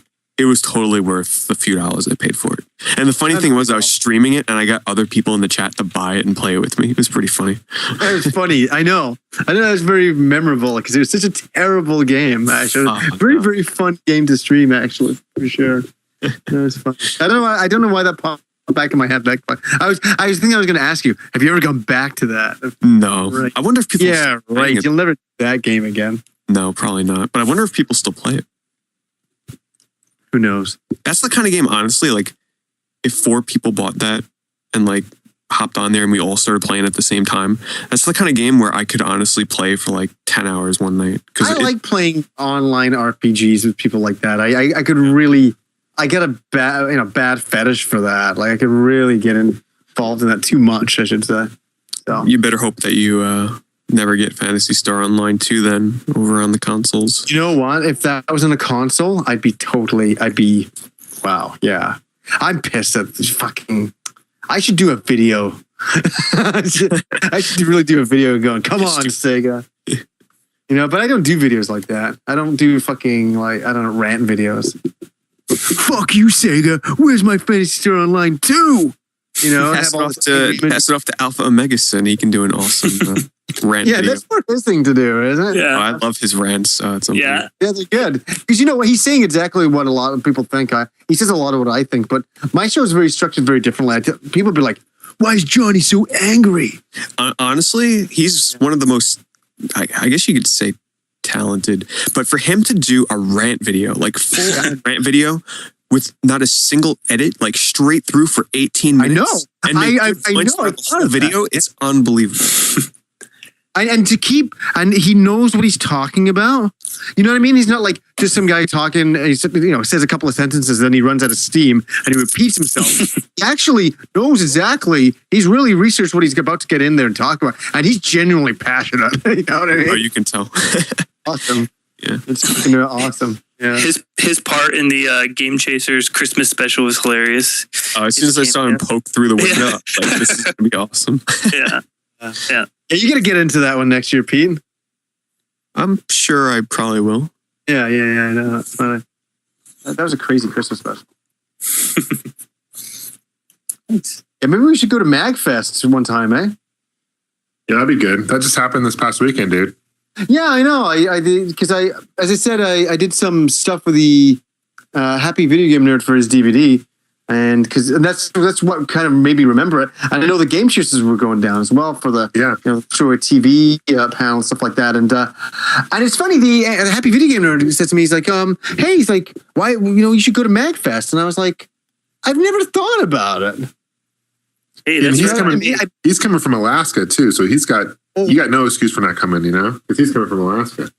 Totally. Well, yeah, they are part of Retro TV. They're all one big gang, right? So they have a reason to get together. For me, it seems like kind of far out there, and I'm like, yeah, I maybe in the future should go out there and do that for sure. Yeah, never thought about it before. That's the only reason why I'm bringing it up. So I could pick like eight different conventions I could probably want to go to, including like Celebration, which is a big Star Wars convention that every year freaking would be awesome to go to. So are you going to go to that one, John? I'd love to, but man, I only have so much funds. Hey, is that sorry? I don't know anything about Star Wars conventions. Is that like a premier Star Wars convention? Oh yeah, the Celebration is like put on by Lucas and the Star Wars organization. Oh man, that's serious. It's every other year. I think it's every other year, but it's huge. Like I think last year was in Florida. 70,000 people. I think. Oh, I mean, it was crazy. Yeah. So nice. So that's pretty big, and they have exclusives and stuff. So let me look it up. I'm curious how many people went. To answer your question from the way beginning of the show about what video game convention I would go to, I'm looking at MagFest right now, and that's held right in my backyard. Oh, you should go to that. Yeah, I've never. There was one in 2007 in Vienna, Virginia, and that's right where I am. So I'll have to keep an eye out on that. That's sweet. Maybe next year. If I can get a bunch of us down there for sure, I'll definitely go. It might be kind of cool. Yeah. I stand corrected, only about 30,000, so I was way over. But Wait, huge. It says music and video game convention. Is the music they play video game themed, or is it just random music? That's what Mag stands for, isn't it? It's music and gaming, probably. Chiptune. I thought music, animation, and gaming. Maybe you're right. It's music and gaming. Yeah. Concerts by chiptune artists and video game cover bands. Yeah. Chiptune. Wow, I'll be in line for that. I'm telling you that when I walked into that first chiptune event back at PAX East for the first time, I was like mesmerized. I'm like, wow, like it was very strange. I'll just say that, a live chiptune show. Yeah, but I liked it. I got some big news. I didn't tell you it's my birthday this Friday, and one of the presents that Kim got me was the Zelda concert is coming into town. Oh wow. I know. Yeah. I saw they announced new dates, and I saw it was coming to Vancouver. I'm like, Johnny's going to that. But get this, Kim did something above and beyond. This is just fucking amazing. Front row center. Oh my god! Wow. Front row center. So that's pretty amazing. Holy shit! Yeah, do you know what? I'm not in line for that shit. I'm in front of that line for that shit. The only sad thing is you can't record anything in there, unfortunately, to share the experience because they don't allow it. Basically, I got my iPhone in there. I'll get some hidden glasses, dude. What's that? I have some hidden glasses. Spy glasses. Do you guys? Is there any guests that are coming along? Have they got like Miyamoto in a trunk that comes along or something? Pops out of the birthday cake. Yeah, that'd be kind of cool. I'm really looking forward to it. Like, that's going to be unbelievable. And you know what sucks about going to an experience like that is that a lot of times, as you're right, you can't videotape it. I'd love to kind of get a bit more of the experience to kind of show it to people. But we'll see. Just enjoy it. It'll be sweet.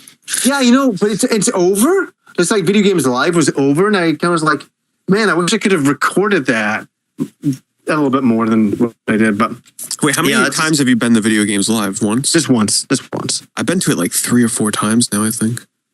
And what did I go to something else? Did I go to like Final Fantasy? Distant Worlds, yeah. Distant Worlds, yeah, that's the other one I went to. And then this one will be, Zelda Orchestrated. Well, how many, Pete, you've been looking at the dates. How many places are they hitting? I don't know anything about the They're announcing dates over time. So far, there's really nothing like in the eastern area that I've seen. So they're still kind of just randomly announcing groups of, cities that they're going to be visiting. I will totally, I'm totally going to it though. Yeah, it's going to be, I think that's kind of like I don't want to sound hokey, and for anybody listening, I think this is kind of like a once in a lifetime thing. Mm-hmm. I don't think that it really is. They're not going to do something like this ever again. So if anybody's interested in this, go do a freaking Google search on it and look it up, see if it's coming somewhere near you. If you're a Zelda fan, it's totally worth checking this shit out. Like, you'll never see it again in a lifetime. Remember that. If you're a Zelda fan, don't miss out on this because it's something wonderful. I'm assuming something like this is going to come to New York City. So that's what I'm holding out. You know what? I'd be happy if it didn't, because like New York City gets everything and everybody else gets screwed. It'd be great if New York gets screwed for once. Yeah. And Pete's like, no. I saw Anamanaguchi in DC. That was great. They were cool. Live chiptune. Yeah, they're the ones that do the Scott Pilgrim soundtrack. Yeah. Oh, that's excellent music, eh? Totally not what I was expecting. I mean, I don't know what I thought they'd, be doing the electronic music, but they just kind of set up their Nintendo or Game Boy or whatever, and then they're just playing their instruments, their bass, guitar, and drum, and it was awesome. They really got into it. They put on a great show. Hey, speaking of chiptunes, that reminds me. I got it's kind of past due, but I got a Christmas chiptune album to give you guys. Oh, it's all done in Christmas music, chiptunes. Oh, nice. Oh, yeah, I've heard that. It's classic, dude. I got 3 extra copies, and I'm gonna mail them to you guys. So I'd love it. Yeah. Well, Jason, I'll just give it to you. What exactly is it? Is it just like an independent work? Yeah, just an independent guy, and he sent me. He's like, I got some stuff I want to send you, and I'm like, right on. I appreciate that, and I think I might know who sent that to you. I was gonna do kind of a contest. It came after Christmas as a deal, unfortunately, because but just bad timing. But I wanted to give them to you guys anyway, so it'll be great. I think you guys will enjoy it. I mean, there's some fantastic Christmas tunes. It's all done in 8-bit chip tunes and music. It's pretty cool. That's sweet. That's awesome. Yeah. That's cool. Yeah. So this guy made the music, John? Yeah. I got to get in touch with him for next year's Christmas special if I can use his music. Yeah. Yeah. Was it the homebrew Nintendo guy? Good question. Was his name Justin Bushi Carlino? Maybe. Yeah, because I've met up with him before. Yeah, he makes his own. It's Boosie. Oh, yeah. Boosie. Yeah, it probably was Boosie. Jason knows who that is. I know Boosie. I know that dude. What game was that we were owning him in? What game was that? That shooting game? That free-to-play one? Oh, fucking Crossfire. Okay, his name is Chad Ritchie. Well, shout out to Boosie because he makes his own 8-bit chiptune Christmas music. Yeah. Haven't talked to him in a while. Wonder if he still listens to the show. If you do, shout out to him anyway. Boosie. Hey. Well, boys, I got to fly off. It's been a lot of fun, all right? Yeah, it's been fun. Now it's over. All right, guys, it's been fun. Andrew, thanks for joining us. I know it's kind of late where you're at. I appreciate you. No, just kidding.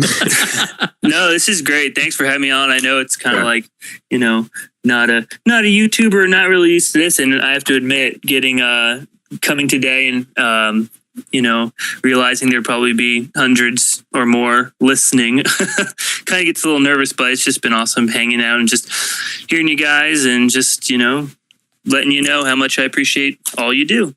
Right on, man. Appreciate that. Appreciate you for listening. That's and amazing. Just a final thank you to everybody that sent in videos for the user appreciation. But just the last thing we want to say is to some of you that we didn't select, there were many great videos out there, but believe it or not, some of you we had planned on bringing onto the show anyway.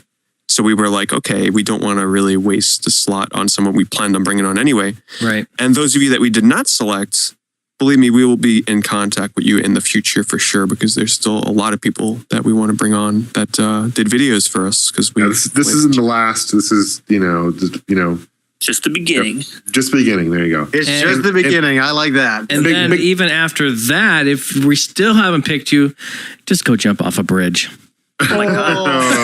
Jason. I'm sorry. Meanwhile, there's some kid out there going, it's an adult joke for us adults. Well, I fuck you. feel You're so my favorite honored. one, Jason. Go commit suicide with a neti pot. Go get some Neti pot. brain amoebas. Go drown yourself. Big thank you also to those who are leaving ratings on iTunes. You guys have been doing that lately, and we greatly appreciate that because the more you guys rate, yeah. That was me doing it. I was leaving the ratings. Oh, thank you, Johnny. Thanks, Appreciate you Johnny. doing No that. problem. But the more people do that, the more we get known, and that's awesome. So appreciate you guys' support. But we're regularly featured on the video game section on iTunes. Yeah, we're also quite often or not, we're in the top, what is it, top 100 or something? Well, I think, we're always in the top 100. We like break the top 30, top 40 usually. Yeah. Top 40, I'd say. That's what I was, yeah. That's cool. It's very hard to believe. And don't forget, guys, that new logo. We're looking for a new logo. So. And by the way, I've mentioned this on the show before, but if anybody uses Squarespace for websites, please, if you know how to fix this problem where it only allows a feed of 30 feed items, because essentially on iTunes it only shows the last 30 podcast episodes, and That's good, I cannot figure out a way to fix that, to get it to get iTunes to, because basically I use FeedBurner to grab the feed from Squarespace, but it's only grabbing 30 episodes. And then iTunes is pulling that feed and it's only showing the last 30. So if anybody has experience with Squarespace and how to get around this problem, or can tell me how to, I don't want to screw it up because I don't want to like transfer the feeds and then have everything wiped out, you know?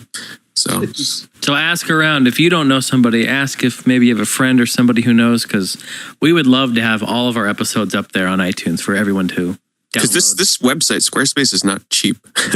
You know, it's more of like a top of the line web hosting service, I guess you can say, because it's very user interface friendly. It makes designing a site very easy to maintain and change. But I'm telling you, this feed thing, I did not know about that when I first downloaded and bought. Is there no facts that you can check out? I'm gonna have to look into it more. I looked into it, and I might have to see if they have like a customer service number to call. I have no idea. Yeah, I can't listen to the second episode now. Can't go back to the early ones. You have to go to just their website and go back that way. And by the way, the episode page on the website, I always forget to take that shit down because I have not updated it since like the third episode or some bullshit. And can you add a few pieces onto the puzzle there, Pete? Please, like the YouTube page and whatever And else. Jason, I don't think even Jason's mentioned on it. No, Jason's on that. He's on the host page, right? I hope so. Oh, no, you're totally on the host page. Oh, yeah, he's on the host page, yeah. Yeah, I added you on as soon as we brought you on. Jason, I would not make you go 70. I'm fucking quitting the band. No, it's cool. Right on. Well, nice, guys. Love you guys. Thank you. have a It's great good night, times. you guys. Good times. We'll talk to you later. Well, Thanks, Andrew. Hey, I guess I won't talk to you guys later. There's no way to get in contact, but it was a pleasure. Yeah, you can always Facebook us. Facebook, best way. I guess that is the best way. Yeah. That's it. Facebook. Get on the forums. Yeah, cool. Yeah, cool. All right, guys. So, Thanks. Later, Hold on, guys. Wait, ready? I'm about to break another world record. Oh, God. I'm shutting the shit down. The fastest games I've been playing recently ever. No. I played Rayman Origins on 360. I also played more. Actually, I'm pretty close to the end of Rayman, and I played more Treasure Hunter G on the Super Nintendo. I'm about 5 hours into that. More Cave Story, and of course, Star Wars: The Old Republic, and that's all I've been playing. Hey, Pete. Why do you make like a tree and leave? Cool. No. I was trying to think of the Back to the Future way. It's like make like a tree and get out of here. We have a world record, folks. That was the shortest. That was the shortest. Yeah. Nice work. Okay, I'm out of beer. See you guys. Later. Bye. All right, see you guys. Okay. God damn, that was a long episode. ¿Dónde está Shannon? ¿Dónde está el baño? I was going to say ¿Dónde está pantalones?, which I say as a joke, but that would be weird. So far you've asked where's the bathroom, where's Shannon, and where is his pants? Yes. Probably all in the same place, I would hope. Well, funny story.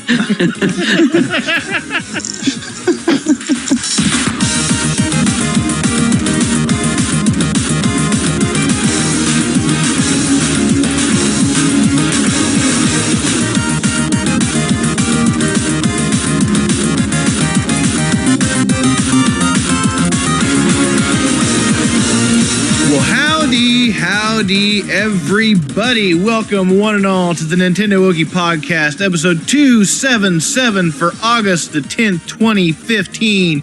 I am the host of this evening's festivities. My name is Shelby Coulter. Your normally scheduled host, Mr. Tony Miller, will not be with us for this evening, but we will carry on. With me, as always, is Mr. Micah Keon. Micah, say hello, please. What's up, Shelby? I don't know, just doing this podcast thing. I gotta do everything apparently when Tony's not around. You got this, man. I believe in you. Whatever. Next, the most. Next up, Shannon Reifenberg. Shannon, say hello. hello. You can say other things too. Other things too. There you go. Up next, Mr. Ethan King. Ethan. Hey. How are you? Good. Okay. Yeah. Finally, last but not least, not last in our hearts, Mr. Faux Jaber. Wait, nope. Let me check that. Nope. Joe Faber. Thank you. Thank you. I don't know why. That just sounded funny to me. Not gonna lie, it does sound funny. Yeah, a little bit, right? Gentlemen, we have games to talk about. We have news to talk about. But I believe, first of all, we should have some food to talk about. Ethan, what have you eaten in the last 24 hours? Some rice, some fruit. Mm-hmm. What kind of fruit? Let's see, raspberries, blueberries, and I think, was it boysenberries or something? Poisonberries? I think it's boysen. Boysen? I don't know. I've never learned how to say it. It looks like a raspberry, but it's not. Okay, Micah, your opinion on boysenberries? Never had it. Shannon? Better than a huckleberry? Okay, Joe, I want to know your opinion on the rutabaga. I don't really. I just like saying rutabaga. I had a joke prepared for boysenberries, but all right, let's take that back. Joe, your opinion on boysenberries? I don't like them as much as NSYNC. Like the band? Yeah, we're talking about boy bands, right? Boysenberries. All right, I got you. So Thank you, Shannon. Thank you for that laugh. Look, we can talk about berries all podcast, but I really just want to hear about this amazing, ridiculous omelet I saw Shelby post about on Facebook. Truth. I don't want to hear about it because he didn't share any omelet with me. You live like 2 hours away. It's more than 2 hours, but I thought you ran a tight ship, Coulter. What do we... You got to do this because there's got to be enough time between the ending song and the intro song for the next segment. I know what I'm doing. Oh, excuse me. Yeah. You're right. On with the omelets. Yeah. Shelby, did you make a decision on whether or not you were going to actually do a cooking show? I'm still thinking about it. Okay. The longer I think about it, the better of an idea it sounds. You had some pretty good suggestions for the name that show should be. There were a handful of good suggestions coming in, so write in to your suggestions to Shelby Coulter's cooking show, probably never coming to a YouTube near you.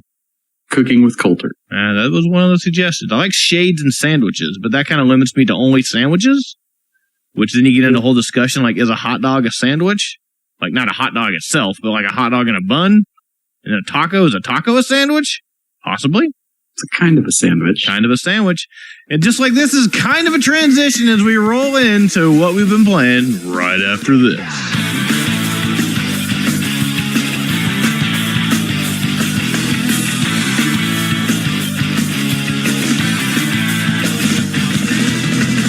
Well, Mr. Faux Jaber, if you please, why don't you tell me about the games you've been playing this week? Yeah, you guys don't get to cheat because I can't get the show notes to work. So so you've been playing nothing. Okay, that's going to exciting. be news to you. Yeah. Been playing this week. Been playing a little bit of Splatoon. A little bit of Splatoon, okay. There's a big update that dropped. I don't know. Is that in the news section? It's not. No. So if you want to, we can talk about that now, or would you rather talk about that later? It is my impression that multiple people have played Splatoon. Is that correct? If you've played Splatoon, if you played Splatoon, raise your hand. Okay. Now, whoever raised their hand, tell me who raised their hand because I can't see your hands. Aye. And all opposed? Me. All right. Well, the nays have it, as we will now talk about Splatoon. All right, Joe. So this Splatoon update. What was in this update? Fill me in. So they've always they always said that there would be some updates in August. This one is a pretty darn big one. Okay. Because It is August, last I checked.